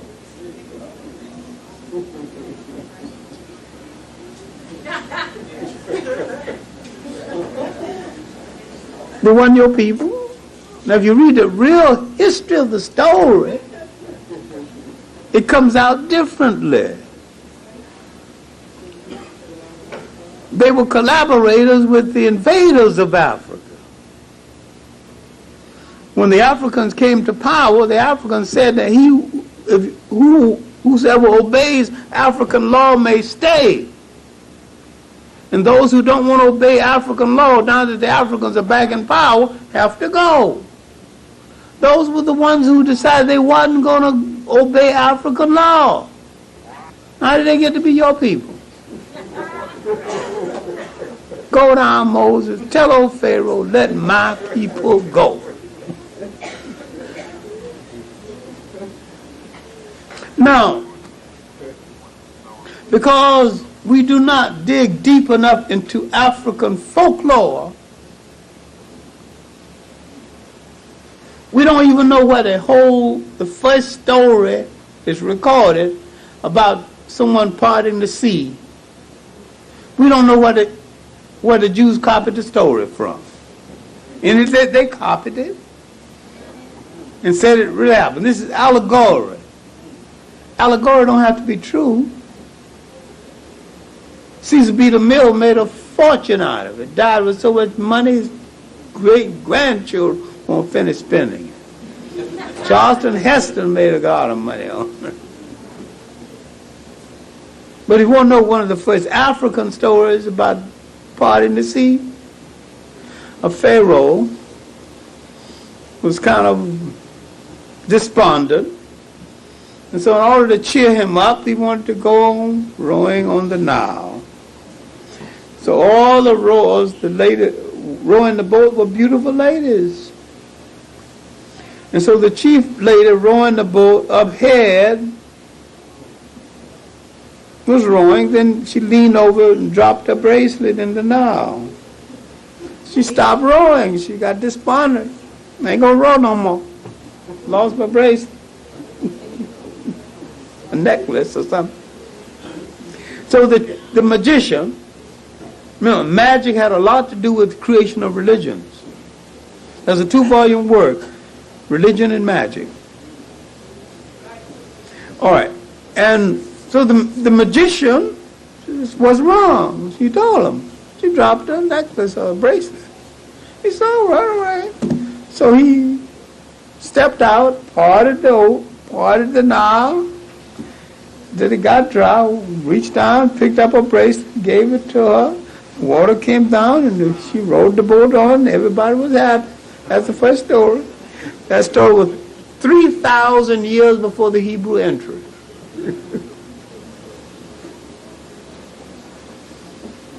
But if you look at African literature, you can find a duplication of all these stories. And I think some of our spirituals will be changed around. Marian Anderson was singing the story in Egypt, and the Egyptians asked her to stop. I mean, the Arabs, there's no such thing as Egyptians. Egyptians don't rule Egypt. Arabs rule Egypt right now. The Arabs weren't even a people when all this was happening. So they had nothing to do with, none of the greatness of Egypt. The Arabs didn't have nothing to do with it. He was the one that came in and robbed all those graves and stole all that gold. And took some of the stone and built mosques. Some of the mosques are still there. So you call the Arab an Egyptian, you're wrong. But we got a whole lot of misconception. Another one is in the song, Deep River, My Home is Over Jordan. How did your home get to be over Jordan? It's a beautiful song.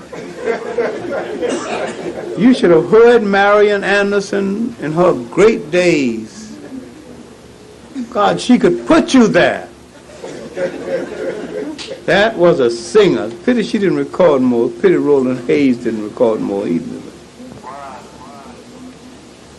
What I'm saying is that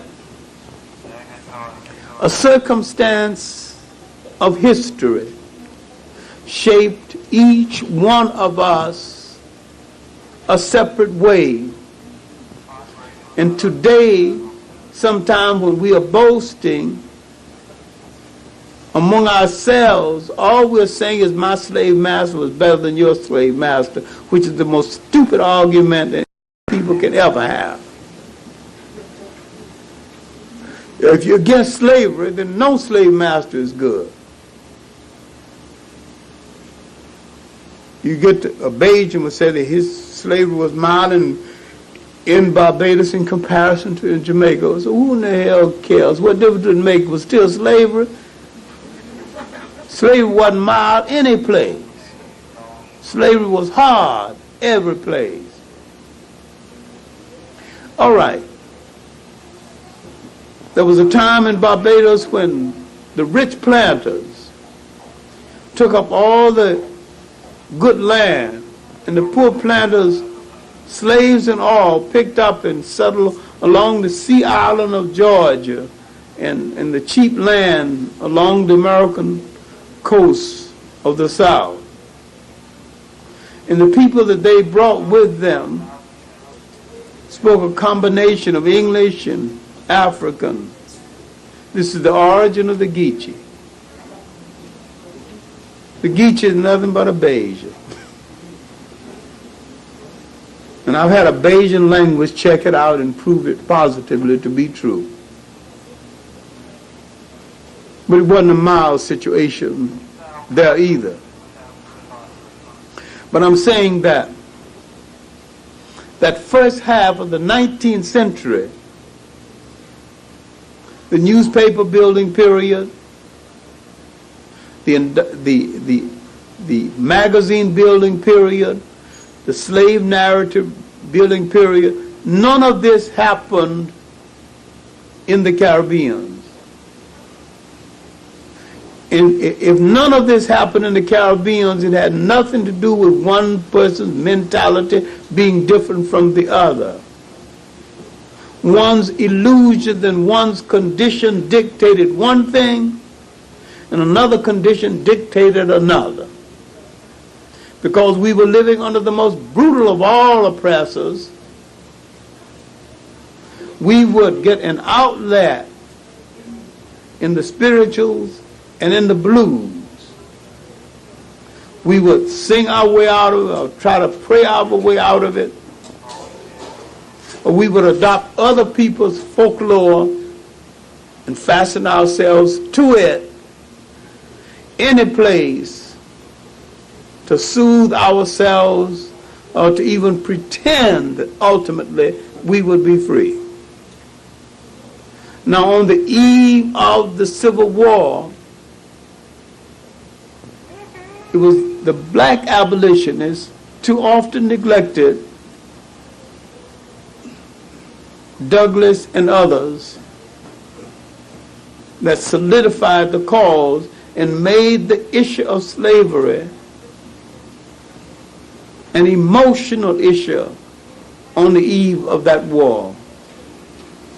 Then you look at the Caribbean islands on the eve of emancipation and look at the United States on the eve of the Civil War and emancipation. You're looking at two different stories. You're looking at two different stories because two different people, both Africans, are reacting to oppression in a different way because they've got different oppressors and must act in a different way and have no choice but to do so.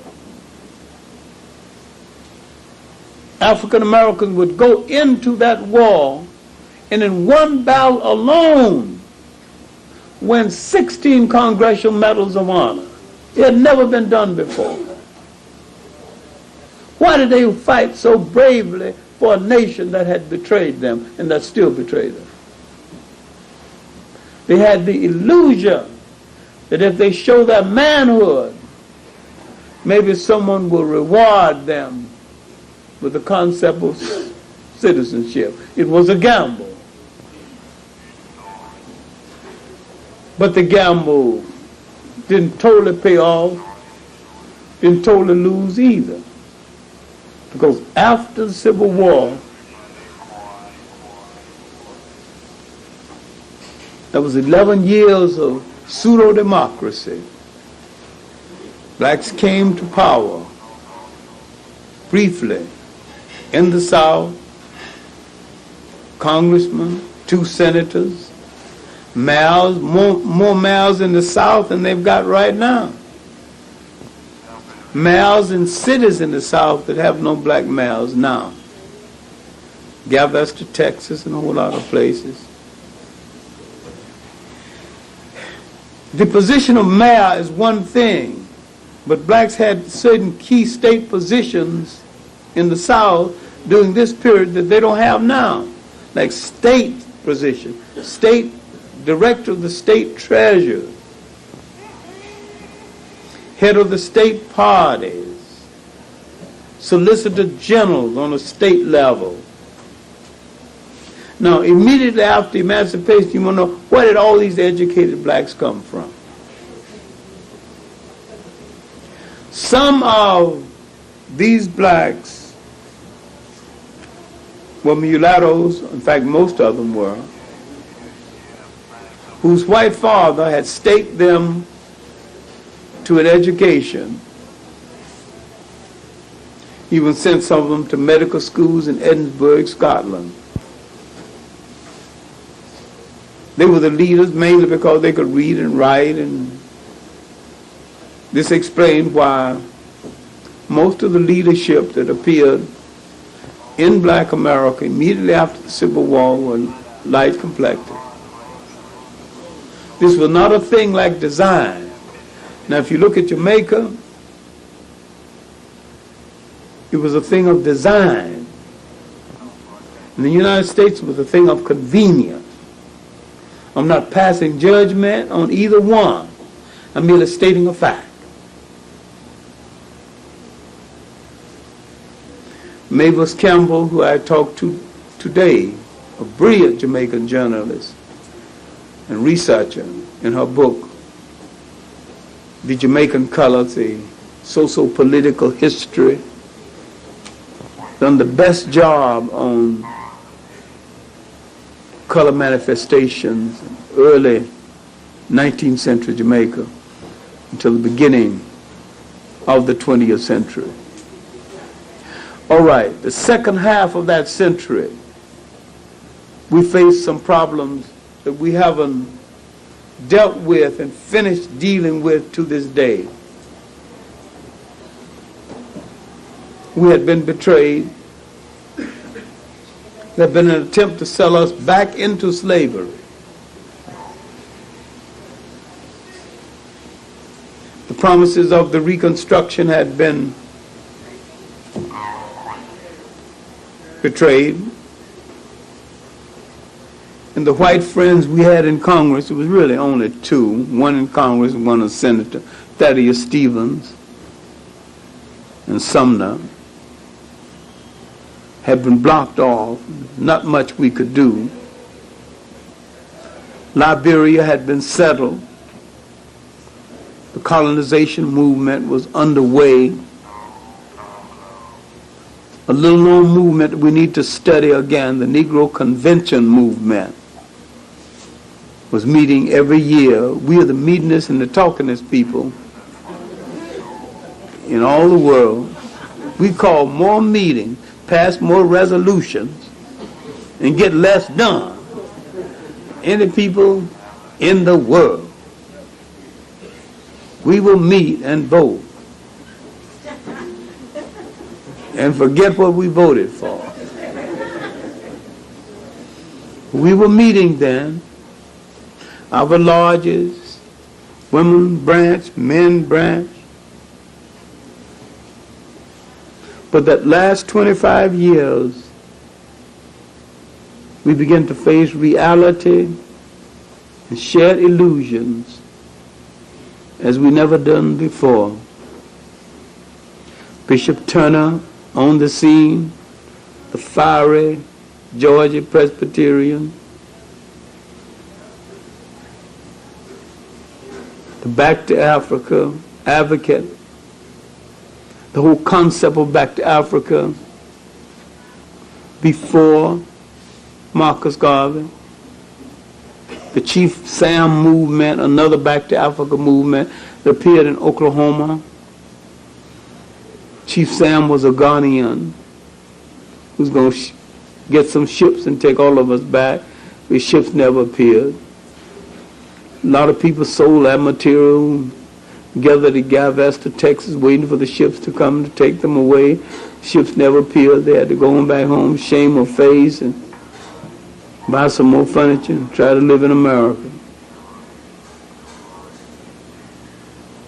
When I say that we are the loneliest nation, we are the lonely African away from home, we are the ones who were invited to the United States. And when we finished laboring, the jobs became obsolete.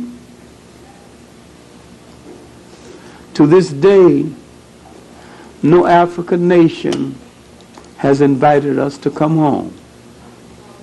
Officially. The same as Israel had a law that any Jew who wants to return can return. Africa has no such law. Not one nation in all Africa. And yet Africa has more space than Israel. 1,000 times more. In fact, all black Americans fit into one corner of the Sudan and they wouldn't miss the space. Under proper cultivation, we could feed ourselves there too. But the African has been brainwashed into not inviting us home. So we came into the 20th century with illusions. We came into the 20th century with hope. We came into the 20th century changing leadership and arguing about old leadership. It was the Booker T. Washington period. It's the beginning of the Du Bois period. It was a period of the radical black journalists, especially T. Thomas Fortune and Monroe Trotter. It was an outspoken period. It was also a period of riots until we entered the period of the First World War. Marcus Garvey would arrive soon after. He would challenge Du Bois as the center of leadership, and he would succeed where Du Bois had failed, principally because Marcus Garvey could reach an audience that Du Bois could not reach. Du Bois, with his Oxford accent, his Harvard accent, he was always correct, but he did not reach out in such a way to entice the masses of people.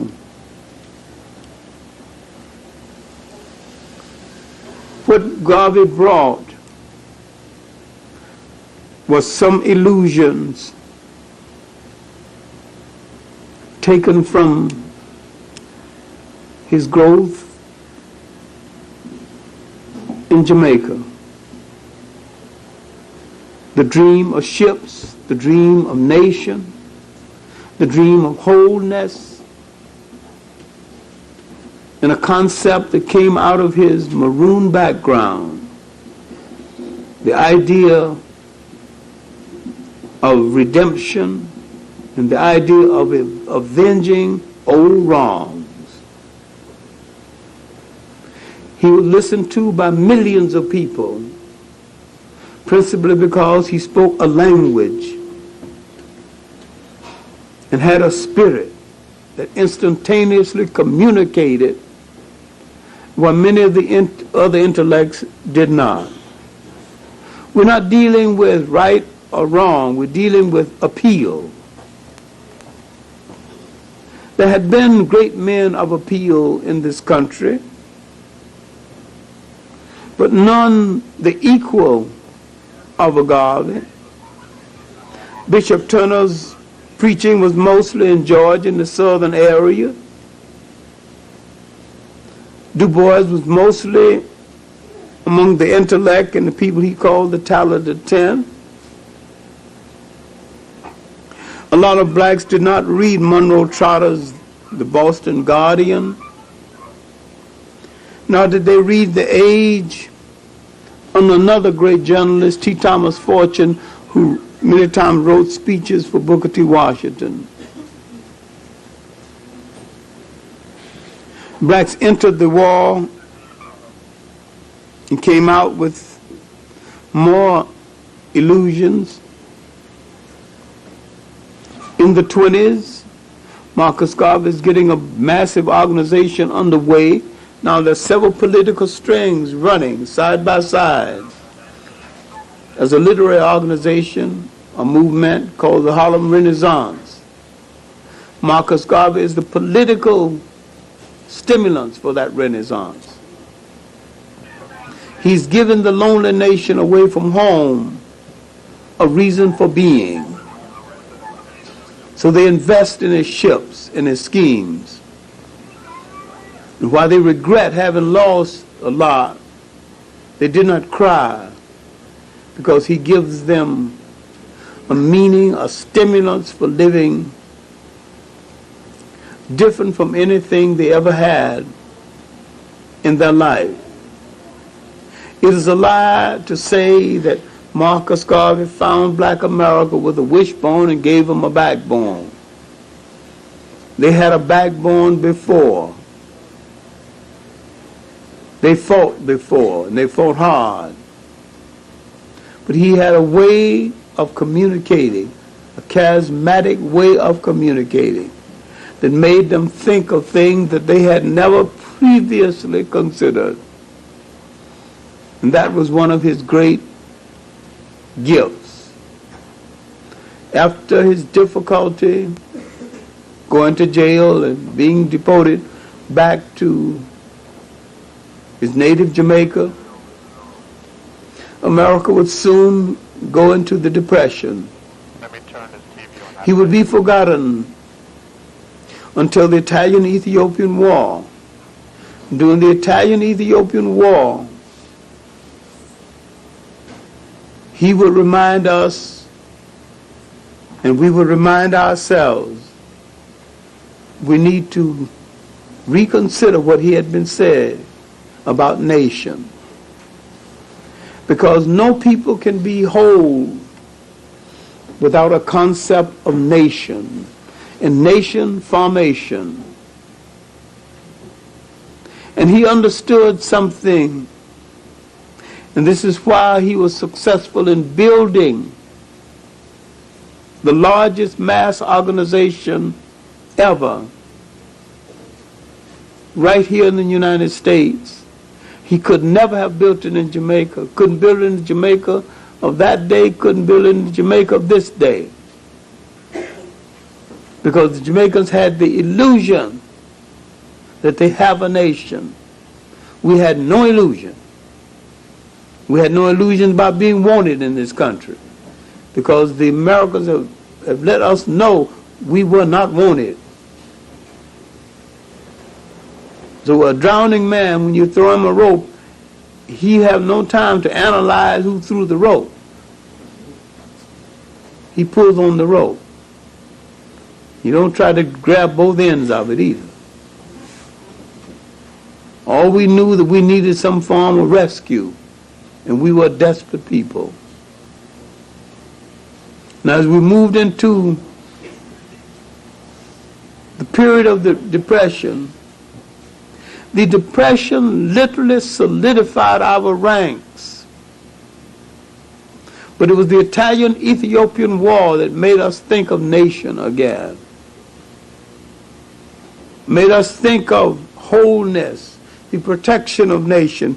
Made us relive some of Marcus Garvey's teachings about nation and nation structure. And it was with this and all the misgivings that we entered another war with doubts and wondering what we would get out of it. But we had no enthusiasm for the Second World War and didn't suspect that we would get anything out of it.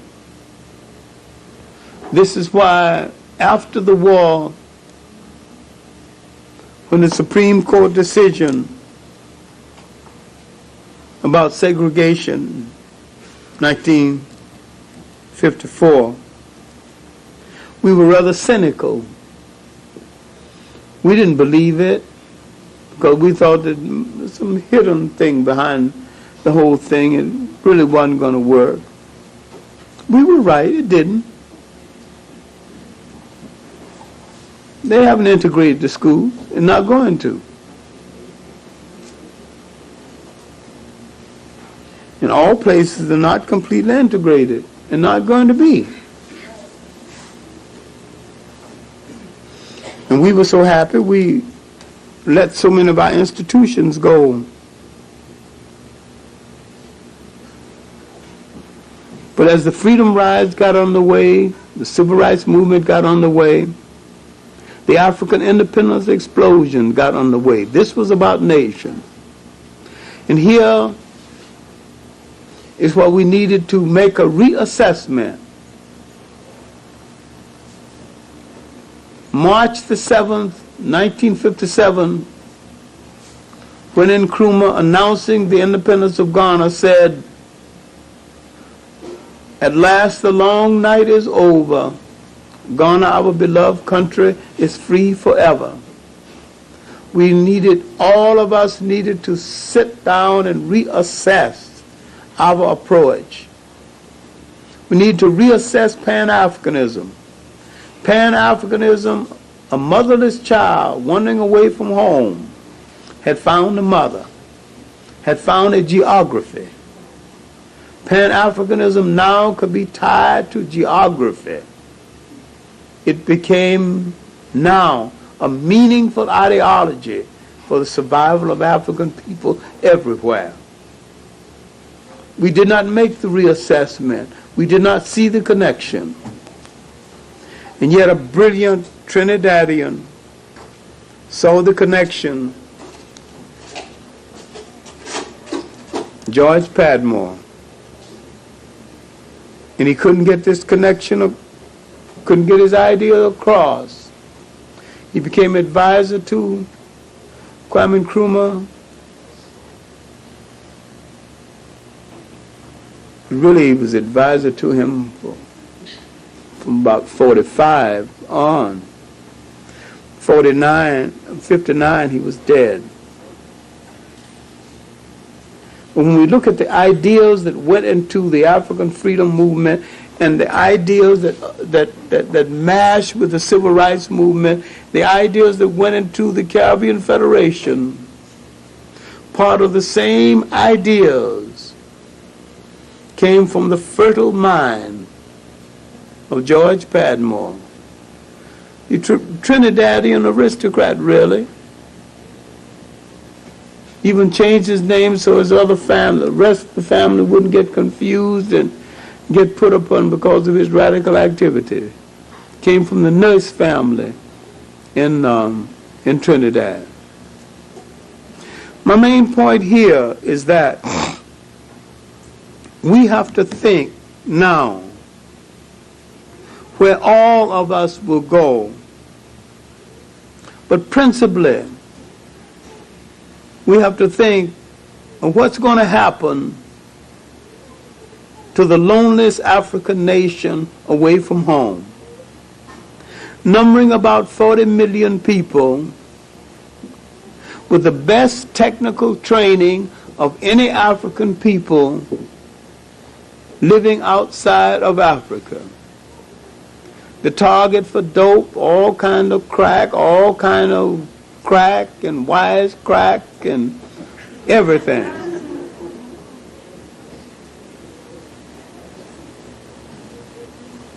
Jimmy Carter wanted to reduce their population. AIDS is another way of reducing their population. I'm saying that of all the African people in the world, the ones in the United States is the greatest and most tragic target. The ones in the United States presents the greatest problem to those who wish to control the mineral wealth of Africa, wish to control African people everywhere. You ain't going to have no problem with any African people who announce in the headlines that they're giving medals to those who invade Grenada and not one word of protest about it. You ain't gonna have no problem with that. You ain't got no problem there. You got no problem with people who would boast that England is no longer part of our protection, but America's here with our flat tops and our aeroplanes, so you mess with us, America will do you in. All it's done is change slave masters. You ain't got no problem with people like that.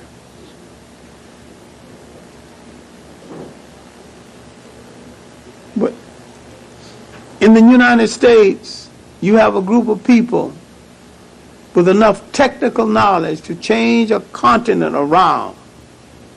But their mind is so full of misconceptions, and sometimes their body is so full of dope, they can't do what they need to do. And this is all on a purpose to set them up so that they cannot make that connection with Africa. Once that people straighten themselves out,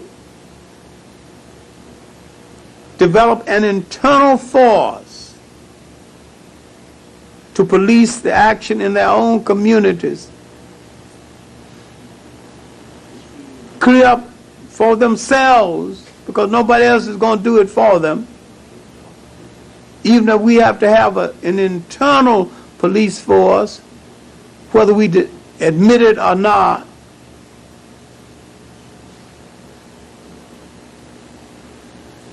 Charge the church with the role of getting across a new message to the people other than just praying. There's some spirituality in the revitalization of a community and opening up boarded up houses and fixing them and taking welfare people out of hotels and giving their children a healthy environment. Once we discover what we can do ourselves, study Booker T. Washington, W.E.B. Du Bois, and Marcus Garvey, and the concept of nation. The one thing that they do not want to catch on among us is the concept of nation. They have trained us into dependency. We keep worrying about what other people will do for us. We need to stop thinking, and once we begin to do things for ourselves, we can force these other things. We have to have everything that goes into the making of a nation. We should have the equivalent of it. There's enough of us. 40 million people. We should have at least 3 symphony orchestras, 7 theater groups, national, 30 clothing factories, all kind of farms. If you're going to wear wool, then you should have some sheep. When you wear cotton, you should have a cotton field. A lot of them. Own it. I don't mean work on it. Own it.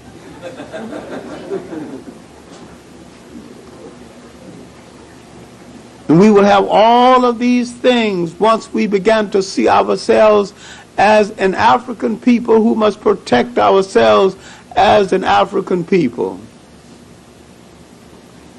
I call this the essential selfishness of survival.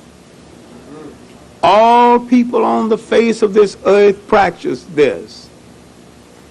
And we are late in learning it. That's tomorrow's work and today's work too. If we are tomorrow's people, then we must prepare ourselves to sustain ourselves. And we cannot go into another century asking other people to do for us. In one of her last speeches before she died, Mary McLeod Bethune said, we must change from a people begging and pleading to a people insisting in demanding. If our peoplehood is to emerge and to be part of the humanity of the world, if we are to build nations again and to project ourselves again on the world, there's no one to do it but ourselves for ourselves. We are not only capable of building a new humanity for ourselves, we're capable of building a new humanity for the world. But let's start with ourselves. You can change the world if at first you change yourself. Thank you very much.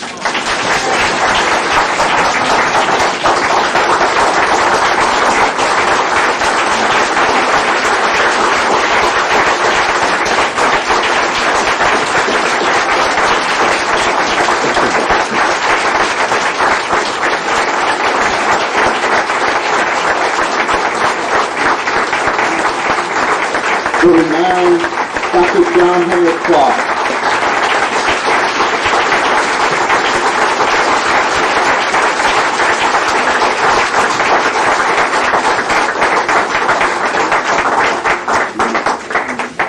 Thank you again, Doctor. We will give Dr. Clarke a few minutes rest, at the end of which we will begin our certificate awarding ceremony.